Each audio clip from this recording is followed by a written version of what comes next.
Hey there, ladies and gentlemen, and welcome back. I'm your host, PattSun, and today we're gonna be taking a look at r/true off my chest, where OP found out that his fiancé was a former adult video creator. Let's begin. I got cheated on before and during pregnancy. What do I do? Posted by Reddit user Summer Sunshine. Back in the end of June, I was 8 months pregnant and received a text one night from an acquaintance saying she had to tell me something and asked if she could call me. I had no idea what this was about, but I said yes because I was sitting on the couch next to my husband and we weren't doing anything after putting down our 1.5-year-old toddler. We were both super curious what this not close friend had to tell me that was so important she'd be calling at like 9 p.m. at night, so I put her on speakerphone. She was calling to tell me that she was out at a bar with her new friend from her new job, who had been telling her about her love life, and she happened to mention one guy's name, my husband, and he has a unique name, so she immediately thought of him. They have met once or twice but not recently. She asked her friend for more details and a photo of this guy she had met on Tinder, went on a couple dates with him and have a BJ2 after 2 dates in the parking lot. Sure enough, she recognized him as my husband and immediately called me. Since my husband had been sitting right next to me and she was on speakerphone, he heard everything. She said she had proof and offered to send it to me, so I said yes please and hung up. As soon as I was off the phone I said, "Is this true?" To which he said, "Yes." To say I was completely blindsided was an understatement. That night I barely got any sleep and we talked for hours. I cried, was angry, felt all the emotions associated. I had already had plans the next morning with my mom and wanted to get out of the house, so I still went. I prefaced it by saying, "Please don't overreact, I have to tell you something," because I also had my toddler with me. Of course she was shocked and angry too, but also 100% supportive of me and my kids. Since I did not want to talk about this in front of my kid, over the next week or so we talked every nap time and after they went to bed for the night. I also found out that he had not been honest up front and that he had talked to other girls on dating apps and took 2 on dates and kissed them due to that same friend posting him on "Are we dating the same guy?" FB group. Of course, he assured me repeatedly he had only met up with that one girl that ended up being my friend's friend, and that he had nothing else to tell me. I was yelling and crying that night again, a few days later after the initial D-Day, and said I hated him, to get out, etc. So in all, he admits to going on Tinder and other dating apps starting last fall, October 2022, through at the time present, June 2023. We have barely been married over a year, married May 2021. Our child had just turned 1 and we had decided to try for a second and was successful in October 2022 when his cheating started. He talked to my friend's friend from November 2022 and finally met up and went on dates with her a few months later in mid-December 2022 and then again in January 2023 and received a BJ after each date, I am told. After that she apparently stopped replying to him, but he would continuously reach out even up until the beginning of the week of the D-Day in June 2023.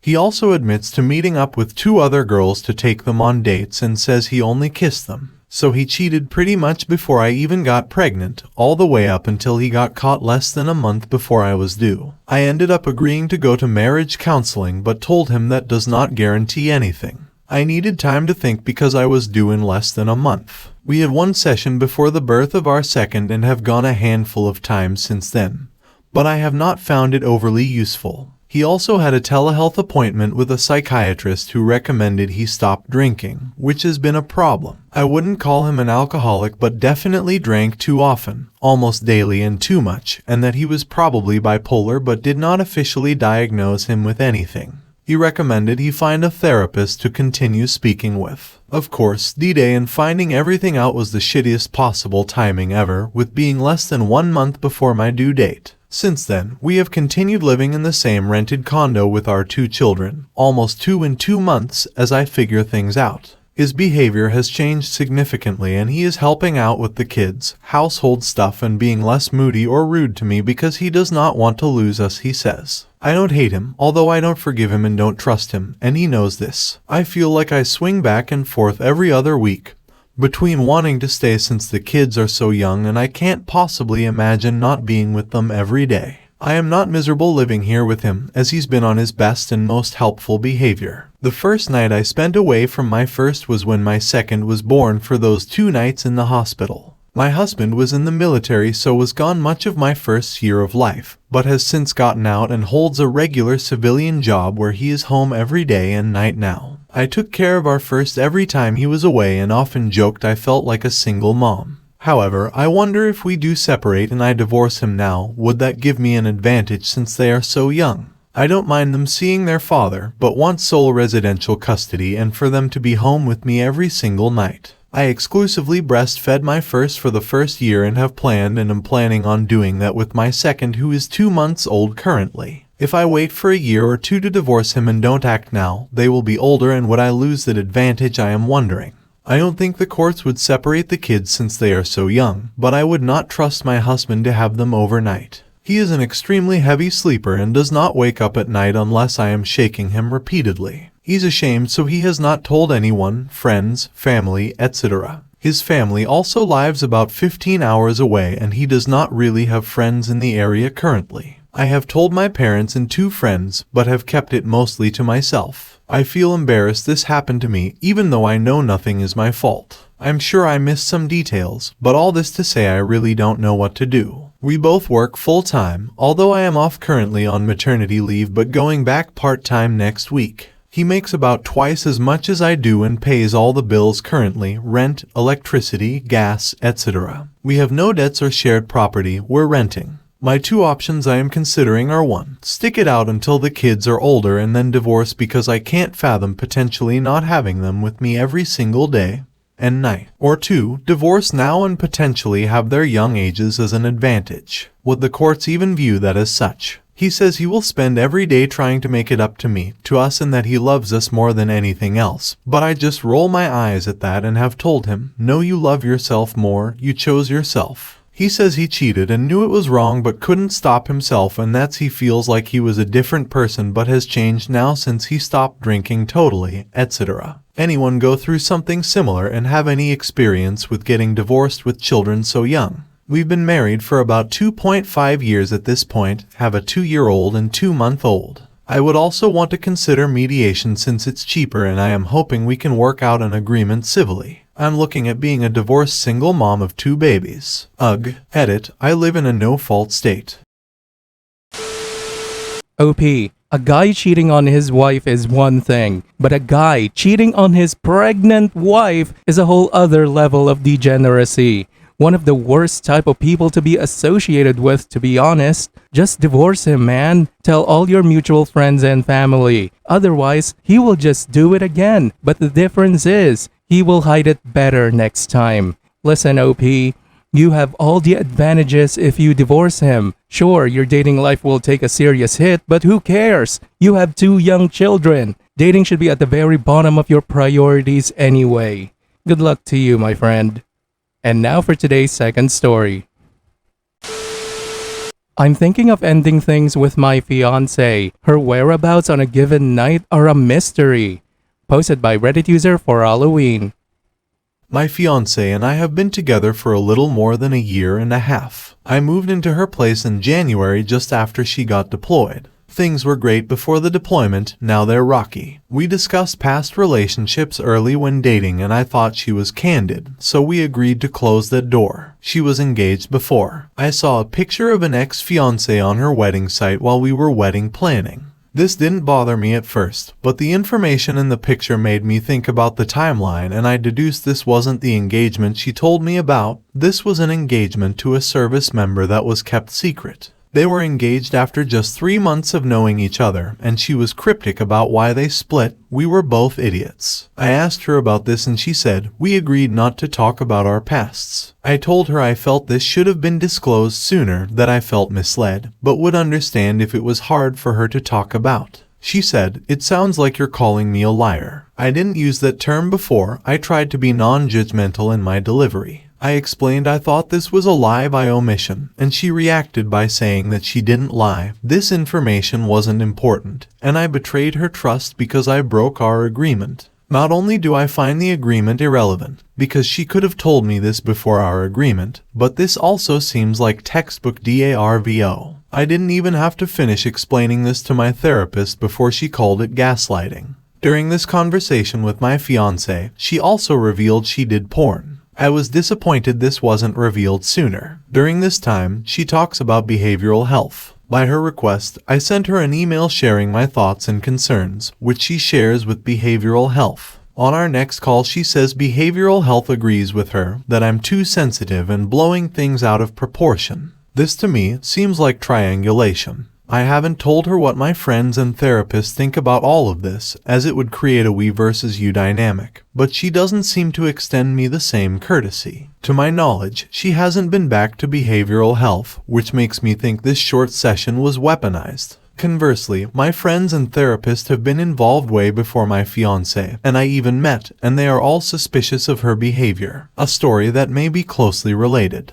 She suggested her and I meet in a nearby city where she's stationed, and I proposed a date around a major holiday, as it would be easy to get off work. She said she didn't want me to visit, and I asked why. She told me it would be expensive, which it wasn't, then told me, I just don't want you to come. I pressed the next time we chat, and she said it's dangerous, crime and airstrikes, and didn't want me to worry. I asked her why she didn't tell me this sooner, and she said the information was confidential. So what? The information is now no longer confidential. Plus, how could she know how dangerous it would be weeks in advance? The city is a tourist area. We talk on the night of, but she let me know she was waiting on a vehicle to take her to another site because a couple of men got drunk, and she had to bail them out. When we were talking, we had hours to talk about what she wanted to discuss, but as soon as the conversation shifted to me, she asked a couple of perfunctory questions, and all of a sudden the vehicle arrives. I'm sorry if I'm paranoid, but this timing is just too convenient for my liking.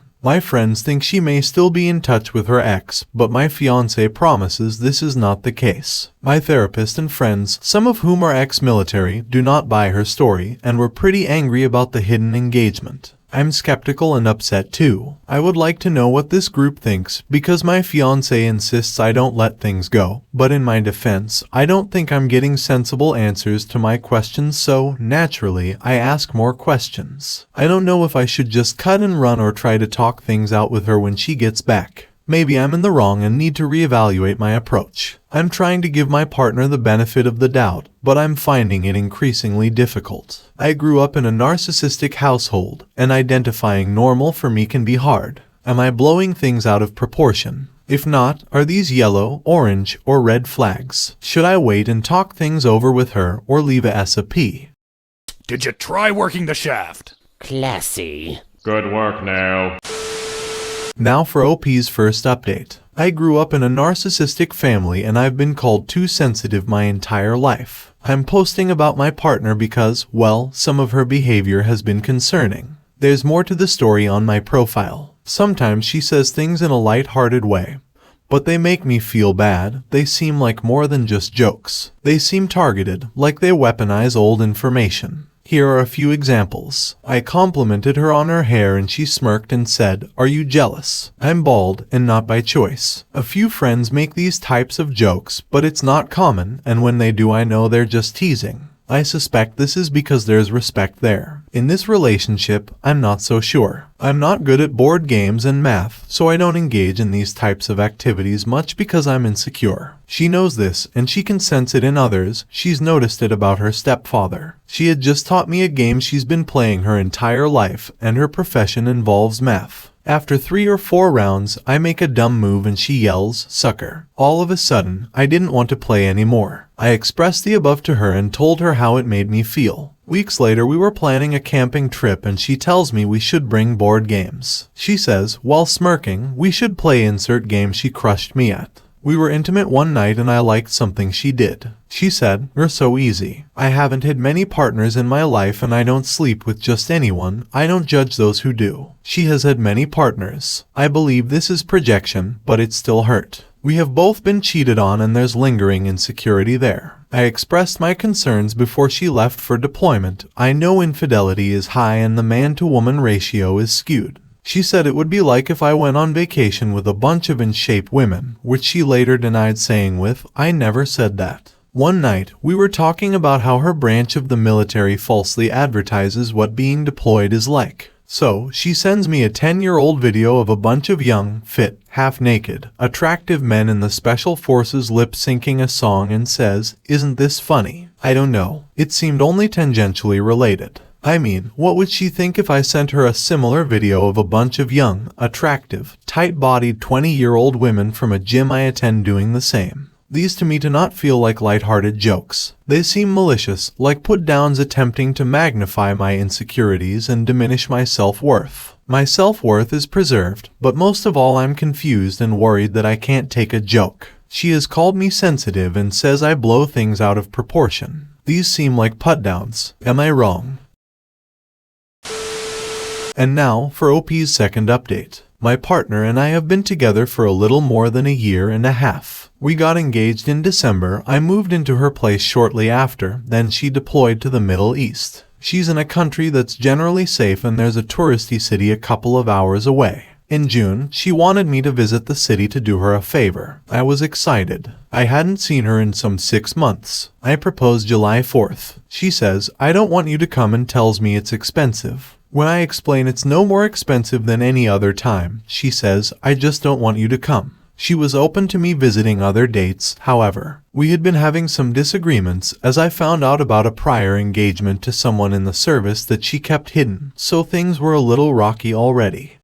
I feel like we've been here before. Have we been here before? I pressed the next day via text and she deflected. I pressed again the next time we got on a video call, and she told me there were airstrikes in the area and she didn't tell me because it was confidential, but she could tell me now and didn't want me to be concerned. None of this adds up. She regularly makes trips around the country and others who I've spoken to have said the country is generally safe. Moreover, how would she know how dangerous things would be a month out? In her entire time there, I've not once heard anything about airstrikes. They are localized to this holiday weekend only. We're on a video call the night of. It's noon for me and evening for her. She says a couple of men got drunk and she had to drive to another location to bail them out of jail and needed to wait on a vehicle to take her to the location.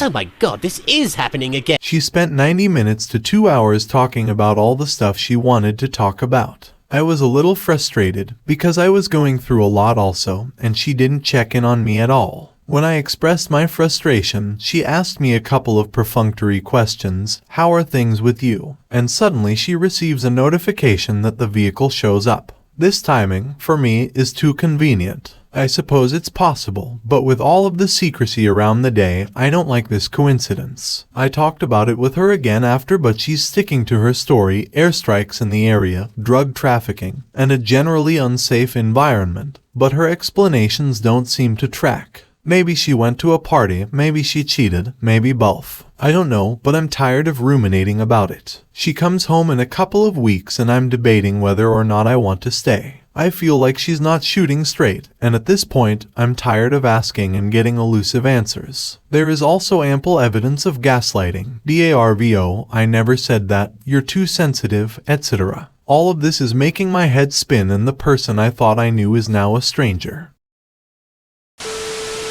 OP, I'm not even involved in the military, but I could tell that she's full of shit. Look man, she's playing you. Those small jabs at you are exactly what you think they are. An attempt to destroy your self-esteem. That's how narcissists are. You are not the only guy she's talking to, my friend. I'm willing to bet real money that she's the barracks bicycle. Just cut your losses and move on. Don't marry this manipulative hoe. A former porn star. Come on, man. You already know what's up. Probably every male colleague that she ever had.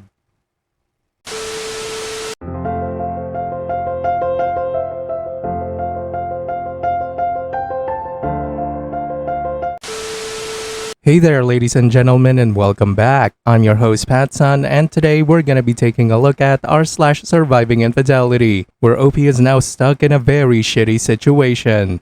Let's begin. I lost my friends for my soon-to-be ex-wife. Posted by Reddit user PattyC85.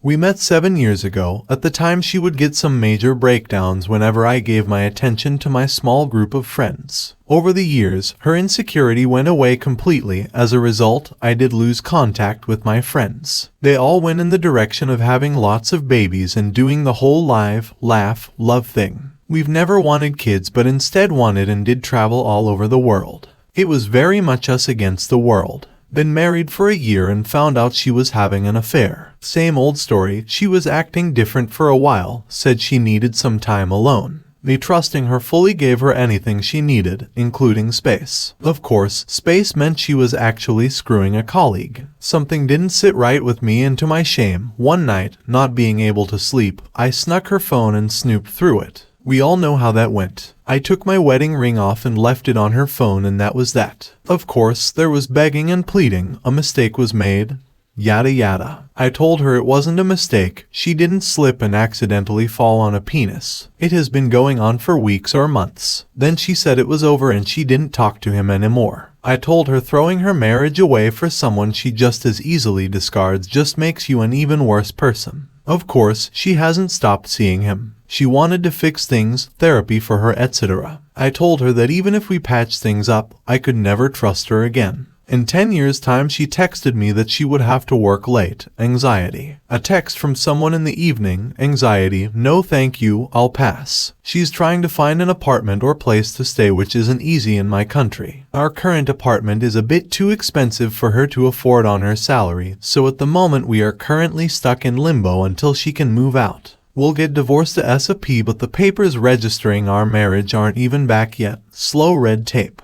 So currently without friends, family lives abroad and kinda sucks, taking care of my cats while my soon-to-be ex-wife is sleeping around. Fuck me. TLDR, could use some friends who despise cheaters. And then, we have this comment exchange between OP and a few other Reddit users. The divorce will be a 50/50 split according to my lawyer. In my country, judges don't really care about adultery much even with evidence. That being said, I won't need to pay partner alimony or anything, so it will be a clean break. I don't think I'll even attempt to blow up their careers honestly, I'm not that vengeful of a person. She can make the other guy perfectly miserable for all I care. I just want to get away. Let her work know after the divorce is final. Go out with a bang. Lol. You've only been married a year. There won't be anything to squabble about in the divorce. Stop being nice and blow up their careers and absolutely tell the AP's wife. You should have kicked her out and told her to go stay with a friend until she can find her own place. Hell, I would have dropped her off at a P's home. I have realized that I don't want kids and I don't know how to tell my wife. How do I tell her? Did you try working the shaft? Classy. Good work now. Posted by Reddit user ThrowRAPop.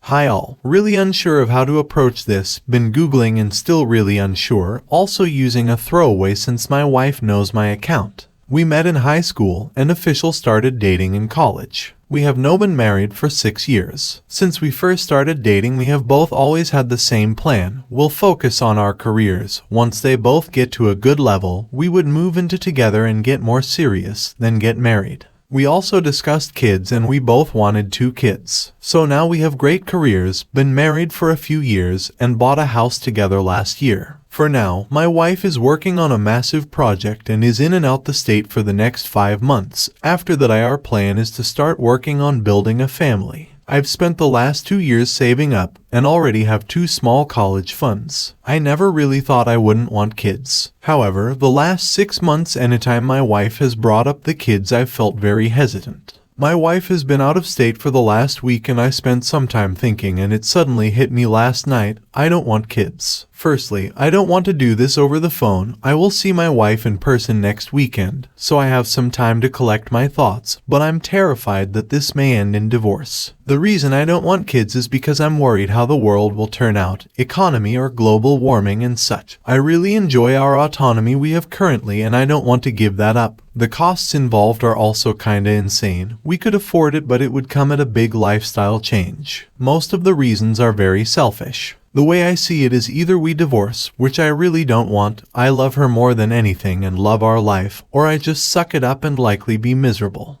Any advice on how to bring this question up, please? It's more sensitive too, as we will only have a week or so together. TLDR, been together with wife for 13 years, married for 6. Both agreed we wanted kids and wanted 2 kids. We planned our lives around it. Recently I realized I don't want kids and I don't see that changing. How should I approach this with my wife? Edit. Thanks for the advice, y'all. I've written down all my reasons and intend to tell her ASAP. Just to clear up a few things. I genuinely wanted kids up to very recently. I had a shit childhood and I really wanted to change with my own children. I'm the one that set up all of the plans really. And it's only recently when our friends have started having kids that my wife has been more interested on when we will start. All of our savings are solely in my wife's name. We both have good jobs and we have always just split it such that I take care of all expenses and she saves all the money. The amount is a large sum, and if things don't work out, I intend to leave all the money and the house to her. We had a deal and I'm the one backing out. I never ever wanted her hurt, which is honestly what I'm most worried about, even more so than being alone and heartbroken.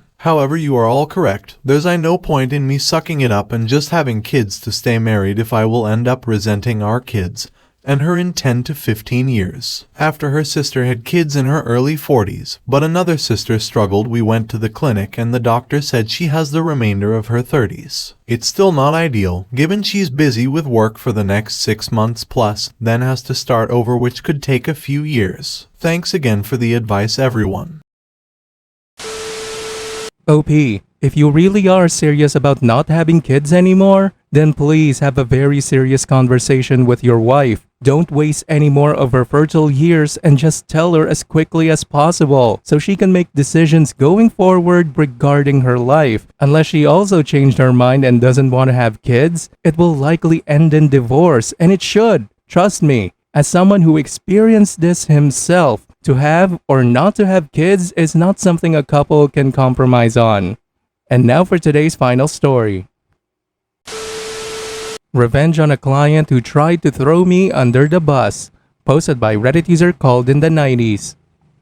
I was pushing 40 and I'd learned a lot of lessons in more than 10 years of legal practice. But one of the most important lessons I learned was from an older lawyer that I worked for as a summer student after the second year of law school. A lawyer has 3 duties, he told me, first to himself, second to the court, and last, the client. Always make sure you come first and the client comes last. The reason? Because clients will fuck you, he said. They'll throw you under the bus without thinking twice. I should have stayed with this lawyer, but being young and an idiot, I had to go work downtown, and I'm still downtown now. But fortunately for me, I remembered this lesson, and it came in handy many years later when a client really did try to throw me under the bus. My client was this mid-sized company that did this and that and owned things here and there, not big enough to be listed, but it did have a pretty sizable real estate portfolio, and one day a building they owned burned to the ground. The company wanted to collect the insurance, so they told Frank, a veteran salaryman, to deal with it.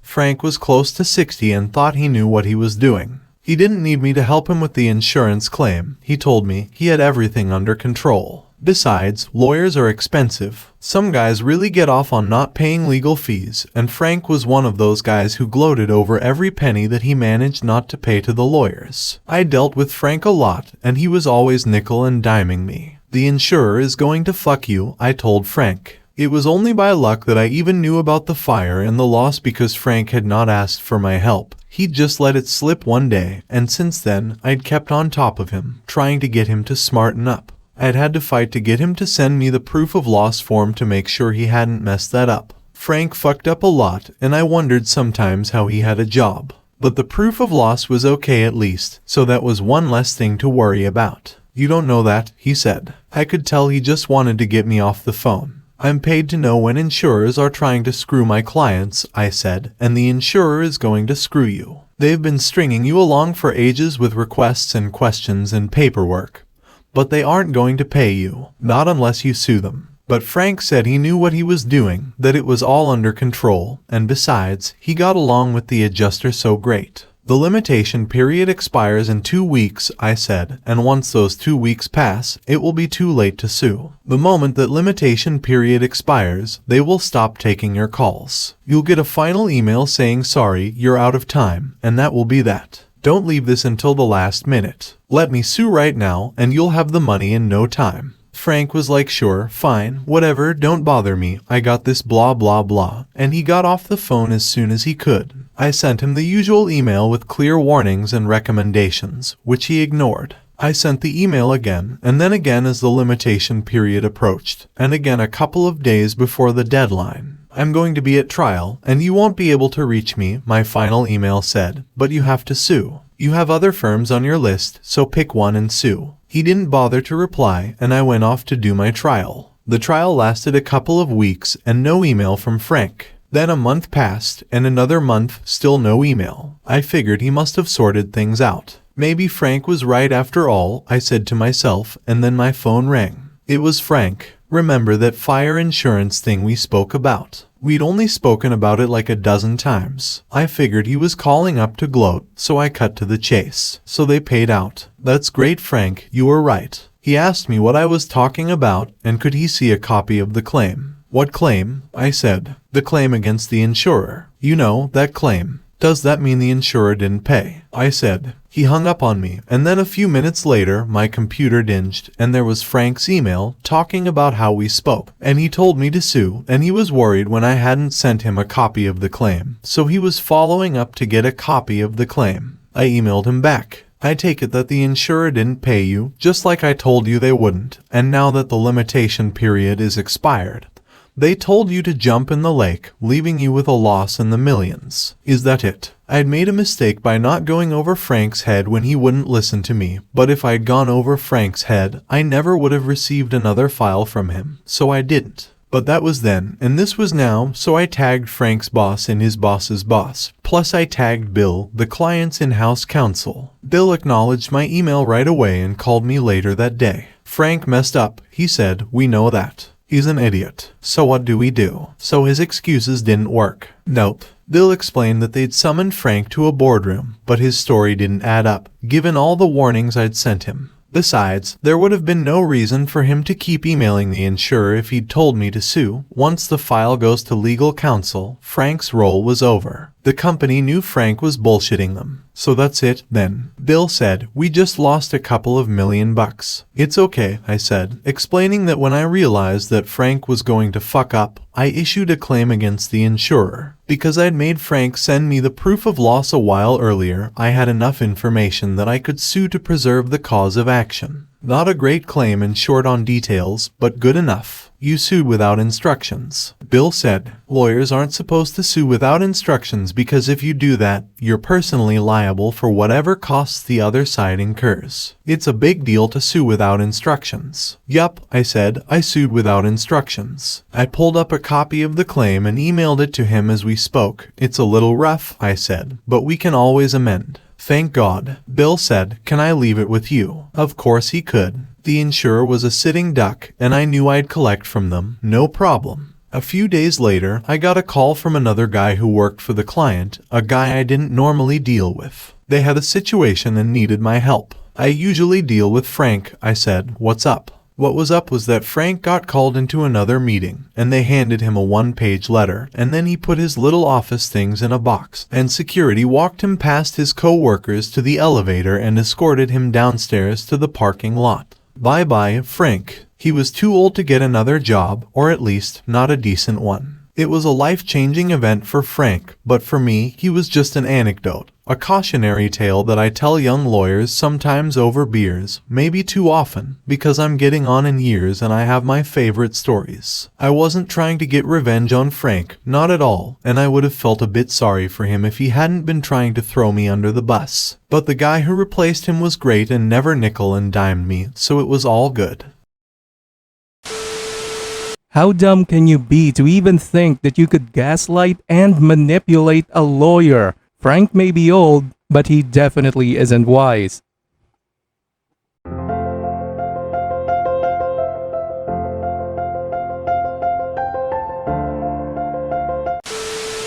Hey there, ladies and gentlemen, and welcome back. I'm your host, PattSun, and today we're going to be taking a look at r/infidelity, where we have another example on why you should never forgive a cheater. Let's begin. Should I be the bigger man again? I don't want to. Posted by a throwaway Reddit user. Hello everyone, I apologize in advance as the post may get a bit long. I hope you read it all to better understand the context. The girl of my dreams, my girlfriend cheated on me. The girl I considered my future wife, the love of my life, my soulmate cheated on me.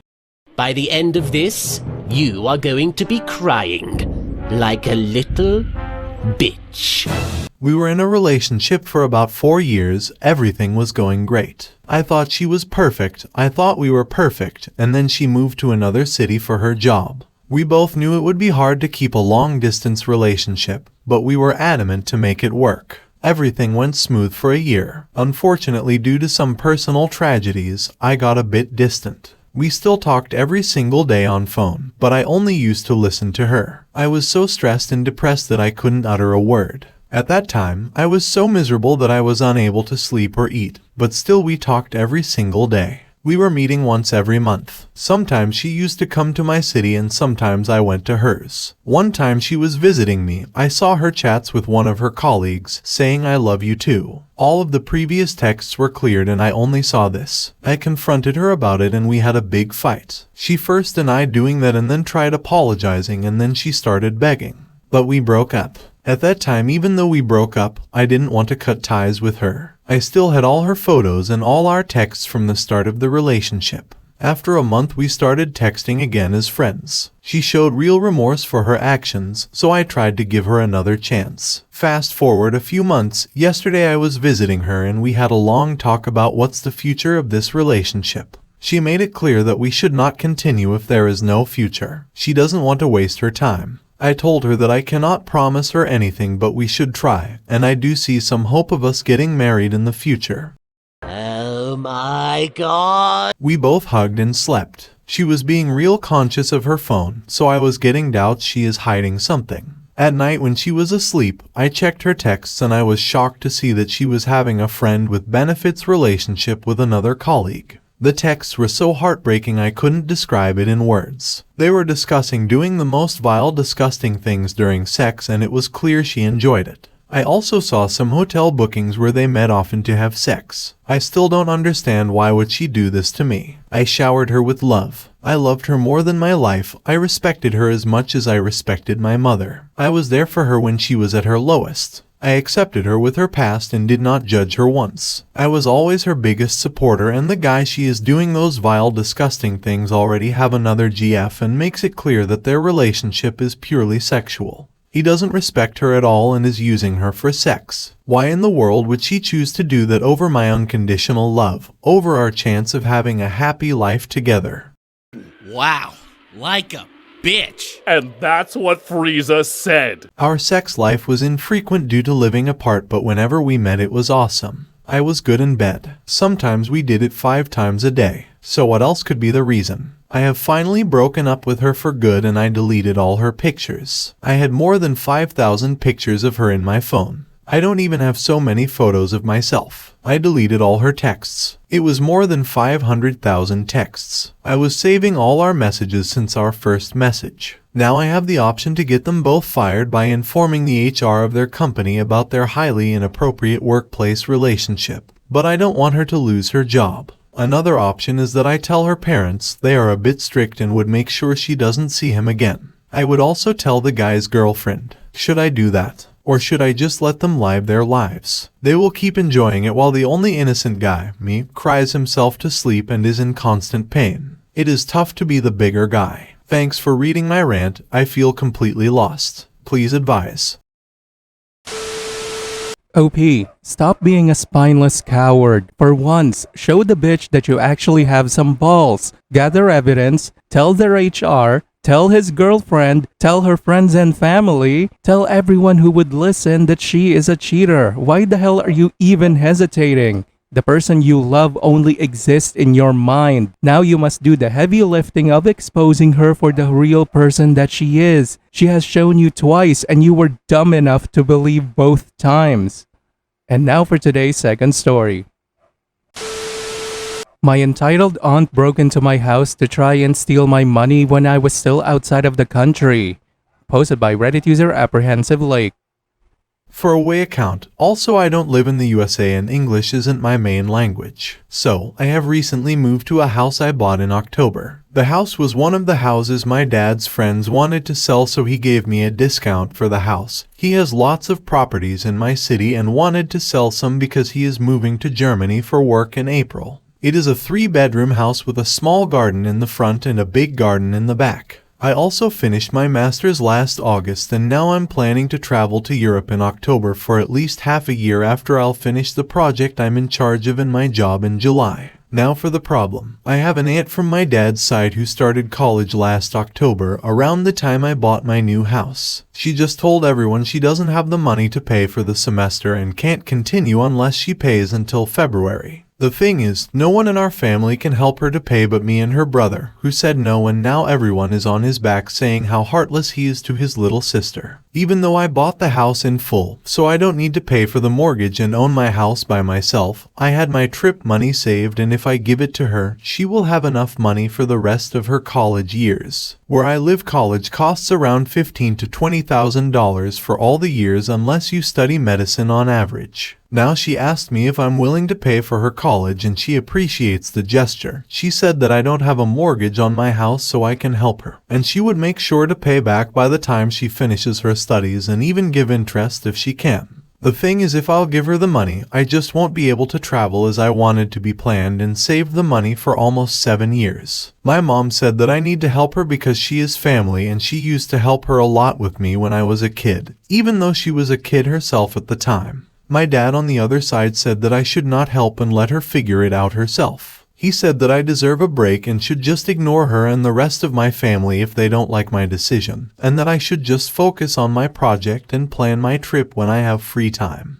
I talked with some close friends, and they are split. I'm split about this myself because I truly want to help her out but didn't want to lose on the trip that I planned and worked for. So Reddit, would I be the asshole for not loaning money to my aunt to finish college? I would appreciate your full honesty about the matter. Edit. Thanks to everyone who comments on the post. In the end, I decided to listen to ask my dad why both he and my uncle are so against the idea. My dad told me to talk with my uncle because he doesn't want to shame her. Well, after he said that, I went to my uncle's house and asked him why he didn't help just to know if I really should. And he said to me that she will most likely not pay back by the time I need the money, or she stops learning again like last time. Something I didn't know is that both my dad and uncle helped her in the past when she tried to go to college a few years ago, but she dropped out and didn't return the money to both of them. My dad and uncle decided to forgive her and not let anyone in my family know about the money, because she is their little sister and didn't want her to be shamed by the rest of the family after what she did.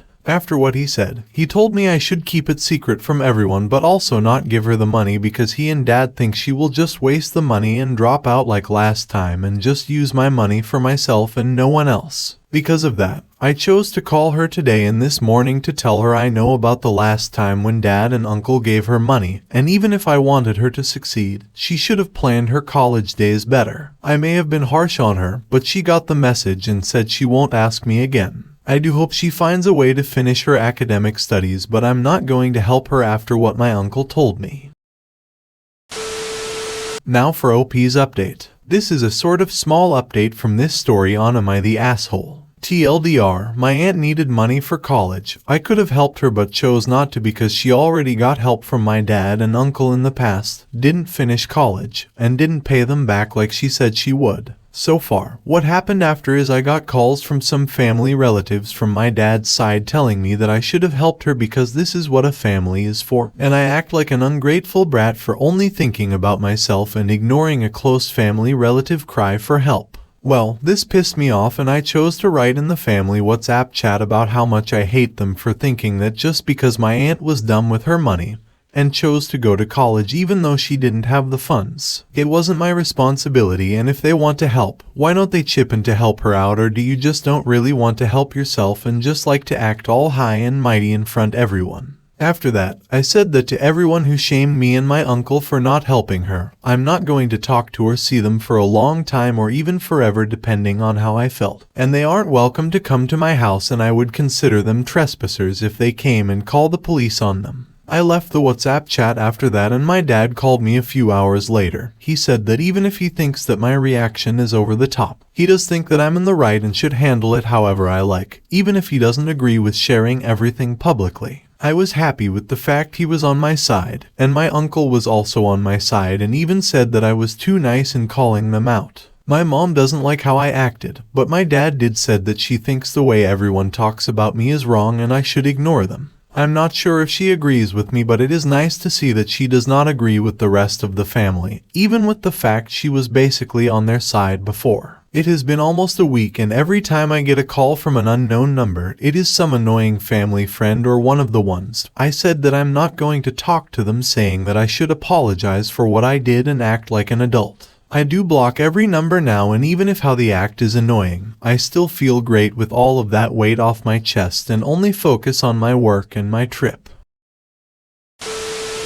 Now for OP's second update. Hey, I was not expecting to post on this account, but as you can see in the title, things happened last week that I wanted to share on Reddit. This is an update on my Am I the Asshole and True Off My Chest posts. TLDR, my aunt needed money for college. I could have helped her but chose not to because she already got help from my dad and uncle in the past, didn't finish college, and didn't pay them back like she said she would. I told her I was not going to help her, then cut contact with all the relatives who attacked me on the family group chat, and things have been alright ever since. So, I decided to go on my vacation 2 weeks ago because I finished the project I was working on in late May instead of July like we thought we would, so I started to plan the vacation. Who's going to look after my house? I chose my 19-year-old brother because he can live in my home free of charge as long as he takes care of the place and I trust him. Now to what happened when I was in Germany. I got a WhatsApp call from my brother about how when he was away to get food, he found our aunt's car next to the house, and when he went to check, he found that she broke the door and was looking through my stuff to most likely to find something of valuable to steal. And she most likely didn't know my brother is temporarily living there and thought my house is empty. He called her out and said if she didn't get out, he would call the police and dad. He didn't want to handle the cops by himself to try and threaten her. She refused and said that I owed her because now she has to take loans to continue college, and she believed that I should help pay her loans because I didn't help her back in January. He ended up calling the cops and messaging our dad, and when she realized, she went to her car and drove off. When the cops and dad came, he told them what happened and showed the camera footage which shows how she broke the door, went through my stuff and wrecked the place. The cops took a copy of the footage and told my dad that they would handle the rest and keep in contact with him when they finished with her. He told me they caught her later in the night in her friend's apartment and they were going to charge her with breaking and damaging my property. My TV, PS5, part of my games collection, my gaming PC, and some stuff I don't care about as much as them. So now she is in jail and has a court hearing and I need to be in the trial. Luckily my dad's lawyer managed to only need me to be through Zoom, instead of coming back to my country for the trial, as long as my dad will be there to represent me as well. Well, I feel like shit on my vacation even though it has been a week. I didn't know my aunt was capable of doing something like that. And some of the games she damaged are old favorites of mine: Pokemon Coliseum and Platinum, SMT, Digital Devil Saga and Nocturne,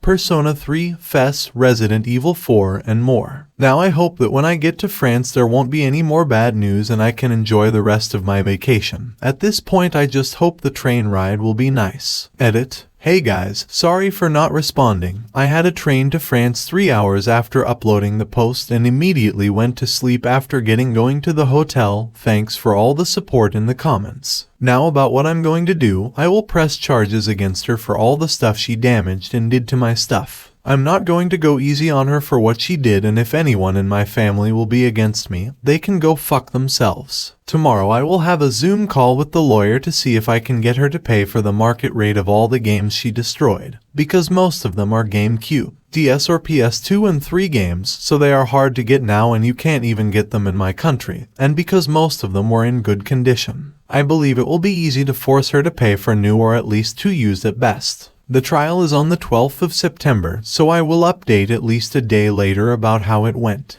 Now I'm going to enjoy my time in France and have the time of my life here before the trial.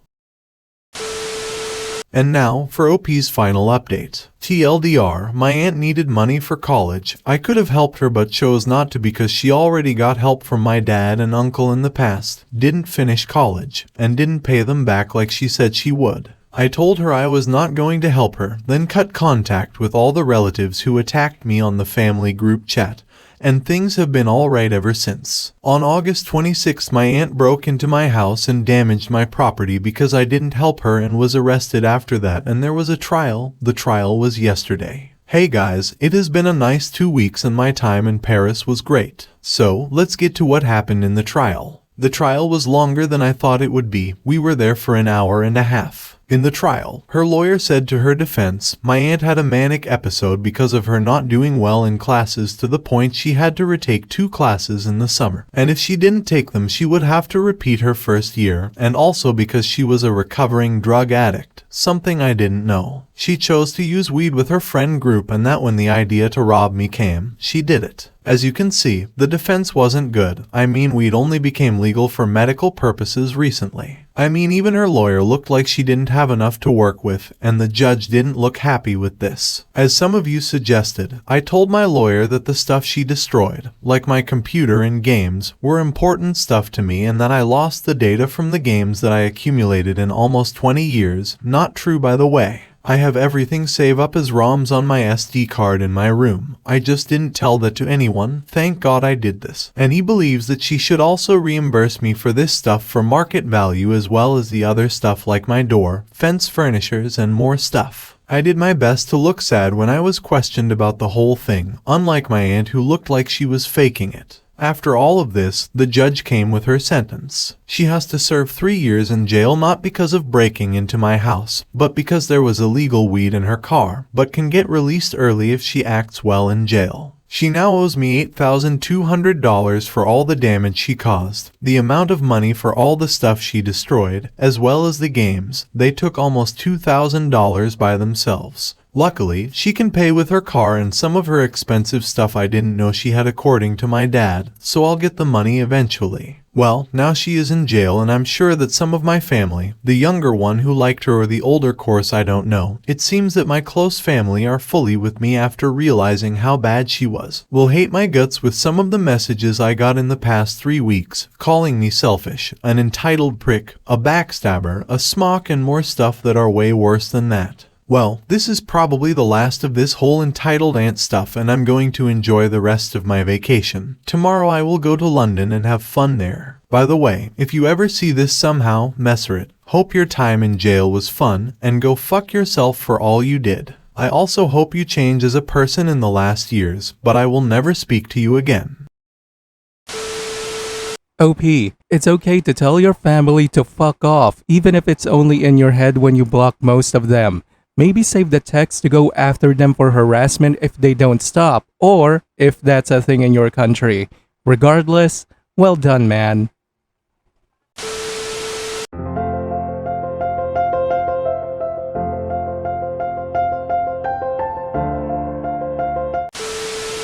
Hey there, ladies and gentlemen, and welcome back. I'm your host, PattSun, and today we're gonna be taking a look at r/relationship advice, where OP's girlfriend did something a mother should never do. Let's begin. I found out my significant other of 6.5 years has been having a year-long affair. Looking for advice. Posted by Reddit user Wes Lemons. Last said I found out that my partner has been having an affair with one of her friends for the last year or so. It was very sudden and came as a serious shock. I basically walked out as soon as I confronted her and she confirmed it, and I told her I never wanted to see or hear from her again. I've always had one rule and it's always been no sex with other people. Well, the no talking didn't last long because I texted her immediately, ranting about how she's ruined everything and all she really had to say was sorry, which seemed really empty to me. We met up on Monday so she could give me some of my stuff that I had left in hers. She wanted closure, so I went. She was surprisingly honest about everything, telling me stuff that I hadn't even figured out and answering any questions that I had. I was really cold with her and I couldn't look at her at all, and I eventually asked her if she was done repeating how sorry she was, and I left. As soon as I got home, I broke down and felt awful for how I treated her. This is someone I've loved for a long time and that I plan to marry, taking so long because I'm a student, and I still really care for her. I texted her and I apologized to her and I told her I'm here if she needs me.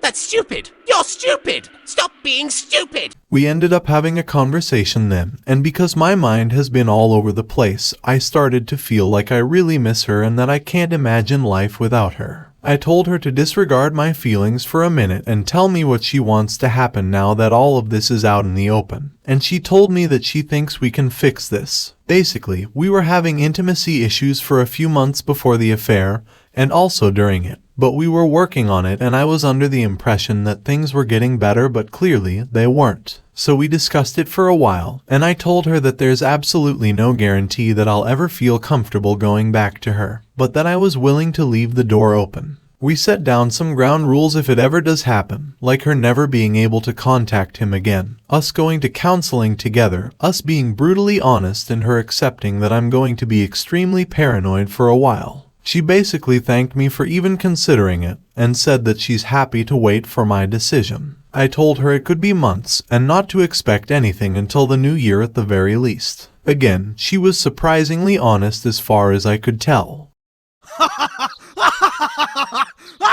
Basically, I was just looking for advice on this because it's my first time ever being cheated on. I care about her immensely, but I'm scared that I'm only considering this because it's what she wants, and that I'm not taking my own feelings into account. I know that this is all still really fresh, and that my mind could go anywhere over the next few weeks and months, but I also feel like now that this is in my head that I'm gonna stick with it and it's gonna damage my ability to get over her and recover. Am I being stupid? Is this normal? Has anyone had experiences like this before? The past week has been extremely tough for me mentally and physically. I've barely eaten since Saturday and I've already lost nearly 5 kilos in weight. I've been getting sick and having pains all over my body. Thankfully, I have good friends who have already been really supportive, and I've already had an emergency counseling session in college which went well, and I'll be going back regularly for a few months. I just thought I'd share here too with like-minded people to see what you all have to say. Apologies for the really long post. TLDR, partner has been cheating on me for best part of a year. I am considering trying to fix it with her, but I don't know if I'm doing it for myself or for her. It might be too early to tell, but I am just looking for advice.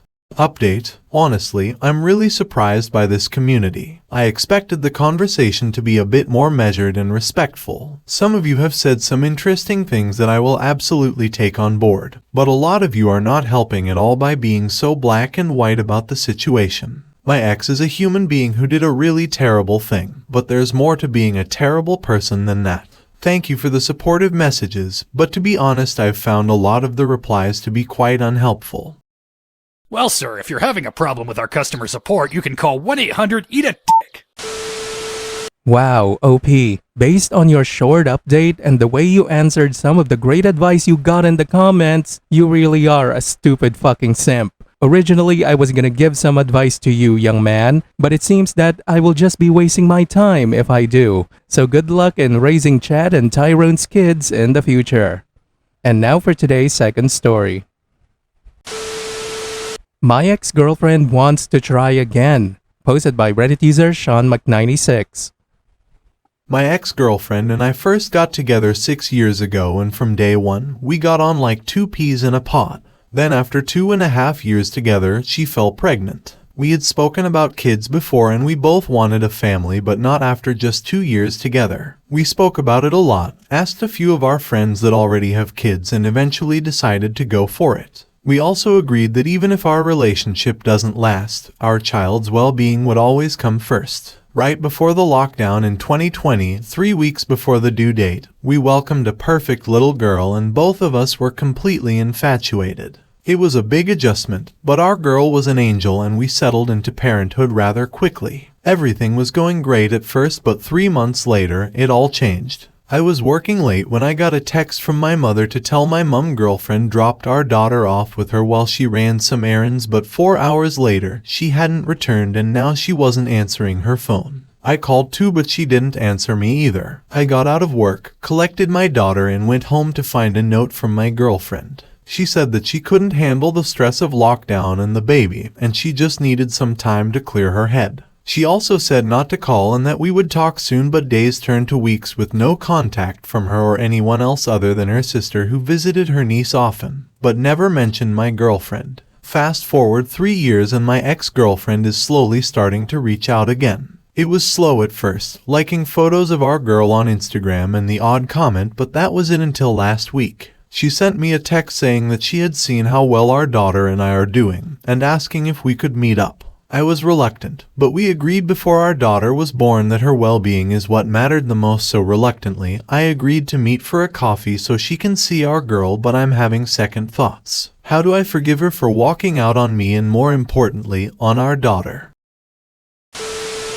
Now for OP's first update. As agreed, my ex and I met up a few days ago in a local cafe, and I got there early to try and work out what I was going to say to her after 3 years. While I hadn't mentioned it in my original post, I had no intention of bringing our daughter along. My ex had contact numbers of my family members, so she was with a co-worker, and when my ex arrived, she was a little disappointed but not all that surprised to see I was alone. The next few minutes mainly consisted of small talk before we eventually addressed the enormous elephant in the room, where she had been hiding for 3 years of our daughter's life. She admitted that she'd had suffered a lot with postpartum depression, and she couldn't bear to show it in front of our girl. She acknowledged that leaving the way she did was wrong, but she wanted to be able to focus solely on herself while she got therapy. I asked why it took her 3 years to resurface. She sent a text for our daughter's first birthday, but that was it, and she broke down admitting that she was so scared of what I thought of her for disappearing. In a way, she was right to be scared, because while I could come to terms with being dumped, I was furious because she left our daughter. Throughout our conversation, I could tell she's grown a lot as a person over the last few years, which is something. We spoke for well over an hour, and when I finally got up to leave, she asked where we stood. I told her that I appreciate that she's been really trying to turn over a new leaf, but it's going to take time for me to fully move on. But as a show of good faith, I showed her a video of our girl. It's about 6 or 7 months old, but it's my favorite. It's her and one of my dad's cows mooing at each other. Just before I left, I got her phone number so we can maintain a bit of proper contact rather than through social media, and I agreed to send her a couple of photos of our girl. I appreciate all the advice I got last time, and I'm wondering where my ex and I go from here. My hope is that we can coexist and maintain a healthy friendship for our daughter's sake, but after what happened before, it's hard to fully trust my ex. What do you guys think? Side note, 2 things I didn't mention to my ex. I have zero intentions of rekindling our relationship. I'm open to co-parenting if she can prove she's not going to pull another disappearing act. But that's it. I really loved her once, but I'm a different person now, and that ship has well and truly sailed. At one point, I considered putting our girl up for adoption. She was about 9 months at the time. I was mentally and emotionally drained. Work was stressing me out, and coming home to my daughter just didn't give me any joy as much as I love her. I was going through the process, but one night, I looked in at her in her cot. She looked back at me, and the look on her little face, a cute little smile and her blue eyes shining like I was her whole world. It told me that things would get better, so I canceled the adoption and never looked back. And now for OP's final update. It's been a few weeks, so I thought I'd give another update regarding progress with my ex. First off, thanks to everyone for the advice and support. It's been such a huge help. So, down to business. For my ex's request, I accompanied her to a session with her therapist, and she reassured me that she and my ex have made good progress, but she still has some issues to work through. Specifically, her relationship with her parents. She told me they separated and her mother had a temper, but I didn't know how bad it really was. After the session, my ex left and I hung on for a minute to ask her therapist for her opinion regarding reintroducing my daughter to my ex. She recommended holding off for now and offered me a free session to talk about it, so I'm going to see her next week. On a more positive note, my daughter started preschool 2 weeks ago, is already making friends, and has been absolutely loving life. And I sent my ex a few photos of our girl to show some support, so things are looking up. Thanks again to everyone that has commented so far. The support I got has been incredible. Makes the struggle of raising a child alone a little better.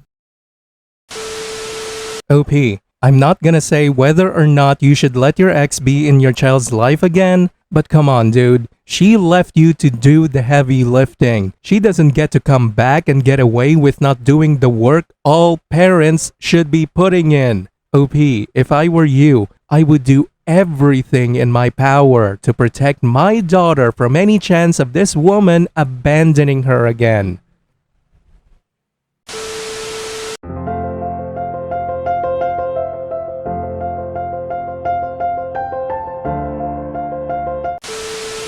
Hey there, ladies and gentlemen, and welcome back. I'm your host, PattSun, and today I have a very special story for you guys from r/infidelity. But if I'm being honest, this post belongs more to r/nuclear revenge because several marriages and multiple lives has been ruined because of OP's revenge. So without further ado, you better sit back, relax, hold on to your Dragon Balls, ladies and gentlemen, and we'll begin. Am I the asshole for telling others that my friends did it beside me while I slept? Posted by Reddit user Imaginary Kale.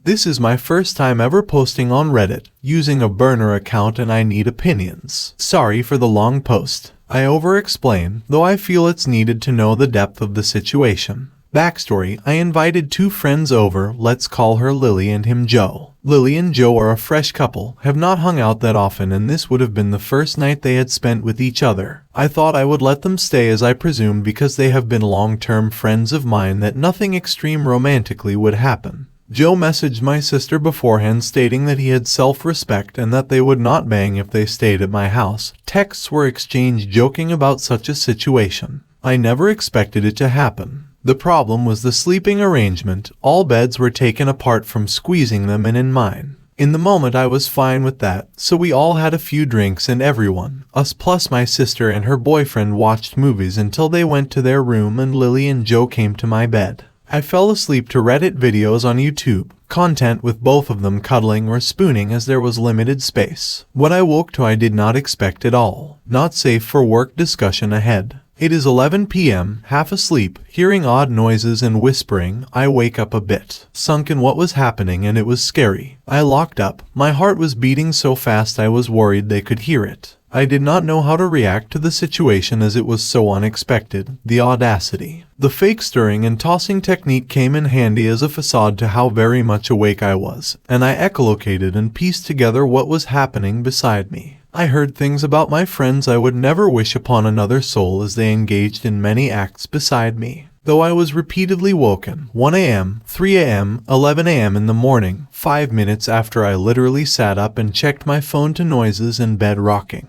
I had no idea what to do. All I could think of was how badly I wanted a vape or for this to be over, and every time I thought it was, they started up again. Basically, that's what happened. To say I was in shock was an understatement. When they both left, I texted Joe saying I know what he did. He played dumb at the start, which really annoyed me. Then I got a text saying, Lily wants to know how much you care about it. Excuse me. The audacity after what they did to me to try and play it off. This created a week-long ordeal of me talking to Joe and him apologizing, and Lily completely ignoring me and the situation. Hanging out with a whole different friend group, probably consoling in them, though not actually telling them what happened. Joe telling me she is extremely distressed by the situation, skipping school, and is upset that people know about it. Someone I told got overheard and spread the story, because she did not want to be called a whore. She has not talked to me about the situation, and both of them were upset and mad at me for letting the ordeal slip because I wanted to vent to a few people, acting like I was in the wrong for this. I felt very guilty because I yelled and scolded about how disgusting and horrible they were to do that to me, especially with Joe's prior text and their promises. I did not like how it affected them, though I had to keep reminding myself that they are in the wrong. Though honestly the lines feel blurred and lifelong friendships have been torn apart over this. She does not want to talk to me and Joe keeps saying I should talk to her first, which will not happen. And I can't remember why exactly, but she told one of my friends that she was waiting for an apology from me, which really stirred the fucking pot. I do not know if I can mend that friendship, though Joe has been more rational, though things do not feel the same at all, and I was really starting to enjoy hanging out with them more often. Also, I know Joe uses Reddit, so sorry if you see this. Need opinions. Am I the asshole? You are not the asshole here, OP. And it sounds to me that you might have actually satisfied their kink and heightened their pleasure with the chance of getting caught. If that was me, I would have kicked them out the first time it happened. Plus, the fucking audacity of that bitch to expect an apology from you after she disrespected you in your own home is truly disgusting. Get better friends. And now for today's second story. I caught my wife cheating a second time. Questions about exposing her and her affair partners. Posted by Reddit user Intelligent Move. Married to my wife Betty for 6 years, I travel for work several times a year for training and support. I never had any reason to suspect her of cheating till last year. Then I started seeing signs like her being out more, buying new clothes, and being overly protective of her phone. When I would ask her questions, she would give me vague and evasive answers. Also, our sex life wasn't as good as it used to be. I had a couple of conversations with her, and she assured me we were fine and that she was just focusing on improving herself. Still not satisfied, I cloned her iPhone to my iPad and I was able to read her texts and emails, including a bunch she had tried to delete. It was so much worse than I thought. She was talking with several guys and had slept with most of them. I took screenshots of everything, including pictures they had traded. She was meeting them at our house when I was out of town on business. I spent a whole day at work just rereading everything and trying to make sense of it. I had another trip planned that month and all I could think about was what was going to happen while I was gone. The next day I made a plan to confront her, but I wanted more evidence so she couldn't deny it and say I was delusional. So I rigged up 2 IP cameras, one in the living room and another in our bedroom, and hooked them to my NAS box. When I got back from my trip I had more than I bargained for. She had 2 different guys over while I was gone, and what really floored me was seeing her enjoying acts with them that she never would do with me. I did a deep dive and found out all the personal info on the guys she was talking to. Both of the guys on the video are married. One is even a deacon at our church. I had another trip a week later and got more videos with a third guy. I was home for about 3 weeks straight and kept a close watch on her, volunteering to go on errands with her and such. Then I told her I had to go to Phoenix on short notice, but I would only be gone 2 to 3 nights. Sure enough, she set up a date while I was gone. So I faked a trip to the airport and checked into a local hotel with the plan of showing up at the house 20 minutes before her date was supposed to show up. I got to the house and let myself in and found her getting ready. She was shocked to say the least. I showed her the videos and said I knew everything and we were done. She pleaded with me to stay and work things out. She promised to change and said how ashamed she was. I told her she would have to cut all contact with the guys she had hooked up with, and if anything like this ever happened again, I would be out the door. I said she needed to make a list of who she slept with and when, if she wasn't completely honest, I would know and we were done. We also had to go to couples counseling as well to get to the root of why she cheated. In the meantime, I contacted her 3 affair partners in person and showed each of them a short video clip featuring them. I said they needed to block all contact with my wife, even so much as a text or call, and I would find out and send those clips and text messages to their families, friends, and co-workers. We did the therapy and things were better for almost a year. One thing I never told her was how I found out and that I could still read her texts and emails. Trust but verify, she started a conversation with a guy, trading nudes and sexting, falling back into her old habits. I set up another fake trip and she set up another date at our house. This time I waited down the street in a rental car and watched the guy walk into my house. I walked in on them in the bedroom with my cell phone recording. I started cursing and yelling at the top of my lungs. It scared both of them and they jumped up. She was crying and he was trying to get his pants back on. He ran out and I went in to confront my wife. I told her we were done and she needed to leave. She pleaded with me and promised to make it up to me. I said she had 48 hours to confess to her parents and friends how she threw away our marriage, before I started sending out her video highlight reels to everyone. I tracked her new affair partner down and sent their text messages and the cell phone footage to his wife. Betty, my soon-to-be ex-wife, has called me several times. She is in panic mode. Her new affair partner has told her about his wife getting my email package, and Betty is begging for mercy and for me to stop. At this point, I just want to sit back and watch the world burn. I showed my evidence to my best friend and his wife. He said to move on. But his wife is siding with my darker side. She said to expose all her partners and go scorched earth. I'm torn right now as I realize I'm still in pain and just want to lash you, so I might not be making wise decisions. The one thing I do know is I don't want her to spin this breakup into being my fault. Add on. Tuesday morning, I got a call at work from Betty and she is in shock. She just got served the divorce papers. Kudos to my lawyer for expediting that. She says she understands but wants to talk things out. I have spent the last couple of days in a hotel, but I told her we could talk when I came home. She said it felt like her life was coming apart at the seams. She got a call from our pastor's wife saying it would be best if she resigned from the committee she was on at our church. 3 out of 4 of her affair partners have contacted her about having their lives blown up. 2 are confused because they followed my suggestions. They cut all contact with her in exchange for my silence. Her best friend called her crying because she and her husband were fighting after I talked to them the other night. I asked if she had told her family or any of our friends yet, and she said just a few. I said I would be reaching out to them soon to let them know if she hadn't. She swears she still loves me and wants to stay with me. I told her I should have left her when I found out she cheated the first time. I told her I had copies and read every email and text she had sent or received for the last 3 years, along with her Snapchat, so I knew everything. All the conversations and all the trading of pictures and videos, even the ones she thought she had deleted. I said there is no way I could trust you, and without trust, there could be no future or love. The only thing left for us to do together is divorce and go our separate ways.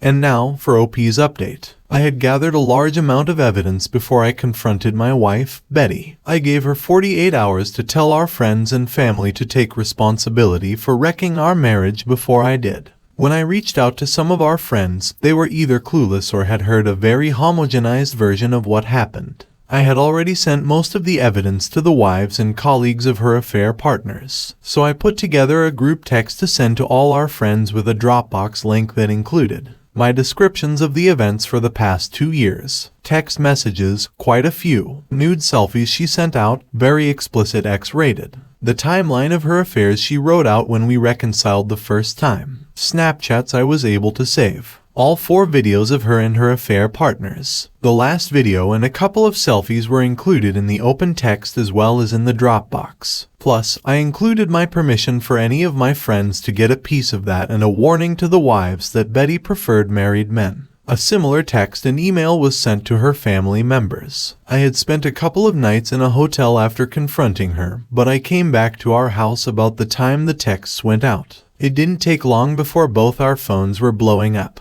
Betty was screaming at me for airing our dirty laundry to the world, and my only answer to her was what part of it wasn't true. She has since moved to either her sister's or back home with her parents. The fallout: her affair partner, who was a deacon at our church, has left the congregation. Our pastor's wife suggested that Betty resign from the church committee she was on. 3 out of 4 of her affair partners are facing divorce. The other is stuck in purgatory. Her best friend and her husband are separated due to the fact he now knows she was enabling the affairs and kept it secret from even him. I had a few negative responses, including one from Betty's sister, but the majority of them were offering condolences and support. I have a snake of an attorney and he is in complete charge now, and I have blocked all contact with her. One of the last messages I sent to Betty and her sister was actions have consequences. OP, I do get that you made a mistake by rug sweeping the first time, but dude, I really appreciate what you've done after. And I also appreciate her friend's husband. People enabling cheating is also part of the problem. Absolutely well done, my friend. You did all of the right moves.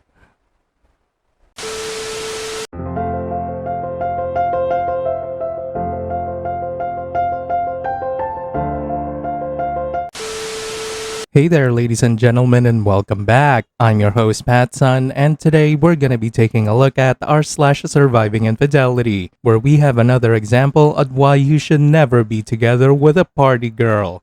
Let's begin. I was cheated on and my wife feels like I should have moved on already. Posted by Reddit user Something More. Was cheated on and my wife thinks I should be over it. My wife cheated on me with a coworker over 3 years ago. I had a suspicion something was up, a gut feeling like she was doing something. I looked at her phone one night while she slept. I don't feel a bit bad about it. When I looked at her phone, I found that she had been sending one of her coworkers nude snaps. What made this worse was the nudes were from when we were having a kid-free night. She went to the bathroom and sent him pics. She sent pics from the couch while I was in the bathroom. I woke her up that night and confronted her. She apologized profusely but wouldn't give me many answers. I'll admit I scared her. I punched a metal door, injuring my hand, scaring her. She said it wasn't anything physical, just on Snap. She would only tell me she deleted Snap and was going no contact. I called a fair partner and confronted him. He lied and said he didn't know what I was talking about. I threatened him and told him I would be speaking with his wife. He hung up on me. I called a fair partner's wife and told her. She knew something was up, got the feeling something like this had happened before with them. Long story short, I stayed and tried reconciliation. That's stupid! You're stupid! Stop being stupid! My wife read a book but never gave me answers about the affair, always saying she forgot details, lies. 3 years later she treats me like I'm her everything, but I can't shake the feeling there was always more. She won't speak about it now, hated that I'm still in all these subs. Wants me to delete Reddit and move on. The affair partner left the job and moved on. I always honk my horn and flip him off when I drive by his house. I just can't forget what happened. I know people suffer worse than me, but I put this woman on a pedestal. I helped pay for her college and testing for her job, raised her teen son as my own, and now paying for it. I should have left when it happened, but I have a stepson I love and have raised since he was 3. He is my only reason for pushing forward when I found the cheating. If I leave, I don't know who will enter his life. His father is a piece of shit. I stayed for him. I take him to school, make his lunches, and coach his baseball and basketball teams. I do love my wife, but I'll never forget. I haven't told anyone about the cheating because of the shame. I can see she cares for me and knows I'm hurt, but she also knows I can't and won't forget. I know this may sound harsh, OP, but you did this to yourself. You had the balls to threaten the affair partner, but not to leave a cheating hoe? Come on, man. You even married her knowing full well that she already has a son. You claimed that his father is a piece of shit. Is that what she told you? Because I'm pretty sure that's the exact same line she uses when describing you to someone else. She will cheat again, you damn donut. Just leave her now. You can still keep in contact with her son since he's a teenager already. And now for today's second story. My wife made out with another man. Posted by Reddit user Gameboys. So just a little history on my wife and I have been together for 7 years, married for 3. We were high school sweethearts, and before anyone asks, we're Christians, so that's why so young. Anyway, both of us have had shitty childhoods and kind of bonded over that as we dated. Long story short, I moved out and left my family behind due to them not approving my wife due to her race and other things. So, after that I had no one but her. She was the first and only person I've ever been with, and same with her. All we had was each other. Fast forward to this past year. It has been very difficult for each other with both of us full-time in college and working. We barely have time for each other, and the time we do spend together we fight or just not have fun. It seemed like our marriage has been kind of falling apart. We had counseling and met with other married people for advice, and we started doing well. But life happens and we get busy and fall into a rut and into the same thing. Throughout our relationship, we both have questioned whether our relationship is going to work. Finally, last week we sat down and asked ourselves, is this worth it? Putting in more work, sacrificing for each other. I told her I couldn't do this for 7 more years just to still question, are we right for each other? Granted, I love her with all of my heart as she does will me. Until this last Saturday, her friend, who I don't trust, came back into town and invited my wife out for dinner and drinks. This is normal. I'm not one for going out drinking. Think it's a waste of money unless it's like a birthday or something. Anyway, I normally stay home and she goes. I tell her the same thing every time, stay safe. I go on with my night and I go to bed. I wake up with her not next to me, not out of the ordinary, and normally means she stay at a friend's house because she had a little too much to drink and she didn't want to drive. That's fine. I hear her walking in the door, and just by looking at her, I can tell something is off. I asked if she's okay and she said no. Trying to comfort her, I asked her what's wrong. She was stumbling all over her words and couldn't look me in the eyes, so I definitely knew that something was wrong. She admitted that she had made out with another guy. I was completely thrown off guard. She isn't the type of person to do something like this. She doesn't flirt or anything like that, so I just didn't know what to say. I was curious, so I asked her what happened. After the bar, she and her friend went back to the friend's house. The friend and another guy went off to have sex while my wife and guy sat on couch. At first, she made it sound like that he came onto her and forced her to kiss him, but she stated that after he kissed her, she pulled back and then came in for another and started making out. Before I could say anything, she claimed that he put his arm around her and was making comments, and she said, "I'm in a relationship. Not I'm married." My heart just exploded. That to me was a clear sign of her wanting more. She said she didn't have sex with him, and I believe her, but I also believed she wouldn't have kissed another guy. The two things that are the most important to me are loyalty and affection. I can't be with someone I don't trust 100%. I love her, but I need someone who has my back. I have asked people around me, and people say the typical anything is salvageable or some bullshit saying. So I guess I'm asking, what should I do? Is this considered cheating? Is this grounds for divorce? Is the marriage worth saving, or can it be saved? Please help me. OP, open your eyes. She spent the night. They didn't just make out, they had sex. That is why she came home the way she did. She was guilty. Adults don't just make out, they have sex, especially if they are intoxicated and have mutual attraction. They went to his house, for fuck's sake. And you're afraid of losing that kind of woman? Come on, dude, no. You can do so much better. And now for today's final story. I suspect a friend with benefits is lying about being pregnant and just wants money. How did you proceed if this has happened to you? Posted by Reddit user Throwar, a potential dad.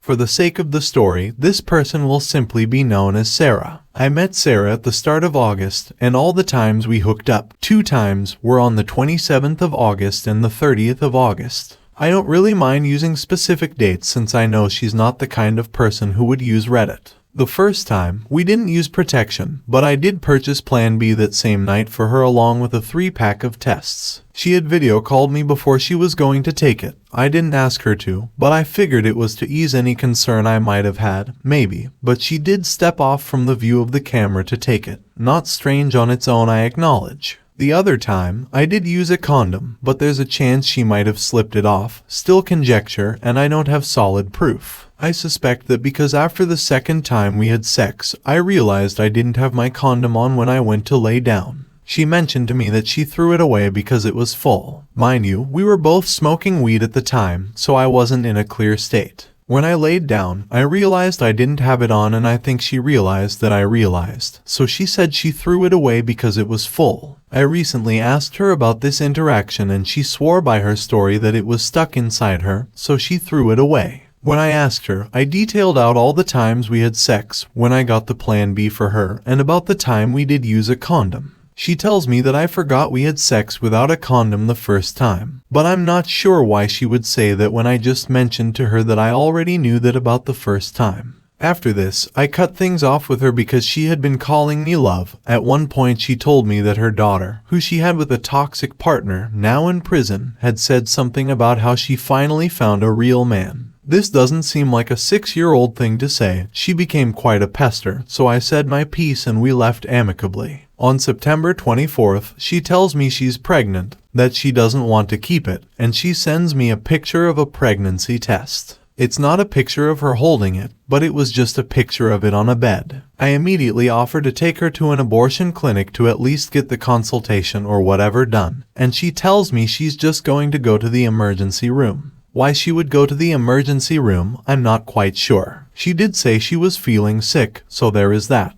A few days go by, and she sent me a screenshot of an appointment that said medical abortion with practitioner's name at some Planned Parenthood. She blurred out the location, understandable, but she also blurred out the time, but not the date itself. The screenshot also said that she used the pre-check-in and that she would need to make payments when she arrived. I talked to a few people who've had abortions, and they told me that you pay for the abortion right before the service. She tells me that she has until the 8th or 9th week to get the procedure done. She never specified which. Mind you, the Planned Parenthood website says that the pill can be used up to 11 weeks, and the surgical abortion up to 24 weeks. I'm in California where abortion is well and legal, pro-choice for the W. A day goes by and Sarah tells me that they said she would have to pay for the procedure out of pocket, and that she's sad and confused on whether to keep it or not because she would have to pay out of pocket. Doesn't make sense at all considering I'm the one paying for it, and a child is 100 million times more expensive than an abortion. Mind you, I had reiterated to her multiple times that I would pay for it at this point and that I would support her through it any way possible. Now that brings us to the current moment. She said she would call Planned Parenthood today and see about what appointments are available. She hasn't asked me for money so far, but I'd only be comfortable either bringing the cash to the clinic or paying through the portal. Since this post, she now wants money through an app or give cash to her mom. Has anyone ever been in a similar situation, and how did you proceed? For people familiar with the abortion process, what kind of steps did you go through? OP. Stick to your gut feeling. Offer to pay for it through the clinic only, either through cash or a payment portal offered by the clinic itself. It's better to be safe than sorry. For now, it sounds like she's been pretty transparent through this process and just might be confused. It is a stressful time after all, and it sounds like she's not familiar with the process. It would be a kind offer to go with her and drive her home after the appointment. So go do that, OP.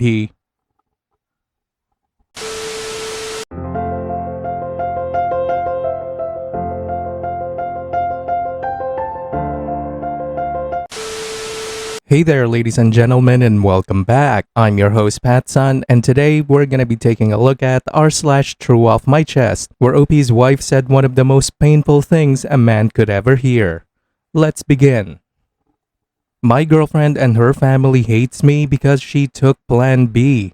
Posted by Reddit user Artistic Exit.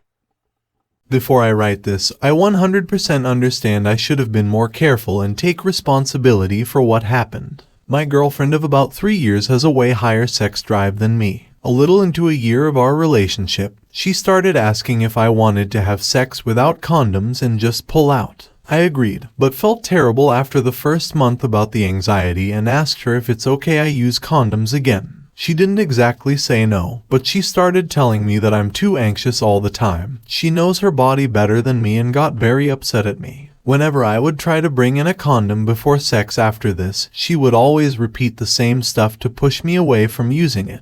I was obviously very reluctant, but agreed because she told me she would get Plan B or the abortion pill in the case of an accident. She seemed to really like it and she would often verbally talk about how hot it would be to be pregnant while having sex, telling me to finish in her. I would always pull out regardless. Flash forward to August 2023, I just had sex with her and pulled out. She wanted to go again and I was unsure, because I didn't want her to accidentally get pregnant if I came more when I put it back in. I went into the bathroom to wash off and she started telling me I can just do it again and finish inside her because she will take Plan B. I agree, do the deed, and she immediately freaks out at me saying she didn't think I would actually do it. Regardless, I immediately took her to get Plan B, paid for it, went over what it was with her, etc. She told me I was too anxious about it and it's fine. A few days later, her parents discover the wrapper by going through her garbage and flip out, telling her the pill is dangerous and she should have known better. They never discussed this with her before. They started citing these anecdotes and non-reputable websites against my girlfriend would be infertile or have her uterus removed. They were crazy about COVID and told her similar things about me making her infertile because I have the vaccine in my blood. She tells them the reason why she took it is because she felt pressured by me to take it, as I took her to the store and paid for it.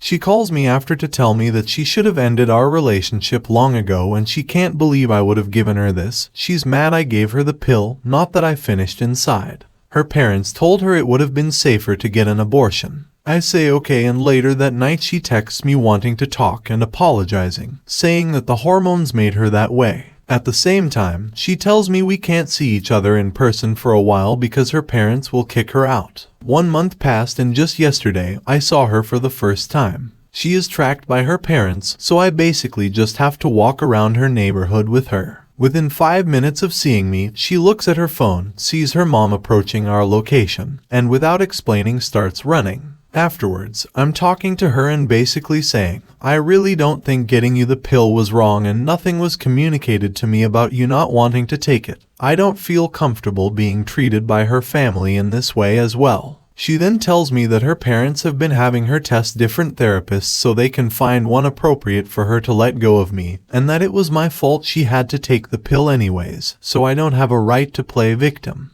At this point I feel very guilty. She was my first girlfriend and I love her more than anything. I feel the best thing to do is just end the relationship, but I can't bring myself to do it, especially to leave her alone to deal with her parents. Edit. Thank you for the replies, I appreciate them all. Just want to clarify, I know and I knew Plan B can fail. The only reason I was okay with this was because she said if it failed, she would take an early term abortion pill. We live in a state where it is legal. Update. Just broke up with her on the phone after a 40-minute call where I was told I was yelling while simply expressing how it made me feel uncomfortable to be manipulated and gaslit. Good riddance.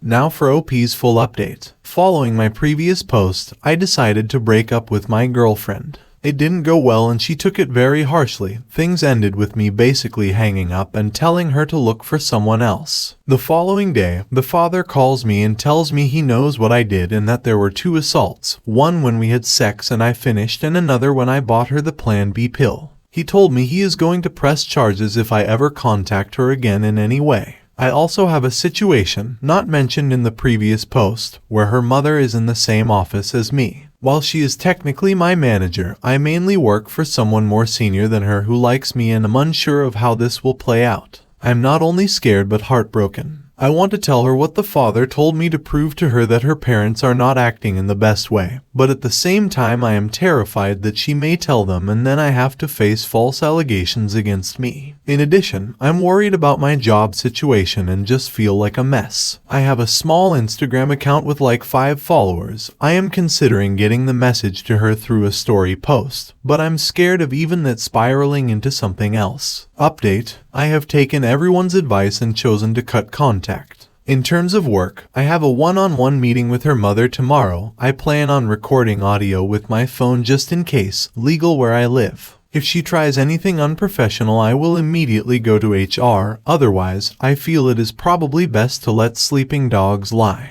In terms of the contact with her father, this was told to me on a phone call that I unfortunately did not record. That being said, I have messages with my ex going back the past few months where she explicitly says her parents are abusive and says, "What do you want me to do?" So I should be okay if I need to defend myself, although I really hope that it doesn't materialize into that.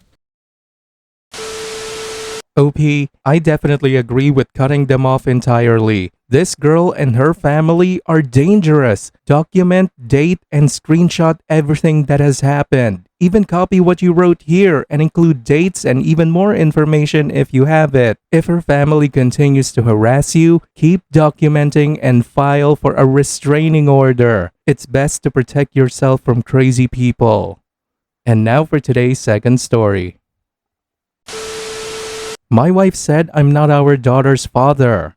Posted by Reddit user Defiant Definition. During a huge fight, my wife told me I'm not our daughter's father. My wife and I have a 6-year-old daughter. We've been married for almost 9 years. We got into a really big argument, which isn't unusual for us these days. We've been on the verge of divorce multiple times but always end up changing our minds. This time, she got so mad that she yelled at the top of her lungs she's not even your daughter, and he was a better fuck too. She being our daughter, of course. My wife's facial expression told me she immediately realized what she said. Then she claimed she was just mad and said it just to be mean. It's not true, blah blah blah. It made me start to think about when our daughter was conceived. We had been having marital problems even back then. We had actually kind of informally separated for a short time and I was pretty sure I was done with the whole thing. But we both changed our minds. I can't help but wonder if she was with somebody else during that time. She could have just said what she said to be cruel, but that's a pretty serious thing to say. I hate myself that I'm looking at my daughter and wondering if features I thought she got from me really aren't from me at all. She looks so much like my wife that it's hard to see much of anyone else in her at all anyway. I love my daughter. I love being a dad, her dad. I feel like I was meant to do it. We have such a great relationship. She loves her mom, but my daughter and I just have a special bond that my wife has said she's jealous of. That might be why she said what she did, I don't know. It wouldn't change how I felt about my daughter, but my wife would definitely no longer be my wife. It scares the shit out of me to think that somebody else could have some sort of parental right to my kid, even though I'm still legally her father regardless of DNA. It's not like a random guy is going to want to come along all these years later and try to establish paternity anyway, but it's still unsettling. I'm probably overthinking it, and my wife was most likely just trying to be extra cruel, which is her defense mechanism in arguments. But I just wish I could stop thinking about it.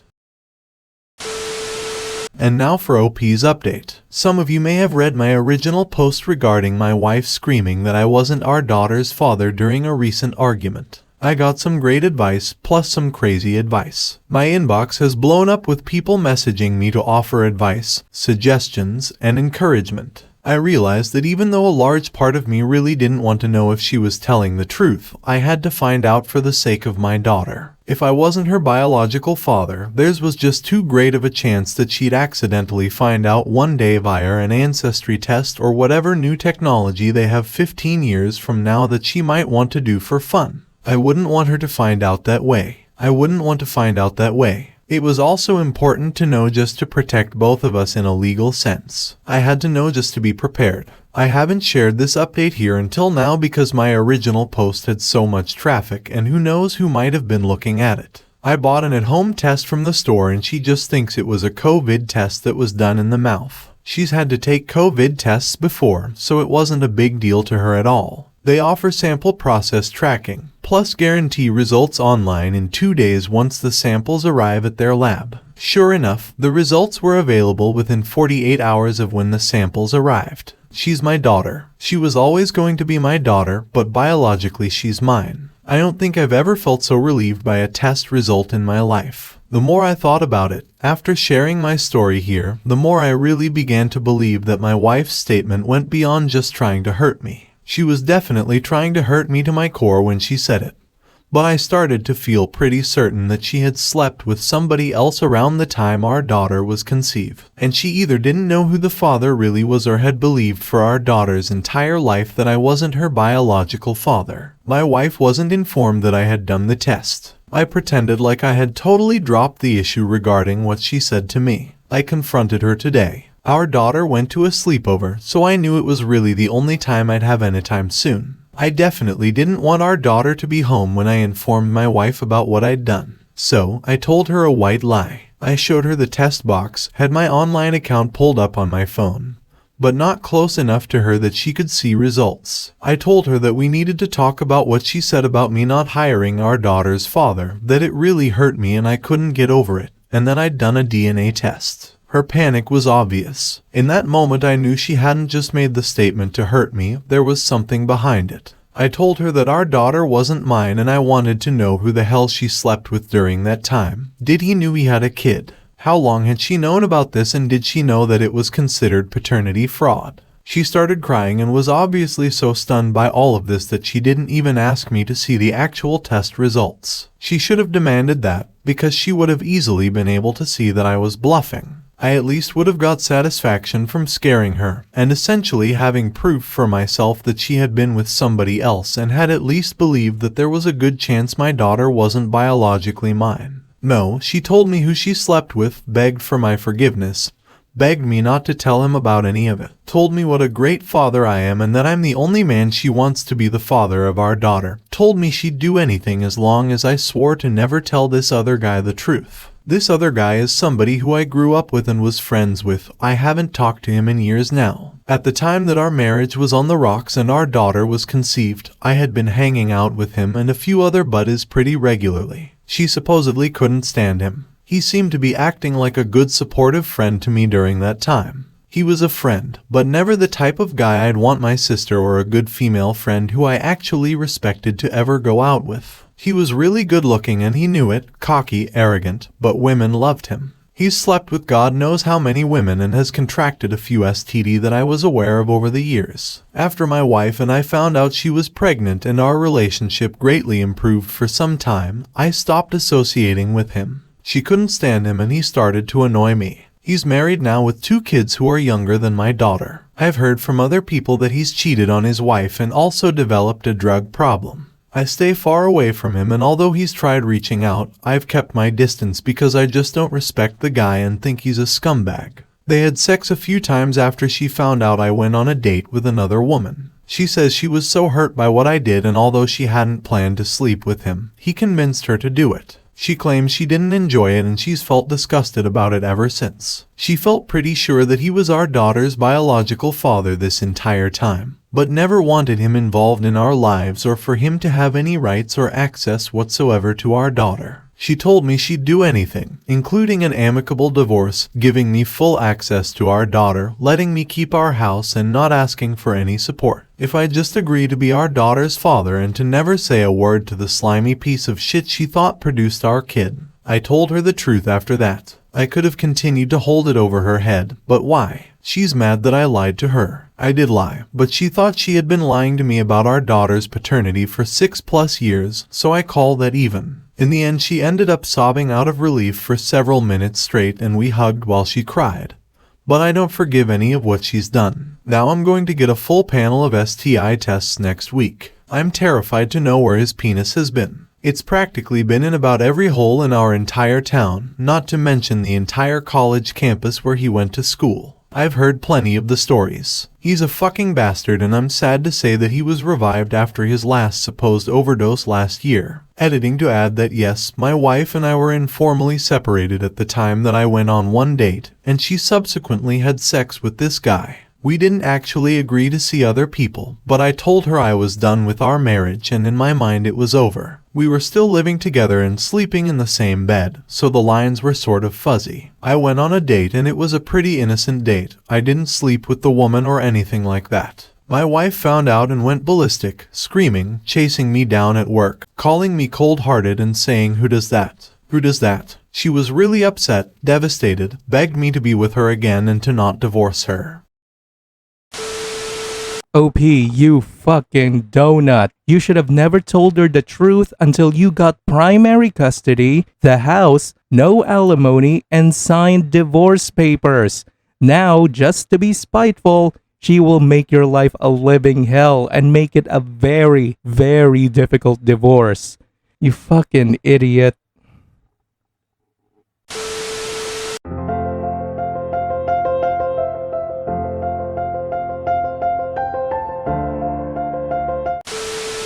Hey there, ladies and gentlemen, and welcome back. I'm your host, PattSun, and today we're gonna be taking a look at r/relationship advice, where OP's wife is now jealous that he could actually get other women.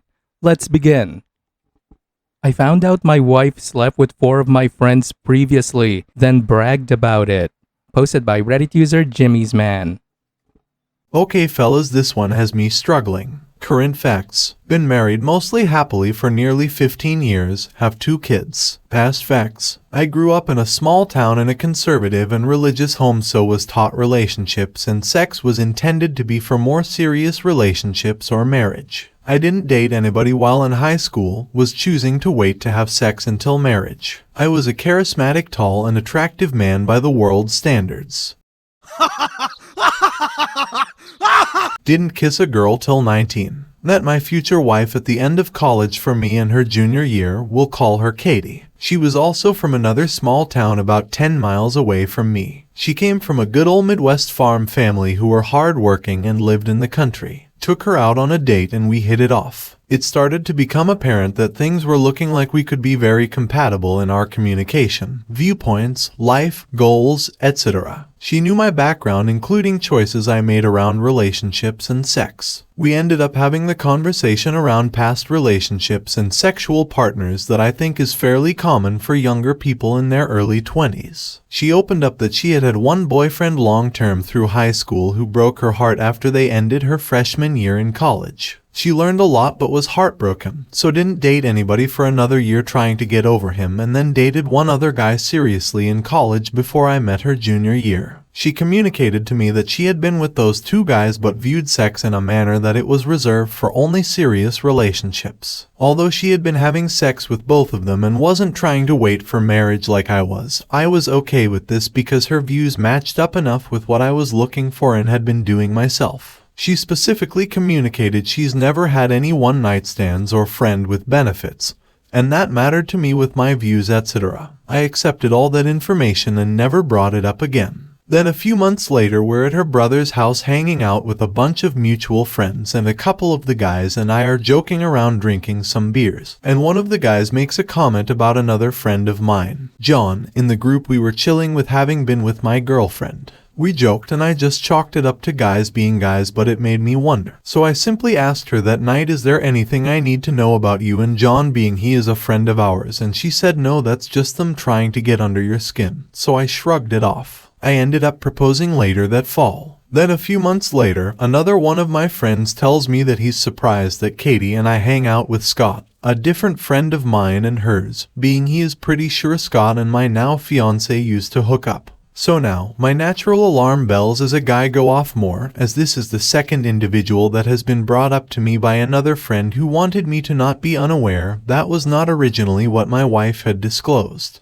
This time I went home in a very calm manner the next day as I was staying at my friend's place on a trip, and asked my fiancée if we could chat and if she would like to open up in any more depth about any other individuals she had not disclosed previously. She didn't, and then I specifically asked what about Scott, as he is our friend and I don't want to be interacting in a room full of other guys, specifically in my circle of friends, and be the only one who doesn't know, as this makes me feel disrespected and out of the loop. She told me nothing happened and didn't want to open up about it. I had a sinking feeling in my stomach for the first time in my relationship and dating life that I was being directly lied to. But she played it off in a way where I didn't want to push it, so I let it go. We go on to get married.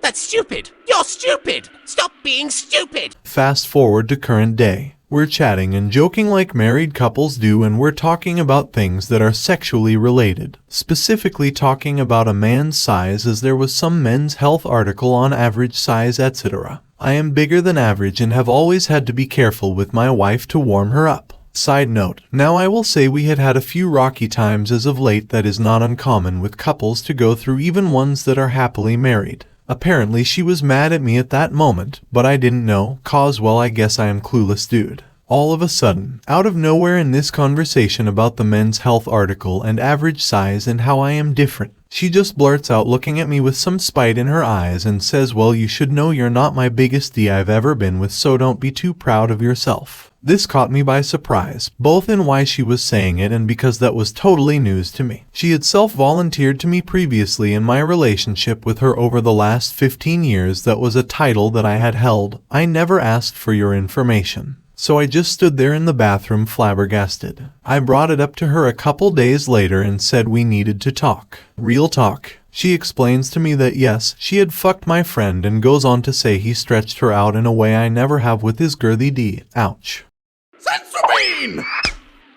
I am stunned that my wife is saying this to me. We had more conversations than I would like to ever remember. She kept lying even then, didn't want to finally open up even though I begged her to please just be honest so we could try to move forward on solid, honest, open communication. I go on to learn that she didn't lose her virginity to her high school boyfriend in her senior year. It was at age 14 to a different friend of mine named Chris. Then slept with John at 15, my other friend who she had lied about originally when the guys joked about it at the college party to me. Then she fooled around with my other friend Mike at 16. Then finally my other buddy who she bragged about stretching her out. In summary, all in all, I have found out that I've been lied to from the beginning of my relationship because she wanted me to pick her, and she felt shameful about giving up to people easily and knew I had done the opposite. The truth had come out about her lying 2 different times with 2 different friends of ours while we were dating and then engaged, but she kept lying to me even when asked to just tell me the truth. The worst part was 15 years into our marriage she ends up essentially bragging about my friend making her feel something I couldn't, and it's all tied to those lies. That felt intentional, it feels like betrayal, it gave the lies a purpose. I'm at a loss. She's a good woman otherwise, and I know that. She has never lied in other areas of her life with me, with finances, our kids or friends, and I am certain of that. She says she never wanted to tell me the truth because she knows I wouldn't have married her.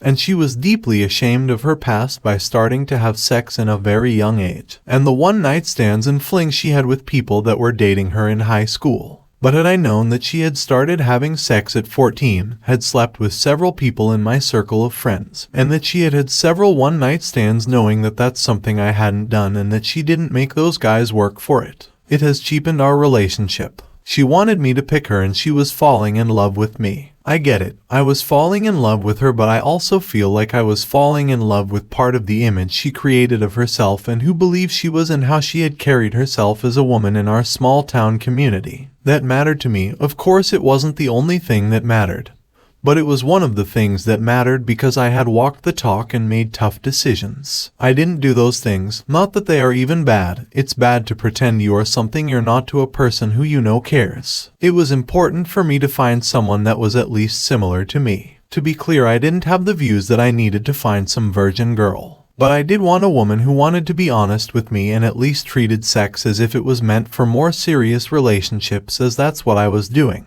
I wasn't being a hypocrite and sleeping around myself and then wanting some virgin bride or low body count girl like some guys do, even though they have slept with 40 girls. If she had just come out and asked me to forgive her for actively lying and deceiving me, even though it wasn't ideal that I'm now married to a woman who multiple friends of mine have slept, which guys don't prefer. It is very tough to overlook this. I likely would have forgiven her. But the fact that she was intentional with the lying, trying to hurt me with that information and emasculate me at the same time, has made it almost impossible for me to move forward with her. It's been over 18 months since all the truth has finally come out, and I'd be lying to say that it doesn't still bother me tremendously. I moved her into a condo this spring and we're separated. Nothing official yet, but I'm seriously considering just ending it. I care tremendously about lying, being authentic, open communication, and not intentionally trying to hurt someone, especially in a subject matter like that. She is desperate to save our relationship, willing to do anything. Says she said the stuff she said to emasculate me was because she was jealous of the attention I get from other women, and had never felt good enough for me to start, etc. We have had a wonderful sex life and life for the most part, and she is right, it is good. I know now that even more since my experiences. If you made it this far, thanks for listening. I had to get it off my chest. Think this can be rebuilt or repaired, or better to move on. Important context regarding the spiteful dick comment that she made years into our marriage. She was jealous. Why? I had strong suspicions, as mentioned, that she had not been honest about her significantly more extensive past, including my friends in my circle. Due to my lack of experience, pure curiosity, and frustrations with her suspected dishonesty, I ultimately approached her and communicated I'd also like to see what it was like to be with another woman. Sex, no love or relationship. I didn't want to leave her and I didn't want to cheat. This was brought up over the course of a couple months. I hired a female top sex and relationship therapist. We went together. We defined the terms of what that could look like. This was a two-way street. She was allowed to do the same. She never did, as she later said. I had enough dick to know what I had.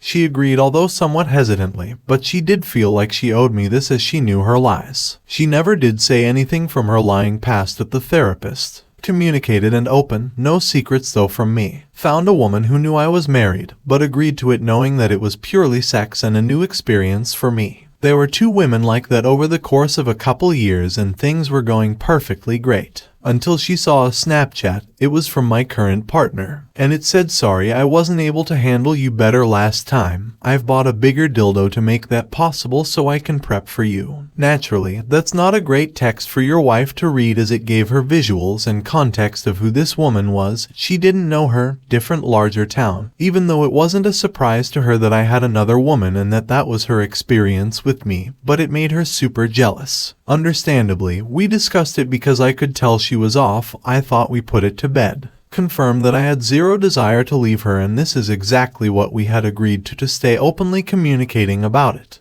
The problem was she started worrying and getting jelly about it over the next 6 months and never communicated it. She was jealous that she now knew who this woman was and that she was super curvy. My wife is more of an athletic and fit build, so she just assumed during that time I was enjoying sex with this gal more. Then we randomly have that convo about the Men's Health article about average size, and we were talking about it, and she was jealous that another woman was getting her man like that and didn't want me to feel like I had her that way, and she was feeling lesser in her own mind due to lack of curves, as she said. So that's where she just blurted out the spiteful comment from nowhere, ended up outing herself about all of her past, and that's when I ended up finding out about all of the stuff. I get why she was jealous. I have empathy for that. But it doesn't excuse all the lying, the lack of communication, and the desire to want to make your spouse feel lesser, especially when you know it was built on lifetime commitment to lying to me. I had never done that, including when I was with those other 2 women. She had opened it up. She says she wanted to make me feel not good enough like she was feeling. If she would have sought any clarity, I would have immediately and truthfully said the sex doesn't compare to us. There is the context. Confirmed life, learned life lessons for all of us. Communication, honesty, and not comparing negatively are super important to a relationship. Here are 3 more valuable life lessons for you, OP.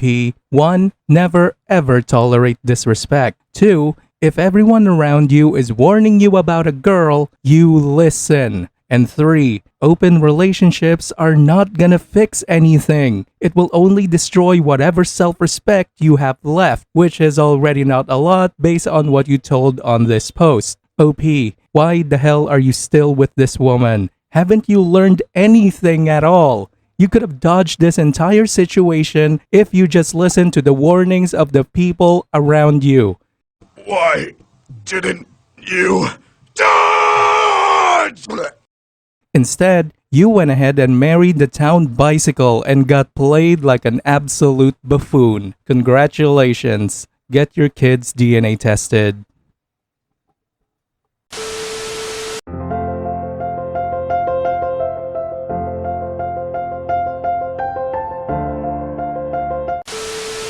Hey there, ladies and gentlemen, and welcome back. I'm your host, PattSun, and today we're gonna be taking a look at r/relationship advice, where the most obvious plot twist happened when OP's wife went on a work trip. Let's begin. My wife told me she wanted to sleep with a guy she met while away on a work trip last year. Posted by Reddit user I'd kill for a drink.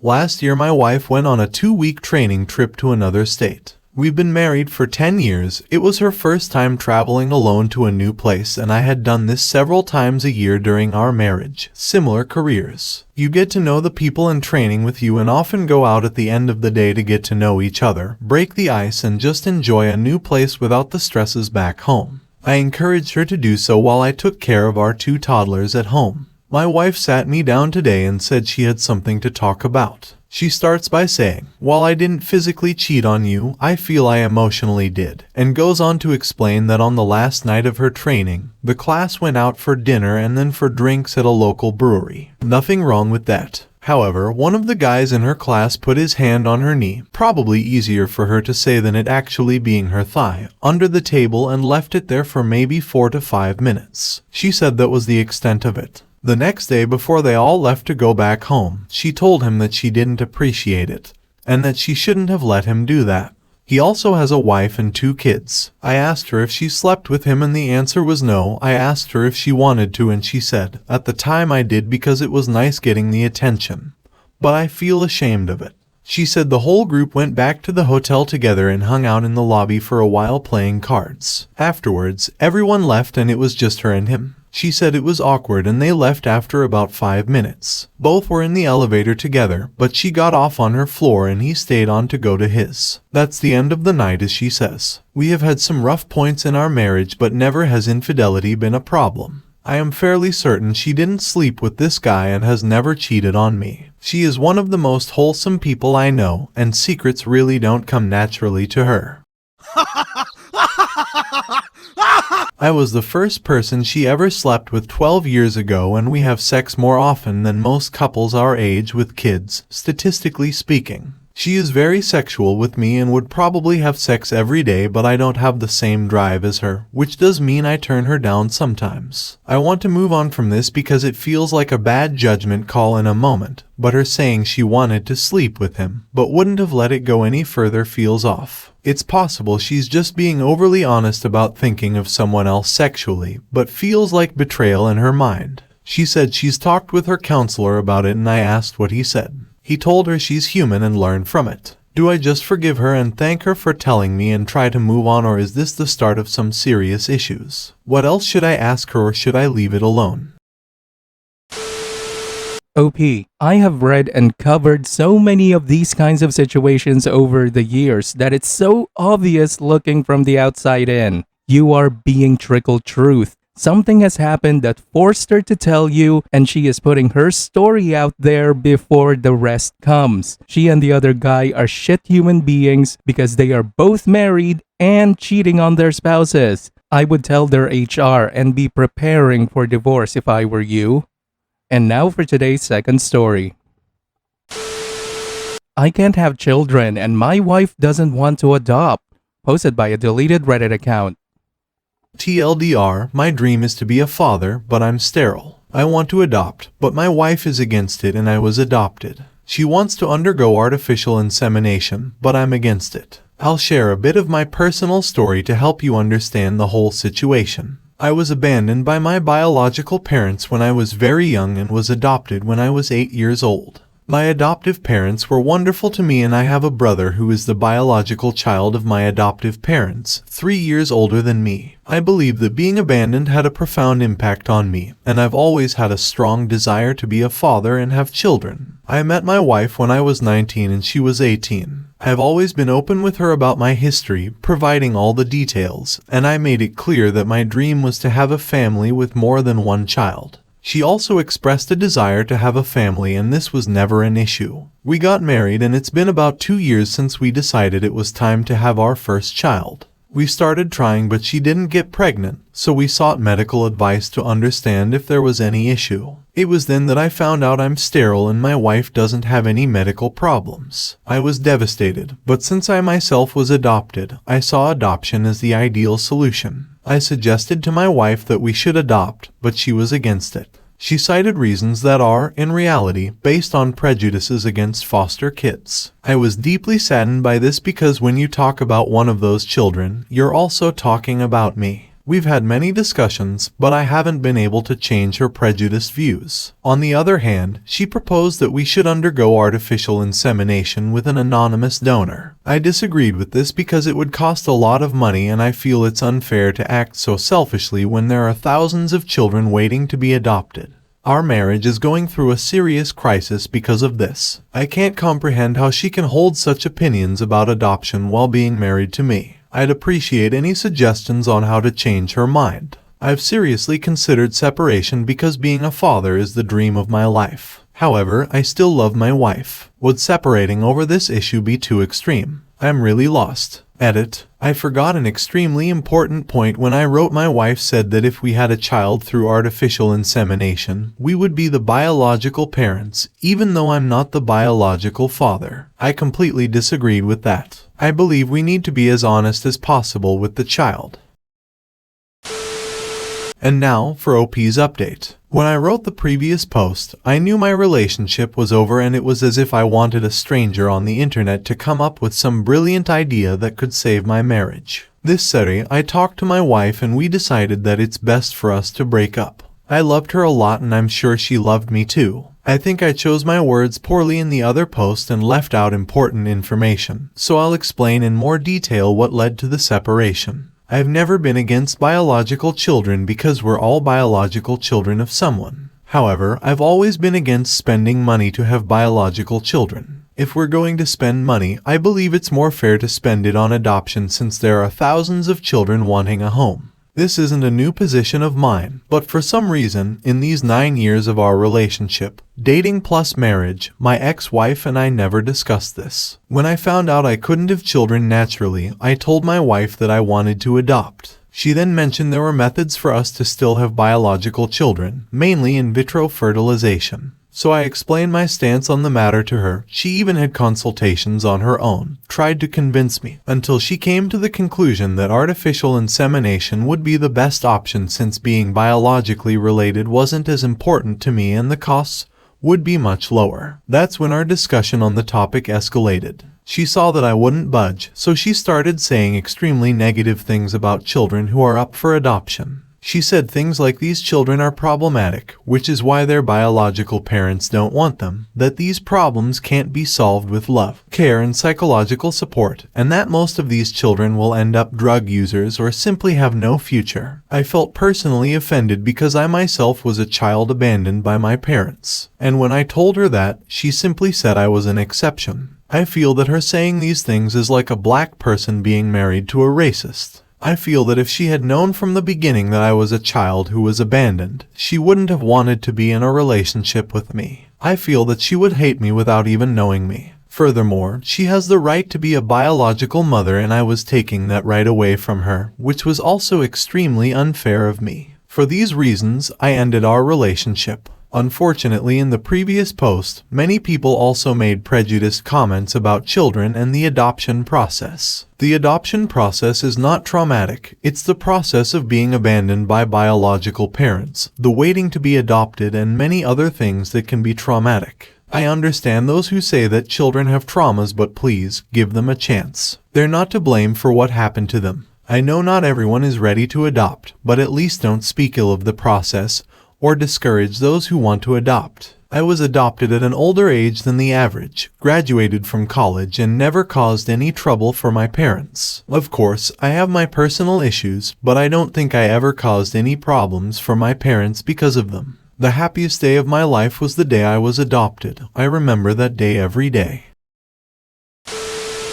OP, I'm not adopted, and even I think this was hard to read, mostly because she voiced some nasty things against innocent children. It's not their fault for being in that situation, and I imagine it is especially hurtful given your circumstances. It may not feel like it right now, but you have absolutely made the right decision. I wish you well, OP. And now for today's final story. My girlfriend doesn't want me as her wedding date. Posted by Reddit user Burrito. Backstory: my girlfriend and I went out for the first time about 10 months ago. I hadn't realized then, but she had just gotten out of a long and very serious relationship basically without any warning. She was shocked, hurting, confused, and I think just looking for a fun casual night. I suppose we hit it off way better than expected and started seeing each other pretty consistently. She was clear she wasn't ready to jump into anything too quickly, but soon enough we were essentially boyfriend and girlfriend. Going out 1 to 2 times a week, texting every single day, and as far as I know not seeing other people. Around the holidays I met her family, and although we really got it off, I think it freaked her out a bit. She continued to text daily, but barely. She didn't want to come over and made excuses to not go out. After a month we saw each other finally and things went back to the way they were. In May a similar thing happened and we actually stopped talking for a week. After that week she reached out, we talked and went out. While out to dinner she and I both acknowledged how hard it was to not talk to each other, how we felt, and she asked me for us to be official. I felt the same and was elated to say yes. Since being official, she met my family. I've spent some more time with hers. We did too many trips together and I even joined her family vacation for a few days. The family loves me and her little sister is getting married in about a month. It's my impression that the sister and her fiancé, who also loves me, wanted me at the wedding and basically said things to me just assuming I was going. I know it can be a pain to invite guests later in the game, so it really means a lot. The issue is that my girlfriend hasn't invited me and has basically told me she doesn't really know if she wants me there. My girlfriend is the maid of honor and she and her sister are absolutely best friends. I guess she feels like with it not only being her sister, but also her best friend, there's a lot of pressure on her and us about having me there. She doesn't want the pictures and memories for the rest of her life to feature one guy she was dating at the time. By the time of the wedding, we'll have basically been seeing each other for a year, though maybe only made it official for less than 4 to 5 months. I don't feel like I'm just some guy and can't help but feel offended. I know this probably has to do with her last relationship ending abruptly and without warning. I think she's still learning how to trust again. But at the same time, it feels like she's telling me we aren't going to make it, and if she chooses to not have me there, it becomes a bit of a self-fulfilling prophecy. I've tried to ask a little about it a few times, but she honestly gets so worked up and stressed out when it comes to this wedding that I don't want to mention it to her anymore. At this point, I haven't been officially told anything either way, invited or not. At what point should a significant other be invited as a date? And now for OP's update. I never expected to hear from so many people when I made my original post. Thank you to everyone who contributed. I wanted to give an update since there were a few who had asked. The responses from everyone seemed to be pretty split down the middle.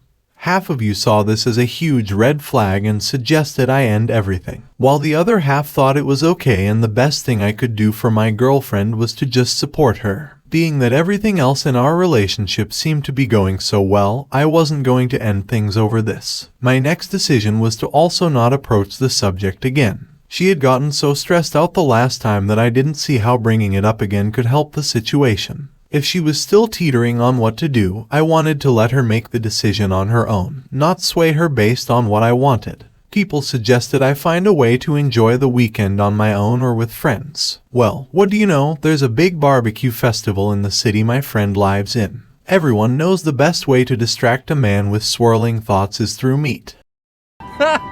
Gay.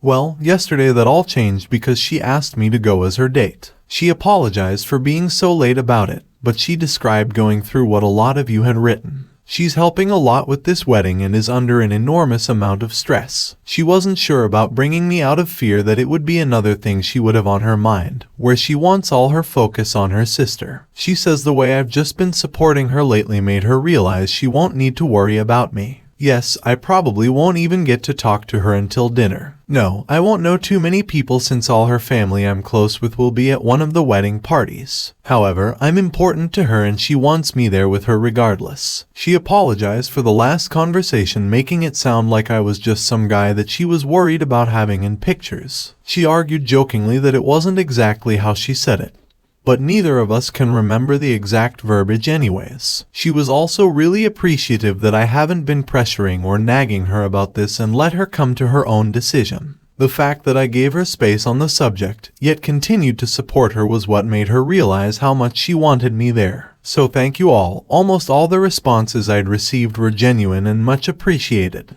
I'm really happy with how things turned out and are going. Now I just need to figure out my suit situation. OP, I don't want to burst your bubble, but how exactly does this fix anything in your relationship? There are too many red flags being swept under the rug here. Her hot and cold behavior still happened. She basically just told you that you are just good enough for now. Everything she does screams that she has always had one foot out of the door in this relationship, and she will probably always will. This is a textbook example of a rebound, where you are just a distraction for her until she gets over or gets back together with her ex. Don't be a damn donut, man. Don't do this to yourself.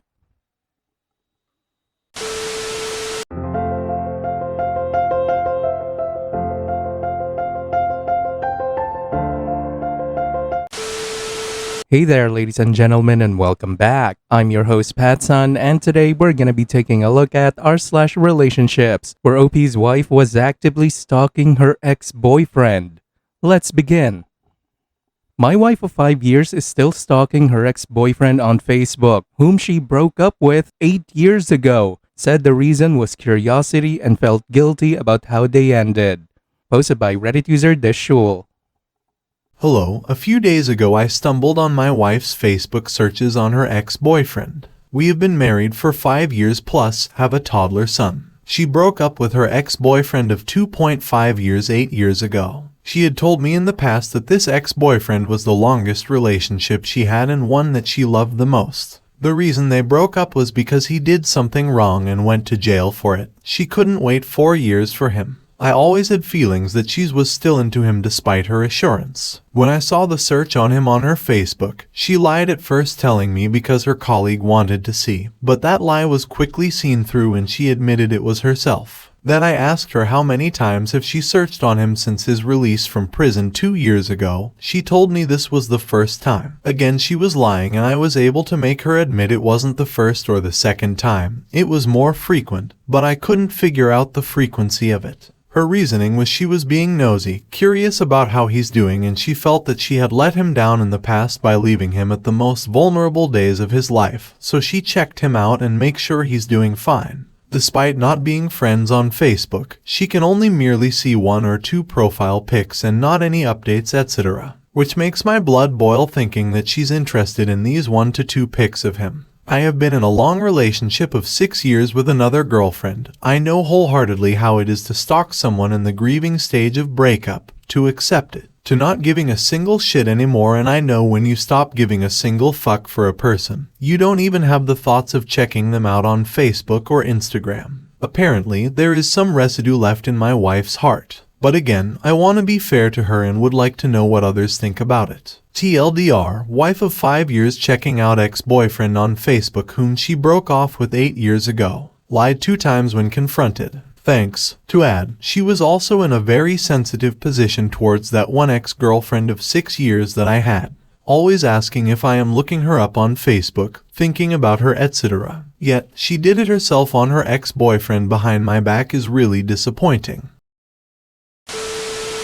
OP, she doesn't want you behaving like her. That's why she kept asking. It's called projection, my dude. She's not over this guy, and the moment he whistles to her, she will come running back to him like a puppy. You're just her simp, man. Don't be that guy. Kick her to the streets before the eventual physical cheating that's going to happen. Divorcing now will at least spare you that heartbreak. And now for today's second story. My close guy friend never told me he had a girlfriend, and I feel weird about it. Posted by Reddit user I never thought I'd post to Reddit, but here I am. Over the last 2 years, I became good friends with a group of people who live in my building. I became particularly close with one guy, going for walks, watching movies with the group or just the 2 of us, things like that on almost a weekly basis for the last 2 years. I'm not a big texter, but we'd text occasionally. I'd tell him pretty much everything about my life and he would share things about his life too. We've had some good, meaningful chats in the past. Nothing physical has ever happened. A few weeks ago, I happened to run into him and a girl who I found out later he has been dating for about 7 to 8 months now. Our mutual friends, which are his roommates, know. I had no idea his girlfriend existed despite how often we see each other. To complicate things, I did catch feelings along the way which I was hiding due to the age difference. I was fine to just be friends, but as friends, I assumed he would mention at some point if he started dating someone seriously. Guess I shouldn't have assumed that, but that's so unreasonable between friends. I told him I felt really weird that he never told me. Basically, to him it's no big deal because it simply never came up.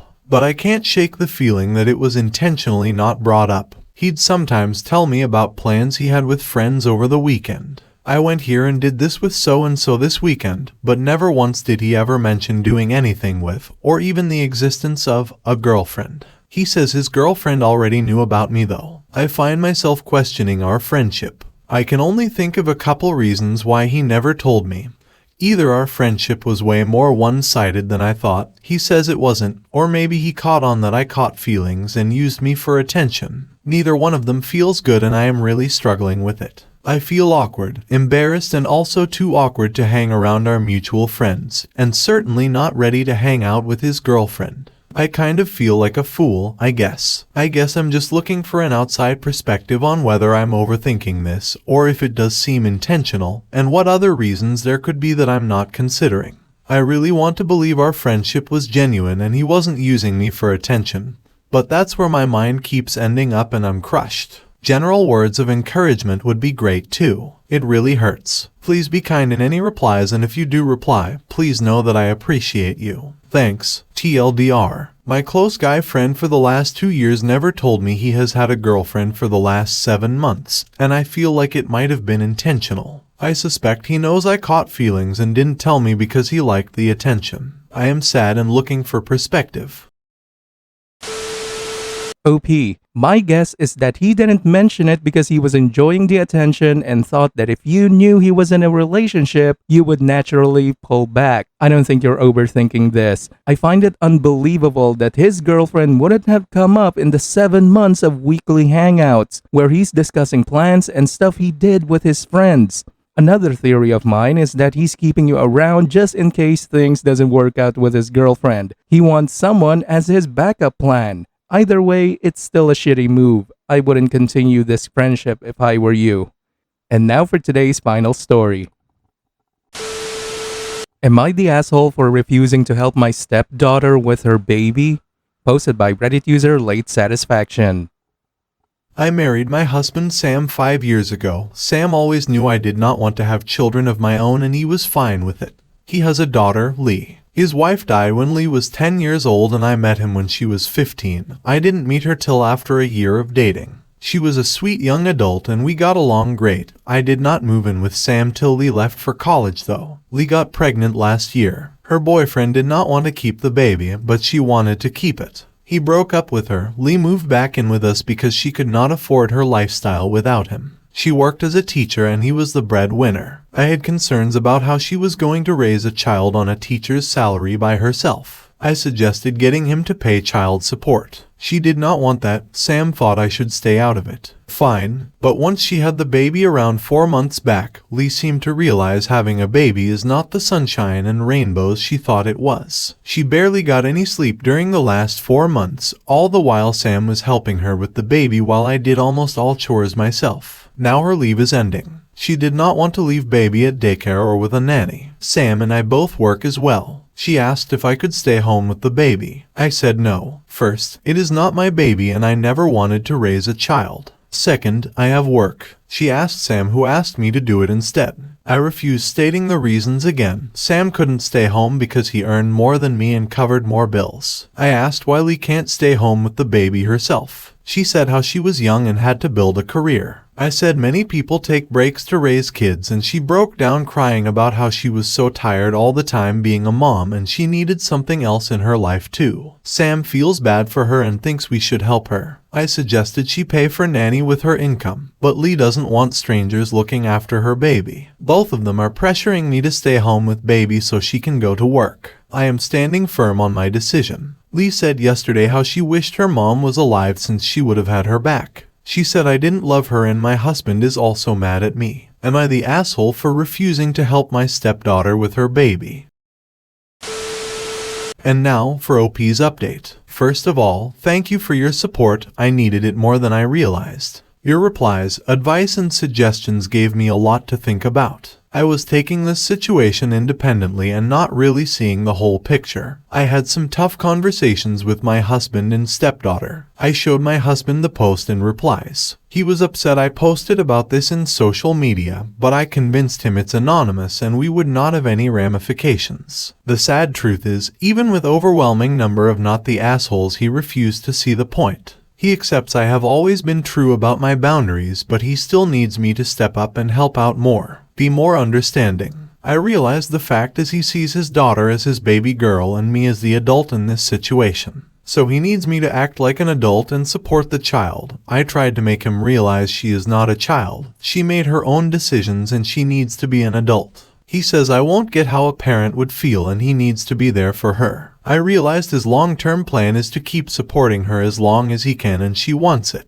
To be frank, I sort of respect his stand. A father wanting to be there for his daughter and wanting to live for her is admirable, but that is not the life I envisioned. Loving grandmother that babysits occasionally, sure, but raising Lee and her baby, nope. Before we decided on anything extreme, we had a talk with Lee as well to know what her plans are. We revisited the topic of child support and this time her dad was adamant to know why. Your replies made him concerned, I think. Well, apparently the reason is Lee is still in love with him. She is scared pushing a court case and responsibility on him on a decision she made will scare him away. She is still holding on to hope he will come back. We don't think she is being realistic but have decided to table that talk for later since Sam is anyway ready to fund the baby's life and child support can be demanded with back pay when she decides to follow up. We offered her multiple solutions, such as lesser work hours, career change, nanny, daycare. She did not accept any offer. She loves the school she works at and does not want to leave it. She claims reducing hours will impact her career trajectory, and since she wants to work, she might as well work full-time. She does not want to leave baby with strangers and is refusing to hear it. She wants her baby to grow up with family feeling loved, and she can't be at peace unless she knows one of us is with the baby. Sam is refusing to cut down hours himself since he can't afford bills himself. Let me clarify, he had refinanced this house to pay for her college education. Did not want her to have any loans. I had suggested we downsized from this 3-bedroom house to a 1-bedroom one we can both afford. He wanted to have space for his daughter. I understood that, but I couldn't afford to pay for it. We came to an understanding I wouldn't pay for it and won't have any rights to the house either. That is his biggest payment. We split the rest of the expenses proportionate to our income till Lee moved back in. She doesn't help financially. I contributed to normal day-to-day expenses, but all baby-related expenses are being met by Sam. If Sam stops working or reduces hours, he won't be able to do all these. I would take up being breadwinner, but we would have to downsize and Lee would at least have to cover all baby-related expenses herself. Neither of them wants that. The conclusion of all discussions was the same. They needed me to stay home with baby. Sam wouldn't be putting anything in my savings or retirement funds because he won't have funds for that. He also thinks it isn't necessary since I can just go back to work when baby starts school. Long story short, I left. I packed all my clothes and stuff out of everything I had heard in my car and is now crashing at a friend's home. I don't have any rights to the house or own any furniture there, so leaving was easy. I have booked an appointment with my lawyer. I think this is the best decision I can take for myself. Both Sam and Lee called me a selfish asshole for leaving. I guess it will have to be this way. Imagine having the audacity to call a woman a selfish asshole for refusing a life she doesn't want to live. OP, they are the selfish assholes, not you. And your husband is obviously easily manipulated by his spoiled daughter and refuses to see that she is an adult and should be behaving like one. This will not bode well for the daughter down the road, as she will have no ability to be responsible for herself and, more importantly, her child once her father passes. And only God knows when that will be. Hopefully not for a very long time, at least for the baby's sake. You made the right choice, OP. I wish you well.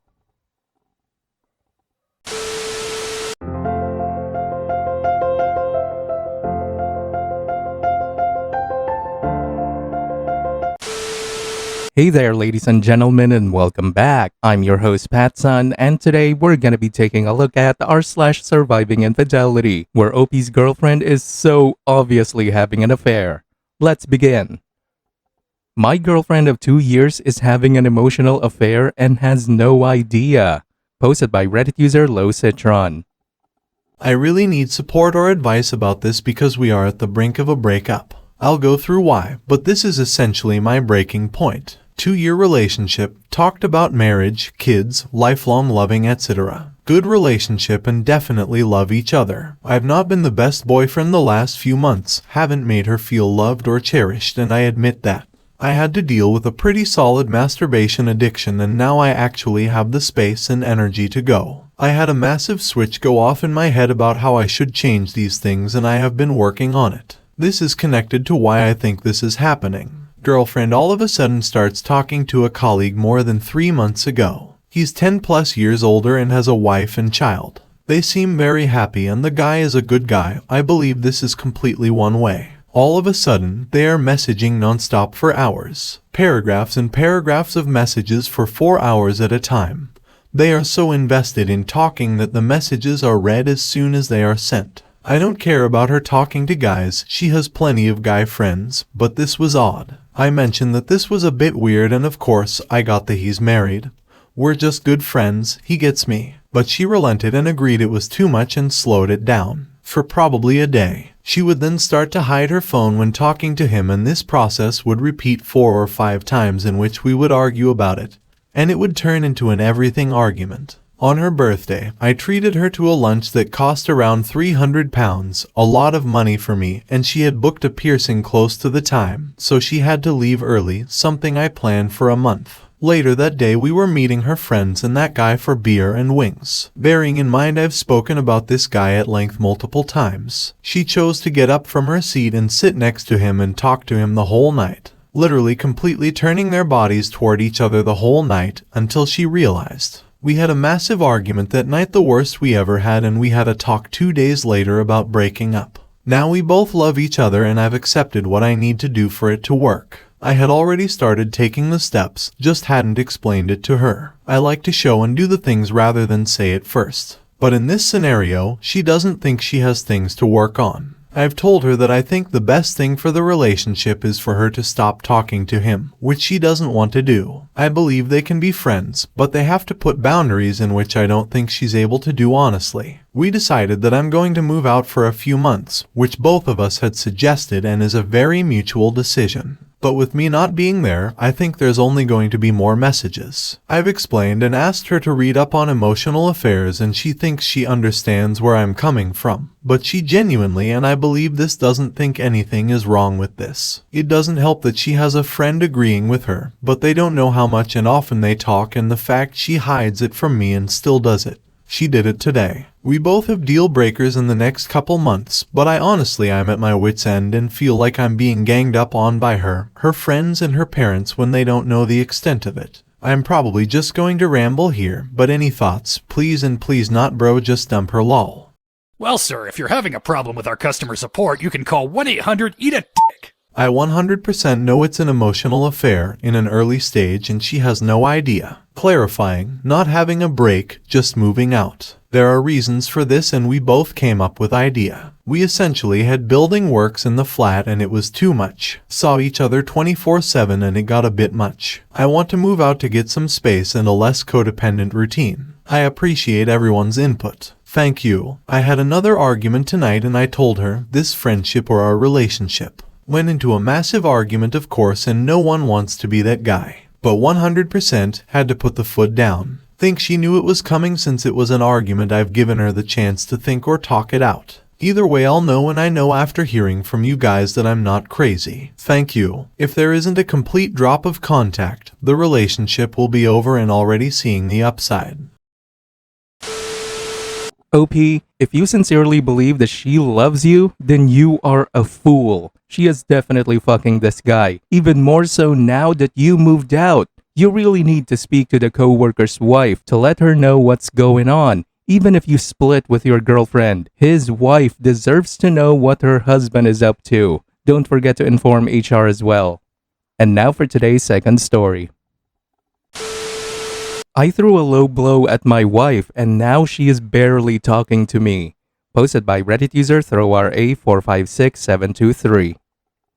My wife Ollie and I have been together for 6 years and married for 3. We met in college and at first, my mom, who was always a stay-at-home, was worried that my wife wouldn't make a good housewife. However, as the years went on, she saw how my Ollie and I made a beautiful partnership. She saw how we supported each other through college and grad school, job hunting, financial issues, health problems, and more. She saw how I would pick up the slack when Ollie was busy and how Ollie did the same for me. We also split our chores at home. My mom now absolutely adores her. Since I only have brothers and I'm the only married one, she thinks of her as the daughter she never had. Now onto the issue. This past Monday, I was just having a terrible day. That's where everything goes wrong. I got a flat tire on my way to work, was late to work. My boss yelled at me. I dropped my lunch and left my wallet at home. It was just an awful day. I got home and was starving. Ollie was cooking dinner. She seemed to have been anxious because when she starts talking a lot and really fast, which I normally find sweet and endearing, but not that day. So she starts going on and on about her day. I just wanted her to get done with dinner. So out of nowhere, I just yelled, "Do you ever just shut up?" Boy, was Mom ever right. She asks, right about what? Instead of keeping my mouth shut, I tell her about my mom's concerns about her not making a good housewife. Her eyes welled up with tears and she stopped talking, finished cooking dinner, and went straight to the shower and then bed. Now, she wakes up before me and leaves breakfast and lunch ready, comes home and leaves dinner ready and goes straight to shower and bed. She doesn't want to talk or watch TV or anything. If I ask or say anything, she gives me 1 or 2 word responses. She doesn't even look angry at me, just defeated. I don't know how to fix this. I feel like flowers and chocolates won't cut it here. Plus, I don't even know why I said that because my mom doesn't even have those concerns anymore. Please help. And now for OP's update. I'm not sure how to link my previous post, but it is still on my profile. I first want to clarify and answer some questions from the first post. Pregnancy, Ollie is not pregnant. Before getting married, we decided to wait until our careers were established for 2 years before we started trying for a baby. That would be next year. We are both very careful. Plus, I asked and she said she wasn't. Her doing all the chores, she does not do all the chores. Before we moved in together, we made a list of all the chores that needed to be done. Then we flipped a coin and chose the chore we wanted, then we alternated on choosing the rest of them. She chose the first one, which was cooking. She cooks and I clean the kitchen. She grocery shops and I put the groceries away, and so on. So even with the fight, she kept doing her chores and I kept doing mine. Although I would fully understand if she stopped doing them altogether. Me apologizing, I did try to apologize multiple times, but she said she didn't want to hear it. I just wanted to give her space but should have tried harder. I read every single comment and private message. It was hard,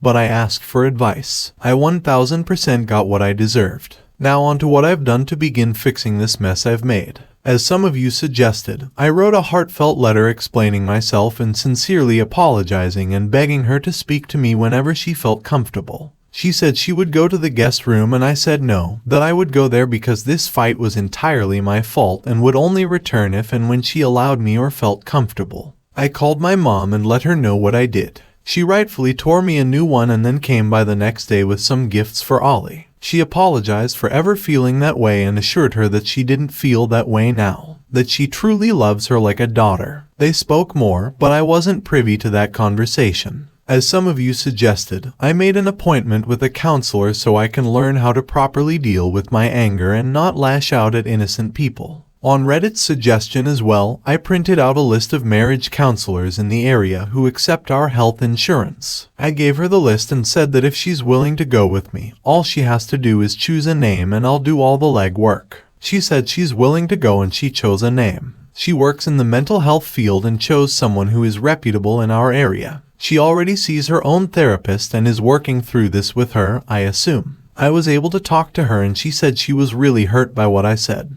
That she was questioning what my family, especially my mom, and what I thought of her as a wife and a person. Like all the memories with my family are tainted now. Were they pretending? Was it just my mom? What are they saying behind her back during special occasions? If we have kids, will they think she's a bad mom too? When my mom helps her with something, is it to be nice or because she thinks she's not capable? That she was angry. I didn't trust her with those concerns earlier in the relationship, so she could either address them with my mom or even see what I thought as well, because she might have made a different choice about marrying into a family that had doubts about her. She also said that she was already anxious about a hard day at work. She works in the mental health field, which can be stressful, and I yelled out of nowhere. She told me that if I had just communicated to her that I had a bad day and was hungry, she would have just made me a snack and told me to chill while dinner was ready, but instead I just lashed out. Or if I had texted her earlier, she would have ordered me lunch or given me her card number so I could order something for myself. Also said it was about teaching me a lesson about what a quiet housewife looks like and that it's obviously not something I want.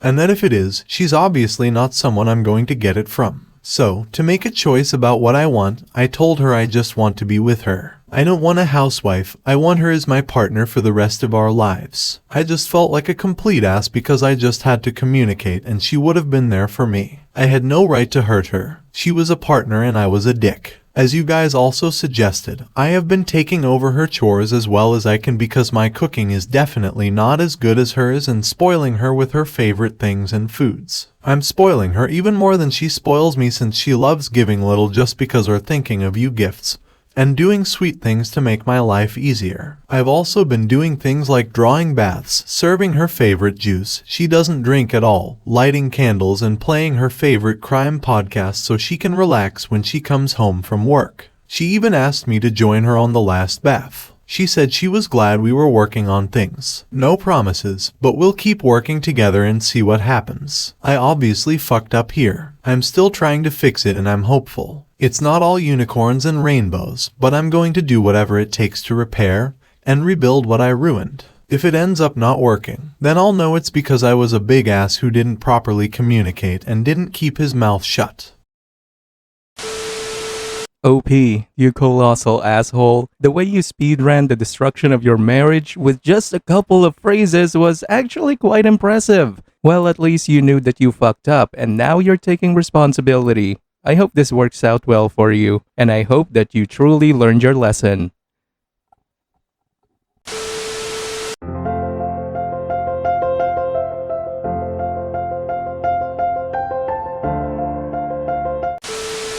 Hey there, ladies and gentlemen, and welcome back. I'm your host, PattSun, and today we're going to be taking a look at r/cheating stories, where OP's long-distance girlfriend was actually living a double life.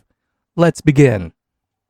My long-distance girlfriend who finally came to visit me while studying in the UK is actually married with a kid and still living with her husband. Posted by Reddit user RyukuCat.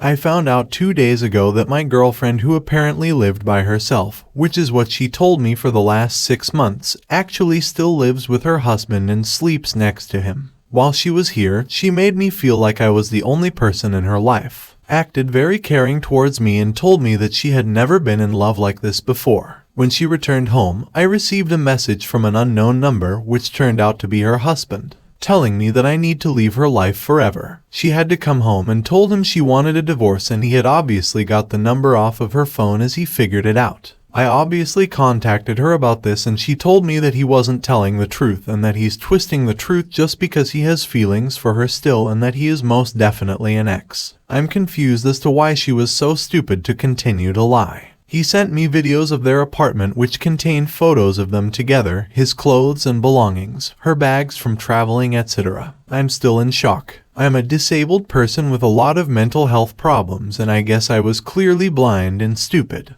I'm not really sure what her goal was. Maybe she just wanted to escape her life for a bit and I was that escape. I do believe that she genuinely liked me, since I'm not a rich person, so it wasn't for the money. But the way she went about this, not only cheating on her husband but cheating me too. I just don't understand how somebody can behave like this, somebody who I thought cared about me. 6 months of lies. It hurts and I feel stupid. OP, send the husband all of the screenshots of your conversation with his wife, including all of the lies that she has told you. She is definitely monkey branching. She wants that green card, dude. And once she has it, she will throw you away too. Good luck and be more careful next time. And now for today's second story. Baby update final. Posted by Reddit user Can I Please Stay.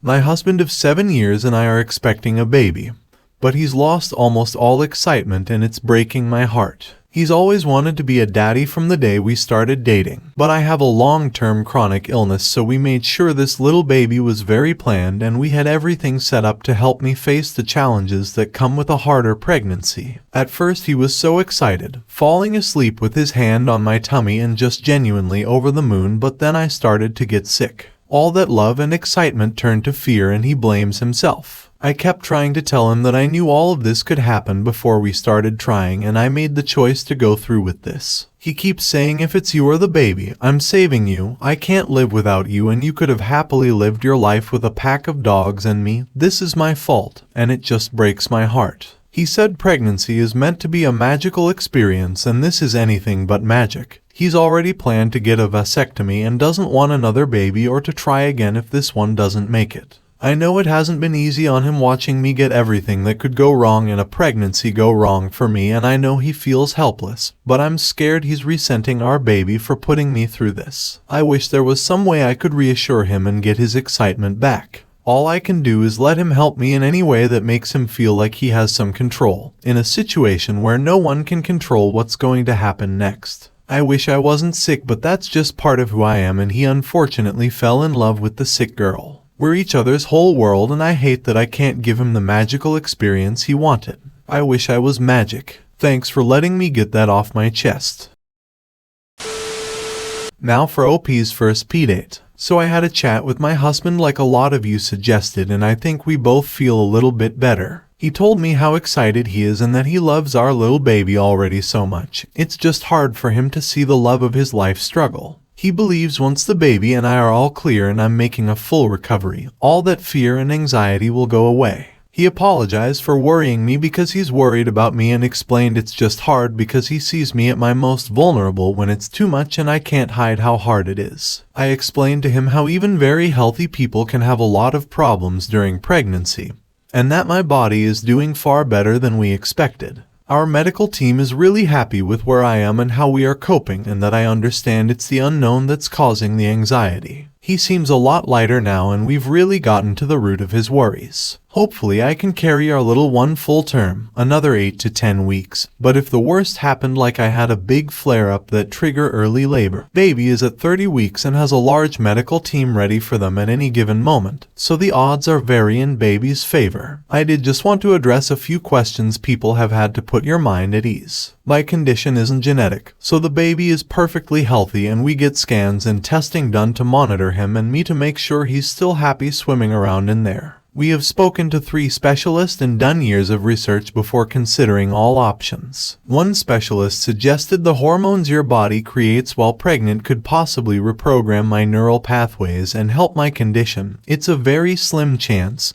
so we chose to try once before going down the adoption route. My husband is very serious about the vasectomy and I respect his choice, and we've decided if we want another child down the line, we will either adopt or open our home to foster care. I'm pretty sure that's all I've got for now. I've been requested to update when baby comes along and let you know how I do. Keep all the positive thoughts for me. I know I've definitely planned for the worst but expecting the best. Thank you for all chatting to me and sharing your stories. It genuinely helped to see we weren't alone in feeling this and that others have made it through. I value your input so much.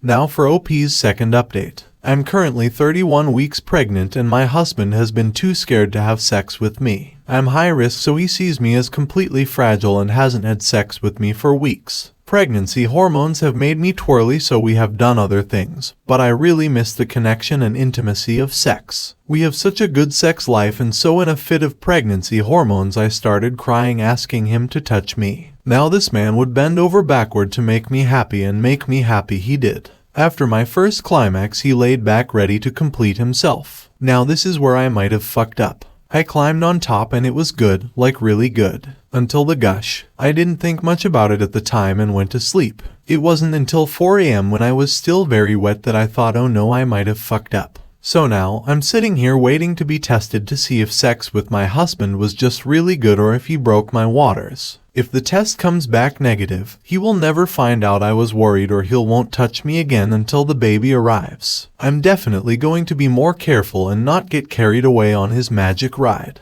TLDR, convinced my husband to have sex with me 31 weeks pregnant. Don't know if he blew my mind or broke my waters. Small update. Just got back from the hospital, had all the testing and lots of cheeky smiles from the nurses. Turns out he's just that good, folks. The cup and a half full of liquid that had me worried and my bed soaked was all him and pregnancy hormones. He's definitely more freak than the doctors were, and he has me on a strict on my side with plenty of support if we get intimate again. Though the doctors say everything is fine and sex shouldn't be a problem for us with my condition. They reassured me I did the right thing coming in, and that if any more cough gushing were to happen, definitely come back and get checked again. I'm minutes away from my hospital, so no one worry. I'm well looked after and my baby is super happy and healthy. TLDR, my husband is just a legend and my water didn't break. And now for OP's final update. My little one is perfect, but I almost died and then had to endure the worst pain I've ever felt in my life, which surprisingly wasn't the childbirth. We had several ultrasounds and my medical team determined for both our sakes it was time to get our little guy out. I went in for my induction on Sunday, where they placed a balloon inside me. Worst balloon ever. My chronic illness was flared and I could only stand the thing for a few hours before I was screaming in pain, buckled over. I couldn't let anyone near me to examine my cervix without my body starting to show signs of shock. They removed the balloon and decided before any internal examinations I'd have to have the epidural installed. I took that spin needle like a champ. 6 times they had to try to place it in the right spot, and I sat still for over 45 minutes while they installed this wonderful little pain blocker. They broke my waters at 8 a.m. and then started my labor. The birth itself was amazing. I've never felt more powerful and in control in my life. The pain was bearable, and I'm no stranger to breathing through the unbearable. He came out naturally and was placed on my chest. It was like the whole world got wrapped about that moment. It was just him and us, my little family. Then I felt it. I reached for the gas and started breathing through the placenta, but the look in my husband's eyes said it all. 8 minutes. I had 8 minutes with my beautiful son before they pulled him off me. They couldn't stop the bleeding. A button was pressed in the room filled with people. I had the head surgeon mount my bed. She pressed down on my stomach and used herself as a plug to try stop the blood. My husband said he'd never seen me become more serious. I locked eyes with him and told him skin on skin, look after him, don't let him out of your sight, I love you, and then I was being wheeled out. The surgeon saying we might have to remove your uterus, but we'll save your life. They took me to an elevator that opened straight into the operating room. The surgeon refused to get out of me even as they slid both of us from the bed to the table. 6 medical staff pinned my arms and legs, all trying to place a line. It was something out of a nightmare. My body bucked with every push to my stomach, and all I could think was if I die because I have shitty hard veins to find, I'm going to be so pissed. I understood why she refused to remove herself, because the moment she did I felt the table around me flood. I closed my eyes and I was out. Meanwhile, my husband was left with our minutes-old baby in the same room I'd just left, staring at the piles of blood. The midwife dimmed the lights and left him there alone. She tried to mop up the site, but I'd trailed blood all through the corridors and elevator. She got him a room and he had to do all the things we were going to do alone. It was several hours before he was told I'm waking up and coming back to the birthing suite for more care. He said he heard me before he saw me and his heart broke. I woke up with a nurse I didn't know and asked for water. She kept refusing to give me anything but these small tubes. When she got sick of me asking, she gave me water and a drink like it would save my life. I've never been that thirsty before. My pain was beginning to become unbearable. I started begging her for help. She offered Panadol, and when I informed her that my epidural should have been restarted before I was woken up, she argued with me that that's not how they normally do things. 2 surgeons came over to assess me and I literally begged. I begged them to help me. My pain was getting past a point I could control. They informed me they had to put in a different type of balloon to stop the bleeding and filled me with gauze. They agreed to give me a temporary top-up of pain relief, then do handover. That nurse wheeled me to the room and started handover, which means neither of them can help me until everyone is debriefed. You probably guessed it, the pain medication wore off. My pain was a 15 out of 10. I'd have given birth to my son 10 times again if I never felt that pain again. I begged them to help me. I screamed for them to end my life, to rip it out, to kill me. Anything to make the pain stop. I was trapped in my mind. It felt like I was being held underwater, thrashed around by the waves, not knowing which way was up. It was dark and I couldn't focus. I was completely lost inside my own mind, trying to find a way away from the pain. Then I heard it. You're scaring him. You have to calm down. I have never seen my husband before that moment. His face was so clear, it was incredible. So vivid. Later he told me he could see it. He saw me return. He'd been right there trying to reach me, telling me they were bringing me pain relief. I just had to hold on, but nothing was getting through. He repeated, "You're scaring our son. Please, baby, please," and suddenly I could hear. I whipped my head around so fast and pinpointed his little bassinet and his blood-curdling scream.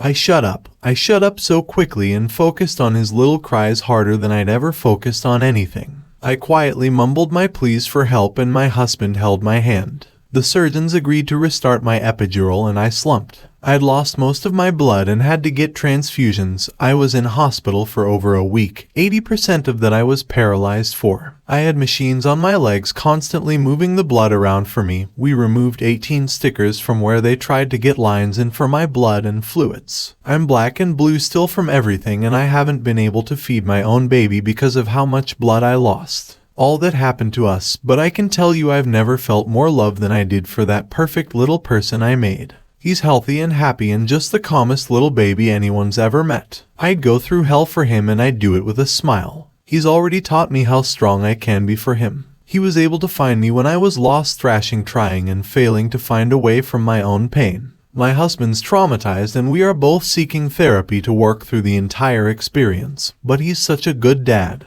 Oh my gosh, he's so amazing, and truly we catch each other just staring at each other all the time. He says I was born to be a mother and I did such a good job. I think he's waited his whole life to be a dad and he's finally his full self. We will only be doing this once for obvious reasons, but I'm so glad I chose to do it with him. I got home a few days ago and I'm bouncing back really well. Still a long way to go, but I have so much love and support that I'm not afraid anymore. We've got this. So from my little family to you, thank you for caring and supporting us. Thank you for messaging me through my pregnancy with well wishes, and know we are all here safe, loved and happy. TLDR. Birth is scary. Motherly instincts can pull you from the darkest places, and baby, mom and dad are all home safe and well.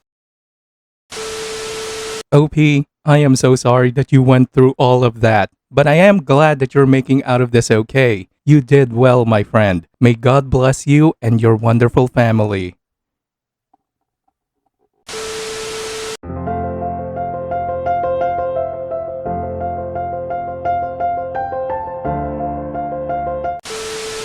Hey there, ladies and gentlemen, and welcome back. I'm your host, PattSun, and today we're gonna be taking a look at r/cheating stories, where OP's ex-girlfriend is now suffering the consequences of her actions. Let's begin. My mentally ill girlfriend cheated on me after 1.5 years, and it has ruined her life. Posted by Reddit user International Ad. For starters, me and my ex both met online via Instagram. To make things easier, we will refer to my ex as Jamie. I don't really care for anime or any of that type of stuff, but my friend invited me to an anime convention one year and I decided to go with him because he's my best bud. I was scrolling on Instagram after I got back from the convention and learned that Jamie also went to the same anime convention, as I saw someone posted it on her story. I mind-numbingly messaged her saying I went to the same convention. Did she enjoy it, what her interests were, etc. I asked if she played any games and she said she played Minecraft, so later that night we played Minecraft for 2 hours together. I learned later that she went to my school and I realized I had seen her a couple of times. She wasn't the most attractive, maybe a 7 out of 10, but she was cute and we played Minecraft more and more over the next couple of days. Around the third day of us talking, I asked if she would want to watch a movie and she suggested that I come over to her house. This was the first time I'm meeting her, so I thought I was a bit strange she was willing to invite me over, but I agreed that I could come over Saturday. Within the next 4 days she started making very subtle sexual jokes and also sending me pictures of her without clothes but not showing anything, back arch pics, etc. She was really teasing me. Fast forward a couple of days to Saturday, I asked her if she wanted me to bring condoms before I came and she said maybe. Which should have been the first sign something was off. I decided to not buy any condoms because this was our first time meeting.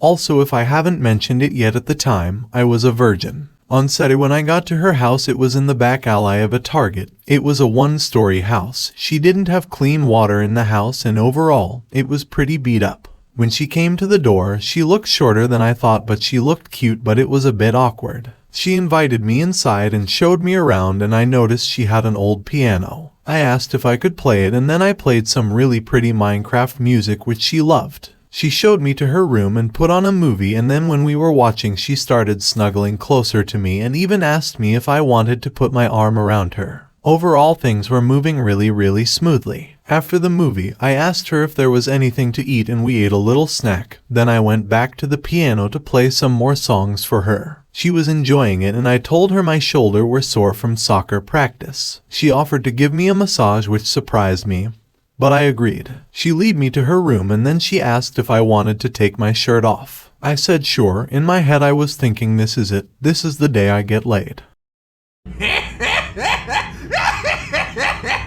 Keep in mind this is the first time we ever hung out. She massages my back, neck, shoulders, etc. I then asked her if she wanted a massage, which she jumped on the idea. She took off her sweatshirt and laid on her back. I asked her where she wanted me to massage and she told me anywhere I'd like. I started from her neck and worked my way down to her butt, and then I asked her if it was okay to touch her butt. She said sure. When I touched her butt she immediately told me to stop, which I did. I asked if she was okay and she said she was uncomfortable. I asked if she wanted to do something else and she said sure. We talked for a bit about our favorite stuff to do and then I told her I was about to head out because at that point it was 7 p.m. She walked me out and I told her I would see her later. When I got home, she texted me saying I made her uncomfortable. I apologized and told her many times that she sent me so many signs she wanted me to do something, so I thought it was okay. I even asked her before I did it and she said it's okay, just don't do it again because it was so soon and we just met. I thought it was weird she was saying that because she has been making sexual remarks and teasing me sexually the entire time. I told her I didn't think it was gonna work and told her sorry again and then stopped talking to her. A couple days later, my two best friends called me and with a very serious tone asked if I was okay. I was confused and they told me that Jamie said I sexually assaulted her and was telling people. This was the first real mistake in our entire relationship. I should have ended things right there. I called her and asked her why she was telling people I sexually assaulted her, and she told me she was just upset what I did to her. I asked Jamie if she actually thought I sexually assaulted her and she said no. I showed everyone screenshots and the rumors were cleared up. But a lot of my friends trusted me a little less after what happened. At the time I blamed myself for what happened, thinking I should have been more careful. But now I realize I did everything right. Jamie was just crazy. A couple weeks later, when classes started back up for school, I started seeing her more and more. And it was awkward seeing her at first, but one day I saw a TikTok and randomly sent it to her without really thinking. After that we started talking more and more. Texts turned into FaceTimes, FaceTimes turned into dates. You guys get the idea. About 1 month into us talking a bunch, I told her I know I messed up before the first time we met, but I wanted to make things right this time, because I think I'm starting to fall for you. That's stupid! You're stupid! Stop being stupid! She accepted my apology. She agreed and we should take things slow, and she said she thinks she was falling for me too. In the beginning of our relationship, we both didn't have a lot of money. We were both broke students. We split every date night. We made handmade gifts because it was cheaper. We volunteered together. Around a month in our relationship, Jamie and I were on a late night drive back from a date, and she told me she needed to tell me something. This night would have forever changed me. She told me she has had depression for the last 5 years and had been doing self-harm for the past 5 years. She told me also that night that she wasn't a virgin and she was sexually assaulted a year ago in a car by a person she met online. She told me that they met online and he asked to hang out and she said sure, and then they watched a movie in his car and then he sexually assaulted her. At the time I felt so awful for her. This poor girl was going through so much. If I had the information I did, I could have been a little more suspicious. She gave me the offer to leave her because she's a lot to handle, or I could stay with her. I obviously stayed with her. I wanted to make sure this girl got all the love in the world. I wanted to help her get better. By the end of this, you are going to be crying like a little bitch. 2 months in our relationship, we were watching a movie on her parents' bed and she asked if I wanted to do it. I was a little taken aback because it was all of a sudden, but she said she was really in the mood and she got some condoms for us. This was my first time. It honestly wasn't the best, but I was happy this girl who had gone through so much was able to trust me. Honestly, our sexual relationship and our entire relationships was great. I am a little above average and she said she felt good a lot of times. I made sure every time we did anything I would always ask for consent. Obviously, consent is important. But when your partner claims to be sexually assaulted, you have to be extra cautious, especially if you love that person. Jamie didn't have the best upbringing or home life. It was so bad she didn't have clean drinking water at home. So every week I would buy her 42 packs of bottled water. I also learned how to cook for her because she didn't have meals a lot of the time. Because of her finance struggle, I started paying for all the dates and meals, which I was perfectly okay with because I loved her. I needed a way to make money fast, so I got into e-commerce, and by the 6 months of our relationship I was successful, making $3,000 per week online as a student.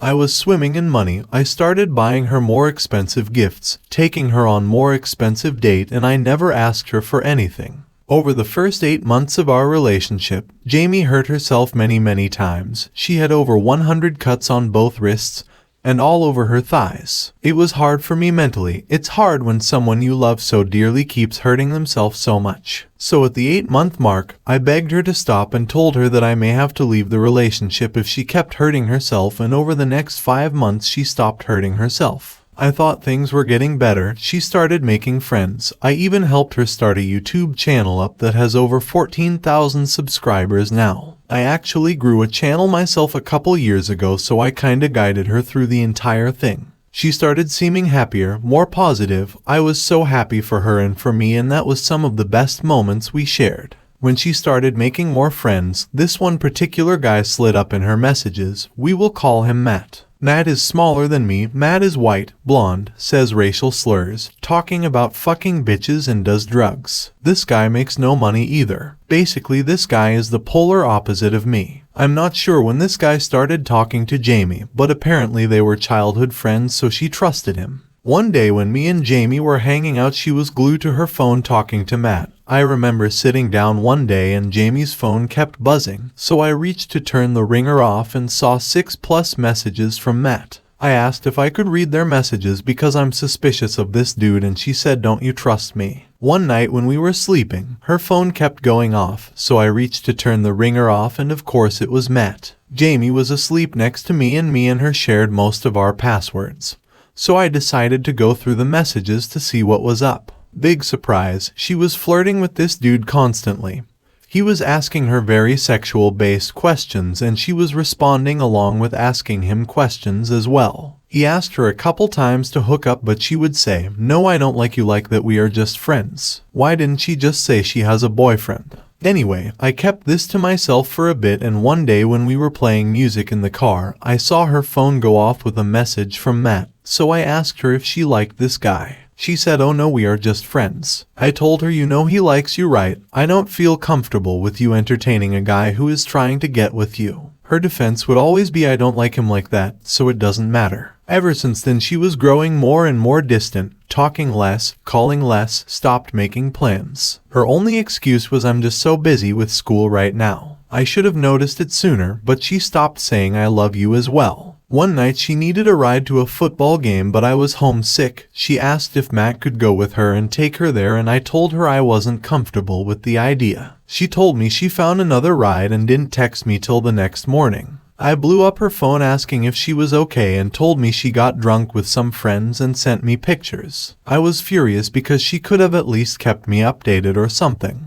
There were a ton of random guys in the picture as well. I didn't see Matt anywhere though. I asked her where Matt was and she just said he wasn't there. I wish I knew how much I was being lied to. I learned much later after our breakup that she hid Matt being there. Around the 11-month mark of our relationship, my grandma, who was in another country, was very sick, so I had to leave to go take care of her for a month. When I left, she basically stopped responding to my texts, stopped calling me. I saw on Matt's story that he was over at her house. At this point I knew she was cheating on me. Her friends started reaching out to me telling me what was going on, and the worst of all, I was stuck in another country. I couldn't do anything about it. When I got back, she acted like nothing had happened and hugged and kissed me like everything was normal. I asked her what was going on with her and Matt, and she acted clueless. I just shrugged it off and went home. Later that day she called me saying she wanted to break up with me. I asked her why, and she said that I was manipulative and I was such a bad boyfriend.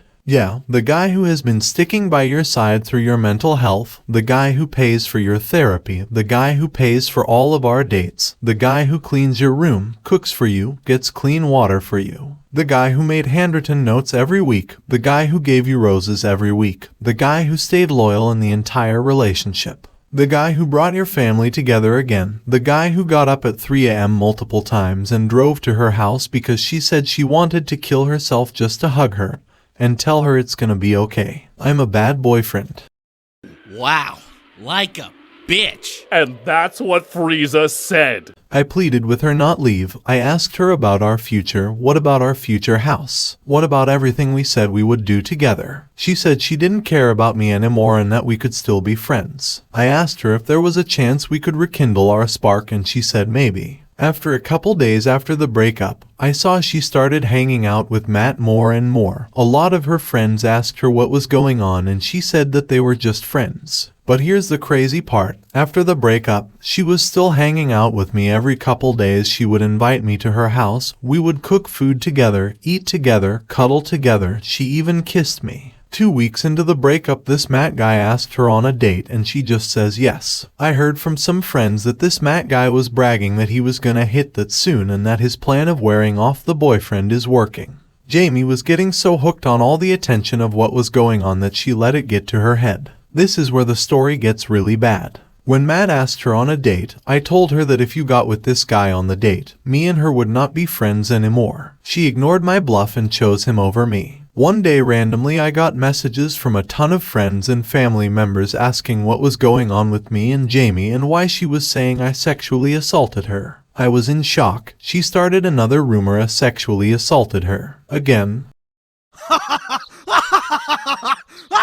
I called her and asked her what she was going on, and she said that since I didn't want to be friends with her, she told everyone I sexually assaulted her. This girl was crazy. I contacted the police, showed them all the messages, cleared things up with school friends and family. But after this it just kept getting worse. A lot of her friends reached out to me supporting me, telling me what she was doing was wrong, and also, they informed me that the last 2 months of our relationship she snuck out multiple times to get drunk with Matt. There was no evidence that Matt and her did anything sexual, but at this point she was hiding their relationship behind my back because she had so much fun getting drunk with him. I mean, what else do you do when you get drunk with a guy at 3 a.m.? After the truth came out that she had been cheating on me for 2 months, her life slowly began to fall apart. All of her friends other than 2 left her, all her teachers lost respect for her, she lost a lot of scholarship opportunities for the sexual assault allegations. Her family were very disappointed in her and apologized to me many times. The Matt guy she had been talking to asked her to hook up, and when she realized I was right the entire time about him, she stopped talking to him, and now she claims that all men are evil and she likes girls now. I also forgot to mention she tried getting the police involved by showing them cropped out of context screenshots, and also tried posting on her social media claiming that I cheated on her. Her last message to me was, "I don't care how many girls you ask out, I don't really care what happens to you, just leave me alone. You ruined my life." To this day she still hasn't admitted to cheating. Unfortunately, I haven't seen her wear short sleeves in a while, which means she probably started self-harm again. I have tried getting the school to check in on her, but without any proof of her hurting herself, they can't do anything. Even after everything she has done to me, I do believe she has some type of mental illness that causes her to act this way. I really do want to help her, but she hates me right now and she thinks I'm an evil person. In reality, she got caught and then karma did its thing. I have been mentally feeling a bit better, but every once in a while I do get hit by a wave of sadness. I do miss her sometimes. I truly wish the best for her. I know I did everything I could for her. I still want nothing more than for her to live the happiest life possible. I'm not looking for any advice or anything, but if you have been in a similar situation or just want to share your thoughts, please let me know. TLDR, my mentally ill GF cheated on me after I helped her get out of the darkest place in her life, and then tried ruining mine. Based on your post, OP, I can tell you're a nice guy, but unfortunately for you, nice guys with no self-respect always get fucked. You're lucky that you didn't get arrested and got some jail time. I had hope, I had hope that you will learn some sort of lesson after going through all of that. That is, until you started wishing her the best life. You are a fool. You deserved all of that for being so damn clueless. She tried ruining yours, dumbass, twice. The only advice I could give you, young man, is to grow a damn spine and start using your brain.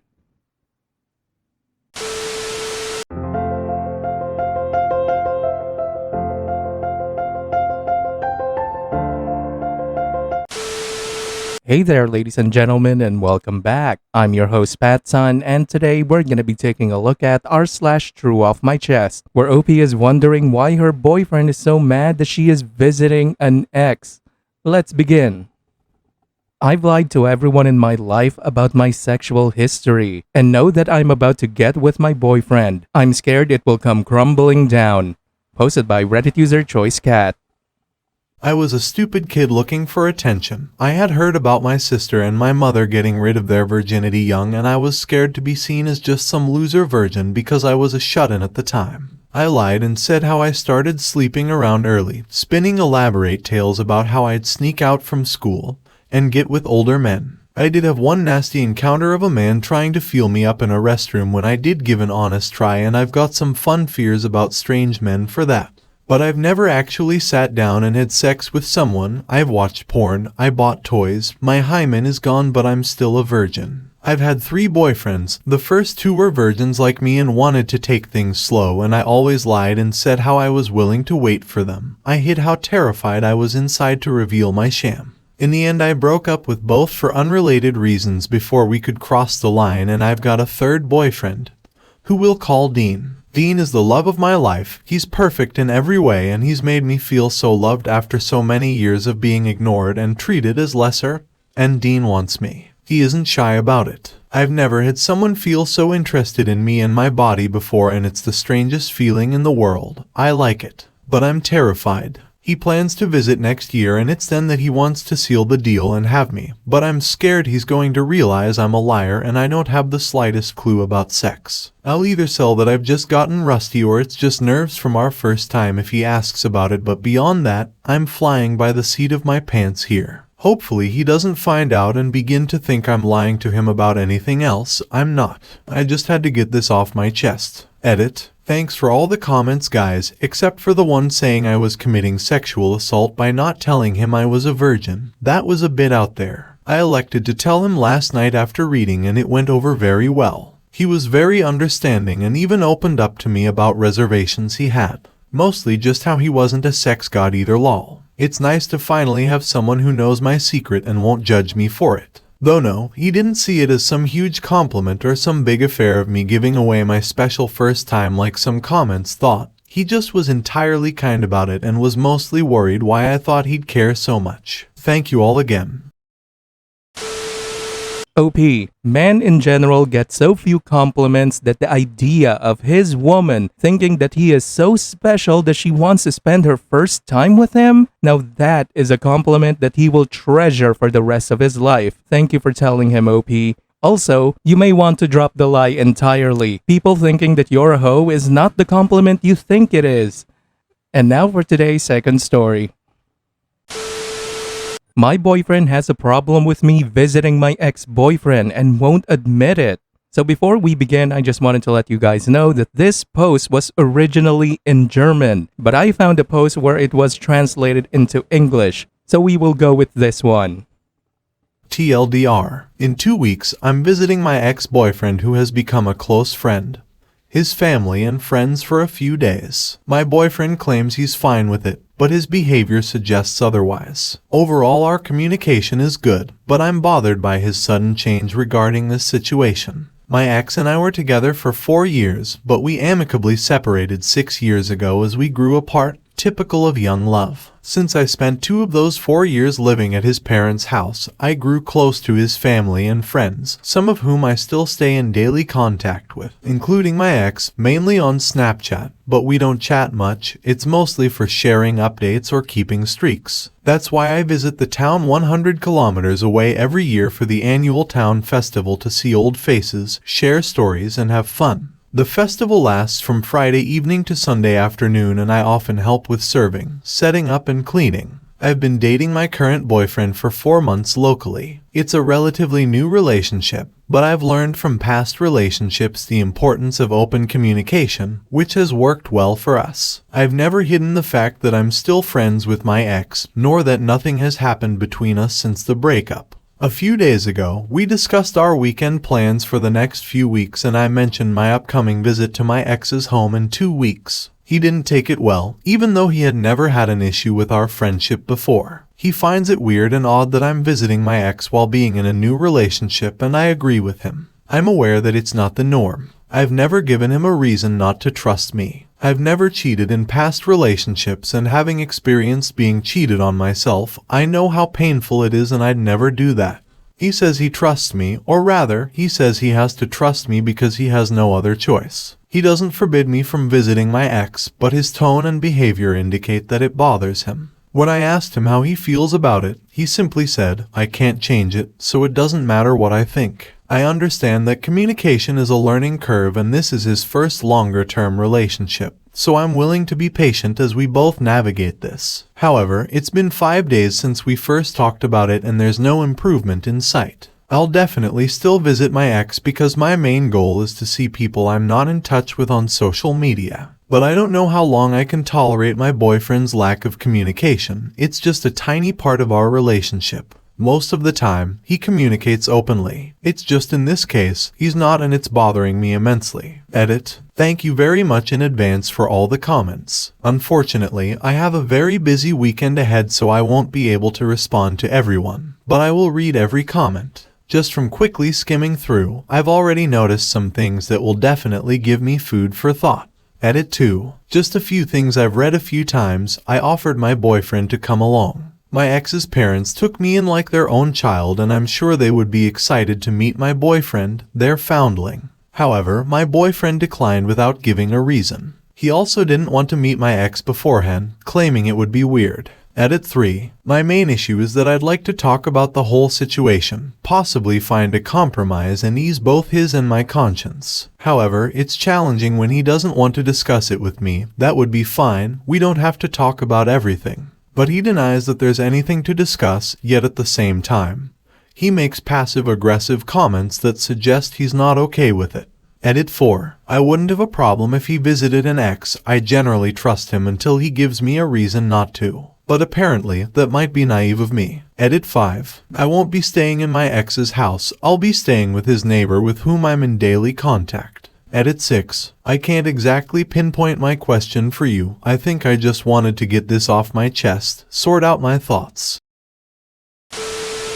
And now for OP's update. First of all, a massive thank you to everyone who commented. As I mentioned, I didn't have time to respond to everyone over the weekend, but I read everything multiple times. You tore me apart in the comments, but that's exactly what I needed, a wake-up call. I realized that I definitely mishandled the whole situation by presenting my boyfriend with a fait accompli. That was pretty selfish of me, probably because I haven't been in a serious relationship for 6 years and had gotten used to a lifestyle where I only had to consider myself for decisions. But that's of course no excuse or justification for my actions. So on to the actual update. After the weekend, I initiated another conversation with my boyfriend. First and foremost, I apologized and basically explained to him what I wrote above. That my freedom over the past few years had apparently made me selfish and uncompromising, and that I definitely need to work on myself and how I communicate things. I then tried to explain to him in more detail why visiting my ex was so important to me. His family took me in when my parents kicked me out back then. They loved me as if I were their own child, just when I needed it most. Not just once did they pull me out of a depressive, in one case even suicidal pit, and I will be forever grateful for that. I'm still in regular contact with my ex's friends and meet up with someone from the group about every 2 months. I tried to make him understand that I'm not specifically going to see my ex but everyone who lives in that village. The annual town festival is the weekend of the year when everyone comes together there. I told him how sorry I was but that the visit had been arranged for almost 10 months and they were also counting on my help with the festival, and I would feel guilty. I had been looking forward to the festival for so long that not being able to go would break my heart a little. But despite all of this, none of these things were the end of the world and they could somehow be straightened out. If he really wanted me to, I could cancel it. His reaction surprised me. He communicated that thanks to the detailed explanation, he now understood and was happy for me to see those people again. He said that what had originally bothered him was how I had communicated it. He told me to go and have fun. However, he couldn't come along due to other commitments. The following 2 weeks were quite uneventful. Whenever the visit was mentioned, he genuinely seemed happy for me. Fast forward to the Friday I was supposed to leave. I came home from work at noon, packed the last of my things and was ready to drive off, except I couldn't find my car keys. I was sure they were on the hook that morning, but they weren't there. I searched the entire house, nothing. I then messaged my boyfriend who was still at work asking if he had seen them. After half an hour, he replied that he didn't know but he could check his pockets to see if they were there. I thanked him and waited. Another half hour passed and he messaged that they were indeed in his pocket but that I didn't need to come to get them. It would take 30 minutes each way by public transport, because he'd be home in an hour anyway. I thought, alright, I'll wait for that hour and then leave. That way I'll see him again before I go. After an hour and a half of waiting, I called him. He was still out with a colleague having a drink. At that moment, I had already given up on leaving that day without being overly tired.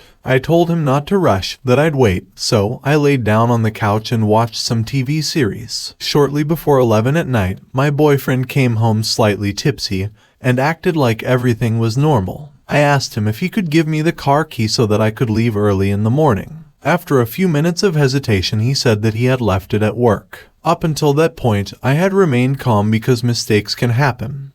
But then I got angry. I asked if he was serious. Yes, he said he was sorry, but there was nothing he could do now. The office was closed until Monday, but we could have a nice weekend at home. At that moment, I still didn't want to believe that he had orchestrated all of this, although the thought had briefly crossed my mind. I also couldn't talk about it anymore and started crying. To calm myself down, I decided to take my luggage and stay with a friend. In response, he left the room without saying a word and returned a minute later with the car key, which he had suddenly found, and asked me to stay until the next morning. After another 15 minutes of crying, I drove to my friend's place anyway, and the next morning, I went to my ex-boyfriend's. Because I was there to help with the festival, I didn't have time to think about the situation or talk to him. But during the car ride home, I spent a long time trying to find a logical explanation for his behavior. I failed miserably. It's not even his car. He hardly ever drives my car, and when he does, he usually asks beforehand, so I was pretty sure that all of this was planned. When I got home, he acted as if everything was okay, but he still seemed passive-aggressive. After unpacking, I confronted him during dinner about whether the whole thing was really an accident. After repeatedly asking him because things seemed illogical to me, he suddenly got very angry. He said he never said or meant it that way. Was I too stupid to understand his words? Both he and I exchanged insults and shouted at each other. Then a plate flew in my direction and I left and spent the rest of the day with friends. I knew the relationship was over, but he may not have realized it yet. The next day while he was at work, 2 friends and I packed all of his things, and then we waited for him to come home. He probably thought he could talk his way out of it again, but I told him it was over. He didn't want to accept it until he saw his packed things. He became loud and aggressive again, but after a 10-minute tirade, he finally returned my house key, threw it on the ground, and spat on it with the words, "You damn slut, you'll regret this when you die alone. But at least you can screw your ex without a guilty conscience. That was surely your plan. That's what you wanted, right?" And then he left. Since then, I've blocked him everywhere and haven't seen him, and I hope it stays that way. I used to think that stories like these, when you read them on Reddit, are often exaggerated or even made up, and now something this crazy happened to me. I have no idea where it came from or how deep these aggressions were lurking inside him. To be honest, I'm still shocked by what came out of him. I've never been so afraid of another person and actually don't want to deal with the incident anymore, which is why the ending is probably quite short and lacking detail compared to the rest of the story. TLDR, I sincerely apologized and promised to work on myself. My boyfriend told me he forgave me and it was okay for me to visit my ex, but on the day I was supposed to leave, he hid my car keys to stop me. I ended up going anyway, and when I returned home, he exploded because I went. He threw a plate at me. Now he's also my ex-boyfriend, but I definitely won't be visiting him. OP, if that was me, you will have the opportunity to do it to me only twice. The first and last time. Come on, man. That is unbelievable behavior. The parents I understand, but who would ever have a daily chat with their ex? Oh, I know. Someone who is still not over the said ex-boyfriend. And it's only a matter of time before you cheat on your current boyfriend. I would never in my life let my girlfriend go to her ex, let alone stay overnight. But aggressive and manipulative behavior is also unacceptable. I'm sorry it escalated this way. He handled this in the shittiest way he can think of, did he? All he had to do was set boundaries, and if ever it was crossed, the relationship would be over. Easy as that. You're both dickheads.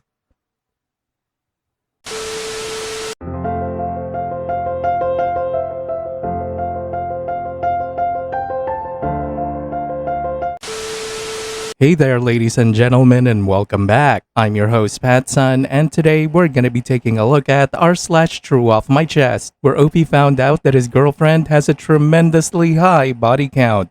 Let's begin. I resent my wife and I don't know how to get over it. Did you try working the shaft? Classy. Posted by a throwaway Reddit account. Married 3 years, have a 1.5-year-old girl. I resent my wife. I almost can't stand being in the same room as her. I work from home and she's a stay-at-home mom. She's spent the past years gaslighting me, claiming I don't know how to be a good dad, just because she had a younger brother and I didn't, and because she reads up a lot about kids while I don't. When she goes out for a few hours or even days, I feel like a weight has been lifted and I am medically better. I have grade 2 hypertension, but when I take a reading when she's not around, my blood pressure is consistently lower. We have a 1.5-year-old daughter together and she's the only reason I have stuck around. I'm not too fond of kids in general and I don't think I'm this amazing dad at all. My wife is good at it and she enjoys it, but I don't want my daughter to grow up in a broken home. I know they say it's better for the kids to have separated parents than unhappy parents, but what can I do? I can't get myself to abandon her. Why did we get here? My wife has a habit where she always has to blame any small mistake on someone or something else. She bumps a toe in the coffee table. We need to change the coffee table as it's too big. She parks under a tree and fills the car with bird poop. We need to get the gardener to tell that tree whatever it is, it's never her fault or her mistake. Something bad happens as an outcome to someone, usually my decision. See, you should have got 1 large bottle of water instead of 2 small ones because now they're warm, constantly. So now my resentment has got to a stage where every time she tries to talk to me, I pull up my defenses by going on the attack and throw in snide remarks, or tell her that it was her decision to do X, or if she asks me for my opinion about anything I just tell her no point in telling you what I think, do what you want. I hate myself for being like this. I'm generally very easygoing and when someone makes a mistake my response is usually did anybody get hurt? No. Then forget it and move on. But she's turned me into this petty idiot.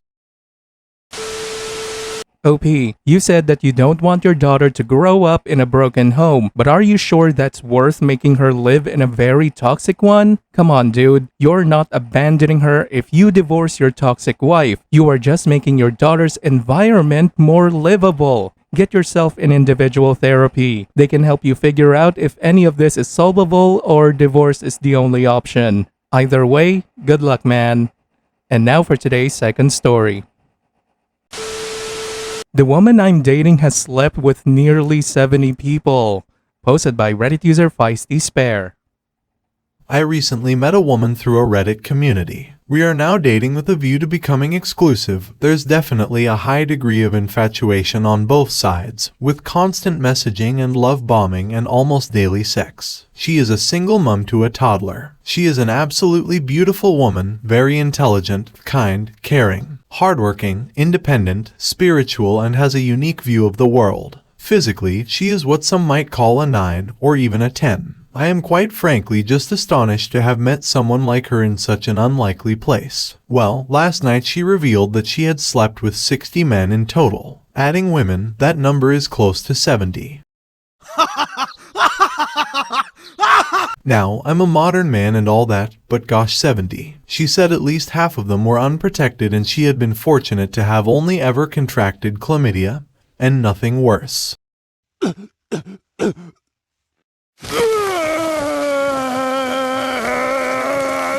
She explained that all of this happened when she was between 17 and 21. She was going through a rebellious phase from pretty much being imprisoned by her dad growing up, which led her to substance use and all these sexual encounters. She appears to be in a good place and honestly, I'm amazed at how strong and well put together she is mentally, given some of the trauma she went through as a child. I know the consensus on Reddit is that body count shouldn't matter, but is there a limit? I don't know if I should care about this sexual history. I feel like I don't, but someone I confided in told me that I was being a nice guy finishing last. Is there any truth to that? Update, thank you for all the comments. Very polarized but useful insights nonetheless. To those asking why we were discussing body count, I didn't ask to know. It was info she volunteered during a discussion about sexual likes and dislikes. To those suggesting that I should just be happy and thankful she chose me, I see it more as someone should be thankful that I chose them. All things considered, I think it does bother me that she has been with this many people, but maybe not enough to end it. By the end of this, you are going to be crying like a little bitch. OP, come on, god damn it, she's lying to you. She definitely has way more than just 70 body count. Well, at least that explains why she's a single mother. And she also had a history with STDs because she kept raw dogging random strangers she met. Come on, man. How many red flags do you need before you understand that she is only with you because you're the safe option? If you continue this relationship, you are gonna be so fucked when she monkey branches to another dude after she bleeds your resources dry during the divorce. And now for today's final story. I refused to sign my marriage license at my wedding, and now I think I should leave him. Posted by Reddit user Guilty But Honest. It's been 1 month since my wedding with Fred and I am refusing to sign our marriage license, and now I am honestly considering leaving him. For 6 years, I believe Fred and I were on the same page about what we wanted from one another and our future. We agreed, as in he's made this point as well. We didn't want children ever, and I made it clear before and during wedding planning that I wasn't changing my last name, ever. He agreed to this. I am an only child, while Fred has 3 brothers. My last name dies with me, while his family's last name will continue on with his 3 brothers, who are all married with children, and with this all considered and points made on these facts, I believe there wasn't an issue because Fred agreed to it. I personally hate the tradition of taking on the husband's last name. In my personal, every right to have opinion, for all you ready to jump me in the comments, is an archaic tradition that feels more like the transfer of property to a man than a union. And even though I'm never having children, even the thought of someone else's last name being attached to my hypothetical child's, if I do all 9 months of creating it and wrecking my body, just doesn't sit right with me. On top of that, why should I have to change all my registered ID and documentation just because I'm a woman? It's not fair. So it's our wedding day, and Fred really pushed to have a ceremony in front of everyone where we'd sign our marriage license together. He was first to go, and when it was my turn, he had his hand placed really weirdly on the document.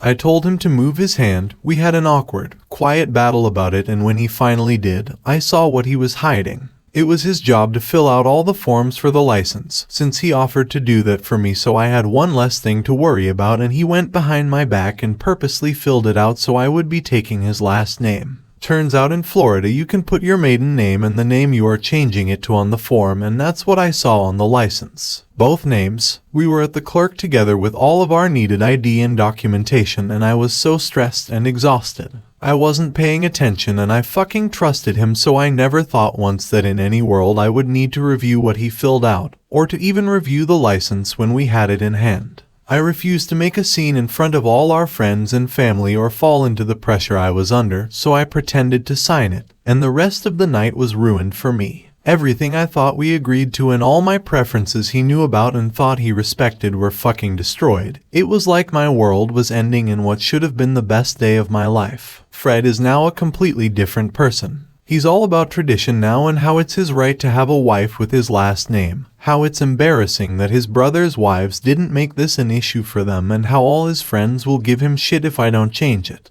He keeps saying that it's not that big of a deal and I'm ruining our future. On top of that, he keeps bringing up the child argument, saying we can't both have different last names and they should take mine. We said we didn't want kids. I know it's technically the certificate that changes your last name, but to know this is what he's wanted all along and that he was willing to try and pull one over on me is disgusting. I feel manipulated and heartbroken, and now he's put all the pressure on me to make a decision. Because time is running out on filing for our marriage certification and he isn't changing his mind. I feel like I've wasted our guests' time, our and our family's money for the wedding and now our future together, because I let him fool me for 6 years and I never saw this happening to me. I feel like I've wasted my life and I'm backed into a corner with someone I don't even recognize anymore.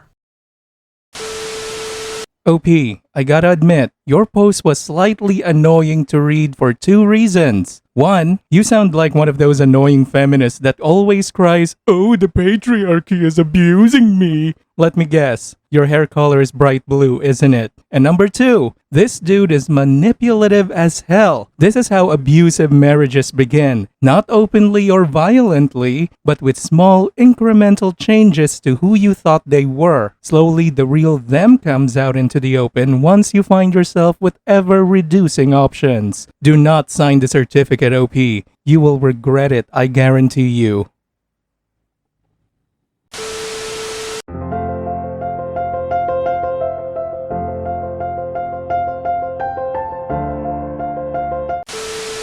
Hey there, ladies and gentlemen, and welcome back. I'm your host, PattSun, and today we're gonna be taking a look at r/surviving infidelity, where a cheating wife is now regretting being a hoe. Let's begin. My cousin was naked in front of my boyfriend. Posted by Reddit user Ocultra. TLDR, my cousin got naked in front of the back door to our vacation home when my boyfriend was walking into the house. Context: my family goes on yearly trips together consisting of my 2 cousins, my 2 aunts, uncle, my mother and I. This year, I could not drive down with them as I had a big test at college. My boyfriend offered to drive me down and take a few days off from work, which my family agreed with because they did not want to single me out. My cousins were okay with him sleeping in the same room as us. For context, the downstairs of the house is our domain. We have a big bedroom, a bathroom at the end of the hallway, and the back door that leads to the beach. Before the incident, for context, Cousin R was wearing tank tops without bras, which is her normal, but she was pushing out her boobs or stretching where the bottom of her boobs would show. Wore bottoms that showed her ass and would ride up whenever she bent down. Conveniently now realized always in front of my boyfriend.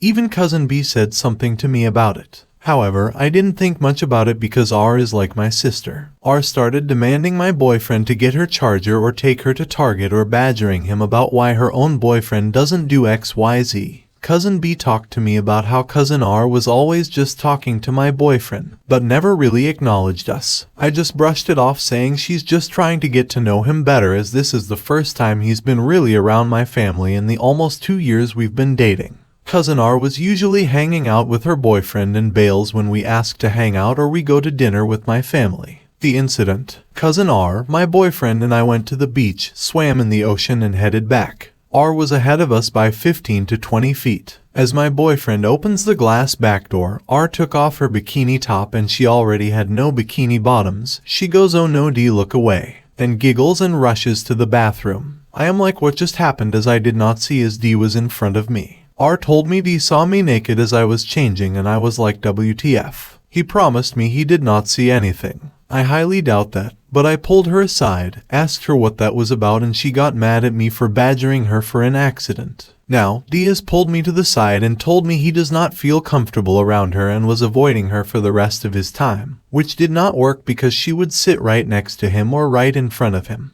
This was 2 days ago, but I reached my boiling point tonight. She got annoyed with her mother telling her off for buying 10 shirts, making no room in her suitcase. She threw her headset, the over-the-ear kind, towards my way, which knocked over my brush water, spilling on the painting I was doing, which smeared it. I immediately went, seriously, are we 5 years old? She went off saying it's always about me, that I'm a fucking bitch, yada yada. That's when I brought up her being naked in front of D again. Of course, her mother and my other aunt said I was overreacting and that it was an accident because R started crying and accusing me of lying. I have to share a bedroom tonight and hotel room with her tomorrow. I don't know how to go about this.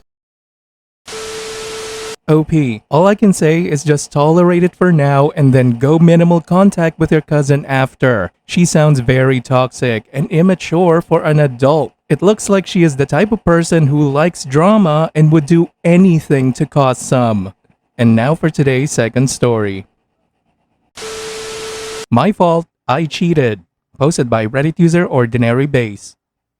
I had a relationship for 9 years and we got married a little over a year ago. Things were beautiful when we were together, but I had a secret I never could tell him. I lost my mother and came into my sexuality shortly before we met 9 years ago. I had compartmentalized everything that was tough and have always wanted to please people. I am trying to understand now and admit I even made small lies when I was little. I cheated when we were apart at the beginning. I moved around a lot for my job.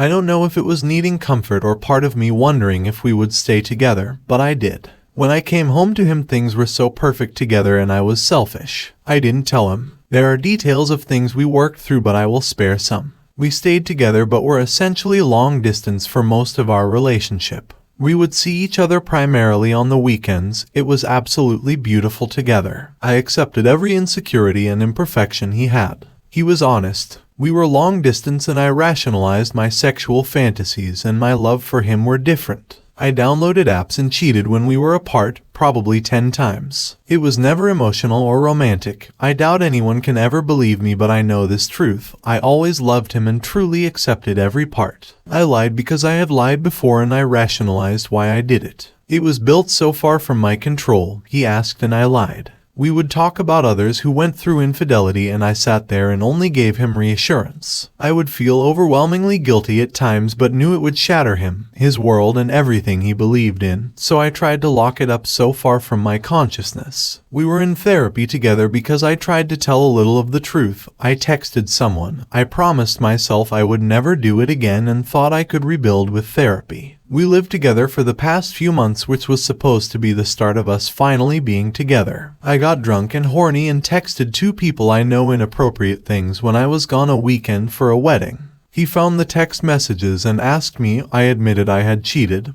He left. In a letter I admitted everything with nothing to save any dignity. He read the letter. He called me to ask why I put the pain on him. I told him I had to be honest, that's all I can do now. He has since moved in with friends. He has a big support group. I do not. I recently moved across the country. About a week later, he said that he was filing for divorce. He will live by his values. He was open even with insecurities, and I held this secret from him. It's been a few weeks. Essentially no contact outside of a few logistical emails on divorce and lawyers. Everything has been disconnected from the life we built. All assets and properties and every photo album we shared. I turned his whole worldview to pieces. I'm lost. I've finally admitted everything myself and trying to really understand the reasons. I've been in therapy myself, trying to reconcile how my actions were so far from my own values, how I could hurt the person I care about most, my best friend. How do I survive? Trying to admit that I am still a good person with the fact of what I did, knowing how beautiful he is, understanding his values and the betrayal, and knowing he will never come back. Never talk to me again. I am trying to truly understand. I am so scared that I am the worst person in the world, a serial cheater, and I should feel this shame and guilt forever as my punishment. I will always love him. I have tried to hate anything, but those were only the things I loved. I've admitted that I cannot not love him, and I know the only thing I can do to truly love him is to let him go. It's such a hard reality knowing I did this to myself, knowing I did this to him, knowing he is gone forever, will block me and never talk to me again so he can rebuild a life that he thought he had. I am struggling so much now. I don't know where else to begin but to be honest. I am strong and know I need to work on myself, but even that feels contradictory to how selfish I was throughout our whole relationship. I don't know anything most of the time. I get so stuck in thoughts. I am a person who changes and is able to see through things, but even my world is so upside down. I don't know. OP, you have betrayed your husband. You have inflicted a trauma upon him that will take him years to recover, but will never truly heal from it. You say that you love him and feel guilty, yet all I read in your post is me, me, me. Oh, woe is me. You don't even regret what you did. You just regret that you have to suffer the consequences. You are one incredibly selfish dickhead. May you live your life lonely and miserable. And now for today's final story. Am I the asshole for reverse revenge cheating?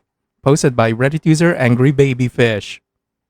I am telling this story as it occurred at the ripe age of 19. I had a dream about it recently and it's got me thinking about it again, so here it is. When I was 19, I got my first boyfriend, and boy was I head over heels for this man. I felt I truly loved him and wanted to be with him for the rest of my life. I was 19, he was your average run-of-the-mill blonde hair blue-eyed douchebag. But he was hot and sleeping with him was the best I'd ever had at that point. We dated for about 6 months or so. During that time he cheated on me with a total of 5 girls and 1 guy who was previously my best friend in high school. I mean, he did me so dirty. I spent $200 on a Valentine's Day gifts for him one year. He turned around and re-gifted them to one of the girls he was cheating on me with. He assigned each girl a fake guy name and would ask me to drop him off at their houses regularly, unbeknownst to me, of course. It reached a point that he would take my car to go see them while I worked or slept. Eventually I found out, but ultimately took him back every time because I was genuinely hooked on him, no matter how badly he treated me. I wouldn't admit the true reason to myself until years later, but the reason why. In short, it was very, very big. This all came to light one beautiful summer's day. My best friend attended a birthday party for her nephew at a relative's home. I received a Snapchat photo of my boyfriend walking in with a new girl on his arm, who was also related to the birthday boy. She introduced him to everyone as her boyfriend. The photo I received was captioned, "Girl, you are not going to believe what I just witnessed." Cue meltdown. I took it well, I think. I didn't hold any grudges against anyone except for him. Ultimately, these other people owed me absolutely nothing. He owed me his loyalty, simple as that. He rationalized his behavior by gaslighting me and saying that we were never technically in a relationship, which is technically true. We agreed on not putting a label on things, but we agreed on being exclusive, expressed our love for each other regularly, etc. We were dating, but without actually calling it dating. Regardless, he continued a relationship with his new girl. This girl then went out of her way to harass me for months and basically rub her relationship in my face. She would call me unrestricted to say really mean things to me, poke fun at the fact that I am black and they're both white on social media, talk about how he would never be with a insert racial slur, things of that nature. I mean, she really had it out for me despite the fact that I never did or said anything wrong to her. Eventually, my ex moves to another state and they continue a long-distance relationship. One day the new girlfriend called me to berate me with insults, which resulted in me audibly crying on the phone, to which she and her friends laughed at me and continued to humiliate me until I finally hung up. That was my breaking point. I decided at that moment that I would crush her false confidence by any means necessary. My ex, being the scum that he is, tried to stay in contact with me. I ignored him until I hatched my plan, then I began talking to him again. He told me he missed me and wanted to see me, and honestly, I was dying for a little closure. So I agreed to drive 4 hours each way to pick him up and bring him back to our hometown. Upon arrival, we hooked up immediately in my back seat. We spent the next few days together at my place, being absolute jackrabbits. As much as I hated him, that was the one part I really missed. But don't worry, I had ulterior motives. On the second to last day he was there, he asked me to take him to his girlfriend's house. She had no idea he was in town. We arrived at her apartment complex and hooked up in the parking lot before he went inside. He spent a day with her, then I took him back home the following day, which included 2 to 3 more quick sessions during the drive. The 4-hour drive quickly turned into 6. I blocked him on all social media immediately after leaving his house. Finally, I could put my plan into action. Every single time I slept with him, I secretly took a photo of him for proof of the act. I had amassed more than a dozen photos and one particular video where I made him admit that I was the best he'd ever had. 6 years later, this is still true. He still tries to contact me for this reason. I then calmly made a Facebook status detailing every part of the last week I spent with him, attached all of the photos, and put emphasis on some of the awful things his girlfriend said to me previously. I tagged her in it and waited for the eruption. It didn't take long. I watched her scream, cry, and violently throw up on Facebook Live after that. I turned it off after I heard her say something along the lines of, "How could you do this to me, outside of my house and with her?" Most satisfying sin I've ever committed in my life. Looking back on it, I can't say I regret getting my lick back, but I would have changed the way I went about getting it back, rather than weaponizing my own body. But goddamn, did it feel so good. I wish I could have screen recorded that live stream. Was I wrong to do that? TLDR. Reminiscing on how a few years ago my serial cheating boyfriend dumped me for an awful girl who went out of her way to bully me and target my race, very confidently asserting how much better than me she was and how I was disgusting and he would never want me. I chose to take revenge by sleeping with him 15+ times and then publicly exposing non-explicit photos and videos of the acts in order to return the favor and humiliate her, as well as vindicate myself and redeem my self-confidence. At the time it felt great. Now I am not so sure. OP, while I don't agree that hoeing yourself to your scumbag ex is the best way to get revenge, I do understand your motive. I hope you learned your lesson here. Do not date scumbags, no matter how hot or good they are, and more importantly, don't tolerate disrespect.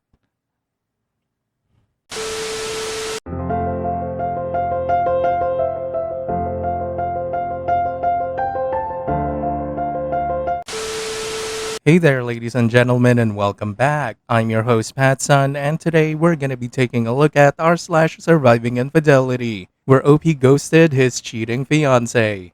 Let's begin. My fiancé cheated while I am living overseas, and now I'm moving back home. Posted by Reddit user Oscar Willin Out. So right now I am living with my now ex-fiancé in the UK. I am from the United States, moved over here to get my degree, and that is where I met my ex-fiancé. Fell in love. It was really like out of a movie. I graduated, worked a shitty job in food service over here, but it was all worth it because honestly, I have never been happier. We moved in, got informally engaged over the space of about a year. I thought we had everything. I got a new shiny job that I started last month. We were talking about planning our wedding and buying a house. I had the money to buy her a ring so we could formalize the engagement, and I put down the deposit for that on Sunday. This brings us to Monday. She lied about something to do with her new job. I will not get into details because it's not that relevant, but it was something, one, that had nothing to do with our relationship, and two, trivial. We have an argument and I called my dad. My dad says to go apologize to her because the lie was trivial and probably just out of embarrassment. I do, but I say to her, if you have lied about anything else you need to tell me. I thought she was about to tell me she had lost her job. I am addicted to messaging random men online. She has been sexting and sending explicit images to random men online for the entirety of our relationship. I am broken. I took a long look at my life here and realized I have not had the time or resources to build up a robust support network. We were planning on getting married for my visa, and now that is not an option. I weighed my options and talked to my parents. My parents are fairly wealthy and supportive. They have offered me a space at their new house. It is a beautiful ranch house in the country that is close enough to a major city where I could start applying for new jobs and get myself set up. They even said they would buy me a used car. It seemed like a no-brainer. I have in retrospect built my life here around a promise, the promise of a life with her. Now I am stuck in a foreign country with few friends, many graduated and moved on, and a basically non-existent support network. I have maybe 2 people I can rely on and am in a precarious position when it comes to visas. At home I have a guaranteed place to stay, work options with no worry of needed sponsorship, and my family. I am headed home next Saturday if all goes well. I will miss it here, but right now I know I cannot stay. I keep thinking of reasons to, but none come up. I will likely never see her again once I leave, which is both a relief and saddening.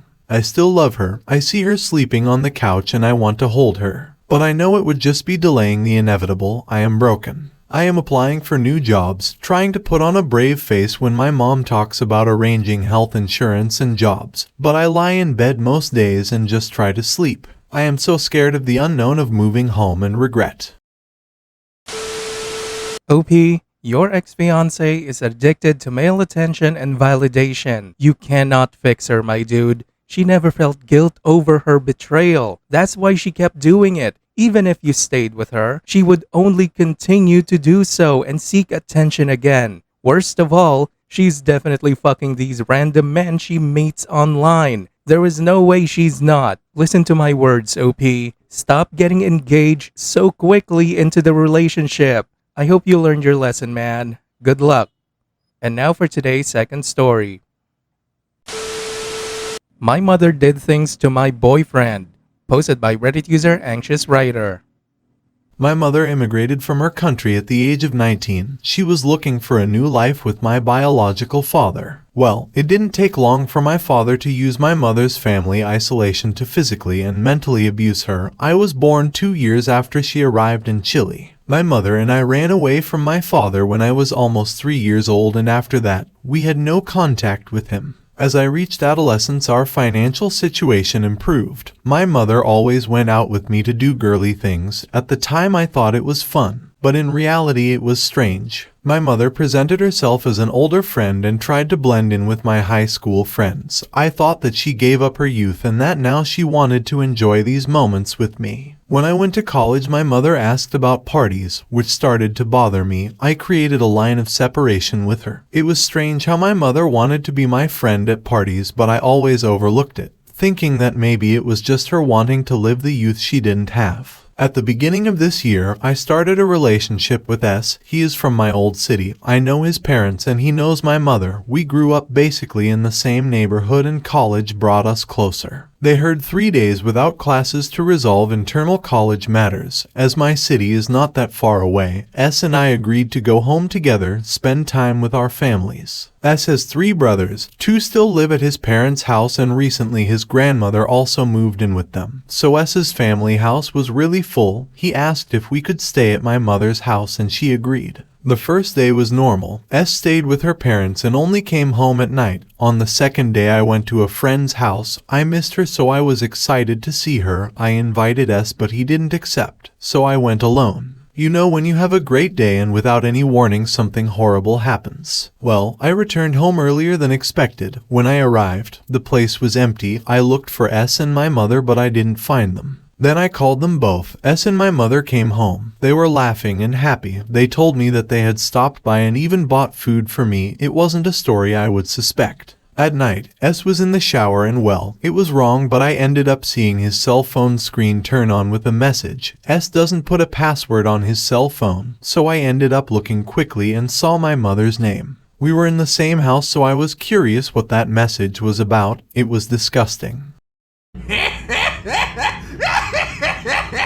She was saying sexual things and praising how good he was, asking if he could sneak out at night and some other shit that you really don't want to read. I burst into tears right there. I was angry and very hurt. I ended up going after my mother, shouting at her and cursing her. S appeared scared and I confronted them both. S confessed crying and my mother tried to deny it. Well, I left home and I went to stay with my friend until I went back to college. S continued after me, saying that he was manipulated. My mother says that I shouldn't be mad at her since she just showed me that my boyfriend is a cheater. Simply the worst story I've ever seen. I feel like it's a little bit of my fault. I missed so many red flags from her. I guess I just thought she's my mom so it's okay. I'm back in college. S is after me and my mom keeps making the calls. What should I do here? Cut ties with her completely. Can I do something to make S leave me alone? Has anyone here been through something similar and can tell me what to do so I don't feel like shit in the middle of it? Edit. I will be explaining some points here. 1. My English is bad. I make spelling mistakes because my first language is Spanish, but that doesn't mean the story is false or I'm a troll. 2. I have a job that covers my housing and food costs. I also don't have additional college costs, so I'm financially secure. 3. It was suggested that I was after the paternal abuse story. I don't know if I want to get involved in that, nor do I know how to find a father at this point. So maybe that's something I'll look at in the future. You made your point clear to cut all ties with both of them. I will be working on it. It won't be easy, but I will do my best. Thank you for your personal support.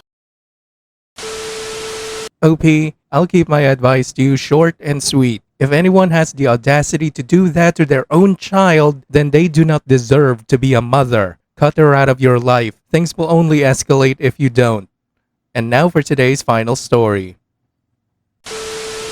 Am I the asshole for not inviting my brother on our family barbecue cookout because of my daughter? Posted by Reddit user Concerned Dad.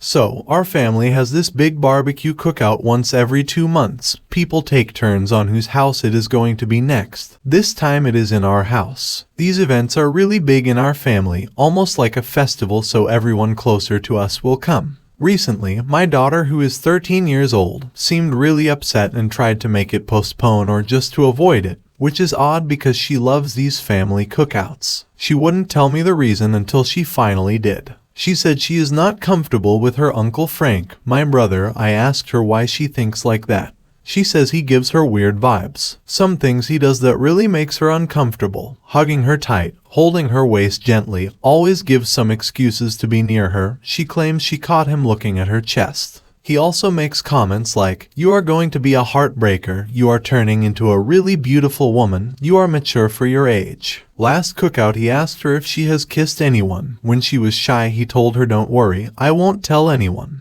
It will be our secret." I asked her would she be comfortable if we do not invite him. She agreed to that. I did just that. I only invited my mom, my dad, my younger brother and my sister. Frank knew that I didn't invite him. I just said what my daughter told me. Frank took it as an offense and said my daughter is lying. In fact, she was the one who always comes on to him. I told him I cannot have him around her. I am sorry, but I have to respect my daughter's boundaries. The whole family is divided, but most of them took Frank's side. They think my daughter is just lying for attention. I can tell she is not lying because I heard her crying because she thinks her family hates her. I told her that is not the case and not to blame herself. My brother said since Frank hasn't done anything it would be unfair to uninvite him because what he said was just words, not like he meant it, and just tell my daughter to stay away from him if he makes her uncomfortable. The only person on my side is my wife. She is sure Frank is showcasing predator behavior towards our daughter. She was groomed when she was a teenager and says this is exactly how it starts. I don't know, I do want my daughter to feel safe. Frank has never shown any type of predator behavior. In fact, I heard him say a lot of times that pedophiles should be sentenced to death. He is overprotective of his own daughter, but on the other hand I cannot ignore my daughter's feelings. Did I do something wrong here? Short update. This isn't much of an update to my last post, but there was a big fight. I can't tell all the details, but I can say one thing is clear, that my brother Frankie will not be near my daughter. My daughter is very upset because of the fight. Some people are still calling her a liar and an attention seeker, but I can see how it is affecting her mental health. So I have decided to cancel the cookout. Instead me, my wife, my son and my daughter will go to a Korean barbecue instead.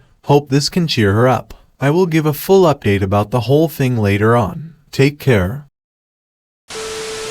And now for OP's full update. Okay, it has been a hectic few days for us. Yes, I did take my daughter out for a Korean barbecue. She enjoyed it. Might have got a little sick because she thinks she can handle spice, but happy nonetheless. Well, the talk with my family didn't go so well. They were all defending my brother. They all think either my daughter was lying or trying to frame Frank because she was at that age of being a rebellious teenager. I don't see the point of where she had to lie. She had no bad blood with my brother. She would always say Frank was her favorite uncle. She has no reason to lie. I didn't listen to them. I canceled the cookout and told them anyone who will call my daughter a liar or a bad name will never be invited to our lives. I said this especially to my parents. They believed me but still tried to defend my brother. Lastly, I talked to Frank in public. He denied everything. He was insistent on my daughter being a liar and that she admitted to having a crush on him. I do not believe that. I told him to not come to our house. If he wants to meet or talk to me, we will go in a public place. But he is never to be seen around my daughter. My younger brother has been quiet because his fiancée berated him for taking Frank's side.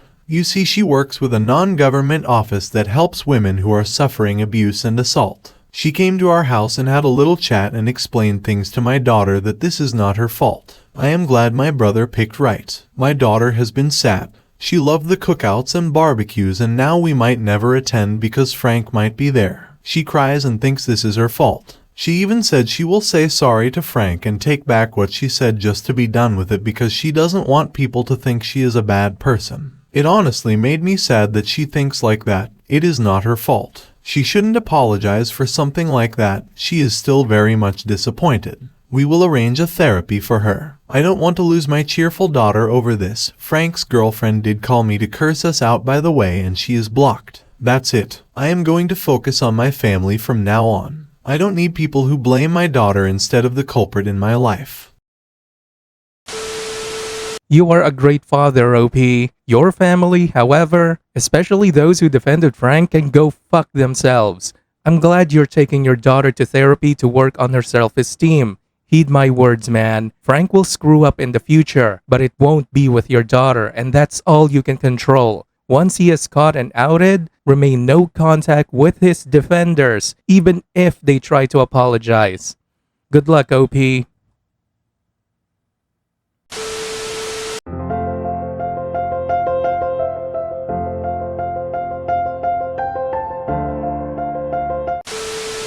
Hey there, ladies and gentlemen, and welcome back. I'm your host, Patsun, and today we're gonna be taking a look at r/am I the asshole, where OP's cheating wife was very angry that he wanted a divorce.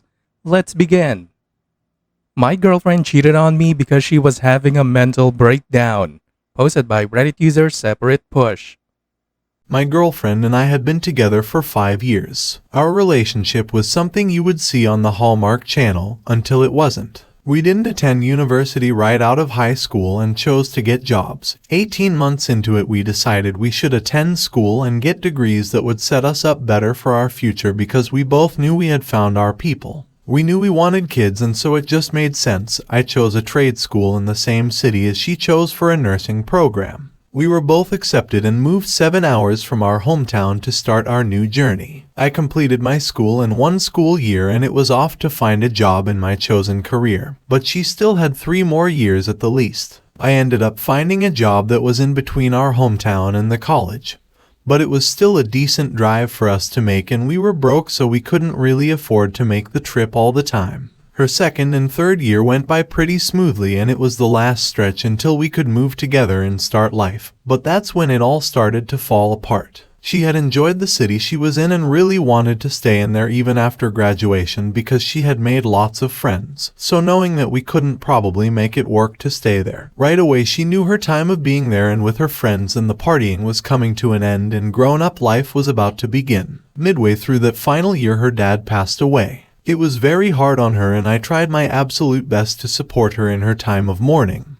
But I guess since I couldn't be there every night, it wasn't enough. I noticed her life took a turn and she was in the bars and parties almost every night, even nights before big exams. I was worried about her health and if she was starting to become an alcoholic. So one fateful weekend I chose to drive up and surprise her and take her out to a nice dinner. We shared our locations, and when I made it to town around 5:30 p.m. and she wasn't home, I checked her location and it showed she was at a house I didn't recognize. I figured it was a friend's house and I chose to wait for her to leave and head home to surprise her. After waiting and waiting, I fell asleep in my truck in a parking lot near her neighborhood. I woke up around 7 a.m. and was very concerned when I checked her location and it was still at that house. I didn't want to have wasted my time and my anxiety made me suspicious, so I drove to the house and knocked on the door. A tall man wearing nothing but shorts opened the door, and behind him in the distance was my girlfriend naked, frantically looking for clothes or something to cover up with. Without saying a word, I turned around and left. Within 10 minutes she was calling, and it was all my fault because I didn't try to be there for her in her time of need and he was there for her the whole time. I guess it probably was my fault.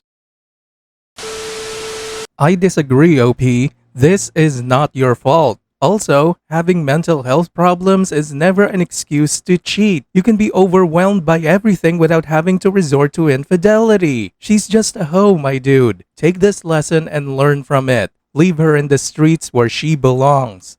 And now for today's second story. My friend, who was also my co-worker, just indicated that they don't have romantic feelings for me and no longer wants to be my friend. Posted by Reddit user Ocean Simp.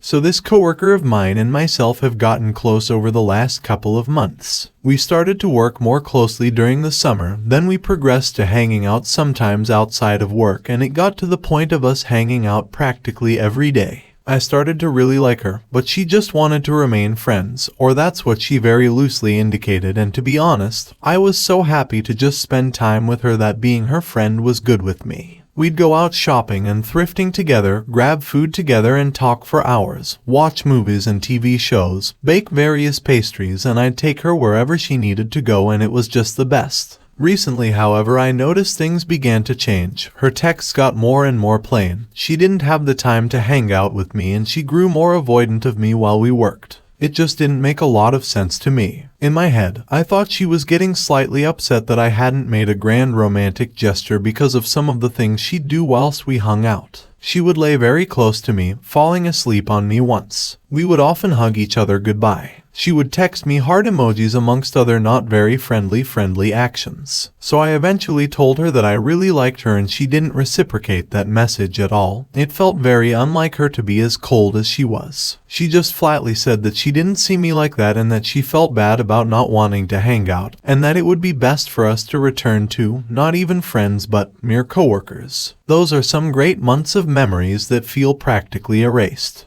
We shared stories and feelings and emotions with one another, and for her to treat me like this just feels unfair. I'm not really even mad, more surprised and perplexed. I keep thinking if I said or did anything that would have upset her. Even asking her if I did anything in particular, she would answer with a no. So, I'm at a loss. It feels bad to lose someone who you got so close with so quickly, and for that person to now suddenly not want to be a part of your life. It's painful, yet I'll have to see this person often because we still work together. I don't know how I'm going to hold up. She'll just give me the cold shoulder while smiling and talking with everyone else. I'll do my best to be friendly and happy when I'm around her, but it's going to be tough to say the least. Is there a chance that we could once again become friends, or is all hope lost? And how would I approach the situation with her being my coworker and us sharing a lot of the same friends? I really want to be her friend and spend time with her once again, but I don't think that'll happen. And that hurts. TLDR. My coworker, who progressed to very good friend, out of nowhere stopped wanting to hang out and didn't reciprocate my romantic feelings and now doesn't want to be friends. Dude, you sound overly attached to some girl you only knew for months. Honestly, it's quite creepy. Maybe that's why she backed off. Leave her alone, dude. And one more piece of advice. Don't shit where you eat. And now for today's final story. Am I the asshole for giving my wife an ultimatum? Posted by Reddit user Key Salamander. I have been married to my wife for 7 years and we were together another 3 before that. We had a daughter. On the outside, our marriage appears to be perfect. She and I own a nice house with a good school district, have a great kid, and both work full-time. Her job requires her to do some travel and wants her in the office 3 days a week. My job does not pay as well, but I work completely remote and spend a lot of time taking my daughter to soccer or doctor's appointments, as well as keeping up around the house. Before anyone asks, this is not a weight gain issue. I am active and fit, and my wife is the same. For the past 4 or so years, my wife has shown basically no interest in our marriage and acts more like my roommate than my partner. We have basically no romance or intimacy. When I say intimacy, I know some people will jump to sex, but to me intimacy means acting like a couple. Hand-holding, kisses, cuddling, and obviously sex. None of those are really things my wife wants to do and makes it painfully obvious that she isn't interested. Before, she and I were very much an amazing couple. My wife also shows no interest in my life. She has forgotten important events like our anniversary and my birthday. Our last anniversary, she said she needed to cancel the dinner plans I made for the 2 of us because she had to work late on a Friday and travel for work the following week. I brought this up to my therapist, who suggested couples therapy and is willing to give some recommendations. I brought this up to my wife, who immediately shut it down, saying there's nothing wrong with me. I don't need therapy. I have made multiple suggestions to her for how we can possibly improve our relationship. Family vacation. Our daughter won't appreciate it. I don't see why 5-year-old wouldn't want to go to the beach for a couple days, but maybe I'm wrong. A romantic getaway for just her and I. No, I'm too busy at work, or can't we just spend time together at home? Taking our daughter on a bike ride and going out to lunch on a weekend. I want to just relax. So I gave up trying to initiate anything with her and recently began looking for an out. I watched my parents in a failing marriage for a decade and don't want to put my child through that. I talked to a lawyer and got papers ready and can buy a condo in town to keep our daughter in the same school district with her friends, since I can't afford our house by myself. I recently confronted my wife when our daughter was on a playdate. I told her that I am seriously considering leaving her since I feel as though I don't matter to her and our relationship is never a priority to her. I told her I have an exit plan, and if she doesn't make changes by the new year, I am going to file for divorce and full custody. She and I got into a big fight where she basically told me I was manipulative and an asshole for blindsiding her like that. I told her that none of this would be an issue if she cared about us or at least pretended to. I told her I don't want our daughter to see how unhealthy our relationship is. All of this happened yesterday. So Reddit, am I the asshole for what I said to my wife and our argument after? Edit, I have brought up my concerns about our marriage to her multiple times. Things usually improve for a short while but are quickly back to the status quo in a week or two. And now for OP's update. Hi everyone. First of all, thank you for all of your replies and messages. I received a ton and haven't been able to reply to them all. It has been a crazy couple of weeks, unfortunately. My marriage is over, and after talking to my wife, I realize it has been for a long time. The day after my post, I began the divorce process with my lawyer. Everyone who said I was an asshole for saying I was going to get full custody, that is true. I was angry, frustrated, and said something I shouldn't have. We are going to split custody, with me having the weekdays and my wife having weekends. That said, everyone who said she was cheating, congratulations, you were right. She has been for around 4 years now, which is about the time she started withdrawing from our marriage. She has been cheating with this coworker because she felt like she was not attractive after having a child, and I was busy with work and childcare. More recently, she has begun to develop feelings for him and was considering leaving me for him, which she is now free to do. When I gave her the ultimatum, she was surprised that I was considering leaving her and thought I knew about her affair at the time. We sat our daughter down and explained that we are splitting up, but we both love her more than anything. My daughter was understandably upset and is having a tough time. I have been looking into therapy options for my daughter and told her that she can always tell me how she is feeling. This is the hardest part of everything so far. My wife and I are going to be geographically close. I'm going to be moving into a condo in early January, and my wife is going to move in with her coworker about 15 minutes away. With the sale of our house, I will be able to pay off a large portion of my new home. According to the lawyer, we can have everything wrapped up by New Year's if it goes smoothly, but with the holidays, I'll be happy with early January. In the meantime, I'm going to start rebuilding my life. I did not get married with the intention of getting divorced, but here we are. I am going to work on myself and my relationship with my daughter, starting with a vacation. I am going to surprise her with a trip to Disney this winter. It will be expensive, but I really want to make her happy and create some happy memories. I'm going to miss her on weekends. Maybe one day I'll explain this all to her when she is an appropriate age and we can talk about it more. In the meantime, I am going to work on myself and try to be the best version of me that I can. I don't know what the future holds, but I guess I'll know eventually. It's very smart of you to start therapy for your daughter, OP.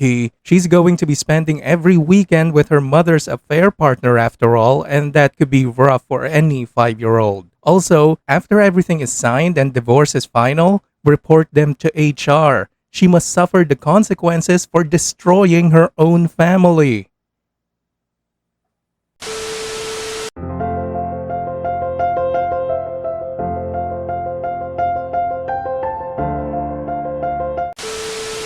Hey there, ladies and gentlemen, and welcome back. I'm your host, PattSun, and today we're gonna be taking a look at r/cheating stories, where OP's girlfriend did the most expected of things. Let's begin. I feel like my girlfriend attacked me. How can I move past this? Posted by Reddit user Tesla Tricks. I had a number of surgeries earlier this year and my girlfriend took good care of me. It was just us two for 6 months. I didn't really have any visitors, and to be honest, I went a little bit crazy. I broke mentally and didn't give her the attention she deserved after recovering. So she took time to go see her mom for a few months, and we've been okay since. She wanted to go on vacation, but I wasn't taking enough incentive. We had plans that she decided would be better if we delayed, and there were a few more fights that honestly pushed me away from thinking about it. I'm also terrible about taking action and following through on things, but these are things I am working on. At this time, I'm standing in a shirt and a boxers. Middle of the fight, where she is pretty riled up, I tell her that I'm trying and started looking into it. She says, "Oh what, do you want a blowjob?" Rips down my shorts, grabs my dick and shoves it in her mouth. I was astounded and froze, and I also started feeling teeth, which made me think she wanted to bite it out of rage. I pushed her away and drove away. Eventually I came back and have been trying to move past it.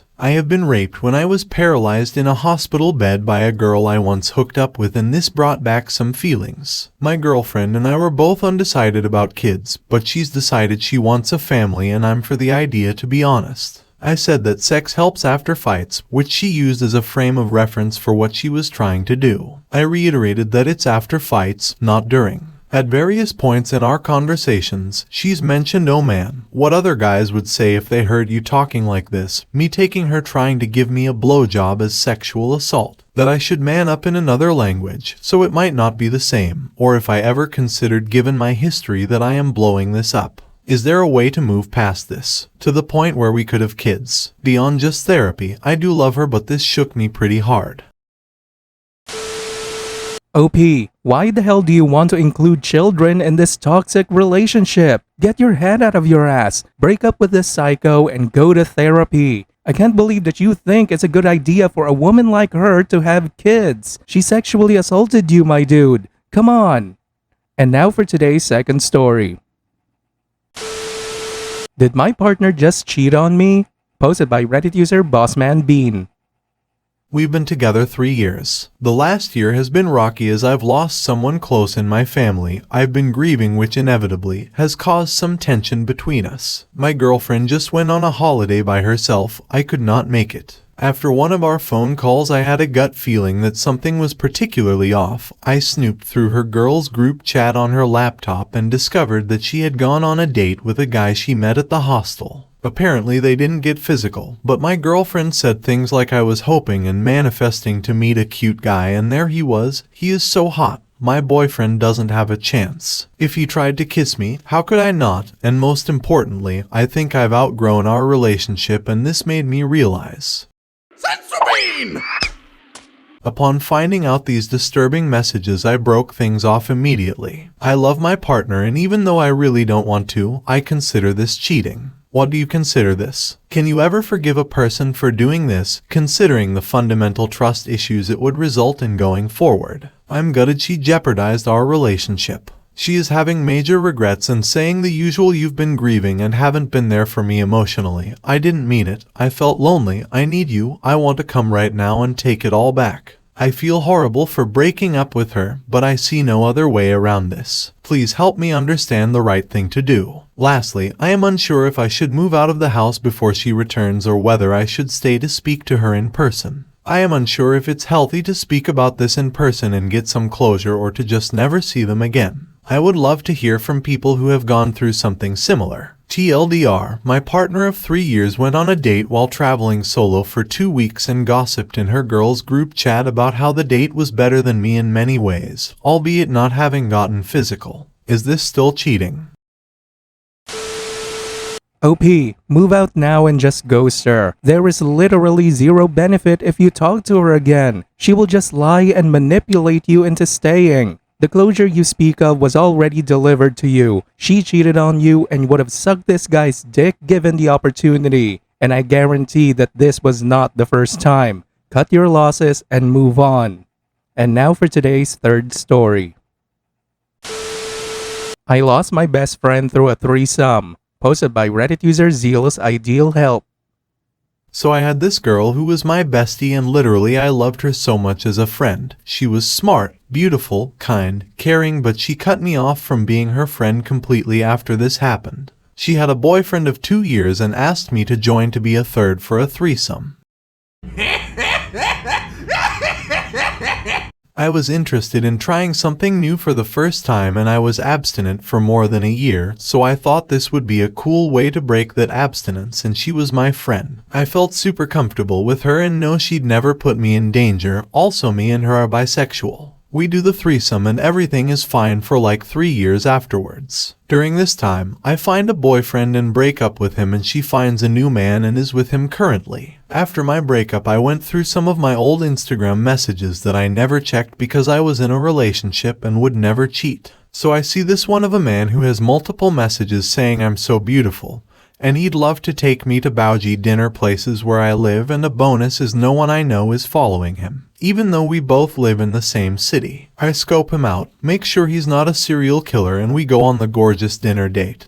And at the end he says, "I'm a bit sad you don't remember me." I'm totally confused and I keep reassuring him I don't know him and he's probably mistaken me for someone else. And then he says he's my friend's ex-boyfriend. At this point was 5 years ago that I had the threesome with. Honest to God, I didn't know that was my best friend's ex or I wouldn't have even responded to the messages in the first place. Anyways, during the date I tell him that I'm gonna tell my friend because I want her to know the truth. He advises against it because he says she will be jealous, but I think she will understand it was an honest mistake, so I tell her and she's like okay. She doesn't believe me that I didn't know who he was. She's extremely mad and I kept telling her that the only time I ever saw him was when I was with her. She didn't bring boyfriends around me or her friends or post them. She was really private, so I don't understand how she'd assume I would magically know his Instagram name and remember his face after 5 years. I also want to remind you that she has been with her new man for like 3 years now and I was with mine as well up until we recently broke up, so I was not thinking of anyone except my ex-boyfriend. First, she just didn't respond to my messages apologizing and telling her I was telling the truth, etc. I gave her space for like a week, then it was Christmas, so I sent a long Christmas message, again apologizing, hoping we could be friends again. Again, no reply. Fast forward to the summer and I remembered her birthday, so I messaged her again saying, why are we throwing a 5-year friendship away for a man you're not even with anymore? What happened to girls before bros? And still no reply. So I understood it was finally over, but I still miss her regularly and I'm still hurt that our friendship is over because of one date and a threesome several years ago that she asked me to be a part of, and he did not tell me until during the date who he was. TLDR, best friend asks me to have threesome with her boyfriend who I've never met before, and she doesn't post him or bring him around ever. They break up. We both have new boyfriends within the span of 3+ years. I break up with my BF and go on a date with a stranger. It turns out to be her ex-BF from the threesome, so I tell her immediately after he tells me. She doesn't believe that I didn't recognize him and she cuts me off as a friend forever. I don't know how to make it any clearer, but I have never met him before the threesome or heard his name spoken by my friend or seen pics of him or his Instagram. I literally only met him during the threesome and never again. I don't buy it, OP. How can you have a threesome with a guy and not remember him the very second he walked up to you during the date? It was 5 years ago, not 50. Also, you said throwing away a 5-year friendship, and it's also been 5 years since the threesome. So you and your friend just met right before it? But you said you were BFFs. Either the story is fake or you are a terrible liar. And now for today's final story. Am I the asshole for not telling my wife the real reason why I married her? Posted by Reddit user Firm Ad. To give some context to my current situation, I need to provide some background information. About 14 years ago, I got my master's in engineering degree but was struggling to find work. I did eventually land a job working for a medium-sized company, but even then I was still struggling financially as I owed so much debt in student loans and lived in a pretty expensive city. It was admittedly a pretty low point in my life. I'm sure many people can relate to the feeling that you've done so much schoolwork and then don't have much to show for it. I did, however, build a good relationship with my boss, as in my mind this was the easiest way to earn promotions and in turn a high income. Eventually, I met my boss's family. One thing that quickly became obvious was that his daughter, Rose, liked me a lot. I didn't think too much of it at the time because I thought mixing my professional and personal lives would be a bad idea. Also, I did not reciprocate her feelings in any way, though for obvious reasons. I was always exceptionally polite to her at every interaction.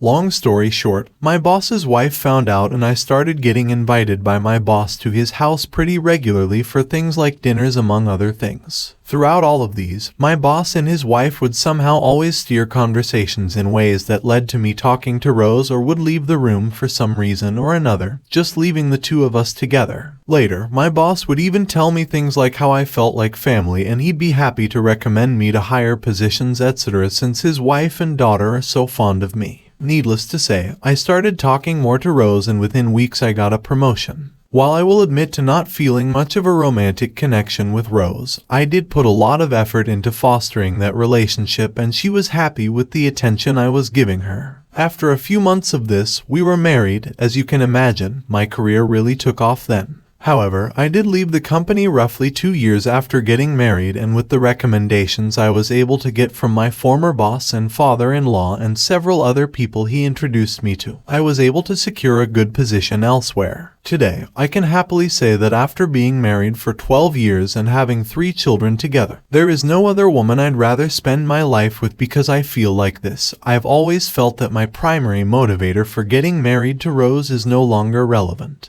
That being said, I had lunch with 2 of my longtime friends, Michael and Wilson, a few days ago. We haven't seen each other in about a year, so it was a nice opportunity to catch up. I'd like to add that Michael and Wilson are both familiar with my situation as we were in regular contact back then. At one point in the conversation, Michael asked if Rose ever found out the real reason why I decided to marry her. I told him of course not, and that her finding out would be needlessly painful for her. Wilson agreed with Michael, saying things like honesty and transparency were the main things he and his wife picked up from couples therapy, and that it would be better long-term if Rose found out. I reaffirmed to them that Rose not knowing would be best for our family, and the conversation largely ended there. That being said, I have started to think more about what they've said and do feel a little guilty. Am I the asshole?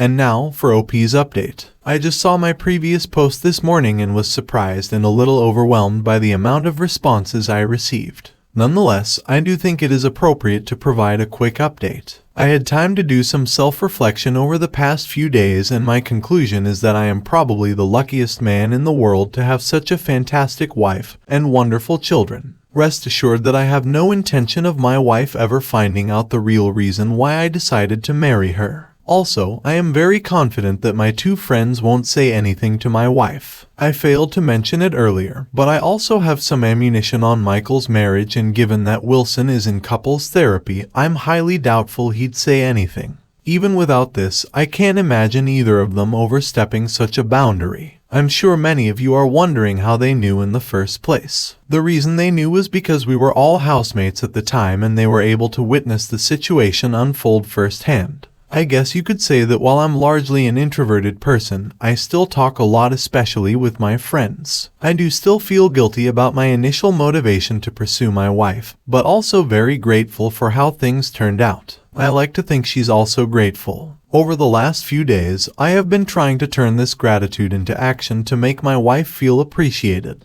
Yesterday, I brought her breakfast in bed, and in the evening after work, I brought her a surprisingly expensive bouquet of flowers. Tonight, we have reservations for her favorite restaurant and a sitter who will watch the children. I know these things are minor in the grand scheme of things, but I want to do more thoughtful things for my wife. This will be my early New Year's resolution. OP, I want you to listen to this comment exchange between a few Reddit users. They are excellent advice. I don't think this is the relationship killer that you think it is. There's a few ways to rephrase the whole story to make it sound sweet and romantic. I'm so grateful to your dad for encouraging me to spend time with you. Sometimes I think about what my life might have been like if he hadn't done that. Knowing me, I might have remained lonely and clueless forever. But instead, I have you, and I am the luckiest man in the world, and I hope to spend the rest of my life proving that to you. I was thinking something along the lines like this, then you'll never have to worry of it coming back at you. I also think OP is a bit stupid if he thinks all this will be news to his wife. She knows what happened, she was there. It's not like everyone was keeping this big secret from her.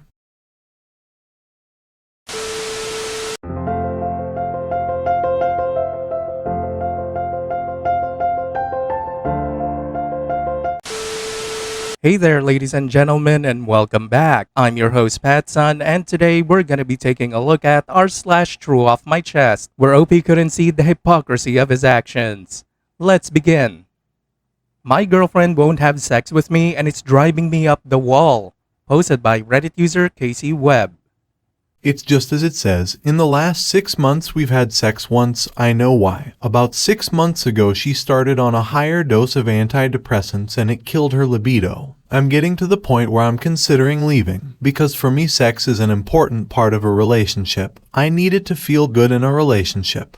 I have spoken to her about my concerns about our sex life multiple times, and at first, I got responses along the lines of "I'll try to put some effort in to get in the mood. Sorry, the new meds and stress have been screwing with me lately." I thought that was a good response. I waited and nothing. She didn't try to initiate or bring up the issue. After about a month and a bit of not trying to initiate sex as not to pressure her after she's agreed to try put more effort in, I bring up the issue again. This time I just get an "I understand," and every time I brought the issue up after it's been some form of that response or just okay. And this has always been brought up in person. I feel like she doesn't care about my needs in the relationship because she thinks I won't leave over an issue like sex, and she's getting all the security, affection, and non-sexual intimacy she needs to be satisfied. Honestly, I thought I wouldn't break up over something like sex either, but at this point I'm seriously considering it because it seems that my needs aren't being met and my attempts to address it are being ignored. I just don't know what to do.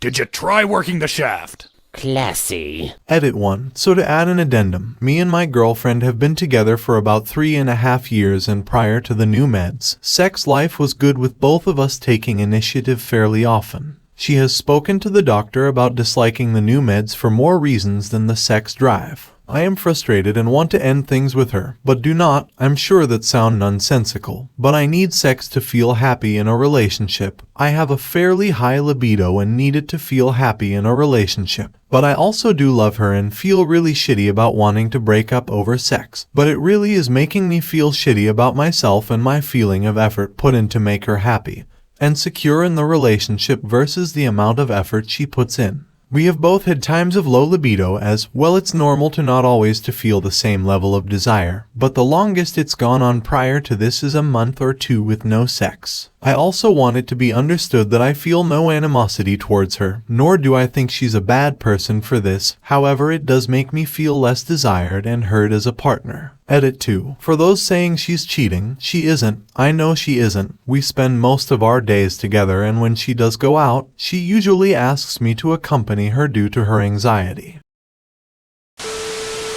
OP, it's okay that you have your needs, and it's okay to break up because you're unhappy. At the moment, you are not compatible, and it's kinder to leave than to keep having conversations about something she cannot change. She is on meds after all. But OP, before you do break up with her, please consider couples therapy first. Good luck, man. And now for today's second story. I told my girlfriend to rein in her daddy issues while we're visiting my family. Posted by Reddit user OKMeal. Throwaway because my cousins know my actual account. My girlfriend Shay and I are on a small vacation to my hometown. She's only ever met my dad and extended family, aunt, uncle, and cousins over the phone, so I thought this would be a great opportunity to introduce everyone properly. But since we've arrived, Shay's behavior towards my dad has been seriously off-putting. For example, I thought it would be fun if we all went horseback riding. My younger cousins do it as a hobby, so I thought it would be nice to do an activity we'd all like. But Shay wouldn't even get on the horse because she said she was scared. It's been years since I've been on a horse, but they were so calm and honestly not a problem at all. I offered to stay with her while the others enjoyed themselves, but she insisted I go because my dad already offered to stay behind. He doesn't usually go horseback riding either. It was weird that she didn't want me there too, but I left it be. There have been other instances too, like how she asked my dad to show her around town instead of staying with me and meeting my old friend from high school. It was an impromptu meetup. We literally ran into him while we were looking for somewhere to get lunch with my dad. But it would have been nice if she made the effort to get to know him instead of going with my dad. The final straw was when we were all at my aunt's house for dinner. Shay made cupcakes. Baking is kinda her thing, and she made some chocolate and peanut butter ones specifically because they're my dad's favorite. She made a few different types of cupcakes, but none of the others were my other relatives' favorite flavors. When we got back to our Airbnb, I confronted her. I know Shay's dad left when she was a teen and they're no contact, so I figured she might be clinging to my dad because it's nice to have a fatherly presence, and not something she's used to. I asked her jokingly to rein in her daddy issues and to stop being so clingy with my dad. She blew up at me, telling me that she's trying her best to fit in and that I've put no effort in making her feel welcome. Neither of us were willing to compromise, and I ended up sleeping somewhere else for the night. I need to talk things out with her today, but before I do, I want to make sure I'm not in the wrong. And now for OP's update. Okay, I get it, I'm wrong. Even though a lot of you were really harsh in the comments of my last post, I appreciate the honesty and think I needed it. I read every comment and I understand it was wrong of me to joke about a potentially triggering topic around my girlfriend.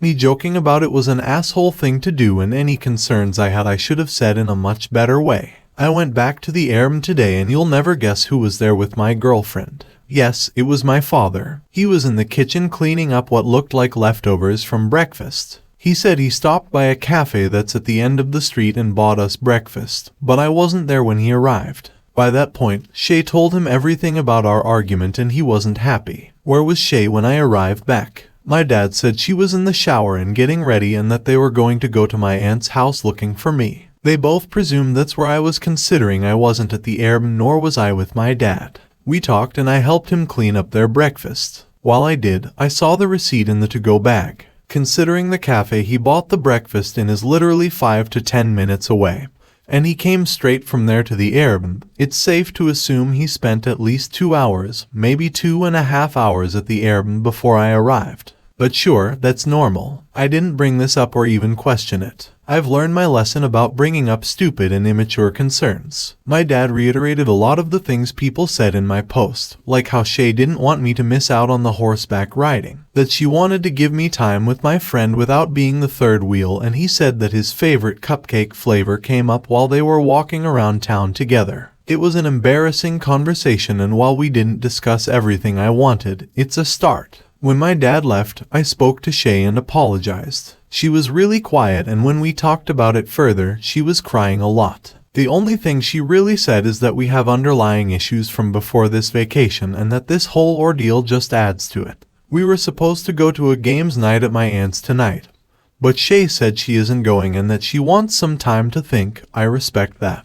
I don't know if Shay wants me to stay at the room tonight or not, but I'm glad she didn't immediately break up with me like some of you suggested. Edit, we broke up. She's staying at a hotel tonight and then leaving tomorrow. Damn, OP.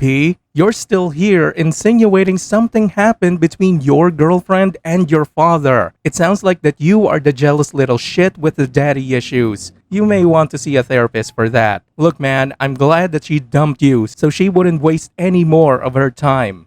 And now for today's final story. I caught my wife sexting her ex-boyfriend from college, and I'm okay with it under one condition. Posted by Reddit user Can I Kick It?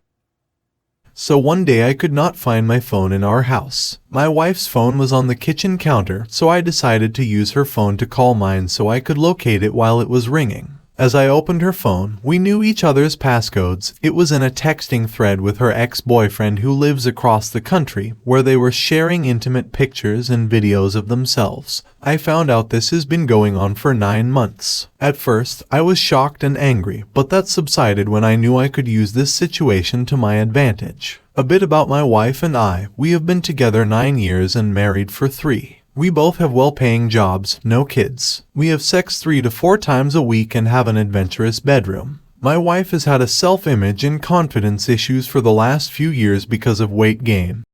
Good Lord, how is he so fat? She always calls herself fat and says I am so much better looking than she is. I reassure her that I think she is sexy and beautiful and give her lots of words of affirmation as she says this is her love language. However, I must admit that I do not find her as attractive as when we were dating before this weight gain. I would never tell her this. When she brings up being dissatisfied with her weight, I try to be supportive and ask if there is anything I can do that can help her. But my attempts are met with her saying how lucky I am to have such good genes and my parents aren't overweight like hers.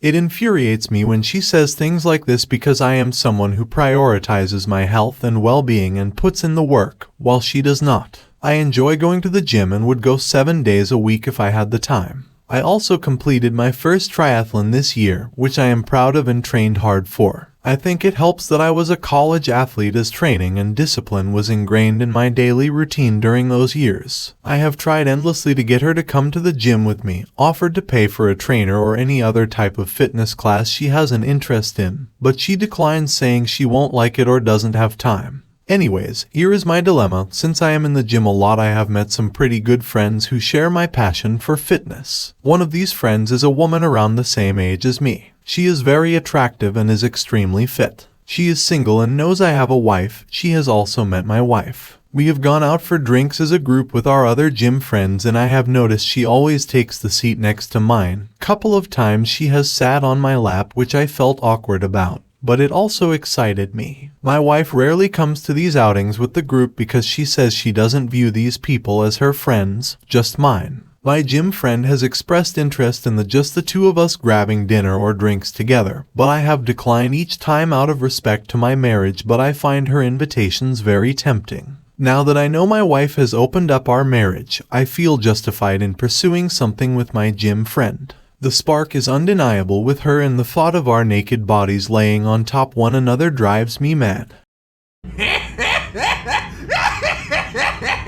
We will be grabbing drinks as a group tomorrow night, and I intend on being open to her advances and being flirtatious back to see where it leads. I have also decided to tell my wife that I know about her sexting affair with her ex-boyfriend and that I am okay with it, but I will be pursuing an affair of my own. I didn't want to go behind her back and thought being open about the situation would be best. I expect her to get emotional and shed a lot of tears, but my mind is made up. I've always been an eye for an eye type of person and would not be able to forgive her without having an experience of my own. I would hold way too much resentment towards her. It is likely our marriage ends in divorce if she is not okay with me pursuing this, and I am okay with that.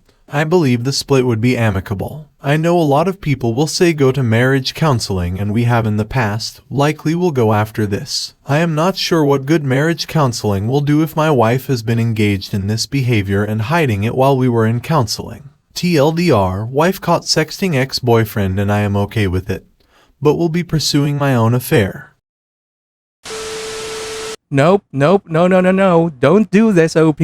All these revenge affairs always ends in disaster. Also, you said that you hate your wife for sexting with an old boyfriend, but you continue to attend gatherings with a flirtatious gym friend who sat on your lap and got you excited. Can you not see the hypocrisy here, OP? Just get a damn divorce, dude. No, actually, don't get a divorce. I need some good Reddit content to post on my channel, particularly about a post on how your marriage fell apart. I'll definitely be looking out for your update.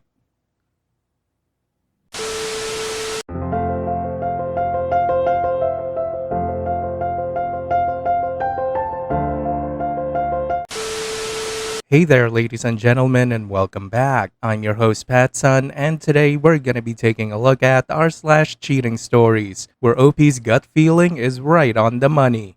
Let's begin. My girlfriend cheated on me with our boss. Posted by Reddit user New Salamander.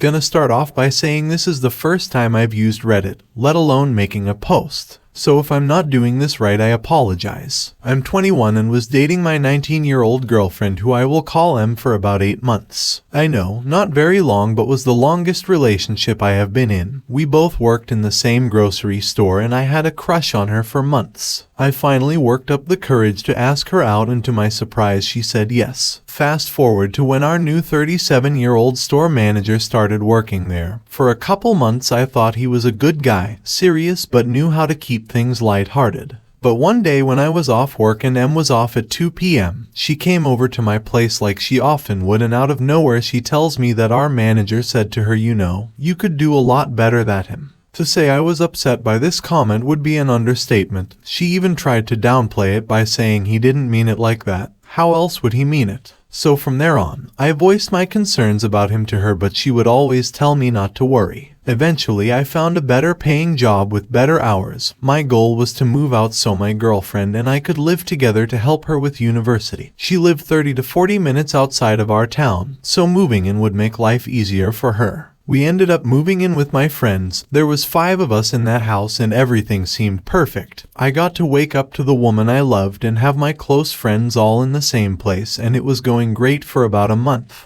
One day I noticed that T was texting her a lot and I asked about it, and she said that they have become close friends. Safe to say this annoyed me because deep down I knew what his intentions were. I started to notice that she was spending more and more time with T outside of the workspace, usually with other work friends. But where it gets worse is where he would invite her over to his apartment alone to hang out.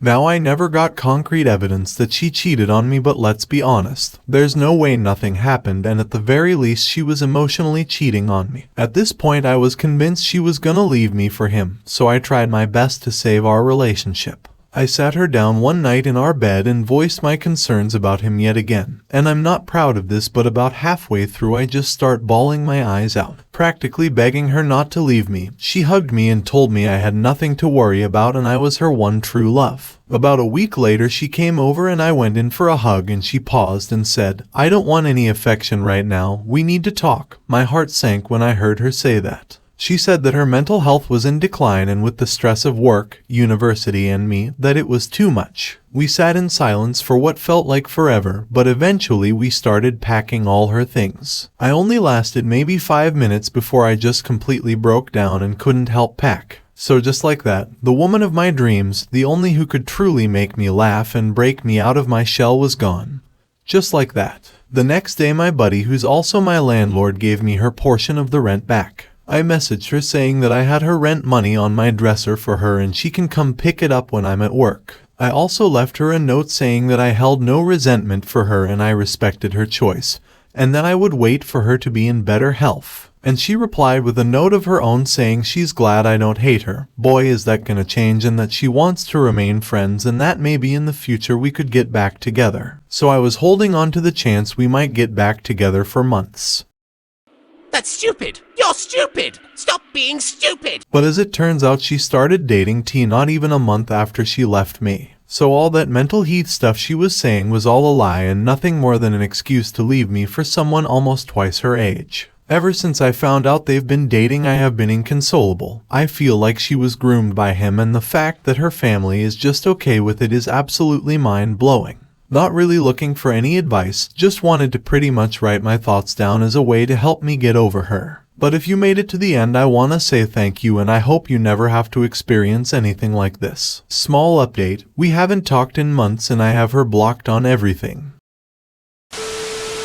OP, here are some old man advice from your creepy Uncle Patsun. First, you have to see when you're taking L's, young man. She can't be the love of your life and also fucking your boss at the same time. You need to learn how to let go, cut your losses, and move on. Secondly, never cry in front of a woman ever again. Appealing to a woman's empathy for love when she's not interested will do nothing but end all prospects of her ever seeing you as a partner. Also, if you haven't already, please call the corporate office of their workplace. You need to report that relationship and nuke them, OP. Lastly, I sincerely believe that she wasn't groomed. You just give hoes way too much credit. And now for today's second story.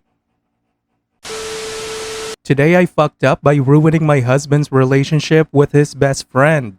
Posted by Reddit user Luna Nova. My husband and I are both 35, have been together for 7 years and married for 5. He has 2 older brothers that he isn't particularly close with. The one person he is very close to is his cousin Aaron. They lived together after my husband graduated college. He was the best man at our wedding, and Aaron even lived with us for a year while we were married so he could finish school. I like Aaron a lot. He has felt like a brother-in-law to me, much more than my actual in-laws have ever felt. My husband and I have had a rough 3 years. Between COVID, there was a point where both of our fathers were in terrible health. We've dealt with infertility issues, and sadly, in July, we had a stillbirth at 34 weeks pregnant, and Aaron has been there for us through all of that. He is probably the person my husband can lean on the most for support. Last night, I got a call from Aaron's longtime girlfriend Jennifer. She asked if it was okay if she could come over and have some girl talk with me. Jennifer and Aaron have been together about as long as my husband and I have. She has 3 kids from a previous relationship and we love them. They spent the night at our house and her older kid's dog sit for us. She comes over and proceeds to tell me some serious problems she has had with Aaron, and she is at a loss at what to do. The main crux of her issues are Aaron is in an insane amount of debt and has basically used her as a place to crash for 7 years. He is constantly criticizing her for her parenting, saying she babies her teenage children, and finally, he's lying about where he's going, and his locations have him at a massage place that does happy endings. I hate to say that the financial issues and the parenting issues I already vaguely knew about. Even my husband and I have called Aaron out about how he talks about the teenagers, but I had no idea how bad it was. We talked through it and I flat out asked her if he is going to a massage parlor and getting happy ending behind your back, would you still stay with him? And she said yes. So I gave her some advice about boundaries and talking to him, and I left it at that. After she left, I went upstairs and told my husband what she said. He proceeds to have a complete breakdown. He is in tears. I finally get him to talk and he starts saying things like, can I just have one person in my life that I can trust? I can't go to my brothers to talk, and now I can't trust Aaron because I know he's been doing this shit. He's fucking better than this. Just completely and utterly destroyed. I feel terrible. I didn't even think about it when I told him what Jennifer said. I didn't even think that it could ruin their relationship. Aaron is the only person he goes to for advice and really looks up to as a big brother, and I just completely destroyed that image. I'm going with the classic pretend it didn't happen technique this morning. But I just feel like I completely took away the one family member who felt comfortable turning to for emotional support. The fuck do I do? TLDR. Today I ducked up by telling my husband all the fucked up shit his best friend / surrogate brother has done to his girlfriend, and I've probably ruined their relationship at a time when my husband really needs support. Update. Yowza. Thank you everyone for your kind words and your jokes. It certainly helped calm down my spiraling brain. I don't have much of an update on Jennifer and Aaron other than they are broken up.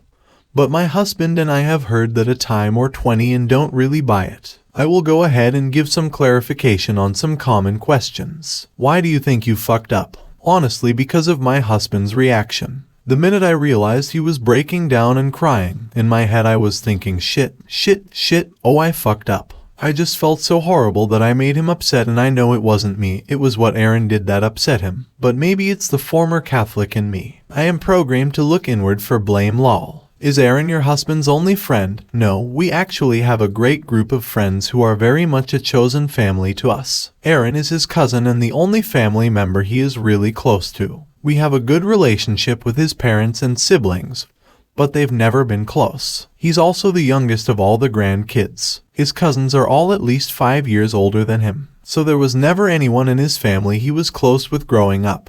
He and Aaron got closer in college, and it felt like he finally had that person who understood their family that he could confide in. Why aren't you in therapy? Oh, don't you worry, we are in all the therapy. When our baby died, we got into group therapy, couples therapy, and individual therapy. Our couples therapist has been trying to get us to focus on things to look forward to again. Simple things like going out to dinner, going on a trip, etc. We are unfortunately in a real negative headspace these days, which I think is the other reason he had such a big reaction. Tiny update. My husband and I both work from home. I tried my hardest to avoid the subject about Aaron and Jennifer. Then while I was in the shower, he came in the bathroom and said, by the way, yes, I am still pissed about Aaron. Fuck. We went out to dinner last night. I did apologize to him. Not exactly I'm sorry I told you, more like I'm sorry that happened.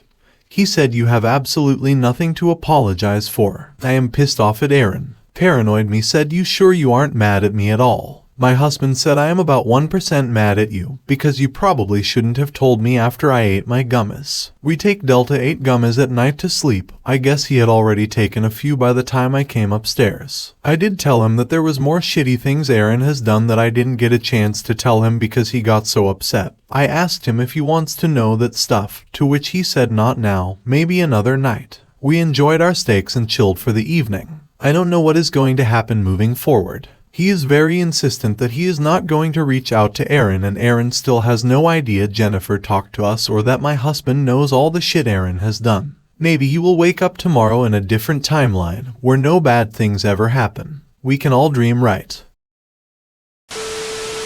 OP, I don't see where you fucked up here. You did everything correctly. Aaron is just a dickhead. I hope that your husband doesn't try to mend things with him. It's for his own good.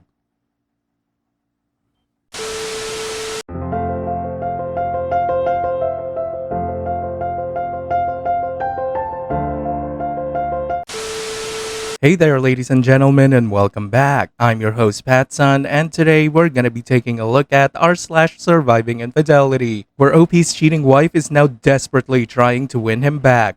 Let's begin. Will I be the asshole if I didn't pay for my stepkid's private schooling? Posted by Reddit user Alternative Set.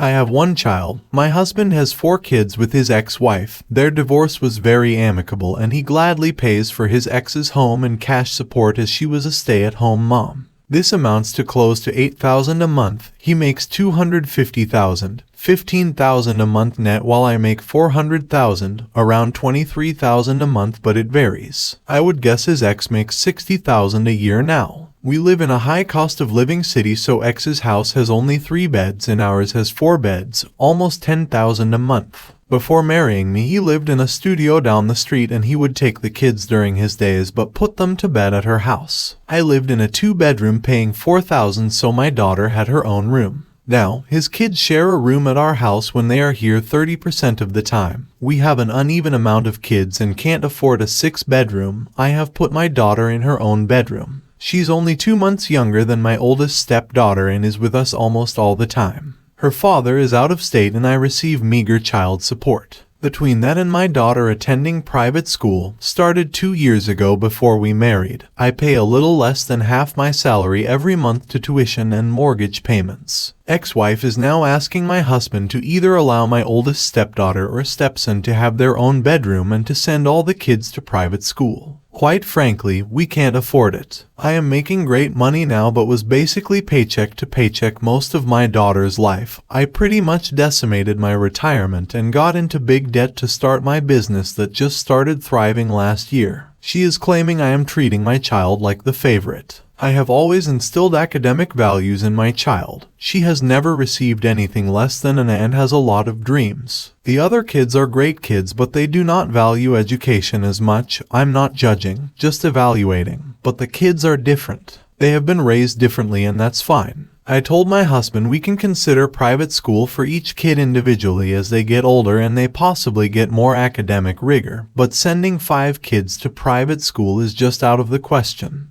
I feel like I am being expected to foot this bill because I am successful, but I also have my long-term financial security to work out. He has a healthy retirement to which X is entitled to half and I have nothing to fall back on if my industry gets a downturn. My career is half his career's age. I do not have wealth like he has. I asked my daughter if she was okay sharing a room with her stepsister and she said she would prefer not to since the kids are messy. Am I the asshole for not wanting to pay for all my stepkids' private schooling and changing up rooms? Edit. My 4 stepkids share 2 rooms at my house which mirrors their living situation at their mom's. This weekend we are going to figure out a room divider. I'll have to update more on different posts as I've hit my character limit.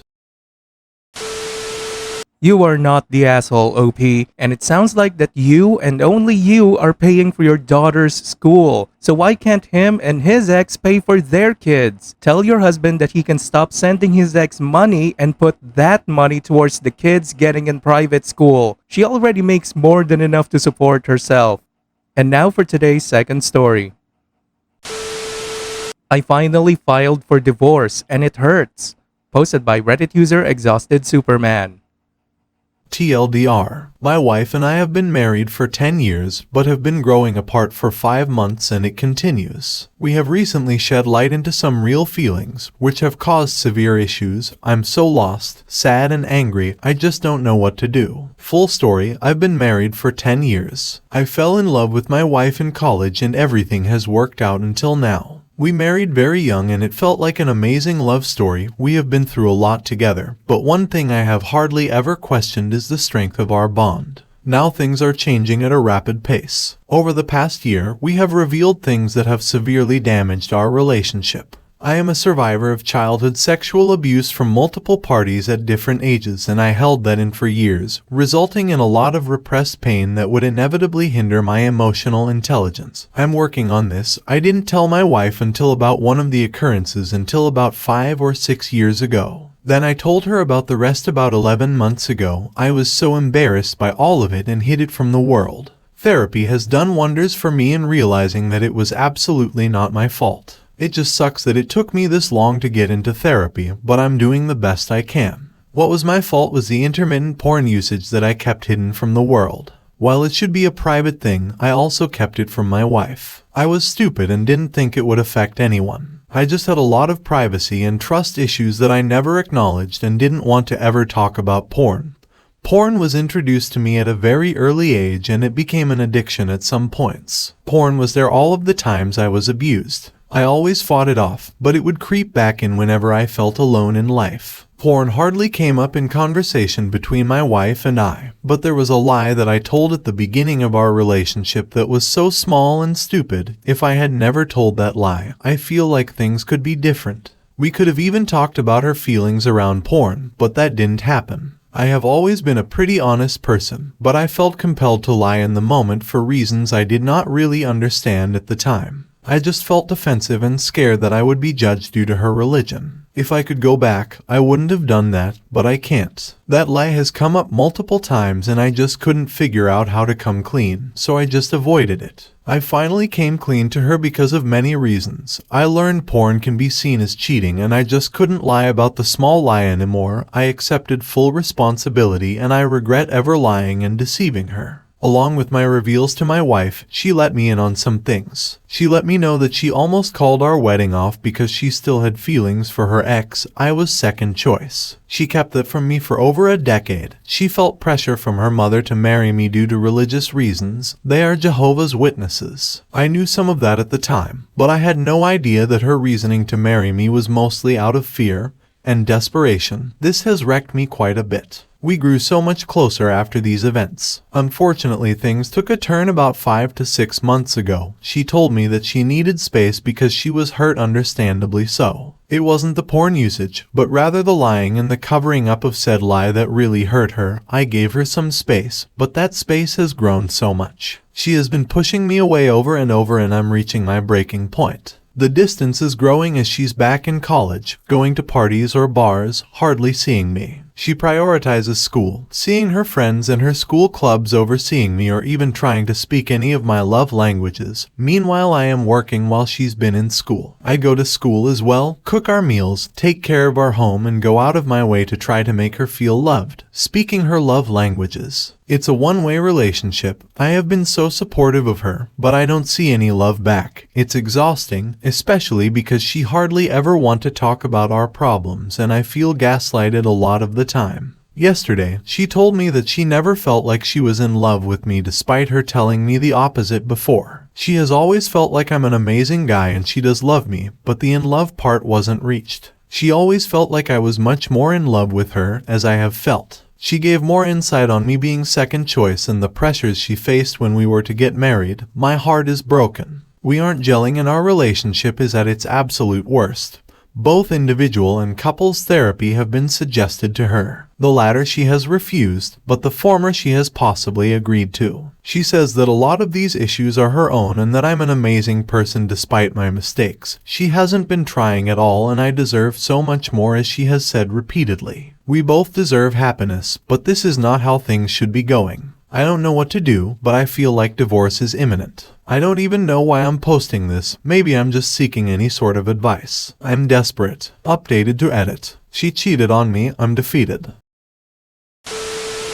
And now, for OP's update 1 year later. It has almost been a year since D-Day and I finally filed. Pre-affair, I would have never considered reconciling, but some of that changed when it happened to me. I loved the hell out of my partner. I essentially grew up with her. The affair ruined me though. I was such an angry person when I found out and all I could feel was a cycle of rage, deep sadness and more. Even had a brief suicidal moment. That first day was the worst day of my life. I blew up at her, pacing the room and yelling at her for the first time ever. I was in disbelief. She seemed so sorry, and the person who I had loved so incredibly deeply for the past 12 years sat there and cried as I broke down. I asked that the affair be stopped. She finally obliged, but fell into it again rather quickly within a week or two because she said I wasn't showing her any love or support. We talked about divorce briefly and it was over, but then we lived together. Even though we were separated for the next 6 months or so, I knew he was still around.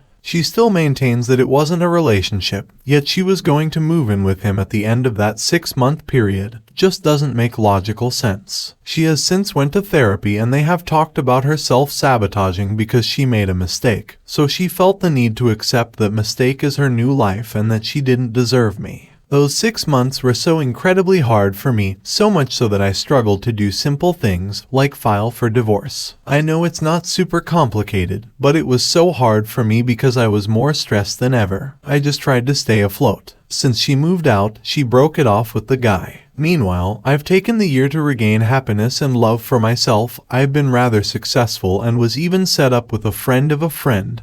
This girl appreciates and loves me. My ex has been trying to get me back for the past month and a half, probably partly due to her seeing me happy with another person. I see my ex weekly to trade my dog, and I had been open and transparent that I had dated a little and then found a great girl, also ultra transparent with my new girlfriend. She wanted to see me happy, but she was hurting. I had been talking about divorce for months and slowly worked on getting the papers filled out. I needed to take the final steps of filing and I did it. I don't think my ex ever took me seriously because now she is crying wanting me back. It's been so hard for me because it actually seems remorseful, but it's too little too late. Some may think it's wrong or irrational, but I have held compassion for my ex. I know of her problems and struggles and I just want to see her happy. I just couldn't get past her affair and how it hurt me so badly. When I look at her, all I see is him lurking around. I'm rather proud of myself for being courageous enough to walk away from a marriage that turned very toxic. I never wanted any of that. But she took me for granted and didn't comply with my boundaries. She had many chances to stop, and she didn't. Now the papers are in and she is practically begging for me to reconsider. It's a tragic situation. There was a lot of pain this weekend, especially after I told my ex that I filed. She cried and cried, but I had to choose me. I am a very empathetic person and it hurts to watch people in pain, so this really hurt me. Through all of the bad stuff that I had to endure over the past year, I feel blessed to have come across a new person who values and loves me. She has shown so many healthy qualities and leads with respect and compassion. I'm grateful. I deserve happiness and I may have found it, but I'm taking it slow. And then, we have this comment exchange between OP and Reddit user New Arrival. She's not remorseful about what she did to you, she's regretful about what she lost. She wanted you back only after she found out the new guy wasn't what she thought. She didn't value and love you except as a backup plan. You didn't hurt her, she caused all this herself. You can't find the right one if you are still with the wrong one. Be glad you have moved on from the wrong one. Be happy. It has taken a lot of thought over the past year. I mentally spiral randomly and it's so difficult. I remind myself that I'm okay and that I'm doing the right thing. I play the mental game of if she's remorseful or regretful, and it's a winless game. It doesn't matter. I personally believe she's both, though that doesn't change anything. She stopped valuing me, cheated, abandoned me, realized what she had lost, and is now experiencing the reactions of her actions. Regardless of how she treated me, I know she is a good person. It's hard for others to see it here because she is just words on a post here, but I know it. She has a lot of issues and trauma she needs to work on and through to become a better version of herself and especially a better partner. She has the tools to do it. That won't be with me, but I believe she can do it to be good for someone else. I hate that I was the damaged one here, but it is what it is. I'd rather take the compassionate route instead of the angry one. I'm on my path of forgiveness so I can release her. Thankfully, I have done my work and become such a great version of me, all while finding someone who cherishes me. OP, after everything that your soon-to-be ex-wife has done to you, you are still defending her honor like she's the best thing that ever happened to you. If you still sincerely believe that she is a good person after everything, then I am 100% sure that your new girlfriend is gonna cheat on you too in the near future. I'll be seeing you again very, very soon. But for now, good luck, OP.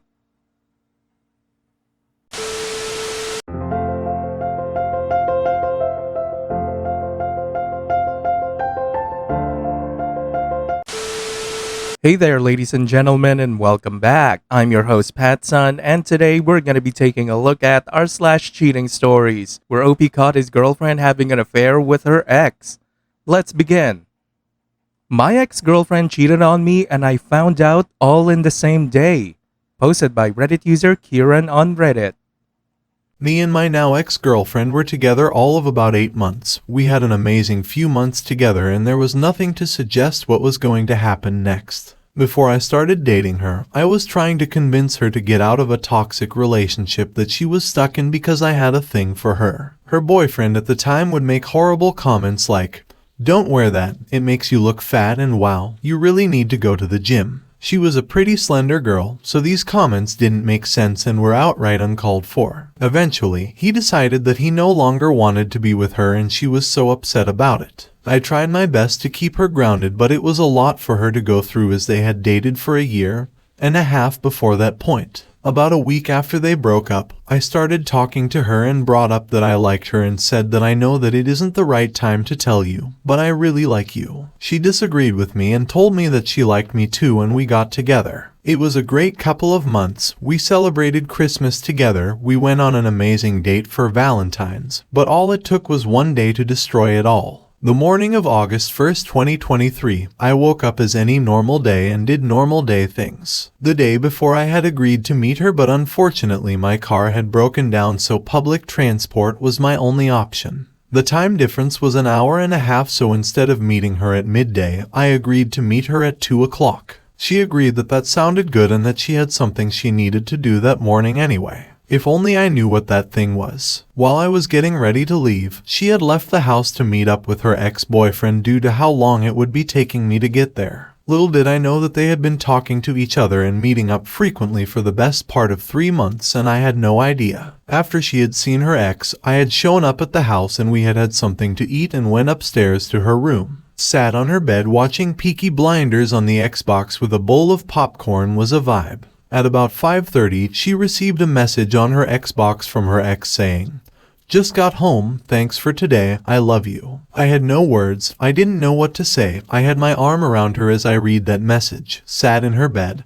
2 hours away from home, I froze for a bit and then moved away from her. I persistently asked to see the messages on her phone that they had been having and she eventually showed me them. I decided that the best idea was to leave her house and go home as I couldn't stand to look at her. This was a crazy situation. I read through Reddit stories in disbelief sometimes and tell myself it can't be real. But then it happens to you and you realize that the world isn't as good as it should be. Edit. Thank you to everybody for your support and concern on the post. I would now like to reveal that this is my mate's story that he didn't want to put on his own Reddit. All comment responses are from him and will continue to be from him.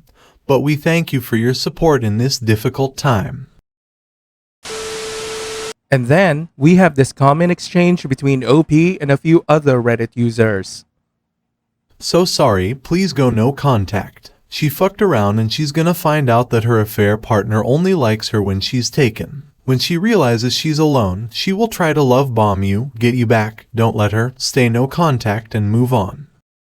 She has already tried to make an attempt since then, but she knows where my heart lies and it is not with her, but thank you mate. Definitely keep that in mind till the day I die. Just tell her you don't date women that lie and cheat on their partner. Tell her she is not worthy of love and respect and hope she is happy with the disrespect and bullying she gets now from her original man who will definitely cheat on her. Oh, I did and a lot worse. I don't feel bad for what I said because what she did was worse. Okay, let's stop and understand something. 1. You don't try to be with someone you genuinely want to be with as soon as they get out of a relationship. That was your first mistake. 2. You aren't Captain Save-A-Ho. You need to realize that and see that if she doesn't know that she should leave a person who is disrespectful to them, then they won't be happy with someone who is mentally healthy and will treat them good. 3. You should never be with someone who you know isn't over their ex and is using you as a rebound or to make their ex jealous. You are the cause of your own pain. You decided to try to be with someone who doesn't know what healthy love is, and you need to be single for a good long while until you can learn your worth and why you feel the need to save someone. My boss from hell gets what she deserves. Posted by Reddit user Present Platypus.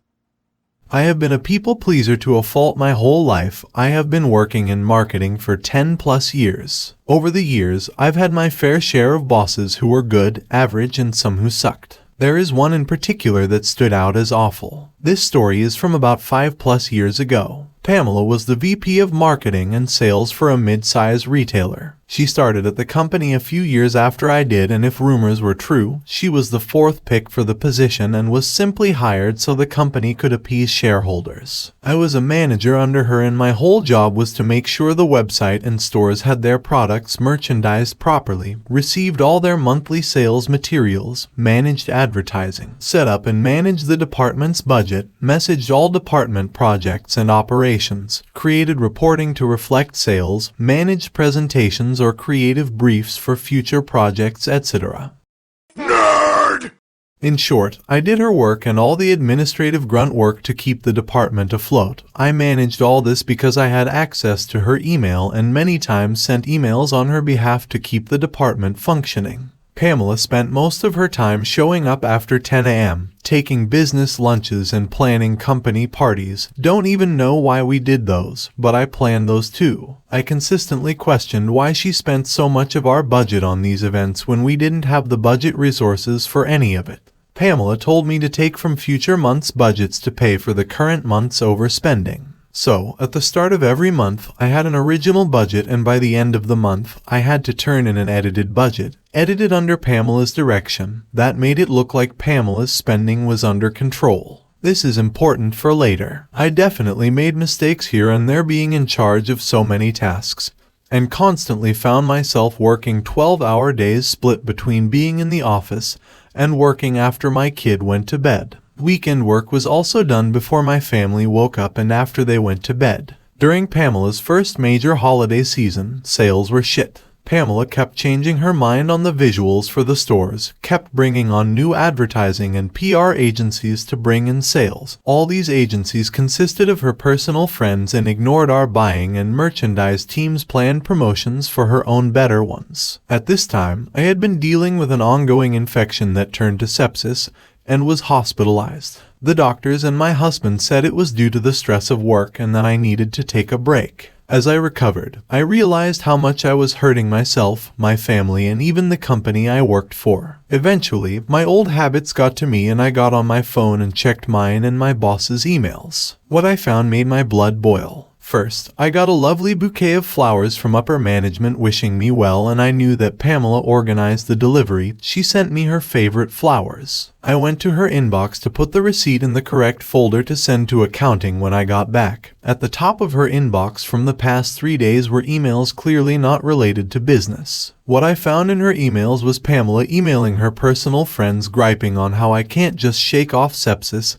and get back to work. She also complained that she couldn't find any of my notes, spreadsheets, or documents for any of the work she was technically in charge of. They were on our shared drive labeled very clearly. Finally, I found an email where she sent a friend from a previous company asking for advice on how to bring in sales and save her job. In this long thread, this old colleague asked if there was anyone managing most of the work, and of course, Pamela said I was. This colleague explained that clearly it was my mismanagement that was causing issues and that I could be blamed if sales didn't pull through by the end of the season. Pamela mentioned that I was in the hospital and repeated comments from her other email thread. This person said that she couldn't outright fire me because it could seem like retaliation because I needed to take emergency medical leave. But if Pamela could prove I was stealing from the company or misusing company resources, then she would have grounds to have me fired and use me as a scapegoat. Upon my return, Pamela called me into her office and said she was worried I was taking on too much and wanted to take work off my plate. She announced she was taking managing the department budget off my plate. She asked me to only drop off a small stack of invoices to accounting. Additionally, Pamela told me under no circumstances was I allowed to talk to accounting about anything regarding budgets. Also, if I had any concerns about the department or workload, I wasn't allowed to go to HR, I had to discuss it directly with Pamela. Oh yeah, I could see where this was going. Unfortunately for Pamela, I had built a rapport with Lois, who was our main accountant. Lois always said that she would do everything in her power to help me should I ask. Knowing this, I grabbed the stack of invoices off Pamela's desk to give to accounting. I also added the email threads I read while I was in the hospital and the current unedited budget that Pamela hadn't touched yet for the month. I also found in my filing cabinet the hard copies of old budgets with Pamela's handwriting on what numbers to change to balance our budget. Finally, I added an email from our first round of budget adjustments where Pamela subtly threatened to put someone else in my job if I couldn't do what she asked. So, I walked and dropped off the invoices to accounting when I bumped into Lois. She brought up invoices and I sternly looked at her and said Pamela is the only one in our department that Lois is allowed to talk to about our budget and invoices. Lois saw the suspiciously thick file folder on her desk, gave a firm nod and lovingly kicked me out of her office. Within the week, Pamela was fired. From what I understand, she has been continually job hopping for the past few years. The CEO and HR brought me in to personally apologize for everything I went through and gave me a paid 1-week vacation to take at my discretion.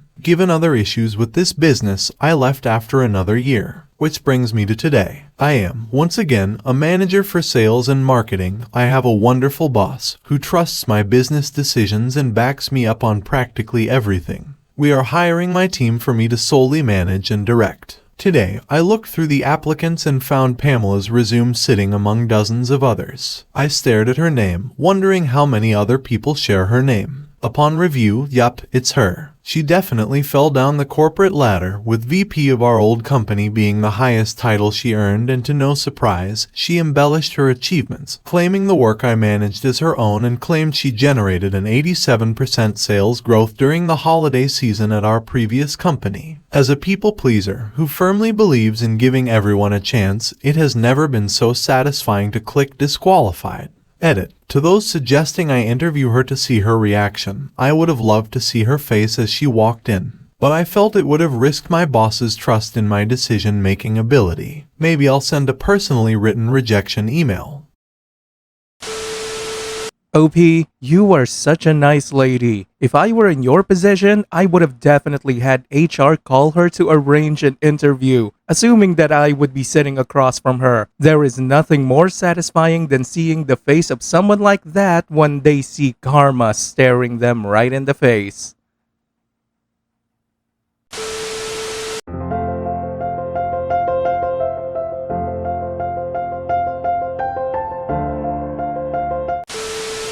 Hey there, ladies and gentlemen, and welcome back. I'm your host, PattSun, and today we're going to be taking a look at r/cheating stories, where OP found out that she is surrounded by cheaters. Let's begin. My sister blew up the family and my own. Posted by Reddit user Miss2.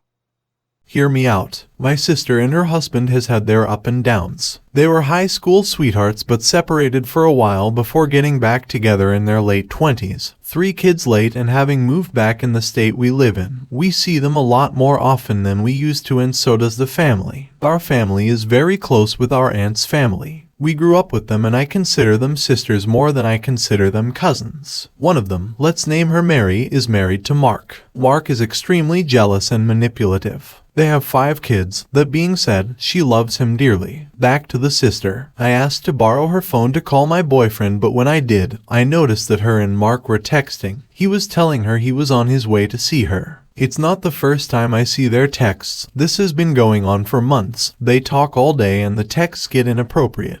She got drunk last weekend and was crying over a guy she's in love with but can't or shouldn't be in love with. I have a very strong feeling it's Mark. I went to a party yesterday where Mark showed up alone and I had to leave him with my sister to go tend to my kids. My sister is and has been unfaithful for years with a lot of man and woman. Her husband is aware but got his things on the side also. That's a story for another day, but my sister, she is not to be trusted. Would you talk to your cousin about it, knowing it will most likely lead to nothing except drama between your family? I talked to my mother about it and she's also confused about what to do. I don't want my cousin to know I knew something was up, but I also don't want to screw my relationship with my sister. Any thoughts?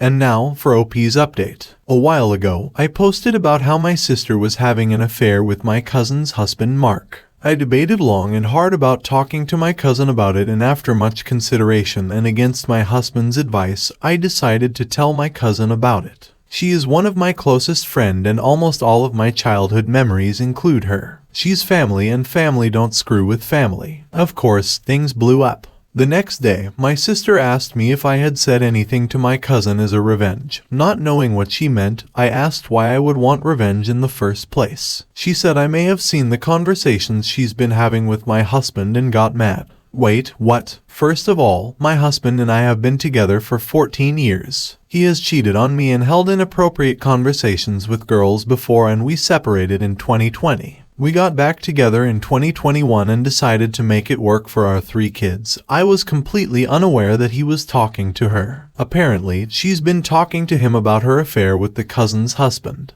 I can't know if it's the truth because he deleted all the text. She says he told her to delete everything while he says she told him to delete everything. Either way, they've been talking behind my back for months. He usually texts her first, and from the screenshot I've seen it's mostly innocent. But at least twice a week he messages her to see how she's doing and to talk about their day and their life. He promised me last Wednesday he would never talk to her again and delete the texts. Then he texted her Thursday first thing when he got to his work to see how she was feeling. He said he didn't and that I needed psychiatric help because I didn't believe him, but he knew details I had not told him. So I asked my sister to tell me the truth or they would both lose me. A few moments later my sister told me the truth. Again, everything has been deleted. I'm mad at both at this point and unsure what to think, like what the fuck. Okay, so if I understood this correctly, your husband cheated but you took him back, and now he is talking to your sister in secret about her affair. OP, are you really sure they have not been cheating with each other? Because it sure seems like it. I'll be looking out for your next update. And now for today's second story. I just found out that I've been dating my biological brother for 6 years. Posted by Reddit user Let's Sin With. I am 30 and my brother is 32. I'm just going to call him my boyfriend for the majority of the time while I type this. I feel weird about this. I was adopted as a baby, but I didn't know that I was adopted until I was in high school. I didn't feel betrayed or care much. I love my parents and my parents love me. Who cares if they aren't my real parents? My boyfriend was also adopted, and when we met, it was one of the things we sort of bonded over. We both didn't learn we were adopted until high school, and we both were lucky and had good families. We weren't passed around from foster home to foster home. Our relationship was and still is great. We understood each other very fast. We were attracted to each other quickly. I've never met someone and felt immediate attraction and familiarity. Now I know that the comfort and familiarity is because he's my brother, not my half-brother. He is my full brother. We've done everything a couple that has been together for 6 years could do. We've said we love each other, we've had sex, we've celebrated anniversaries, we've met each other's families. I'm just glad we both agreed early on that we don't want to have kids, so that has never happened. I don't want to deal with the health risks and have to raise a child and them know that their parents are siblings. I discovered it when we did the DNA testing to see our ancestry and what exactly we are. I ordered 2 for us, we spit in the tube and sent it out. It took like a month for the results to come back and I was excited to see what we were. But before I could even get to that, I saw that we were siblings. I was shocked to say the least. I only just found out this information and I haven't told my boyfriend. I'm really hoping they made a mistake, but things are kind of starting to make sense to me now. We always get the "you guys look so alike" or "he's the male version of you." Long before this test we've always gotten compared. We always just laughed it off, but I have spent the morning looking at pictures of us together and realizing that we really do look so alike. It's freaking me out and I don't know what I should do. I still love my boyfriend/brother and we have been together for 6 years. We have a house together and a whole comfortable life. I'm hoping that this test is wrong and we'll do a real test soon, but I'm panicking. I still see him as the love of my life. Now for OP's first update. I posted my original post about a year ago and after a month or so, I just never really checked this account. Well, I was scrolling TikTok the other day and saw my post read out loud on there and it really was shocking. The video I saw was people on a stage reading it and the crowd being shocked and disgusted as if we grew up together and chose this. If when we met I knew he was my brother, I would not have gotten with him. Anyway, everyone is begging for an update. To make a long story short, my update is that we are still together and have been together. Rather than get a real DNA test done at a doctor, we just left it at that. We read that those ancestry tests are pretty accurate and it was interesting to learn of other relatives we have because Ancestry links you to other people that have taken the test and share your DNA. Something that was questioned a lot was why would you two randomly both take DNA tests? And we are both adopted. We want to know what we are. Everyone else growing up could say like my family is Irish or my family comes from Germany or my great-great-grandmother used to do this. We have none of that. We privated our ancestry and decided not to get another test because that is just more people involved. I didn't even have to tell him when the news broke. We both had login information to the ancestry so he saw it himself. It was a lot to get over and talk about. I have to admit it was really hard to look at him in that way for a while. We slept in separate places. For a while I felt weird around him, but we're 6 years in by that time and I still loved him and still do love him. My weirdness was different than how I feel with my actual brothers. I consider the kids of my adopted parents to be my actual brothers. If I were to date one of them I would feel odd because I grew up with them. With my boyfriend/brother it was just a crazy what are the odds feeling and looking at him and seeing myself and seeing our parents that we never knew. We talked about it and we have decided to just stay together. We don't want kids and no one else knows, so who are we hurting? I don't care about all the comments that call us disgusting. I don't see him as a brother. I don't find the fact that he is my biological brother hot or exciting. I just see him as the man I love. We have been able to joke and find humor about it within ourselves. My boyfriend joked we could have saved money on the ancestry and just sent one test in. Back when Game of Thrones was really popular before that terrible ending, we went to a Halloween party and I dressed as Cersei. Recently he was like I should have dressed like Jaime. This may seem weird or off-putting to people reading this, but it is how we find levity in it all. Another misconception I kept seeing was that we met in high school. We met when I was 20. We had a really normal relationship. It was from friends to best friends to couple. He is honestly the love of my life. We've been together 7 years now and I've never gotten tired of him. I've never felt like I wanted to be apart from him. Even during the big discovery, I miss sharing a bed with him. I've never felt more at home and comfortable with a person and it has nothing to do with him being my brother. No one will know. We aren't having children. We still do everything we did as a couple before finding out. I don't see him as my brother. I would actually feel gross if I slept with my real siblings. OP, I highly recommend getting a vasectomy or a tubal ligation. You know, just in case the rubber breaks. Also, just ignore all of the trolls out there. You guys are grown-ass adults and allowed to make informed decisions. But I would keep this information to myself, but not like a shameful secret. Just something you shouldn't blast publicly. There is a gross factor. After all, you guys are bio-siblings at day, but he's your daddy at night.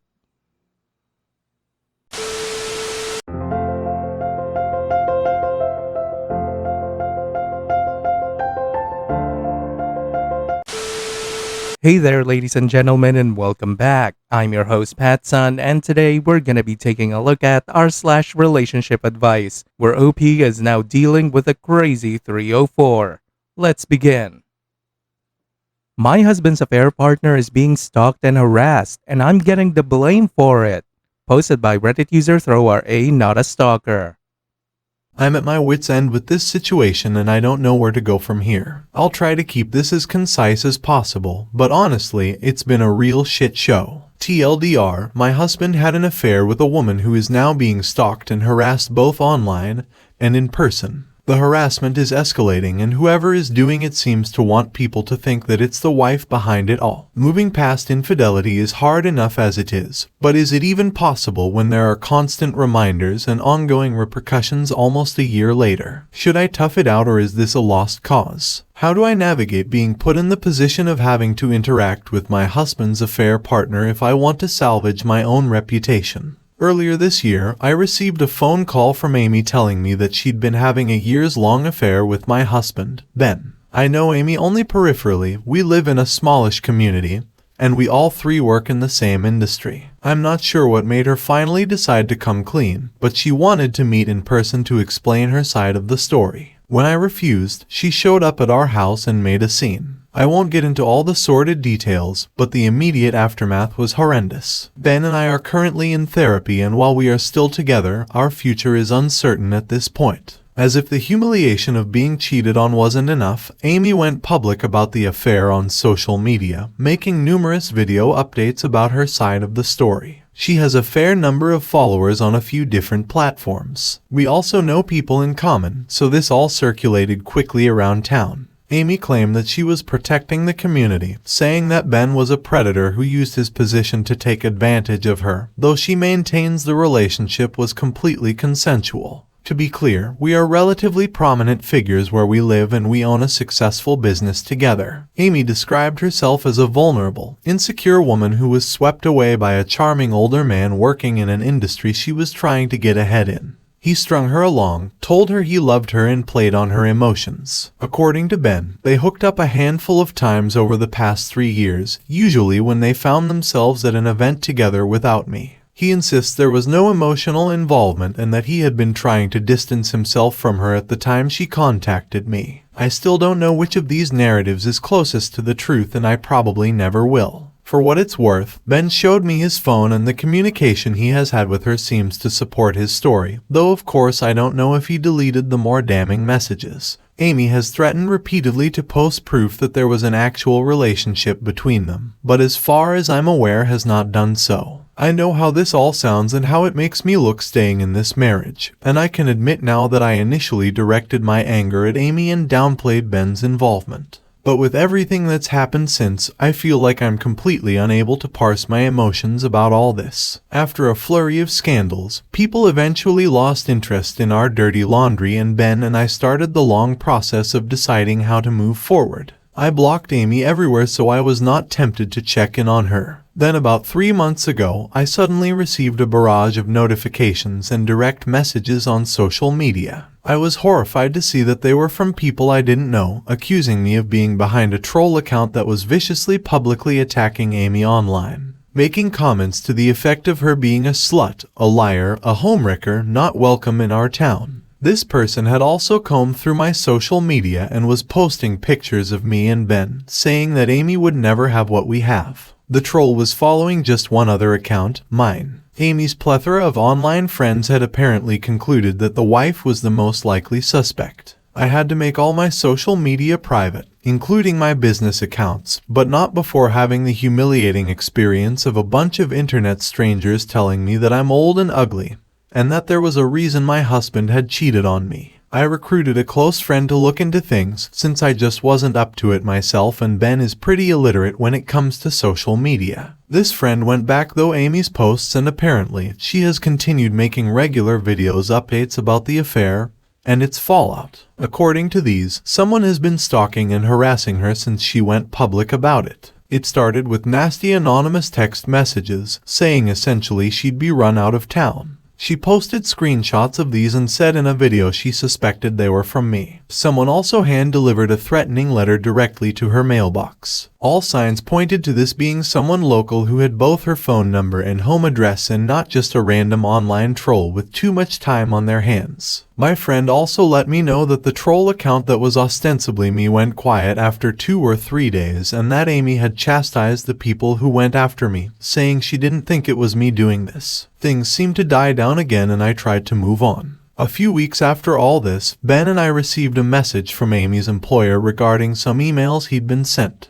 These were all from an anonymous sender, but there were hints that I was behind them. The email address contained Ben's and my initials, and the sender's name was my own first name. The gist of it was that certain unnamed influential people in the community were concerned about him employing Amy. The sender asked him to consider the business implications of having a prostitute working for him. There were several sexually suggestive and semi-nude pictures of Amy attached, which turned out to be pictures she had posted openly on a not-safe-for-work social media account. We assured her boss that this had nothing to do with us and that we weren't interested in jeopardizing her employment. We also made the decision to reach out to Amy, and she seemed grateful to hear from us. We wanted her to know this had nothing to do with us and told her that we'd be willing to help if there was anything we could do. Ben and I had already been talking about retaining a lawyer and hiring a private investigator. Amy asked if we would write a statement that she could post on social media saying that we did not condone this behavior, that we supported her as a member of the community,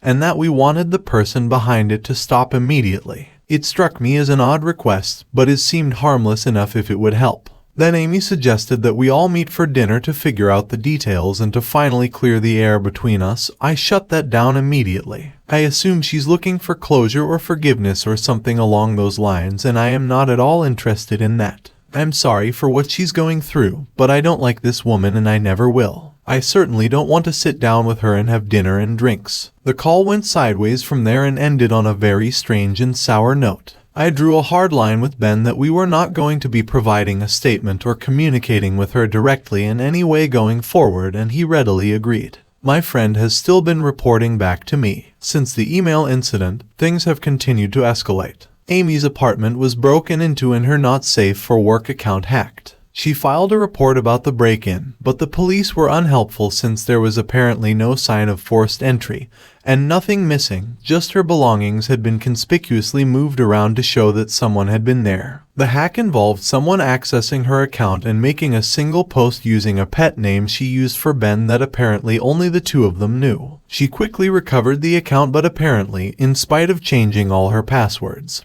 someone is still regularly accessing multiple accounts of hers and possibly stealing private pics. I had initially entertained the idea that this might be the work of a misguided friend, but I no longer think so. I can't imagine anyone I know going this far. From what I've seen, the harasser seems to be trying to give the impression that it's me and that I'm too old and unsophisticated to effectively hide my identity, but also apparently an expert burglar and hacker somehow. Amy is the obvious main target, but this unhinged person seems happy to have me as collateral damage. Since our call, Amy has posted videos openly wondering whether Ben and I are indeed the perpetrators. She's furious with us, saying that our only concern is for our own reputations and asking why we refuse to come out publicly and demand a stop to the harassment, since if it's not us, this person at least seems to be acting on our behalf. She says it's unfair that she is the only one suffering the consequences of the affair, a statement with which I wholeheartedly disagree. She hasn't quite gone so far as to accuse me explicitly, but she has said that she thinks that Ben knows who's behind it.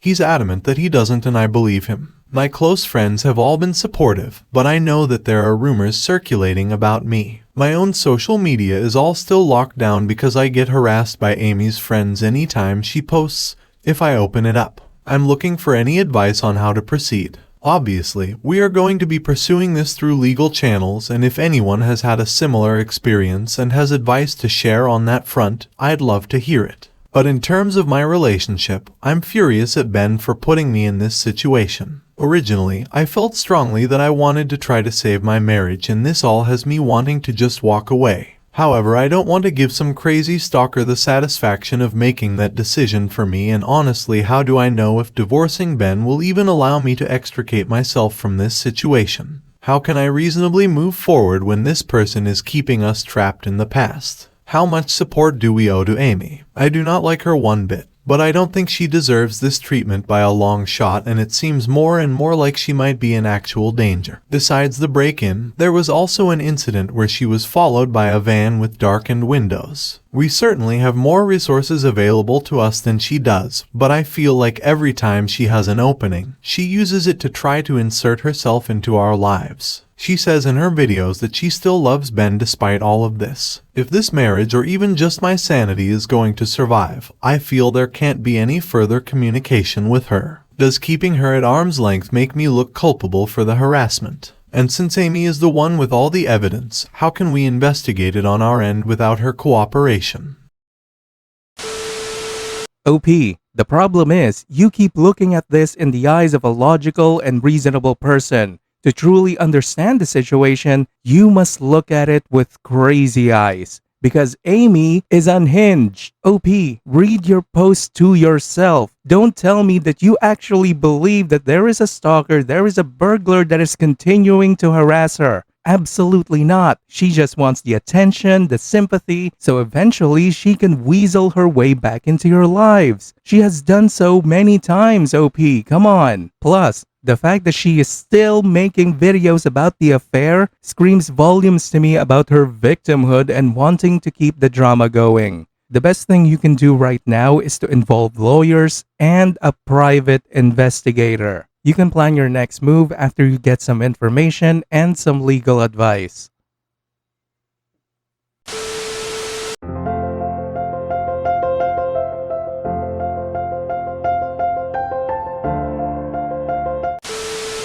Hey there, ladies and gentlemen, and welcome back. I'm your host, PattSun, and today we're going to be taking a look at r/SurvivingInfidelity, where OP is now suffering the consequences of his dumb decisions. Let's begin. My wife of 5 years decided our daughter and I weren't good enough for her. Posted by Reddit user Hole in My. We've been married for just over 11 years now. She confessed to cheating on me with a co-worker 4 years ago. It took her 2 years after the incident to confess. In that time, I re-proposed to her because I was so happy with us. I had accused her of it in the past, but she always denied it. She refused to tell me the extent of the incident. Even after she told me everything, more and more info about the incident kept coming out. It was months of absolute torture trying to put the pieces of her vague story together. It's been 4 years since she told me, and I'm still just as upset, still have no trust in her. She says she felt alone and that I was distant. Then why not talk to me? Why not give me a chance to correct myself and be a better husband? Why skip all those steps and go straight to cheating on me? What makes this worse? This isn't the first time she's cheated on me, 3 other times before, or anyone else she's been with. Damn, she even cheated on her boyfriend to get with me all that time ago. There's been screaming matches. We can go days without talking. There's been physical violence. There's also been better days where I think there's a chance we can work this out. But those moments are far and few in between. Why are you still here? Is there a way back? I feel like I give her every opportunity to make amends with me one-on-one. I just want to trust her again so bad. She's been my friend since we were 12. We have the most awesome daughter in the world. It's hard to imagine a world without us together as a family. But I'm so tired of feeling angry, tormented by the thoughts, scared of what she'll do next. I never knew something like this could make someone like me physically ill. I know what I should do. I'm just too much of a coward to do it. At least you're self-aware, OP. You are a coward. Spineless. Pathetic, really. She cheated on her ex with you. What the hell did you expect to happen? Come on, man. She cheated on you multiple times. And what did you do? You took her back, you married her, and had a kid together, you damn donut. Get your kid DNA tested because there's a good chance that it's not yours. And I'll be honest here, I feel no sympathy for you whatsoever. You deserve all of this heartbreak. You had many chances to dodge that bullet, but you didn't. Tell me, OP. Why didn't you dodge? My wife told my affair partner I'd rather be an 80-year-old me than a 20-year-old you, and it haunts me every day. Posted by a deleted Reddit account. My wife and I were high school sweethearts. We are both 40 and have been together for 25 years. We have 2 children together, 5 and 6. For the past 5 years, I have thought that we are together because we basically grew up together. I met my now girlfriend. I know I'm 12 years older, but I met her at work. She is beautiful and attractive, and I thought she was this new change I wanted.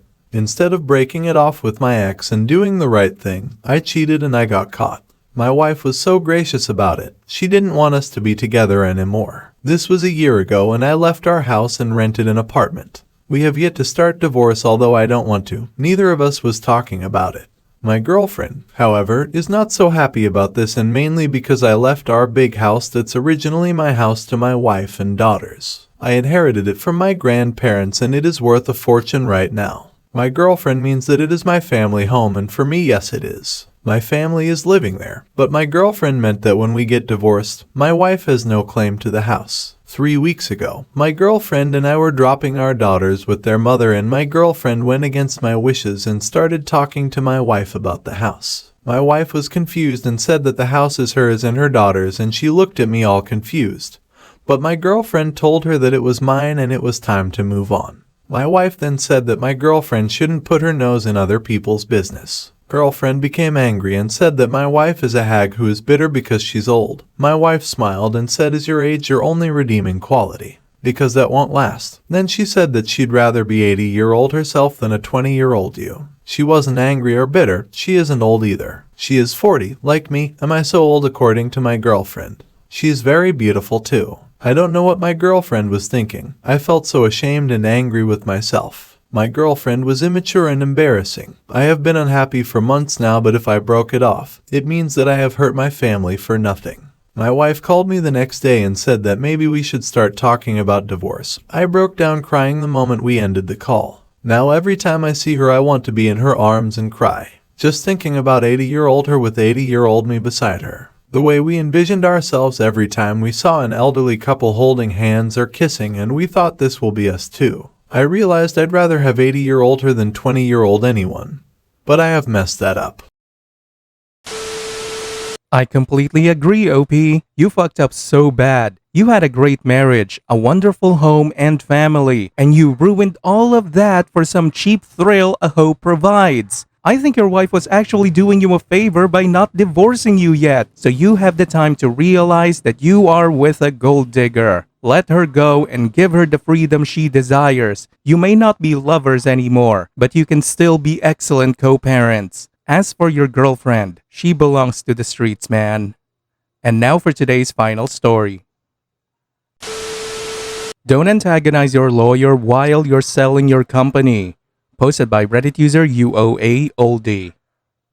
The title is a bit dramatic. The revenge is tame compared to what I have read as a lurker so far, but it is the most satisfactory thing I have done so far, given that this happened outside the US, where labor laws are at best guidelines. I have left out several details. My apologies for formatting and wording if it's unfamiliar to where you are from. TLDR. Management threatens their lawyer. The lawyer proves why this is not a great idea. I was an in-house lawyer in a multinational company that sold software. I specifically joined this relatively lesser-known company to learn more about compliance. The company was listed on the stock exchange, meaning more compliance work. I highlighted this specifically as one of the reasons for my seeking out a change. I discovered it was filled with senior citizens when I joined. Basically a company full of old-timers who are there purely because they're close to the company's owners. As part of the onboarding experience, I had to sit through sermons of how they changed the industry and how they know 20. This meant I had 3 different bosses. One senior guy who was the fixer. I'll call him Senior Guy 1 for convenience. No one really knew what he did, but he got a cabin to himself. Another was an ex-senior management guy who got a gig from the owner to negotiate tech contracts. Senior Guy 2, I highlight this because this ex-senior management guy asked me, "What's a EULA?" Another was my reporting manager, with whom I was expected to work on a day-to-day basis.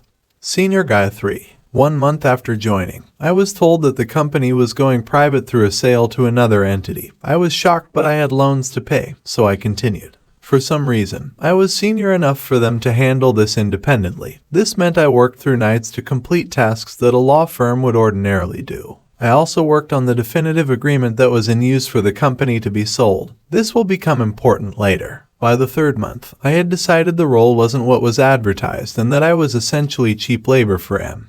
And the buyers were from another city and planned to have their office there. I was not keen on moving. I read between the lines and started lining up interviews. Things went south quickly. Old-timers were unhappy that I was looking for a job because that would mean they're answerable to owners, or worse, have to do the work themselves. Cue the harassment, which really solidified my resolve to leave. All my complaints about Senior Guy 1 and 2 to Senior Guy 3 were met with typical management talk. He sympathized and bad-mouthed them for burdening the company, that he tolerates only because they are closer to the owner. Senior Guy 2 started countering all my remarks and comments on drafting on email. Even minor agreement points required discussion. If it was his mistake, then we had a call. If not, then he made sure to document it. If I raised a point, I was being rigid. However, if Senior Guy 2 raised the point, it suddenly made commercial sense. This wasn't my first rodeo. I really didn't care about proving a point because I wanted out as soon as possible. Any pushback fights are going to be on deaf ears because from where I am, labor laws are at best recommendations unless you're unionized. The only option is to leave. I was pissed and tired of being pushed over, but I wondered if it was just me angry at the whole situation and finding faults. I had an opportunity to test my theory. So in one of the contracts that we were drafting, I made some comments and sent them to Senior Guy 2. As expected, he countered with verbal suggestions on the phone, which didn't make sense obviously. However, because he is senior, I had to do the song and dance to explain the points. So I arranged for the call, explained to him and documented this on email attributing each verbal recommendation, time of the call and the decisions suggested by him. Then I sent this back to him for approval. However, this time, I tagged my boss Senior Guy 3 and asked for his approval on recommendations. Surprisingly, this practice was entirely new to them.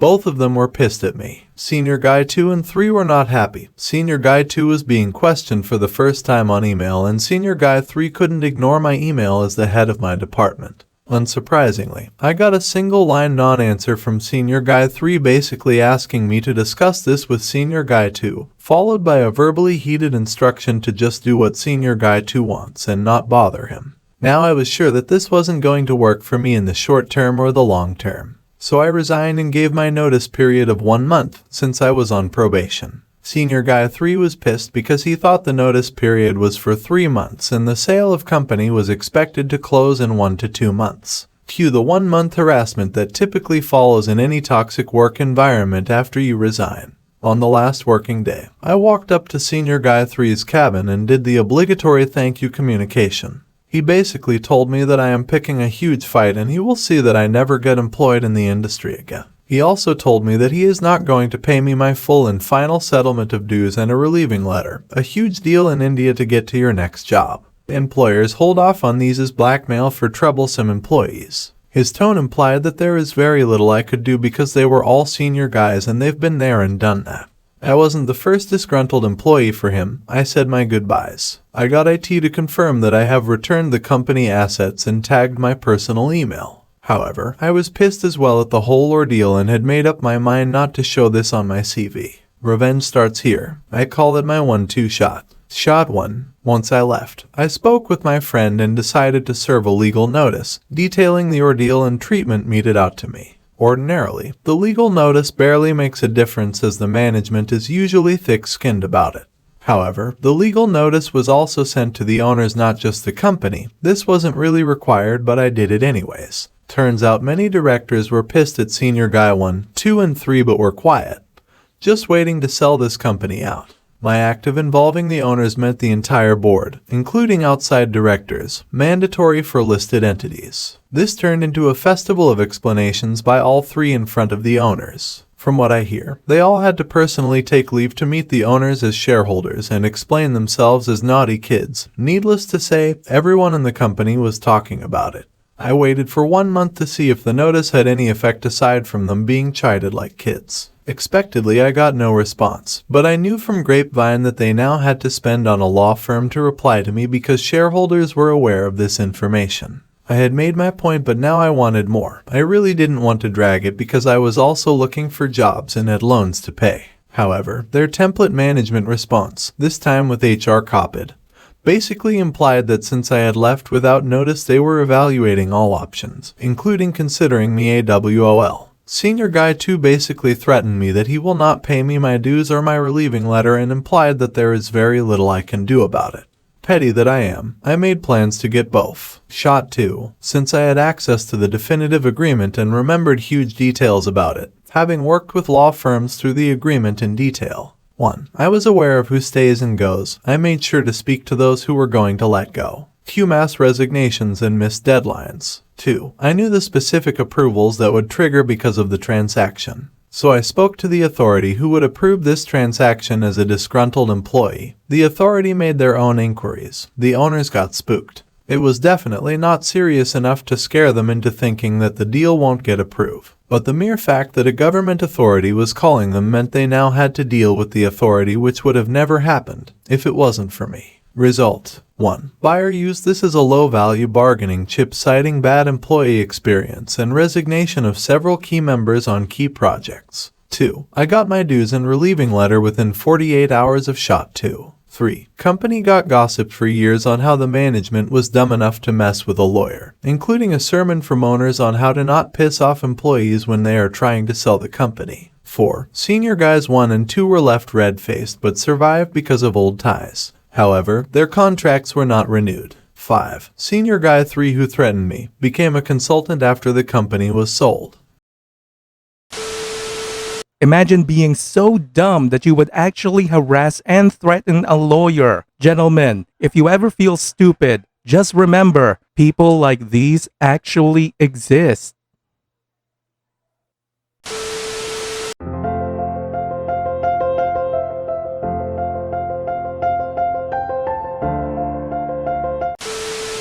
Hey there, ladies and gentlemen, and welcome back. I'm your host, PattSun, and today we're gonna be taking a look at r/divorce, where OP's wife made one ridiculous demand. Let's begin. We're married for 1.5 years. I refused my wife's open marriage, and now we're divorcing in less than 3 months. Posted by Reddit user Fantastic Plant. I am posting here because I have no idea what to do. I am in a state of panic and grief. I just lost my mom a month before all this went down. The wife could barely hold it together through my loss and hasn't even given me time to grieve my mom, and now I'm grieving my marriage. I feel stuck because I have spent all my time and money on this sinking ship. I don't know how I'm going to get out of here or what rights I have. The wife has lawyers on retainer for herself, so I am terrified of fighting her and have wanted this process to be as smooth as possible. The wife is a narcissist, and a good one at that. There's a lot more to this situation than I can share. It's so multifaceted. She dumped me on our 2-year anniversary this week and still wants to do the couple's spa day shit she had planned. I would prefer she just give me some money to get out of here. She owns the house we live in, bought it just before we married, and my name has never been put on it.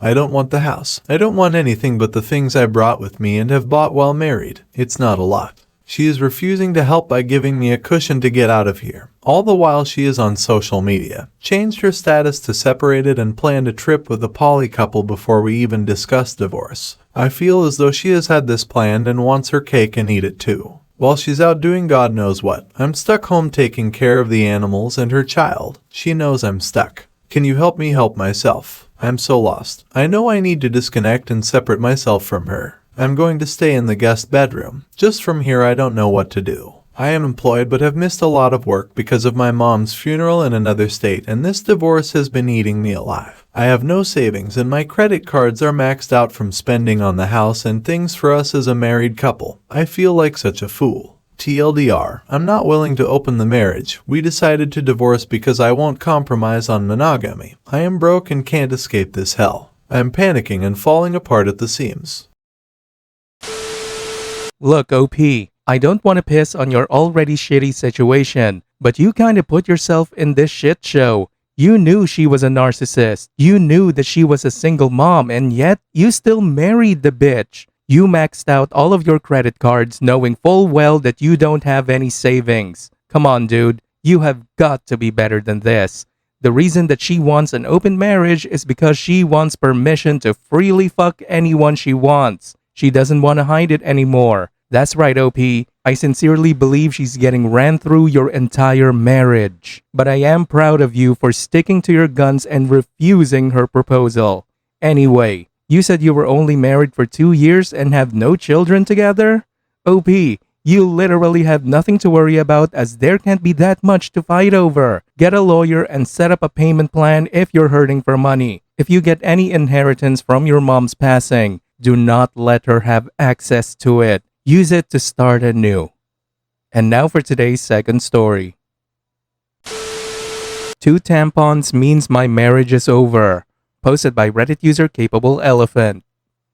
I have been with my husband for 7 years, married for 4. I'd never had reason to suspect he was unfaithful to me or even remotely dissatisfied with our marriage. He likes to joke that we're still living the honeymoon phase nearly 5 years and 2 kids in. I wouldn't have questioned that or him were it not for a surprise I found in his car last month. When buckling our daughter into her car seat, I noticed something slotted between the cushions. I pulled it out and saw that it was a tampon. This wouldn't have been so unusual had I not had an IUD that has stopped my period for the past year, and I didn't even recognize the wrapper style. I brought it to my husband's attention and he didn't seem to understand what it was, let alone why I was holding it, until I told him where I'd found it and why I was almost certain it wasn't mine. He shrugged and said it probably belonged to his coworker, Fiona. It's not uncommon for my husband to carpool to lunch with his coworkers, and we're both fairly close to Fiona and her husband. So I figured it was entirely possible the tampon had slipped out of her purse whenever he had driven with them or offered her a ride.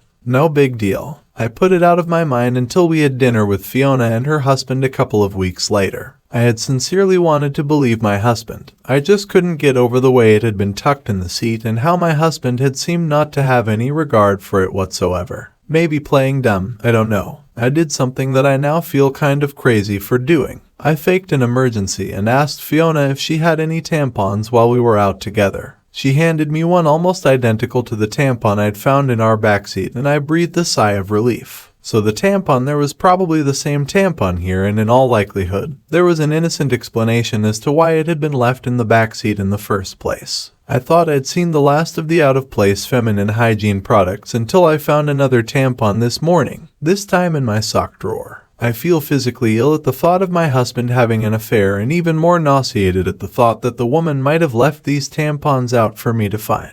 If it was my husband's coworker, why would she give herself away by offering me one the other night? In any other situation, I would want to talk to my husband about this, but I feel too sick and embarrassed to approach him with what I've found. What should I do? Now for OP's first update. Contemplating every possible source of 2 tampons has been my personal hell for the past few weeks, but I wanted to share an update.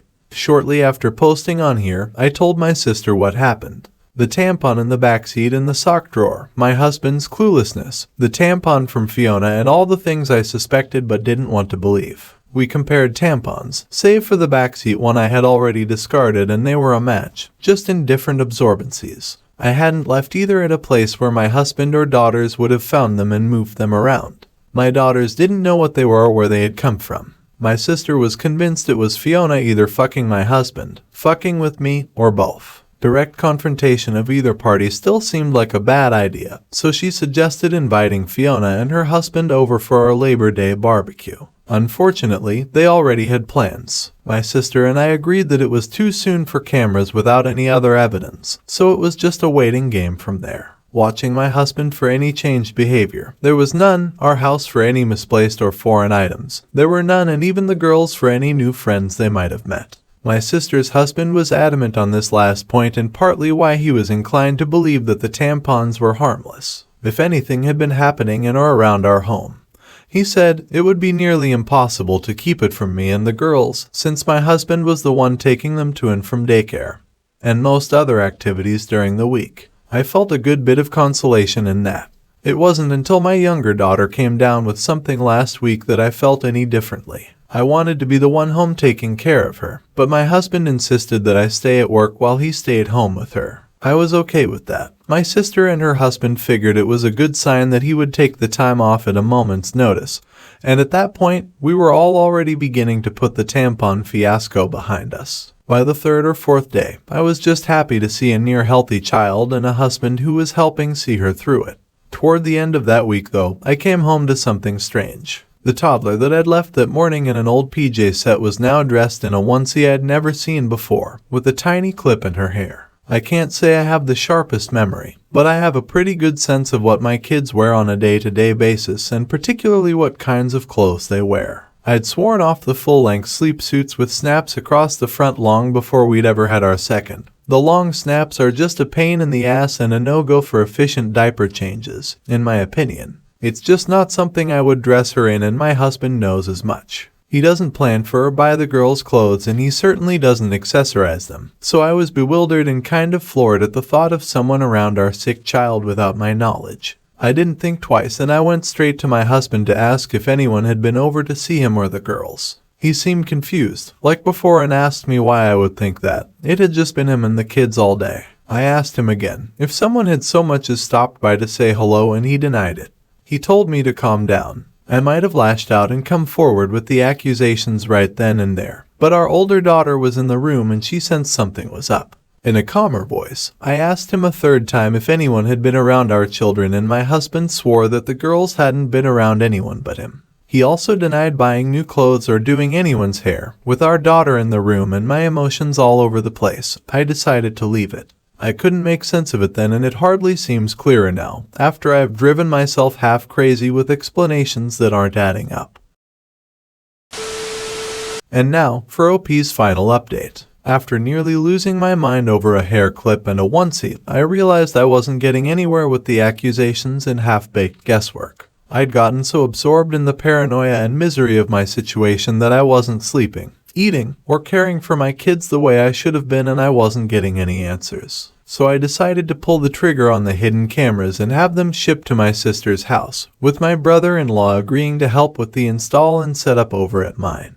Before the cameras were ever delivered though, I got my long-awaited confirmation last week. A Ring notification had alerted me to motion at the front door while I was at work, half expecting to see a delivery person, pet, or lawn care salesman for the 15th time. You can imagine my surprise when I saw a clip of a young woman leading my daughter into the house hand in hand with my husband and other daughter close behind them. The girls were supposed to be in daycare and my husband at work. The woman, as far as I knew, was living 2 states away with a court order keeping her there. I immediately called my husband to ask him what the fuck this woman was doing in our house. He didn't answer, so I texted it to him. Even in his stupidity, he probably realized he had messed up by going through the front door, knew I had gotten the Ring notification, and wanted to delay the inevitable. By the 5th or 6th subsequent call though, he did pick up. The woman on the camera was my husband's sister. As I would come to find out later, she was the likely source of both tampons, the onesie, and the bow. She is also a registered sex offender and a recovering addict, who spent the better part of her adolescence and young adulthood coercing the silence of another one of my husband's family members after she had molested them.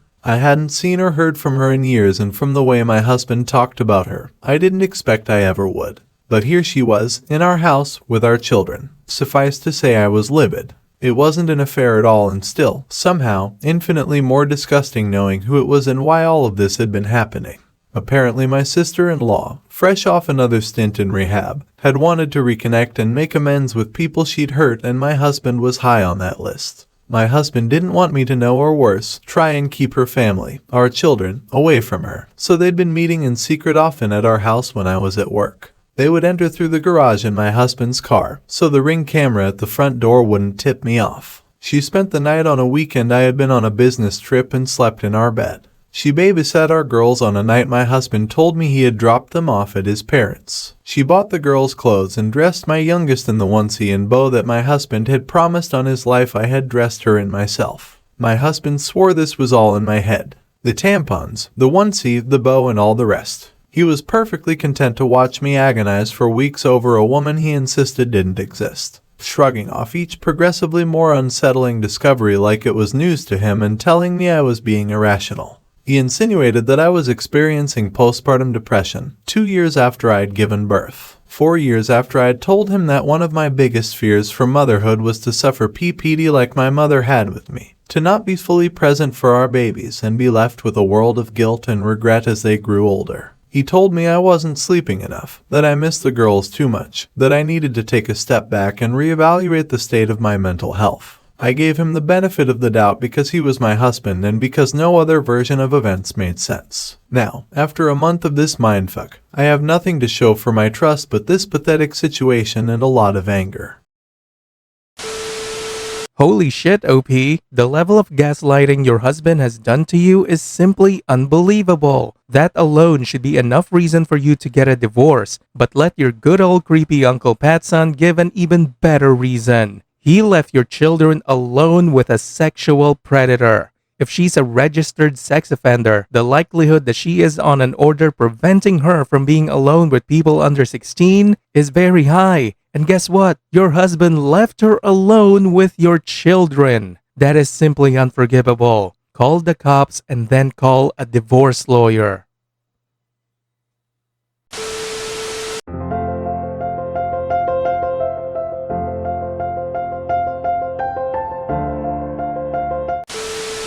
Hey there, ladies and gentlemen, and welcome back. I'm your host, PattSun, and today we're gonna be taking a look at r/cheating stories, where OP's girlfriend just refuses to admit to anything. Let's begin. Is my wife cheating? Posted by Reddit user Nighthawk. We have been together 6 years and celebrated our first year anniversary last weekend. I've had suspicions the past year from finding out she met up with a guy from work after the bar had closed and I wasn't home that night, to not wearing underwear under her dress to work and staying late at work, ignoring my calls and coming home drunk. I found Plan B in the trash last week and we haven't had sex in a month. We can only do it in the dark now and I am not supposed to go down. She has always taken daily birth control since we have been together. I got a few different answers when I asked about it. 1. I was told that it was the box from a month ago when we last had sex. An hour later she said that she had bought a bunch of Plan B because it was going out of stock on Amazon last month. 2. A few days later I asked again because it was with an Amazon package showed delivered 2 days before I found it and the package only weighed an ounce. I asked to see her Amazon purchase for that day and she refused. 3. Finally, after our anniversary, I asked to see if she would just show me that she did not order the Plan B a month after we stopped having sex. Instead, she showed me a different brand of Plan B, but just the pill, not the box or wrapper. I told her I knew that this was a different pill than the one that was delivered because on the picture of it on the box was different. She finally let me see her Amazon deliveries. One was delivered on Saturday, the one I found, and the other on Tuesday, after I had already confronted her about it. She swears that she did not take the pill I found the box and open wrapper of, but she doesn't know where she put it to show me. Maybe I'm paranoid, but she knew exactly where the second Plan B that was delivered on Tuesday was to show me. OP, if you actually think that you're just paranoid, then her gaslighting must be working really well. Look, young man, do yourself a favor. Go back and read your post, but pretend someone else had posted it instead of yourself. What would you advise that person? And more importantly, what would you tell that person to do? Come on, man, you already know the answer to that. And now for today's second story. My husband wants to move and I don't know if I want to go with him because I'm sacrificing a lot. Am I giving too much to make it work? Posted by Reddit user Flashy Fake High Day. My husband and I have been together for 5 years total. Dating for 3.5 and married for 1.5. My husband was offered a job in a new state. When he was given the offer, we briefly discussed moving and I agreed that he should accept the job.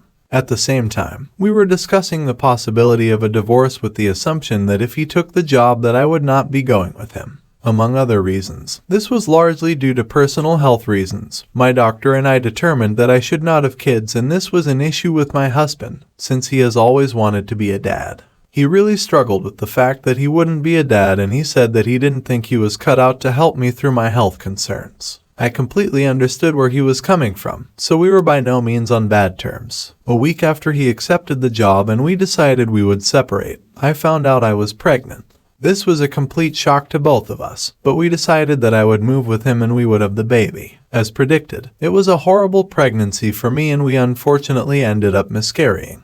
We are now set to move in 3 weeks and I have been really struggling with it. I am realizing that I do not want to move. I would have to leave my job and take a step backwards in my career due to lack of opportunities in my field. Leave my friends, the house that I bought, and leave my family. My mom is terminally sick and isn't expected to be around much longer, and my family members that moved away that I am very close to just told me they are moving back home. In addition, I have an eating disorder that I have finally gotten under control due to my current treatment, and it is scary to think that I could relapse if we move. I am feeling incredibly anxious about the move. I don't want to go, but I am nervous that if I don't I will regret leaving my marriage. I don't know what the right choice is. I know that we can always move back. But my husband has made it clear that his intentions are to stay there and buy a house. He did say that if after 2 years I am still not at home that we can consider moving back home. But a lot can go wrong in 2 years. I have visited the new city a few times in the past month to get excited, found new coffee shops, joined book clubs, found running groups, and got a new job to make myself as excited as possible for this move. But it's not working.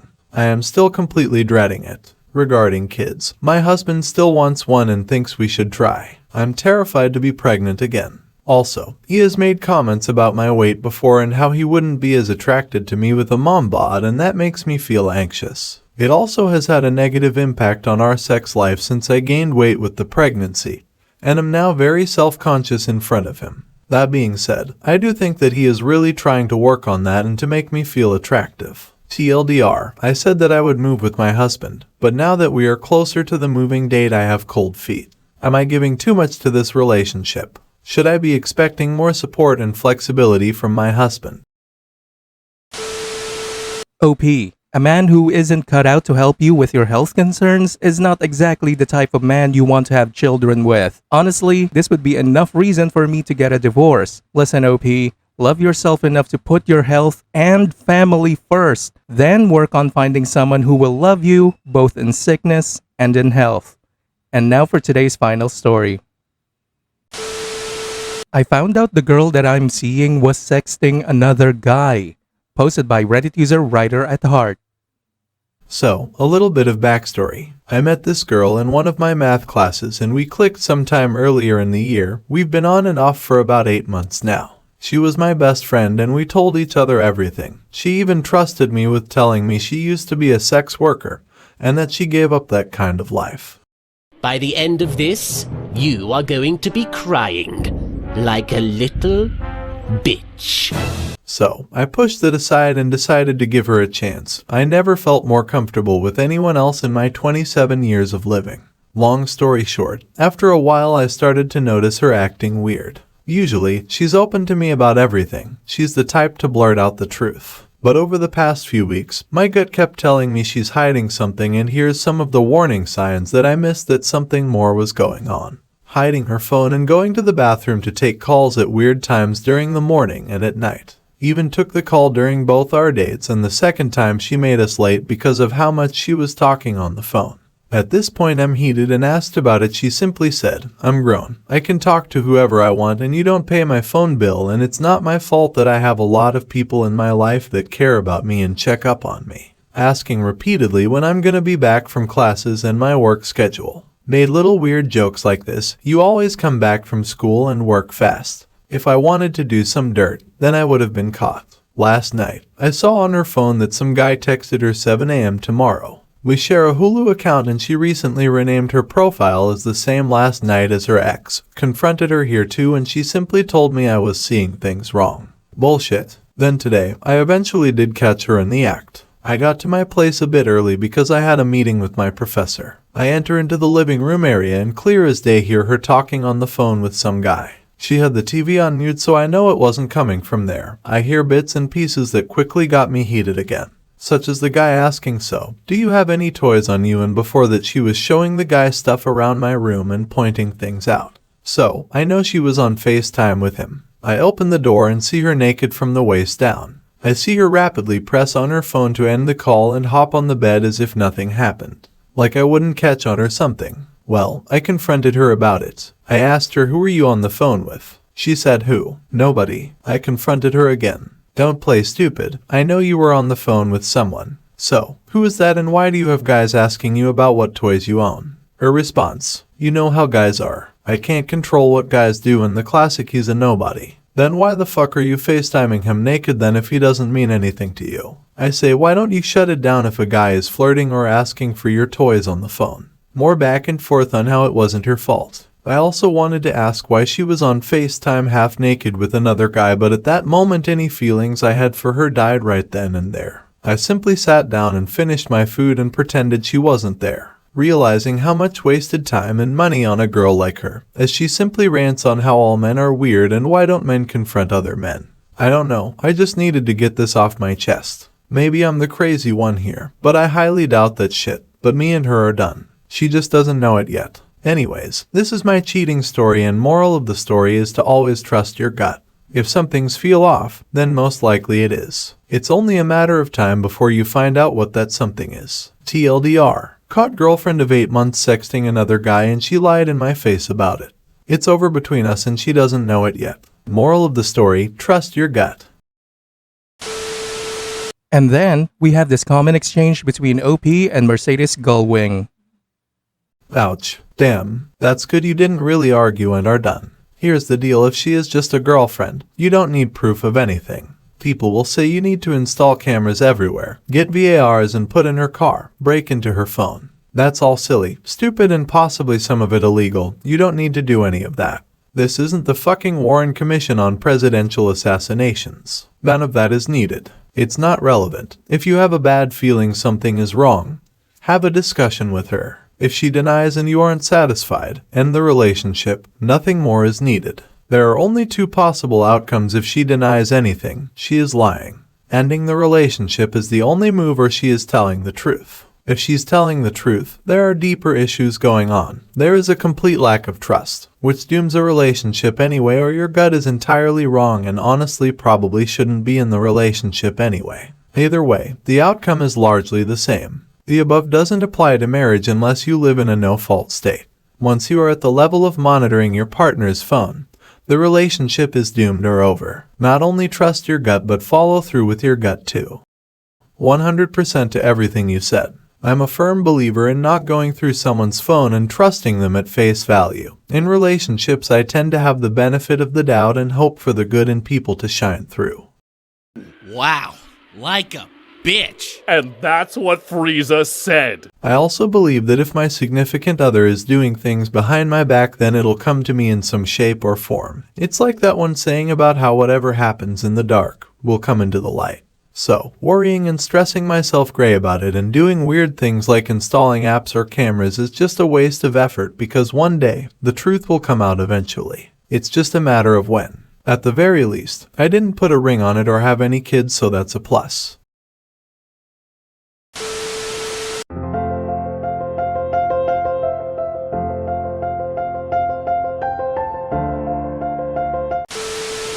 Hey there, ladies and gentlemen, and welcome back. I'm your host, PattSun, and today we're gonna be taking a look at r/SurvivingInfidelity, where OP found out that her mother was actually cheating on her dad for 25 years.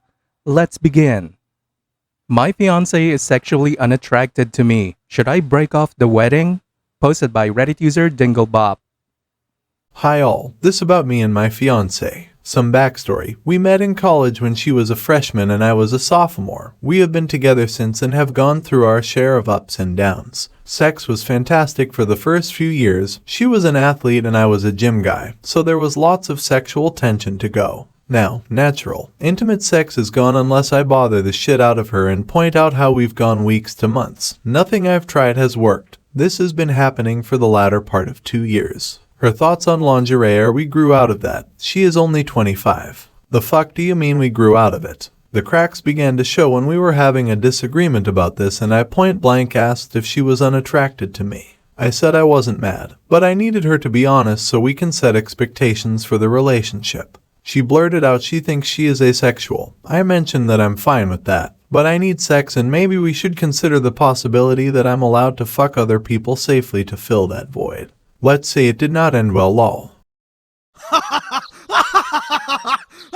Next is the sex toys. Again, no shaming. But she hides it and is embarrassed by a vibrator that she herself bought. I've asked if we could incorporate during intimacy, but that was shot down. This follows it up that when I was cleaning up a mess of hers and putting her stuff away, in her work bag I found the vibrator. Just straight weird. It's the female equivalent of me carrying a pocket pussy in the bag that is often a few feet from my boss. She knows sex is important to me. However, I think she is just stringing this along as long as she can.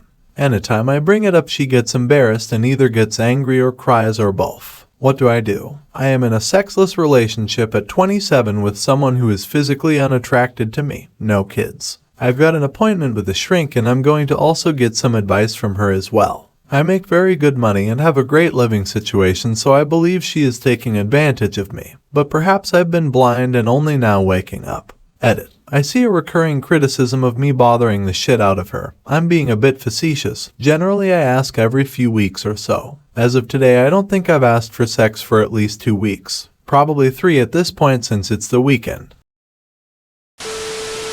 OP, a relationship is a two-way street. She doesn't get to benefit from you being a man, but you can't benefit from her being a woman. That's just plain selfishness. If I'm being real with you, I'm pretty sure she's being pumped by some Chad she met in God knows where. Don't do this to yourself, man. You're young. You have no kids. You're not married. You have nothing to worry about. Just leave. There is no reason to make yourself miserable over this woman.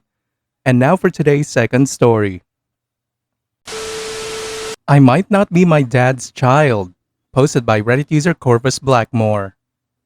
I don't know if this is allowed here, but I could really use some advice from this community. Background. My mom at the very least was emotionally cheating on my father for at least 25 years. Of my 3 biological siblings, I look odd to the point that an ex of mine said you're probably a milkman's baby, because my features are so drastically different than my siblings. My mom has always said that it's because I look like my great-grandmother on my grandfather's side. My mom left my dad, blaming him in the entirety for her misery in around 2019, saying she regretted all 28 years of their relationship. That's when they had started dating. My dad asked if she regretted having had their kids, me and my siblings, and she didn't respond. She later invited me out to a lunch date and explained herself to me, telling me things that my dad had previously told me in confidence because he needed someone to talk to because he doesn't have many friends. She lied about trying to get him to go to counseling, lied about having tried to talk things through, lied about warning him. When she left him, she was already dating her ex of 30 years prior and lied to us about it. She stayed close friends with the ex and his son, because his wife cheated on him with a very popular musician celebrity that she left him for and stayed with until said celebrity died. During that time, the ex was living with us with his young son, I think before I was born, and my dad was working for months at a time overseas. I know for a fact that they'd often be alone together because his son reached out to me when he found out that our parents had gotten back together and told me that he had a horrible realization, that he could remember times where they'd be alone together during that time frame. The divorce process between his parents was vile to say the least. His mom used the celebrity's money to endlessly fight his dad for 100% custody until my mom's ex was flat out broke and had to give up. I found out that I actually arrived a month late and that the ex has always thought of me as the daughter he never had. Even gave me his first electric guitar. I didn't think about it too much when I was 13, and he gave it to me, but now that I'm an adult, it's so weird that he'd give me his first guitar. Current issue. There's so many red flags that I haven't gotten to, but at a recent doctor's visit, I found out that my blood type was never on file, which could really only happen if my mom hadn't added it to my records when she had me swapped to my current doctor, as I don't have my childhood records. I asked my mom what my blood type was and she said she didn't know. She never had my blood tested.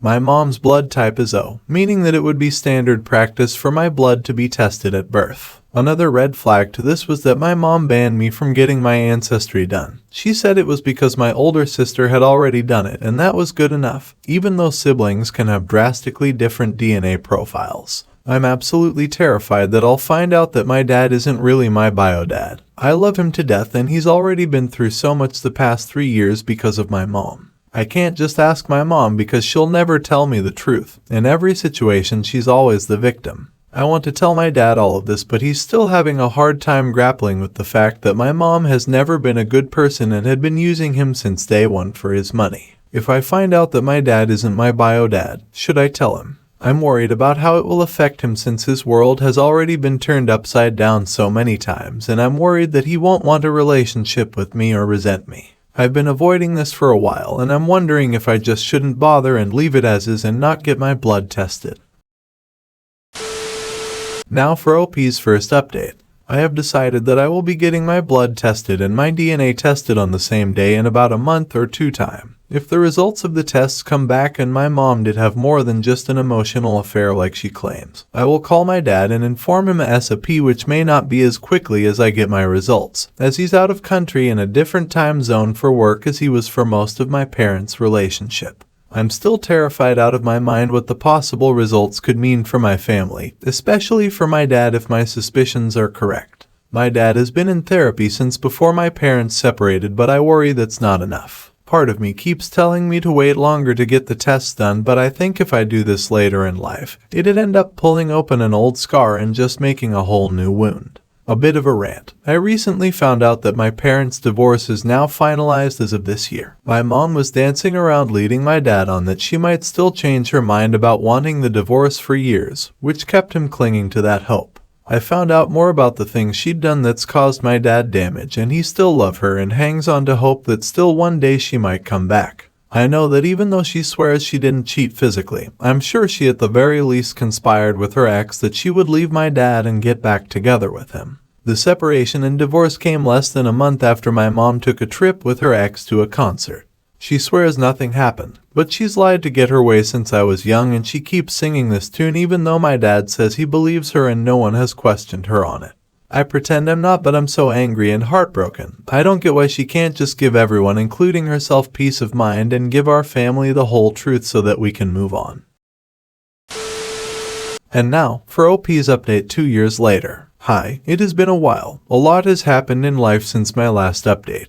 Things got busier and busier in life. I had to put off the test, and then some really shitty things happened, and then some sweet. I originally intended to get a DNA test, but I chickened out. Weakness of any kind completely revolts me.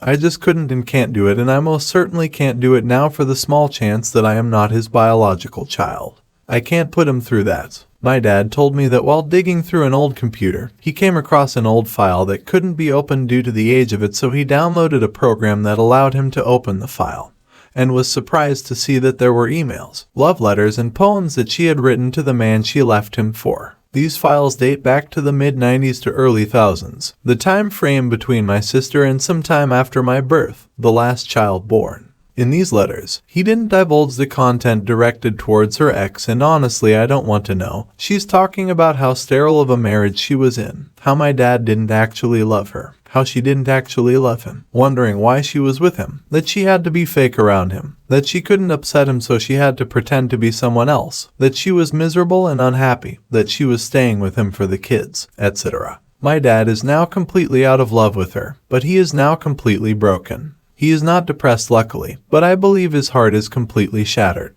Me and my siblings' entire childhoods, every happy moment we had as a family is now tainted by the idea that she was miserable the whole time, that everything he thought was happy was actually awful and resented. These letters pretty much confirm that she was with him for money and stability, and after doing some math, it seems that she and her ex had only been broken up for a few months before she and my dad had met. Everything he thought he knew was flipped on its head. Everything about this has reignited a rage in my heart. My dad has already gone through so much. I don't want to put him through further devastation. My dad, after finding these files, printed them, gave them to her in an envelope, and attached a letter to it that told her not to speak to nor contact him ever again. He has since started avoiding her like the rotten soul she is. She, as per usual, is pretending nothing happened, that she has done no wrong. I called a friend and talked to him about doing the test. He is my closest friend. I consider him family. He said that knowing me, if I do this test and I find out my dad isn't biologically my dad, that it will destroy me. In the end, it will only cause more pain. He's right.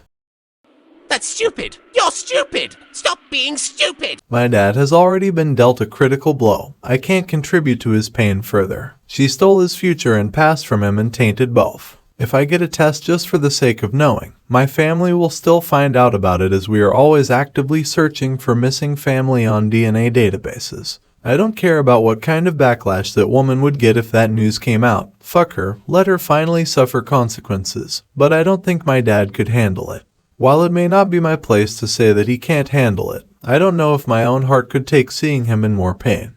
Just thinking about me and my siblings' happy childhood memories is painful enough for him. While I know regardless if he is in fact not my biological father, that at the end of the day, he is still my dad and always will be, I don't want to add that pain onto his heart.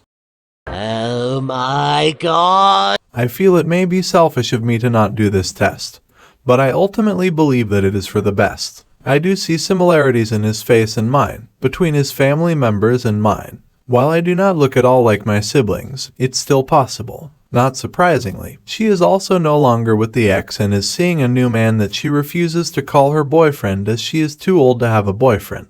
I think that woman is completely dead in my heart now. For some reason, for years, I've been holding on to this microscopic hope that someday she will redeem herself and be a real mother. That hope is delusional, I know. But it was there, and I think it's finally gone. She is dead to me, but I am so incredibly angry about how she has completely broken my dad. He didn't deserve any of this pain, and there's nothing I can do about it. In conclusion to all this, I am his daughter, whether or not he is biologically my dad. I believe that in this world we choose our family and genetics do not earn you a right to be one's family. Family is who you would shed blood for, and so my blood is fundamentally his blood. I am hoping that this painful chapter of my life can finally close. I have just had a major life change. My dad is in town helping me. I intend to spend more time with my dad. Hopefully, we can make new memories without her, and his retirement years won't be overshadowed by her and her narcissism. I hope my family can heal.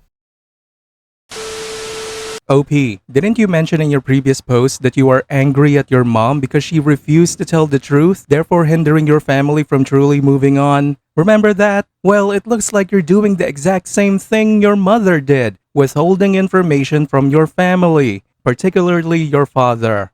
You're correct though. We choose the people we consider family. Your dad will always be your dad no matter what a test says. But OP, he deserves to know the truth. At least give him that kindness.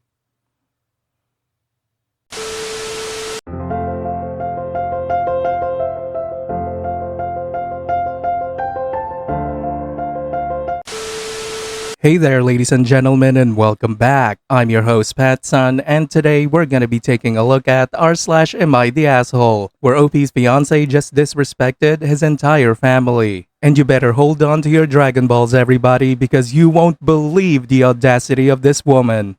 Let's begin. Am I the asshole if I call off my engagement because of a comment my fiance made about my late wife? Posted by Reddit user Vast Ad. For some background info, I have 2 children with my late wife Kayla, Sam and Liz, all fake names. Kayla passed away when our kids were 15 and 10. I won't give specifics about how she passed, but she was struck by a drunk driver when she was on her way home from work. She really was the love of my life, and to say that her passing hit our family hard would be an understatement. I promised myself that if I got back into the dating game, I wouldn't date anyone for at least a couple years for the sake of my kids. 3 years after my wife's passing, I met my now fiancée, we'll call her Amanda. Things went slow and I didn't introduce her to my kids until we had been dating for about a year at that point. Now we've been together for 3 years and are engaged. Amanda and my kids have always had a good relationship. Neither of my kids are super close to her, but they have always been friendly and welcoming to her.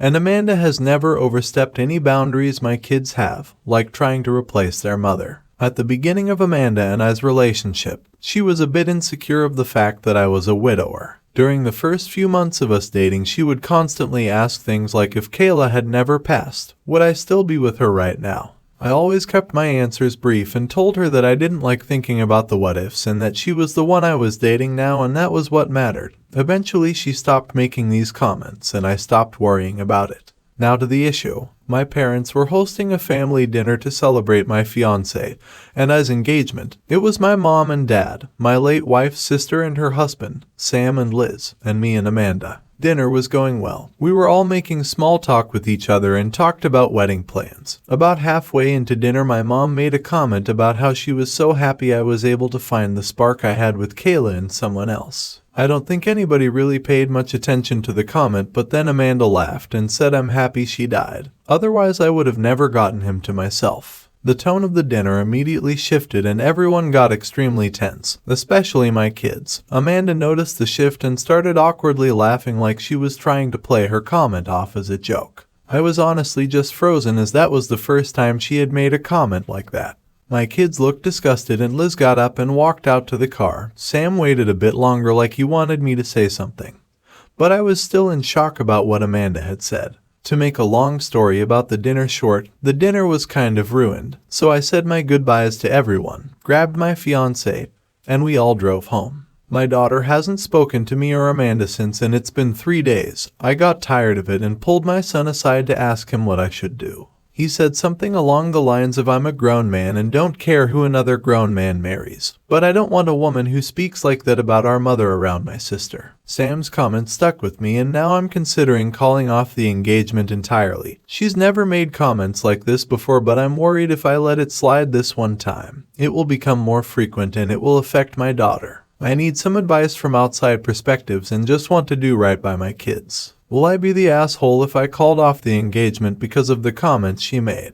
Edit. Wow, I didn't expect to get this much advice so shortly after posting this. Nonetheless, thank all of you for the advice and even the people calling me a bad father. I think your guys' words are what I needed to pull my head out my ass. I will try to talk to my kids alone tonight before speaking with my fiance, and we'll see where it goes from here. I'm pretty sure my fiance and I are over though. I'll update late tonight or tomorrow on how the talks with everyone goes. Thank all of you again for setting my head straight. Now for OP's first update. This is an update post for those who have read my initial post asking for advice. Update. I promised I would update everyone after I had talked to my kids, so here is the update. It's kind of long, so I hope that doesn't go against the rules of this community. I'm also going to use this update as a way to clarify some of the questions people were asking in the comments. Did my fiancé apologize to anyone at the dinner party? No, she didn't. I honestly don't think it even registered or has registered to her that what she said was wrong. Does fiancé have social anxiety? Not to my knowledge, no. In all the time I've known her, she's never shown any signs of social anxiety and doesn't have a history of it. How old was my late wife? She was 37 when she passed and we were the same age. Amanda is 41. A lot of people were asking for clarification on the time frame of her passing and when my fiancé and I met. At this point in time, Kayla has been gone for about 6 years and I met Amanda roughly 3 years after Kayla's passing. I didn't mention either of their ages as I didn't believe it was important because we're so close in age. But I understand why a lot of you guys would want to know. Now that I've clarified the things I was most asked about in the comments, we can get into the update. While I'm writing this update, it's the day after I talked to my kids. So last night at around 5:30 my fiancé left for work. She works nights most days of the week, so I was able to call my son and ask if he could come over so I can talk to him and his sister. He goes to our local college and lives in an apartment near his school. When he started college, he wanted to move out but also wanted to stay close to us, so he settled on an apartment a few blocks away from the college. He came over and I called him and his sister into the living room to talk with the both of them. When they were both seated, I told them point blank that I didn't think the wedding was happening anymore and that the comment she made was unacceptable. I then, by the advice of the comments, apologized to them. I told them I was sorry for not saying anything for so long and letting the tension thicken in our home. I told my daughter that I understood why she hasn't spoken to me and that I was sorry for allowing her to think that I was even remotely okay with what she said.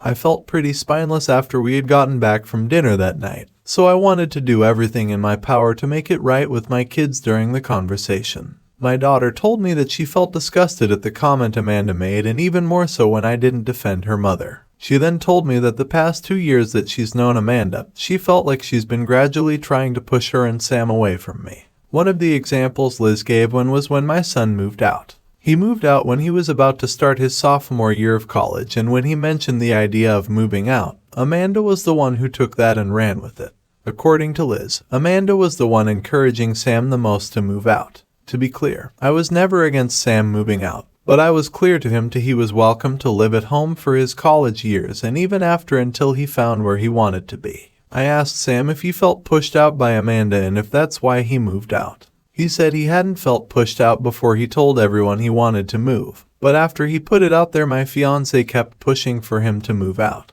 Liz cut in and said that every time she brings up college, Amanda keeps encouraging her to go out of state. Liz doesn't plan on going out of state and she's been open about wanting to go to the college Sam is attending right now. Liz said she feels like Amanda is waiting until she graduates high school and goes to college so she can move out. A lot of the comments were right about the subtle comments eventually turning into Amanda wanting my kids pushed away from me. Liz said that she was scared that by the time I eventually noticed the way Amanda was acting, too big of a wedge would have already been driven between me and them. I told my kids that I'm sorry it's taken me this long to notice and that I was also sorry they've been walking on eggshells for so long. I hugged my kids and told them that no matter what, they are my top priority, not Amanda or anybody else. A lot of comments pointed out that even though my son is grown, he still needs his father, and I made sure to let my son know that I will always be there for him and his sister, even when they are well grown. The entire conversation lasted about 2 hours. We covered a lot of the bases we wanted to and it got emotional on all sides. In short, Amanda and I are done. I've made it a point to tell my kids that none of this situation is their fault and that Amanda is the grown woman who said what she said. My kids and I are okay right now, but they aren't 100% with me and probably won't be for a while. I'm completely fine with that and just want my kids comfortable in their own home. Amanda has tomorrow off from work, so I plan on talking to her tomorrow. I also plan on calling my mother to ask her why she thought it was okay to even bring up Kayla at the dinner. I don't want my daughter here when it all goes down, so she's staying tonight and tomorrow night with Sam. So that's where I'm at right now. Not super happy about the outcome of me and Amanda, but would rather have my kids happy and healthy than have a wife. Again, thank you everyone for the advice and the harsh words. I'll update after I call it off with Amanda. Thank you everyone. And now for OP's second update. Okay everyone, here's the update you guys were waiting for. Again, this is a long post, even longer than the last update, and I suggest reading my previous posts if you haven't for the context of this situation. So where we last left off is my kids and I talked, made up, and my daughter is staying with her brother, so she doesn't get caught up in what was about to happen with my now ex-fiancé. Before the hard part of the day, breaking it off with Amanda, I made a call to my mom to let her know of the situation. A lot of the comments told me to not bash my mom for the comment she made. Now thinking back on the situation with a clear mind, the comment my mother made towards Amanda was most definitely a compliment towards her, and that was confirmed in the call I had with her. My mother, bless her heart, felt extremely guilty for the entire situation. She fully believed the situation all stemmed from her one comment. I assured her that none of the situation was her fault and that I've never blamed her one bit for any of this. We talked a bit more before I let her go. The call ended at about 9:15 a.m. and I was left waiting for Amanda to wake up. She woke up at around 10:30 a.m. and I didn't want to ambush her straight after she woke up, so I waited until about 11:10 a.m. to sit her down and talk. A lot of people in the comments suggested to secretly video the whole thing. I thought that was extremely smart, so I had my phone set to record in my back pocket the entire time. I didn't think she'd try to do anything drastic, but I would rather be safe than sorry. The talk with her went about as well as anyone could imagine, so not at all. I told her I needed to talk with her, that it was serious, and we sat in the living room. When we were seated, I began unloading at her about the comments she made about Kayla at my parents' house, how it made my kids feel, how it made me feel, her lack of an apology of any sort of acknowledgement to what she said, and so on. I told her I expect her to give an apology to my parents, my in-laws, and most importantly, my kids. During the entire time of me unloading on her, she didn't seem to show any bit of emotion other than her eyes, which were slightly wider than normal. After I spoke my truth, she straight up asked, so if I apologize to everyone, we'll go back to normal. I told her point blank, no. I told her that the comment she made at dinner was not the extent of my problems with her. I then told her that I know she heavily pressured Sam to move out when he wasn't even sure if he wanted to at that point in time, and that I also know she is now trying to do the same with Liz. I did my absolute best to leave my kids out of the situation, but told Amanda that the way my kids described her treatment towards them was the main reason I don't see a future with her anymore. Amanda was stone-faced up until I told her we were done. I think that's when the panic set in for her. She kept saying that she'll apologize to everyone,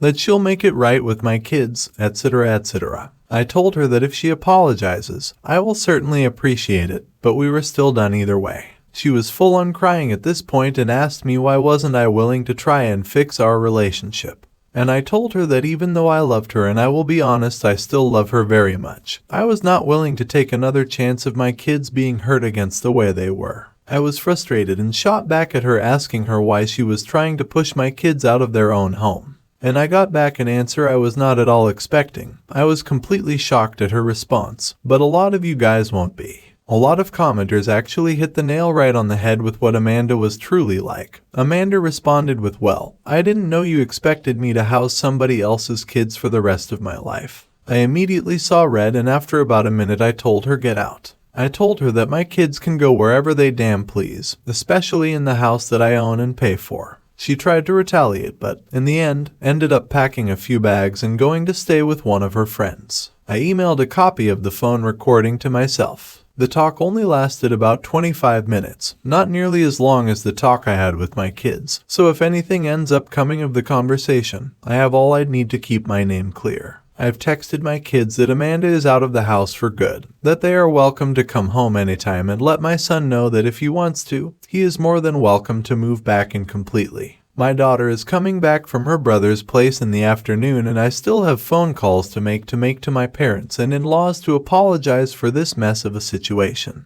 Amanda is out of my house but keeps blowing up my phone for us to try to work things out. I'll let her come by in the next few days so she can collect the rest of her stuff out of my house, but she is not welcome to live here again. I'll be honest and say that I am a bit devastated.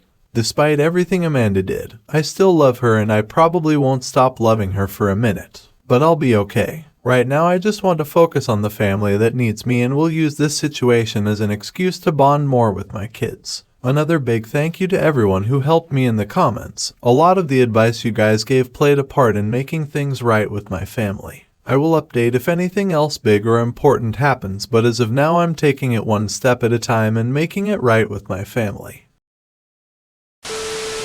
OP, it would also be a good idea to start packing her stuff right now and send them to wherever she's currently staying. Make sure to record yourself doing so she can't claim that you or your children broke her stuff. Listen man, change all of the locks and make sure to inform everyone the current situation, because I strongly suspect that Amanda is going to try something crazy very soon. I'll be looking out for your next update.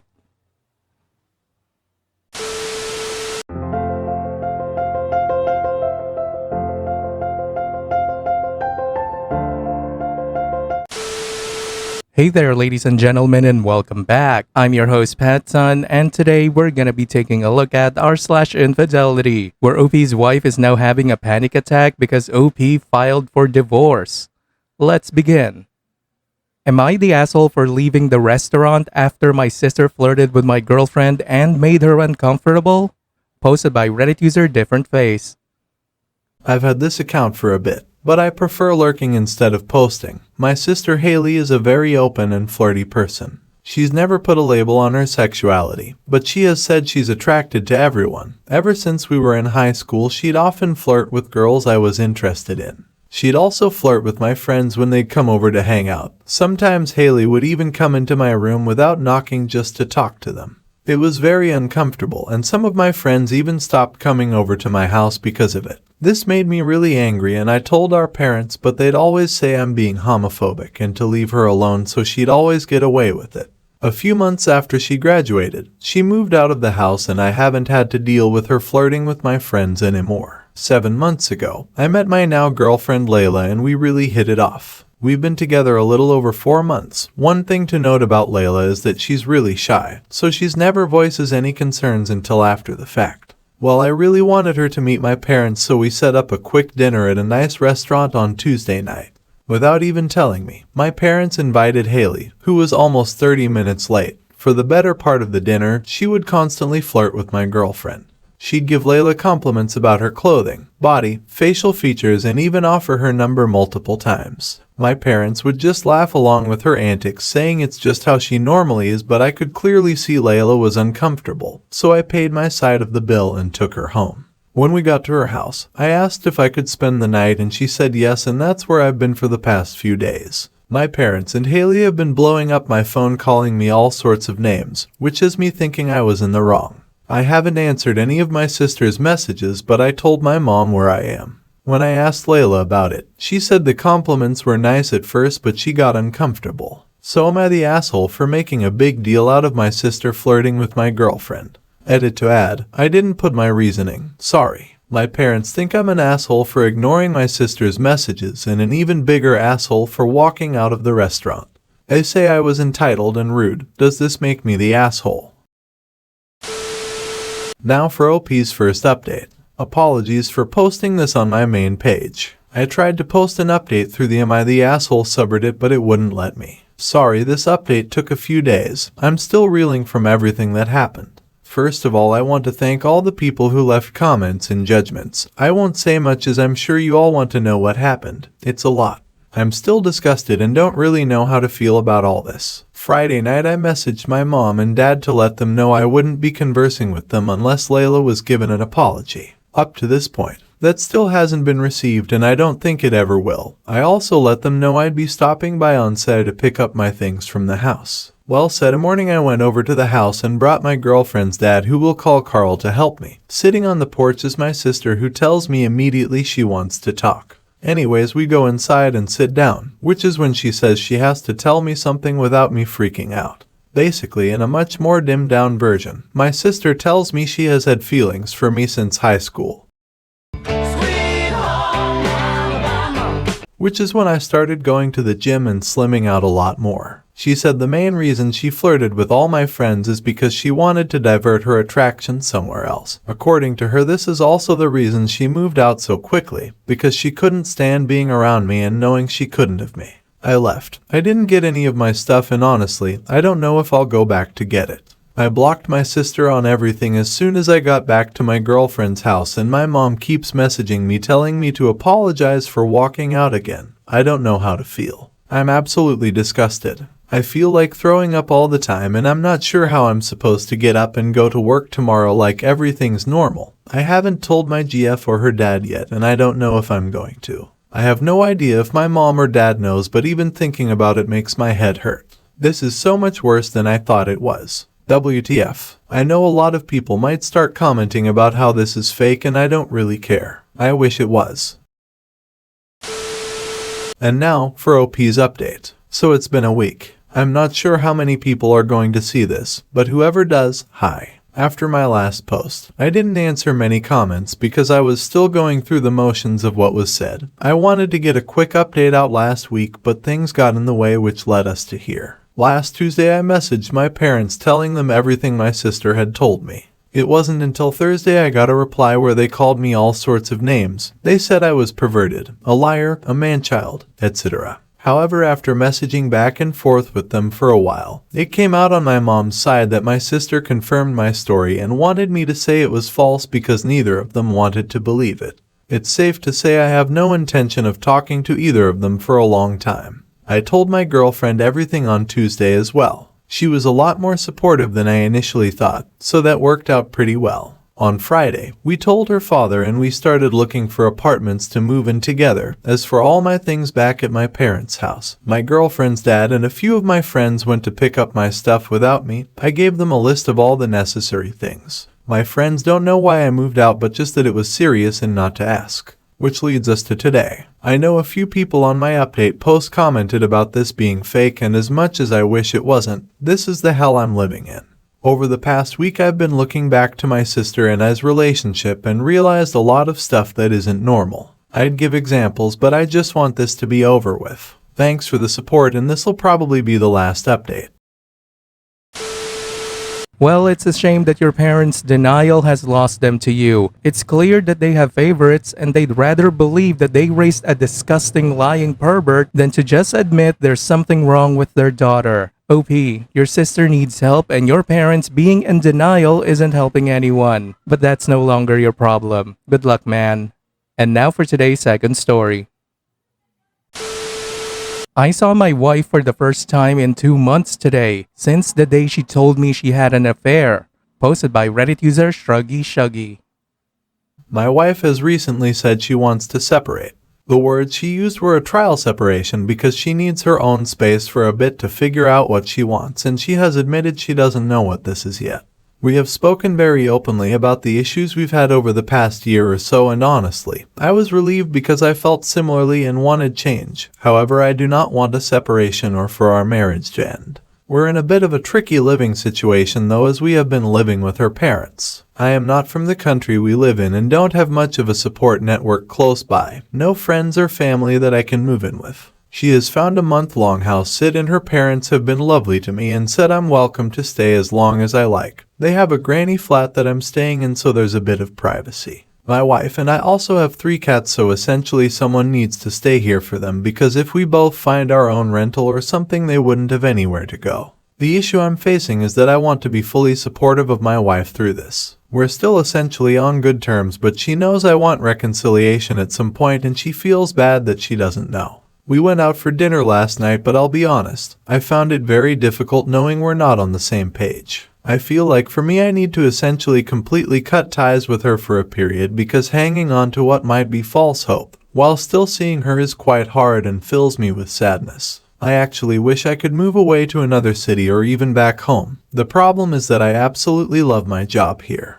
I'm self-employed though, so relocating would be easy. I'm just aware how much I'd be losing on the job front because of how grateful I am that I love it. I also feel like I need to move out of her parents' house, as much as I love them and their dog and everything, in order to help myself through this and also give my wife the space she needs. If anyone has any ideas or advice, then I am all ears. Now for OP's first update.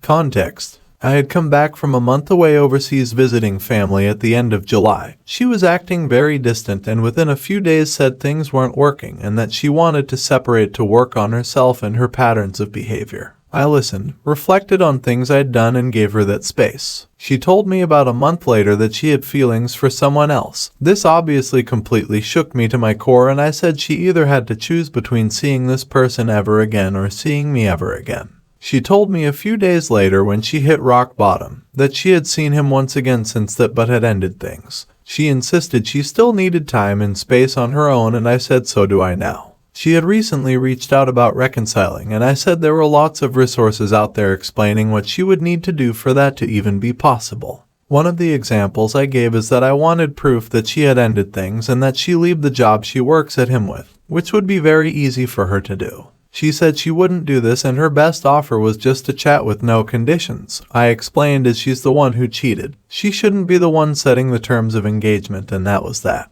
I found out through her friend last week that she is still seeing the other guy. I don't know if she has been seeing him this whole time or if she just jumped back to him after I rejected her advances to talk. After speaking to my mother-in-law, then talking to it with a friend, I decided to try to do the mature thing and offer to chat, which she has accepted. The problem now is that I'm finding the PTSD-like symptoms have come back, when I have been doing pretty well on that front recently. I don't really know what the point in us talking is other than to make her feel better. She's disrespected and hurt me so deeply that reconciling is an impossibility. I guess I'm just hoping it opens the door for us to be able to communicate properly about separating completely. It's also worth noting that both I and a therapist we have both been speaking to individually think she has BPD. So I honestly don't see how, even if she did try to win my trust back now, that I could ever fully trust her not to do the same in the future. And now for OP's final update. And honestly, I'm glad I did. Most of the comments here advised against it. Deep down I didn't want to do it. But I did. She is still downplaying that it was an affair and is blaming me for her feeling disconnected in the marriage. We're still planning on talking to a counselor together soon, to dissect things and have mediator there to keep things on track. There were a couple of times things could have gone south, but I didn't let any emotions get the better of me and would say that we should save this for when we're talking with a counselor. She tried to bait me a couple of times by saying things like, "See, this is just like in our marriage." I don't have a voice, but I didn't respond. She is in a very bad way mentally because of everything she has done. A while into the conversation, she got emotional a few times, but I just let her sit in. She knows she has fucked up and is fucking up. But I didn't offer her any emotional support at all. I said at one point though that I still cared about her because of the time we've had together, but with her being involved with another person, I'm done and she has to deal with it on her own. At the end, she even asked how I felt about meeting up like this again. I said no. Would be very different if we'd just separated and had taken this time on our own like I have. But again, because there's someone else involved, I have no interest in seeing if we can reconnect even as friends. The main thing I'm happy about though is that we have 3 cats together. 1 slightly older one and 2 younger brothers. I have said from the start I want the older one. I'm so attached to her, and for us splitting up, that's a fair way to do it. She had been very resistant to this, but I am currently house sitting for a friend. I have the cat with me now. She had a panic attack when I was leaving with the cat, which I think is just the reality of the situation setting in.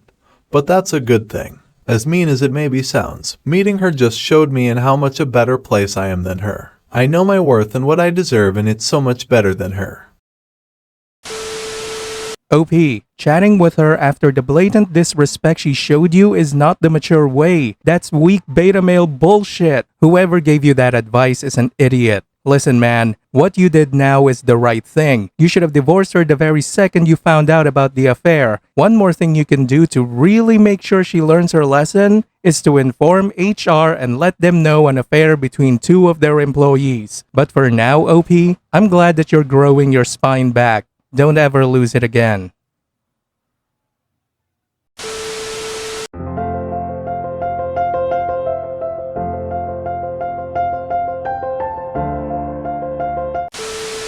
Hey there, ladies and gentlemen, and welcome back. I'm your host, PattSun, and today we're gonna be taking a look at r/infidelity. But before we begin, I just wanted to let you guys know that this entire saga took years to get where we are today, and it's only a few months ago that OP posted his latest update. So the timelines might confuse you a little. Now with that out of the way, it's time for you guys to sit back, relax, hold on to your Dragon Balls, ladies and gentlemen, and we'll begin. Why must we always be tested? Posted by Reddit user Still Angry After 4. I've been stalking these subreddits for a while, and I thought just reading people's stories would help me, or if I found someone with a similar situation and I could see how they did it. But I guess my situation is unique. So here we go. First, let me be clear. I don't care if you think this is fake. I don't care if you want to rip me a new one after I vent. It already happened. I thought I was okay. I thought I moved on. But after last weekend it all came back, and that anger I had back then just came in full force, and even though I'm back home with my fiance, that anger towards my ex just won't go away. I spent years in anger management for what she did and the situation that was created, and I thought I was okay. Right now I just turned 39. I was 18 when I met my ex, Marisol. During that time, I was a gangbanger with the Latin Kings. I was in a member since I was 13 and always in and out of trouble. Marisol was a church girl. My grandmother dragged me to Sunday Mass, and when I saw her, to me, it was love at first sight.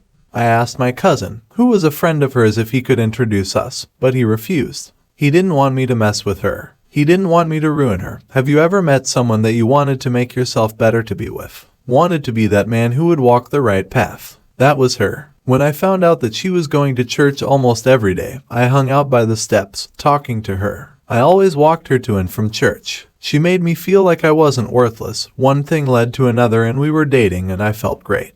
For a year and a half I pushed myself away from the gang life, got my jet, became a regular churchgoer, and was thinking about the future when I got unintentionally pulled back in. I was at a store and ran into someone that I used to have problems with. They were running their mouths and I tried to ignore it. I swear I did. I just let them talk and I walked away. But then I got stabbed in the shoulder blade and I lost my mind. I beat the shit out of him. I got arrested, and suddenly it was like the shit I did to make my life better vanished. Marisol was pissed at me. My grandmother kept bringing up my past mistakes, and my cousin was telling me that he knew that I wasn't going to change. My public defender saw me trying to better myself, and by the grace of God, got me off after a month in lockup. Despite being angry with me, Marisol did visit me almost daily. A month after I got out, I found out I was going to be a father, and I didn't want my kid to have a dad that was dead or in jail. We eloped. I went to a trade school to become a mechanic, and I busted my ass for my future family. When Luna was born, it was almost the worst day of my life. Marisol wouldn't stop bleeding. She went into shock and they had to give her a double hysterectomy. She was in the hospital for months and Luna became my world. I wanted her life to be the best. I wanted to give her the world. When Marisol was released, I promised her that our daughter will have a life far better than ours, and for years I kept that promise. I saved enough money to move us to the suburbs, became homeowners. I was Girl Scout leader, if you could believe that. I made sure Luna went to private school, made sure she knew how to defend herself, and always made sure I was the perfect husband.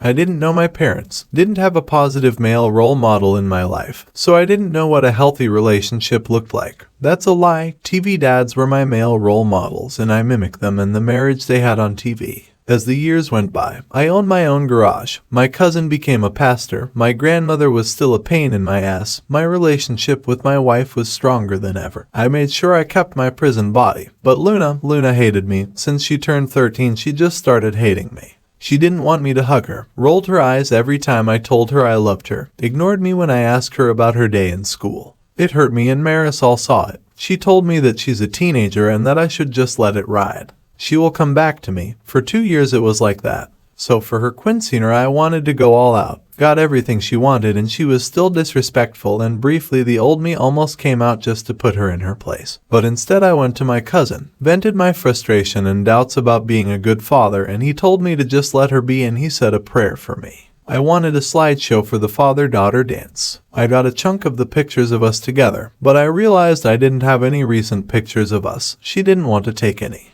The last time I had pictures of her and I smiling with me was on her 13th birthday, and those were on my daughter's broken tablet. I took that tablet, went to a repair shop, and I didn't care the cost. I needed that tablet fixed. After a day and $300, the tech fixed it and I was happy. I knew her passcode, but I never bothered invading her privacy. I just wanted those pictures, and when I opened that tablet and looked in the gallery, there they were. My little girl, smiling and happy to be with me. I felt great. Then the instant messages appeared. It was my daughter talking to my wife. It was a long banter that she didn't want me to dance with her, and it did hurt.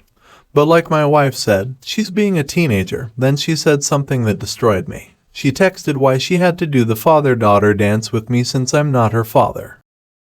Sense I felt my heart stopped. I got dizzy, my mouth dried up, and I needed to sit down. My wife responded that I raised her. I loved her, and that makes me her father. But Luna responded by saying that my cousin is her father and she can't wait for her to turn 18 so she could tell me the truth and she could live with her real dad. That she hated me. That she thanked God that I'm not her father. Marisol began cussing her out, saying that it was a mistake for my cousin to tell her the truth 2 years ago, and the more they talked, the angrier I was getting.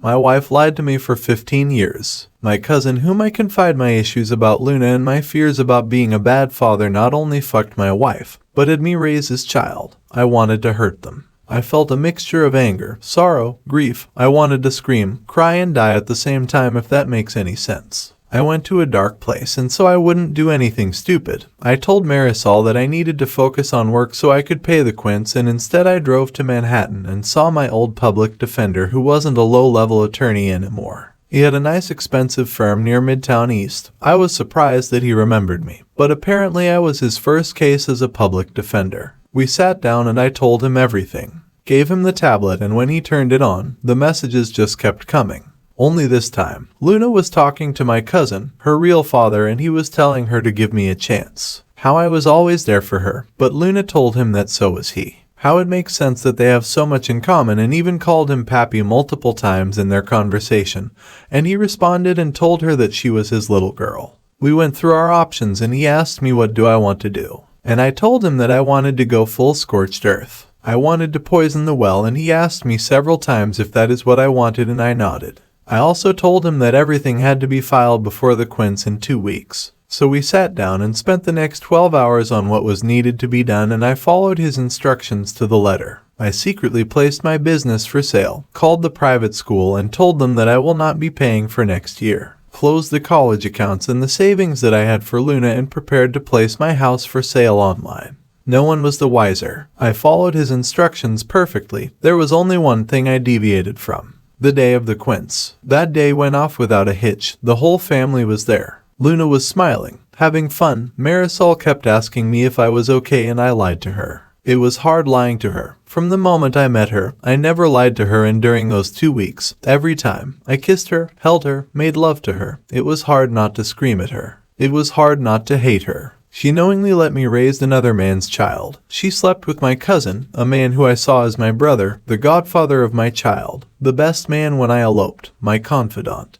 So the rage was hard to suppress, to say the least. When it was time for the father-daughter dance, I called her to the center of the stage. She looked annoyed, but walked over. I had the music playing and she smiled, and it tore me apart, seeing her smiling at me. For years I wanted to see that smile again, and now I didn't want it. As we danced, I had the slideshow playing. Pictures of the two of us, and towards the end of the song, screenshots of her text messages with her mother and real father. Needless to say, this didn't bode too well. Marisol looked like she saw a ghost. Luna just kept staring at the large screen, and my cousin just stared at me with fear. Marisol ran to me and told me that she could explain, and I told her that I filed for a divorce, that she could explain it in court. She grabbed my arm, begging me, and I pulled back. I told Luna that I busted my ass to give her the world, and now she doesn't deserve it.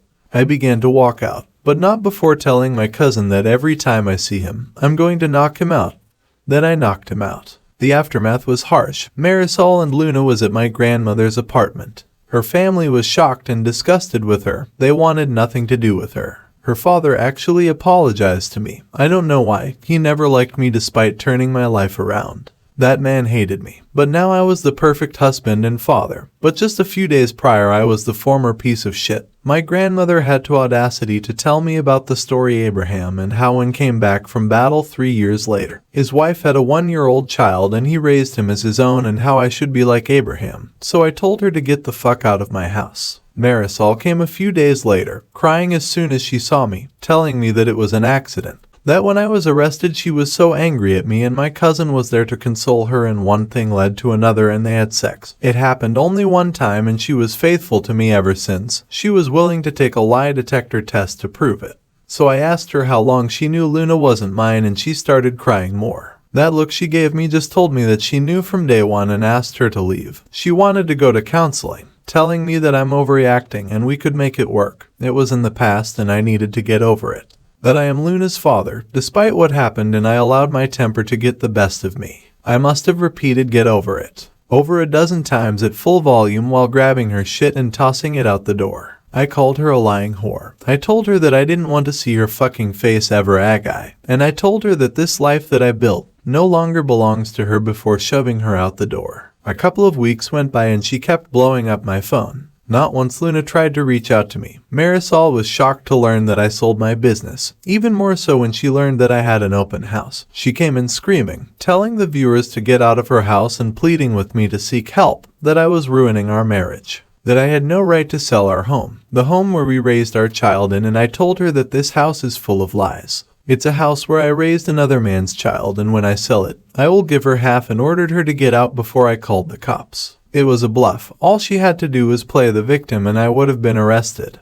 But she didn't. She complied. Shortly after this, my cousin came to talk to me and I knocked him out, dragged him outside and closed the door. I refused mediation. Marisol wanted to reconcile but I didn't. I wanted a divorce and my attorney filed for a fast-track divorce and in 3 months we were in the Nassau County Courthouse. I barely spoke to anyone during that time. I read horror stories about the court system, especially during divorce proceedings. But I didn't have that. I had a female judge who was very fair. My attorney took care of everything. First, Marisol's lawyer tried to talk about my past when I was in a gang, as if my past barred a reason for me to be a terrible husband and father. But my attorney quickly smacked that down and the judge reprimanded her attorney for trying to shame someone who turned their life around. My attorney presented all the evidence and offered a lump sum alimony payment with the pending sales of the house and business. At first Marisol kept asking me to reconsider, but I ignored her and when she finally realized that I'm not budging she agreed, yet the real surprise happened when it came to child support. My attorney presented all of the text messages from Luna's conversation with Marisol, showing that not only Luna knew I am not her father, but she cannot wait to be with her real father, saying that she no longer has to live a lie. Marisol was completely caught by surprise from this. Then my attorney filed a motion to have my name removed from Luna's birth certificate, have my last name removed as well as not being responsible for any child support since all parties agree that my cousin was her father. Marisol was shocked by this. She yelled at me, begged me not to do this to Luna, that I am her father because I raised her and as pathetic as I may sound right now, but if Luna didn't act that way towards me,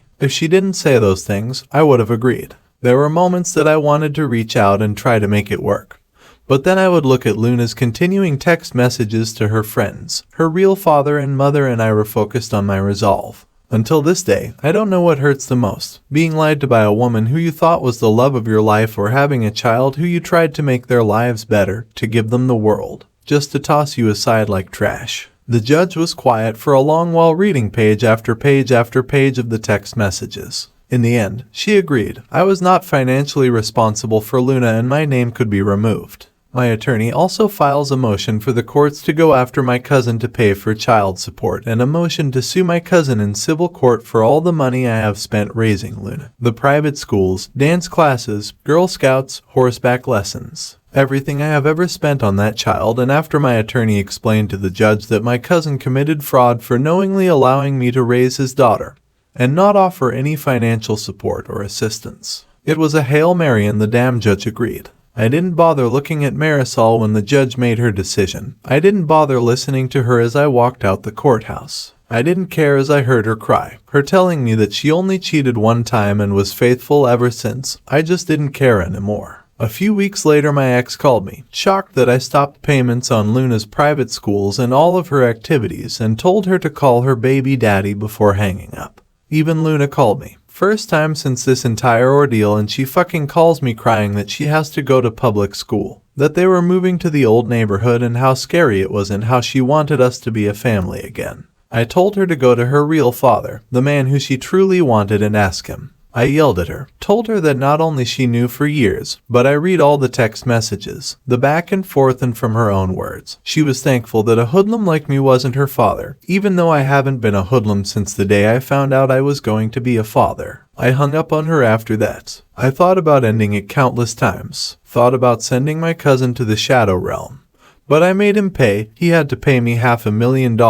$500,000 that was all mine, and not 1 cent belonged to my ex because she agreed on the lump sum. I didn't care that the money came from the church. I was hurting. I left New York shortly after and went to Idaho, as far away from New York as possible. I just picked a random state and city and just left, opened up a new shop, got a house, but for 2 years I had trust issues. For 2 years I saw a therapist, anger management. I went to rage rooms. It was difficult until I found myself going back to church, and ironically that was where I met my fiancée. Jocelyn is wonderful. She just turned 30 at the time and we just hit it off. I told her everything that happened to me. I explained to her that I'm going to have trust issues, and she understood. A year later, she told me that I was going to be a dad and insisted that for me to have a DNA test, just so I can have peace of mind. I forgot what it felt like to be happy again, and when my son was born, I was overjoyed. I called my grandmother for the first time in years. She cried, and when I told her about my son, she insisted that I come to New York so she could meet her great-grandchild, guilt-tripping me by saying that she's 90 and would like to see me one more time, and I agreed. We flew to New York, rented a car, and drove to Bushwick. The one thing I dislike about the hood, you only need to see one person from your past and the whole fucking neighborhood knows that you're back. My grandmother saw my son, met my fiancé, made an offshoot comment in Spanish about her being white, and I just yes her to death. I was planning to spend the week, do the tourist thing for once. It was Jocelyn's first time in her life in the Big Apple, and I wanted to make it special. Damn it, nothing works out as planned. First, my ex shouted my name from downstairs. I looked out the window and was surprised how fat she got.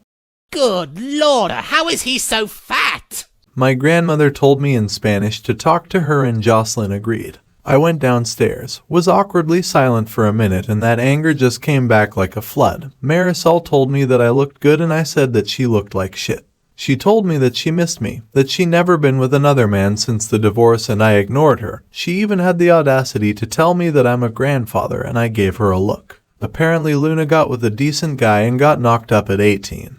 Her baby daddy joined the Marines to support them, and her father wanted nothing to do with her. Just pays the child support and refuses to acknowledge her. He's no longer a pastor and is working at the Banco Popular 2 blocks over. Then they told me that Luna named the baby after me, and I couldn't stand looking at her. Marisol wanted me to wait because Luna was on her way over, and I just walked away. I went to my grandmother's house and I didn't have to tell Jocelyn anything. She just knew, and we left. In the elevator I told her what happened, and she smiled and told me everything was going to be alright. The look on Marisol's face when we left the building. She was looking at my fiancé like she was the other woman, and Jocelyn, without missing a beat, introduced my son to her. Well, she said, I would like you to meet his biological child. That was a knife twist, but she knew my pain. Marisol kept trying to stop me from leaving, telling me that Luna felt bad about what she did and Jocelyn wanted me to make amends. But I was so angry, I hopped into the car. Ignoring Marisol's pleads, and Jocelyn told me to extend an olive branch, so I gave her my number so Luna could call me and left. At the red light I saw my cousin by the Cachafrito stand, and I don't know what came over me. I got out the car, ran up to him and beat the shit out of him. Jocelyn was screaming, telling me to stop, and when we locked eyes, I could see the fear. I spit on him and left. And back home, working, being a dad and a good fiancé to a beautiful woman. Yet since going back, when I'm alone with my thoughts, the anger comes back. Luna did text me with a picture of her smiling with her son and telling me that she was sorry for what she did. Yet, I don't know if she's sorry that she missed me or if she's sorry because the man she wanted to be her father wasn't the man she thought he was. I'm so confused and I'm scared to reach out to her. I want to get past this. I want to move on. My family was my everything. My daughter was my world. Even after these years, it still hurts. It still makes me angry, but I know I need to move on. But it's hard. I want to reach out to Luna, but I'm so scared. I have people telling me to let her back in. But all I could think about are those text messages and the lies, the constant lies. I need help and my usual methods are not working. Thank you for reading this. I needed to vent. Like I mentioned, I don't care if you think this is fake. I really don't give a rat's ass, but your help is appreciated. Now for OP's first update. I'm waiting for the mods to approve this. It's been a while and yesterday was Father's Day. Luna tried calling me several times and I looked at the phone. I wanted to answer, I didn't, but all that kept lingering in my mind was those messages, what she said to her mother, to her real father, her friends. So I ignored it. Eventually I listened to her voicemail and she sounded so cheerful. She briefly apologizes for her actions, but to me, it didn't sound sincere, just passive. Maybe I'm overthinking it. She mentioned her son, her finances, and asked me to call her. Simple requests, and I became infuriated. My grandmother and my fiancé are telling me to give her a chance. But when I asked my grandmother if Luna or Marisol ever asked about me in the 4 years I left, she said Marisol did. Constantly, but not Luna. So in my twisted mind, I think Luna wants me in her life so her child would be taken care of, or maybe she wants to milk me, and that made me so angry. Even Marisol tried calling me constantly, and I'm already thinking about changing my number. So I spent the majority of my Father's Day in the gym, hitting the heavy bag, and I have an appointment today with an anger management group. Maybe they can give me an outside opinion. If this ever gets published by the mods, I would like to get your opinion as well. In the meantime, I'm just figuring this out on my own. Now for OP's second update. I would like to thank Luigi on Figgy42 for his advice on sending an email as a start. I sent a small email to Luna that simply said, "What do you want?" I didn't expect the multi-paragraph response. She started the email profusely apologizing for how she acted. She said when she found out I wasn't her father, she was angry. She confronted her mother and she cried, making her promise not to tell me. Since she felt lost, she began to talk to my cousin, her real father, more and more. He told her of my violent past, the things I used to do, things that I kept a secret from her. This made her angry, and the more they spent time together, the more she pulled away from me. She said she felt bad from time to time, but my cousin would reinforce her feelings towards me. The day of the quince, she said while we were dancing, she realized how stupid she was acting. She realized how much I loved her, and then her messages appeared on screen. In the days that followed, she was told by my wife's side of the family to give me space, to not call me, and she listened. She said she was watching her family fall apart because of her and she couldn't do anything to fix it. She told me she understood why I did what I did, yet she wanted to reach out. Her grandfather kept telling her that I loved her, that I raised her, and despite what I saw through her messages, I would do the right thing, and she believed him. During the divorce, her mother fell in a dark place, not talking to her, barely eating, she was just existing.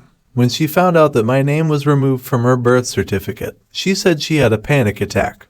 Her mother told her that they will have to move back to Brooklyn, and when she asked about her life in school, her mother told her that was the life your father gave you and he's not your father anymore. So she called me, begging, and I cursed her out, then hanged up.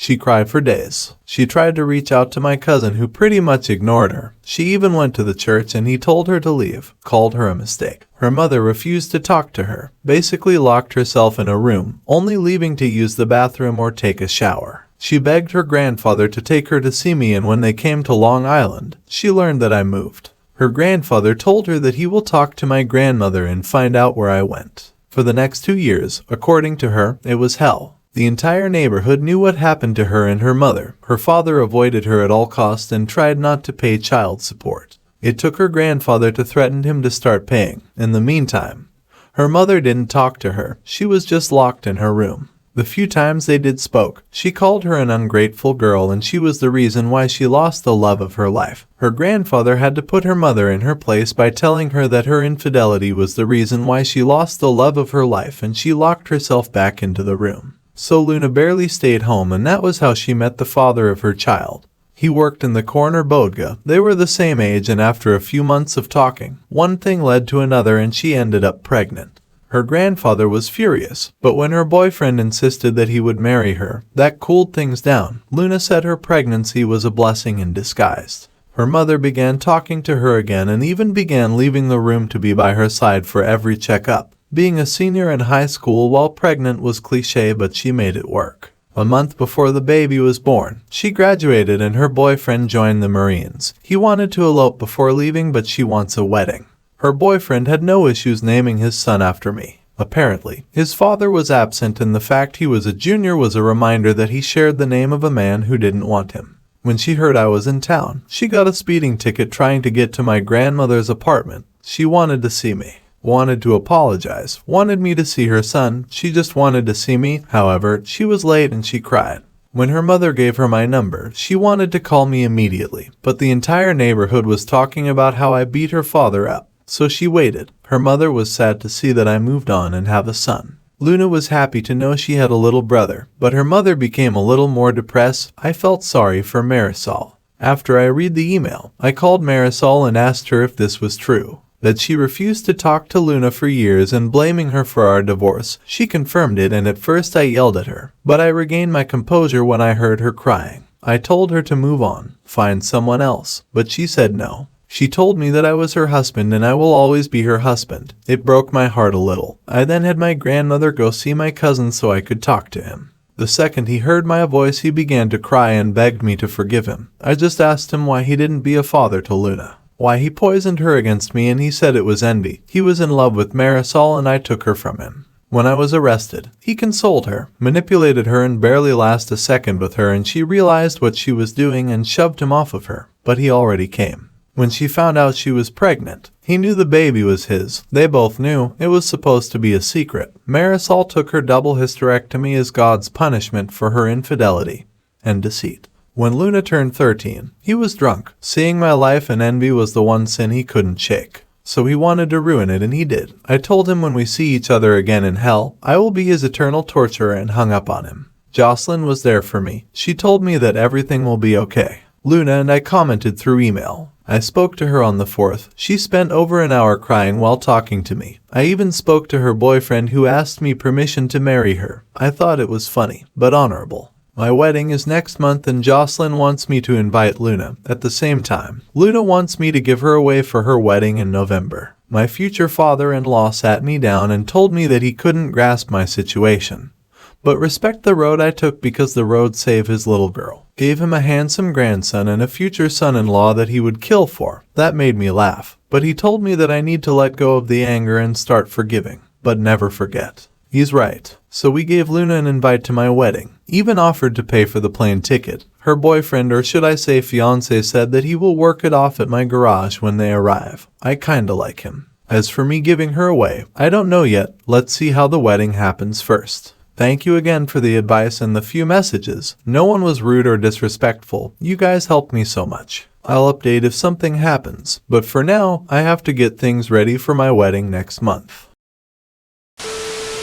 Now for OP's third update. A lot has happened in such a short window. Again, I would like to thank the large number of support within the messages. Of course, there were hate messages, but all I could say to those people, what you would have done and what I did are two different mindsets, and until you go through the same situation or something similar, don't tell me how I should have felt. Leading up to the wedding, I was already on eggshells. Jocelyn was the happiest I have ever seen. My in-laws were freaking out due to the number of people that were coming.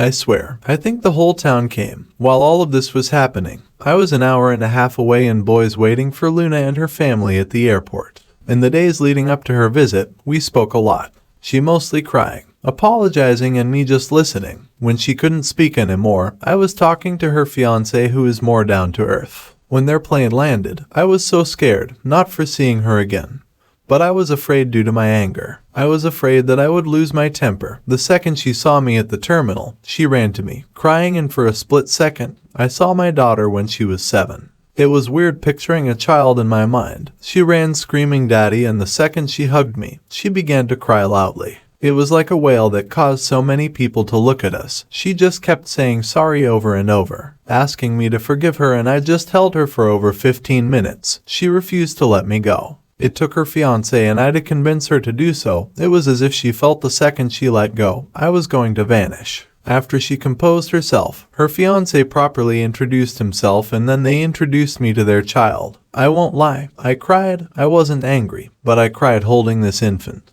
Luna was also the splitting image of her mother when she was 19, which made me wonder about Marisol. During the drive home, we talked about her fiancé's boot camp, how he's going to be a career man, how Luna was going to college online to learn accounting, mostly catching up conversation. When we arrived at my house, Jocelyn and her family has a spread ready for them. Since we've been together, Jocelyn learned how to cook Spanish foods, but the week leading up to Luna's visit, she went a little overboard, yet I get it. She wanted to make an impression. Her and Luna just hit it off. Every few minutes, Luna would walk towards me just to give me a quick hug and go back to Jocelyn. I was just holding my son and my grandson. While Jocelyn was introducing Luna to her family, I put the babies to bed and I went to the porch for some fresh air. Luna's fiancé was standing by foot of the yard, staring at all of the bisons roaming around. For a moment I wanted to give him the dad talk, but I felt that it wasn't my place. Instead I asked him how he liked the view and he was awestruck.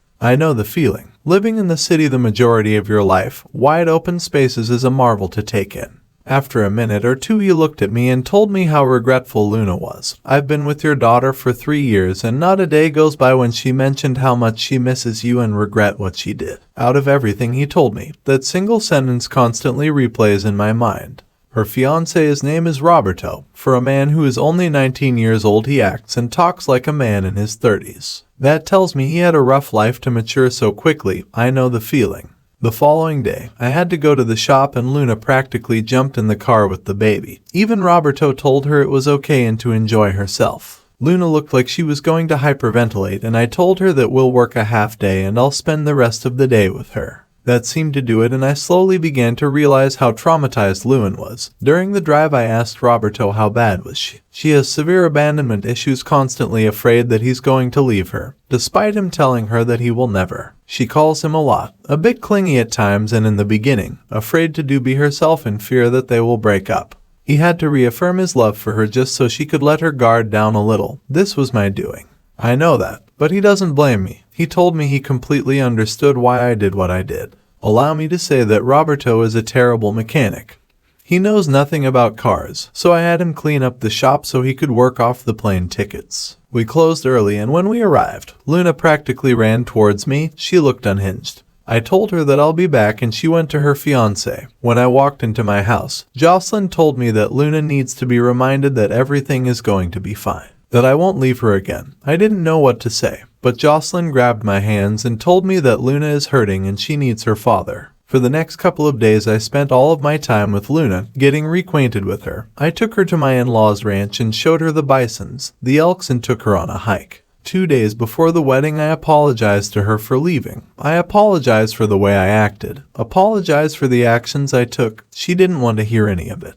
She told me that there's nothing that I should apologize for. She said she knows she was the reason why it all fell apart, that she knows it was her fault and I had to stop her. I began to cry. I told her that it wasn't her fault. I was angry. I was hurting, and despite what happened, I should be the one who should apologize. We both cried and just held each other. Luna appeared to be slightly better. On the day of my wedding, she was happy. In the last minute, Jocelyn made her into a bridesmaid and Roberto a groomsman. The wedding was beautiful. During the reception, I asked the DJ to play the song from Luna's Quince and I asked her to dance with me. She was crying the entire time, holding on to me for dear life as we danced. I haven't felt this happy in a long time. I let Luna and her fiancé stay in my house, taking care of her little brother while I went to Hawaii for my honeymoon. When we got home, she was happy. She hugged us. It felt great. Roberto told me that he's going to Camp Dwyer in Afghanistan and would like to know if Luna could stay near us. He would pay for an apartment near us until he could buy a house. Of course, I said yes. They went back to the city the day before yesterday. Like I said, it's been eventful. Luna's wedding is in November and Roberto is leaving in December. Roberto sent me what constitutes as a year's rent for a townhouse community 3 miles away from my house. However, Jocelyn suggests we should put a double wide on our property for Luna and let her save her money to buy a house when Roberto comes back. Marisol has been blowing up my phone, and based on the messages she left, she's not happy that Luna is moving. Right now, my focus is my family and to mend my relationship with my daughter. Now for OP's fourth update. Before I begin, I want to thank all of you, even the haters and the doubters. When I posted a year ago, I was in a dark place. I was always angry, lost, depressed. The people here really helped me, and the gratitude that I have for all of you will be with me until the day I die. This community helped me get my daughter back. All of you helped me get my life back. The past year has been great, but not without its ups and downs. I have another son, and Jocelyn wants to try for another one. I'm going to have another grandchild. Luna is 2 months pregnant, and my son-in-law has applied for officer training school. I'm hoping he gets in. My daughter has been getting a little better since the therapist started her in prolonged exposure. For a while, her panic attacks went from mild to severe, and thanks to Werewolf IL84 for suggesting exposure therapy, because it has been a blessing. Our therapy sessions together were hard in the beginning. Listening to everything she went through, she owned up to her mistakes and I owned up to mine. My in-laws have her working on the ranch, nothing fancy, feeding horses, putting out hay, and my mother-in-law has been teaching her on herding bison. It makes me smile when I see her on a horse. Her face lights up. She and Jocelyn act like mother and daughter, and seeing how Jocelyn is overprotective of her is adorable. I'm blessed to marry such a wonderful woman. When I met her, she had just come out of a very abusive relationship. She had a swollen eye and bruises around her throat, and I volunteered to fix her father's 3 tractors for free since they were damaged due to her ex pouring salt and sugar in the tanks. At first, I minded my business, but as she brought me food, we talked and got to know one another, and a month later we had our first kiss. It was great. Took her out to dinner, and a few days later her ex came to see me and tried to scare me off. I put the fear of God into him. Sorry, went off topic there. In the first week of May, my ex-father-in-law passed away, and I was afraid that Luna would relapse, but she was strong, thanks to Roberto being there with her. That man had a strong impact on her life, and the level of gratitude that I owe him will never be repaid.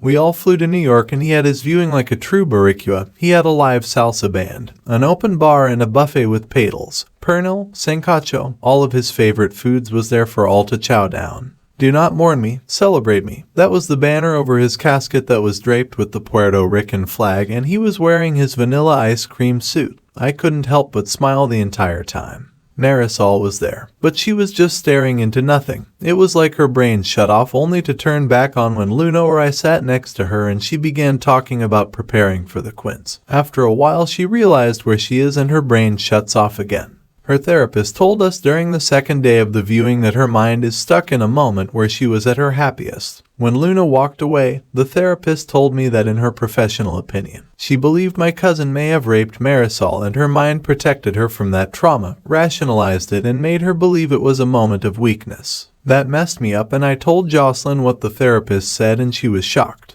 She insisted that I should tell Luna, but I was afraid to. She made so many steps to get better, I didn't want her to revert back. Instead, we told Roberto first, who wanted to go and find my cousin. But I talked him down, and then we sat as a family and spoke to Luna. It was a bad night, a really bad night. We had an incident at the burial 2 days later. My cousin showed up uninvited and caused a scene. He was drunk, and I wanted to send him to the shadow realm, I believe is the proper term. Instead, I told him to leave. Roberto was holding me back, and my cousin began shouting that he was always better than me and always will be. And it was because of him and his daughter that I made my life better, so in a way, he's responsible for me bettering myself. I got angry and I practically lifted Roberto off the ground to get him. But Luna punched him in the mouth and began pummeling him. She was screaming and crying. She was so angry while attacking him. I briefly hesitated and Roberto pulled her off of him. As he was getting up, Jocelyn punched him and knocked him out, breaking her index finger in the process. Before we went back home, we had a family meeting and we all agreed that we will transfer Marisol into a mental facility near us since she has no one else. We are still going to therapy, and with this new realization, my daughter is trying to cope with the fact that she might be a product of rape. Before this happened, I was planning to adopt her since legally she's no longer my daughter. I want to make it official again, but I feel like the timing might not be right. I will answer any questions. I owe this community a lot, and God bless you all.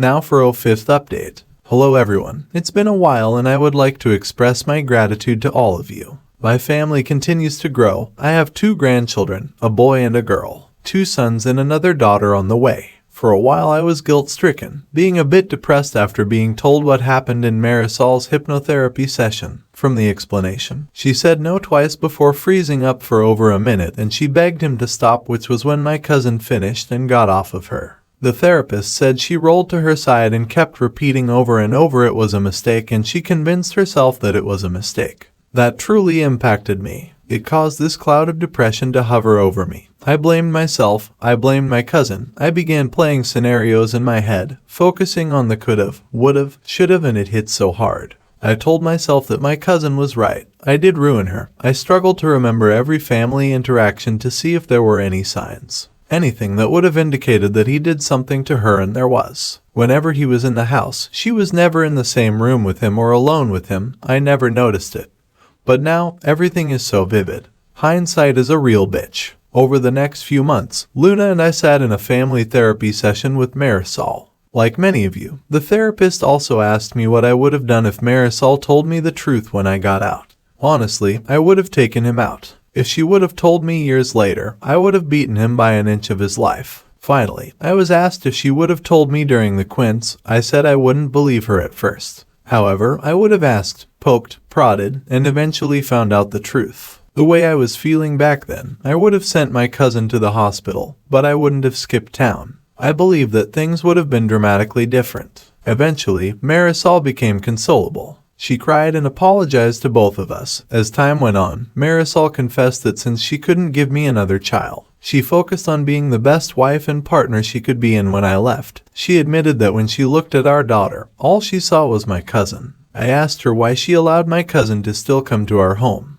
She said that in a way he was my brother. I was always so proud of him, especially when he became a pastor. I spoke very highly of him. I always went to him for advice, and in her mind, she saw him as a mistake. A brief moment of mistake that wouldn't go away. So she avoided him at every turn. Luna's panic attacks came back, a bit more aggressive. But now she's doing well. I officially adopted her last month. It was my birthday gift to her. She couldn't stop crying. She looked so happy. From what I heard, my cousin moved to Puerto Rico after getting fired. The bank had to let him go due to the vast number of people walking into the bank and making a scene.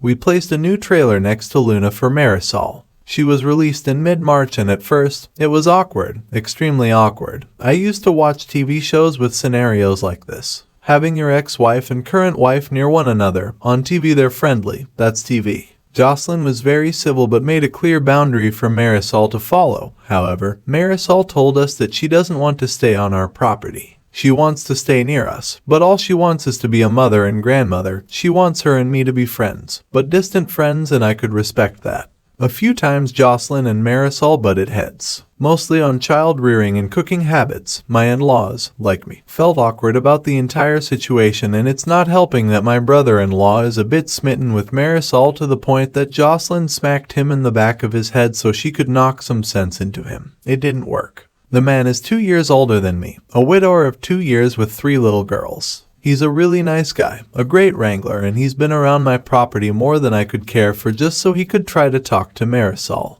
I don't mind. But Jocelyn does. She's very overprotective of her big brother, and she feels that if the two of them do get together, she would not know if it was genuine. I could respect that. There was an incident on Luna's birthday, shortly after giving her the adoption papers. I danced with Luna and then with Jocelyn, and when Marisol tried to dance with me after dancing with Roberto and Jocelyn's brother, I respectfully declined. But it enacted Jocelyn's green-eyed monster, and she became a bit territorial. On Easter, we were watching the kids hunting eggs, and I overheard Marisol tell Jocelyn that she envied her. She was able to give me children. Jocelyn told her that Luna is my daughter, despite the circumstances. Luna was mine, and she should always remember that.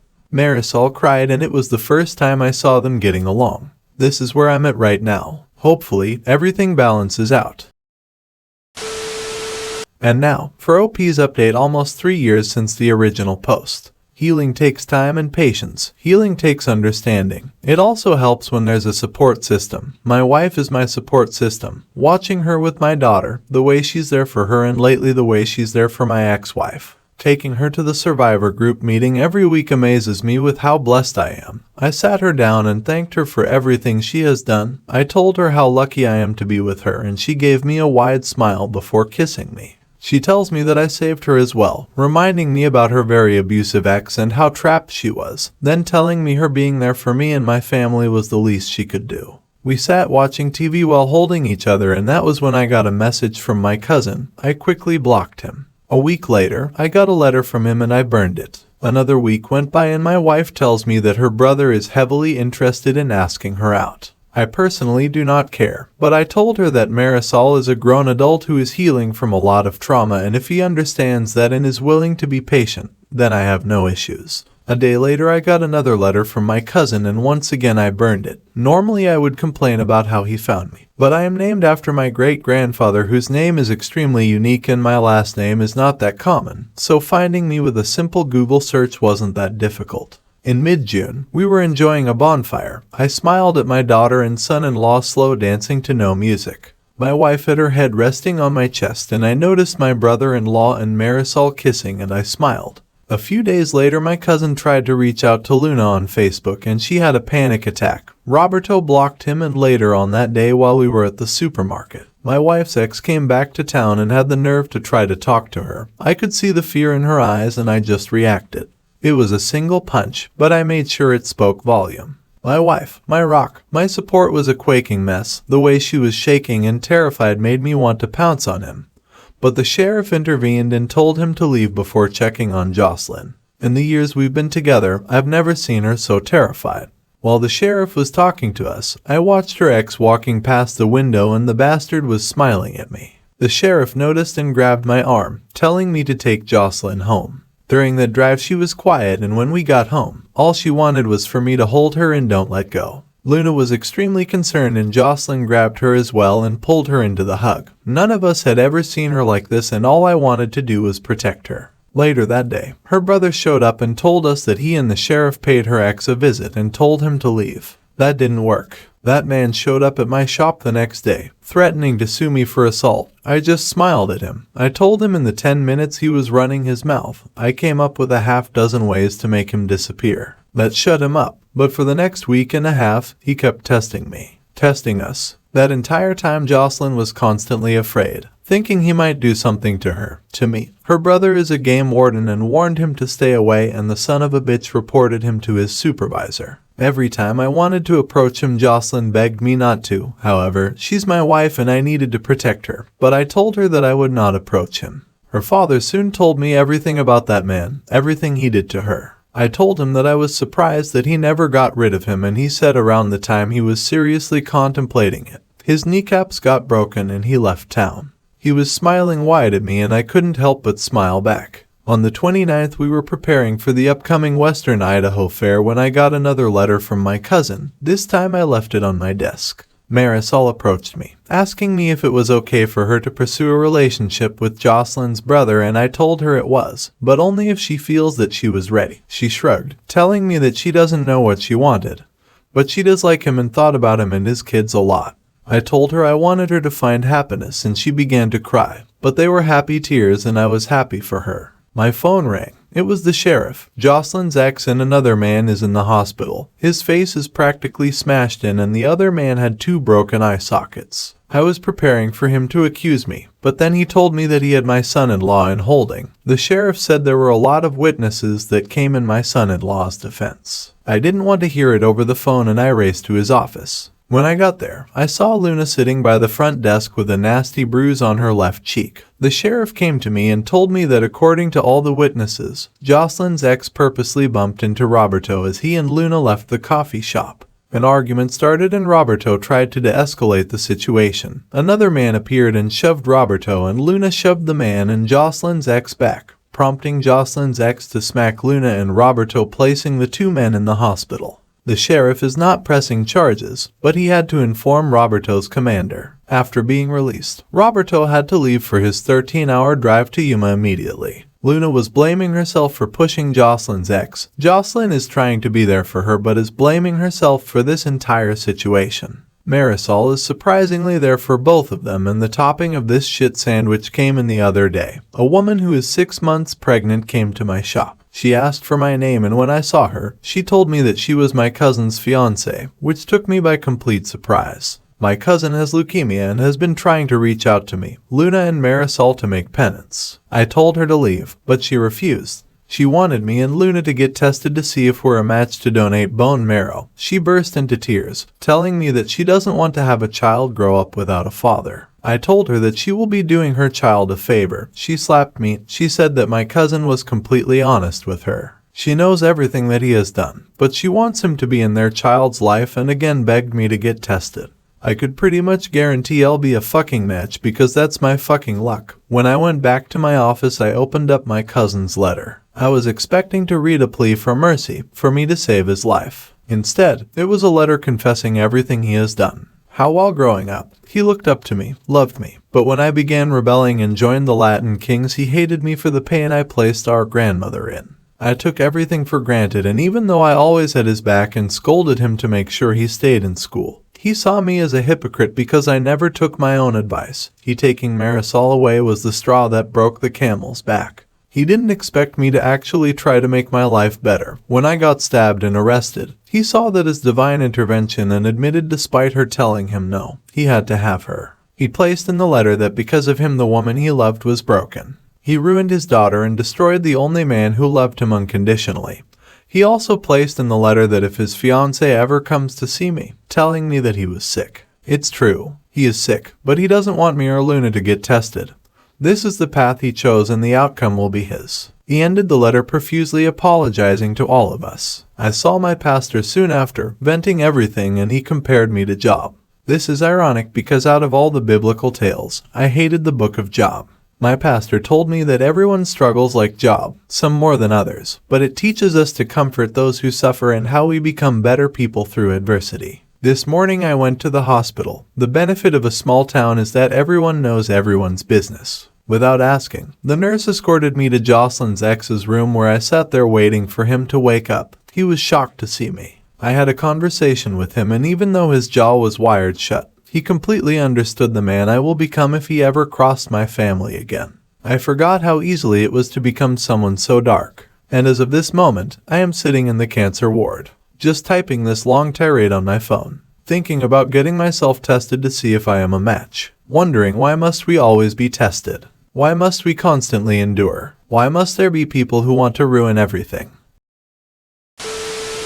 OP, you're a good man, my dude. And the test that you're talking about in life is what makes us stronger. Some never get tested but somehow end up worse than those who had been. Just continue to protect your loved ones, even those who don't deserve it. And while I don't completely believe your story because after all it sounds fake, but regardless, thank you for posting anyways, man. I wish you and your family the best.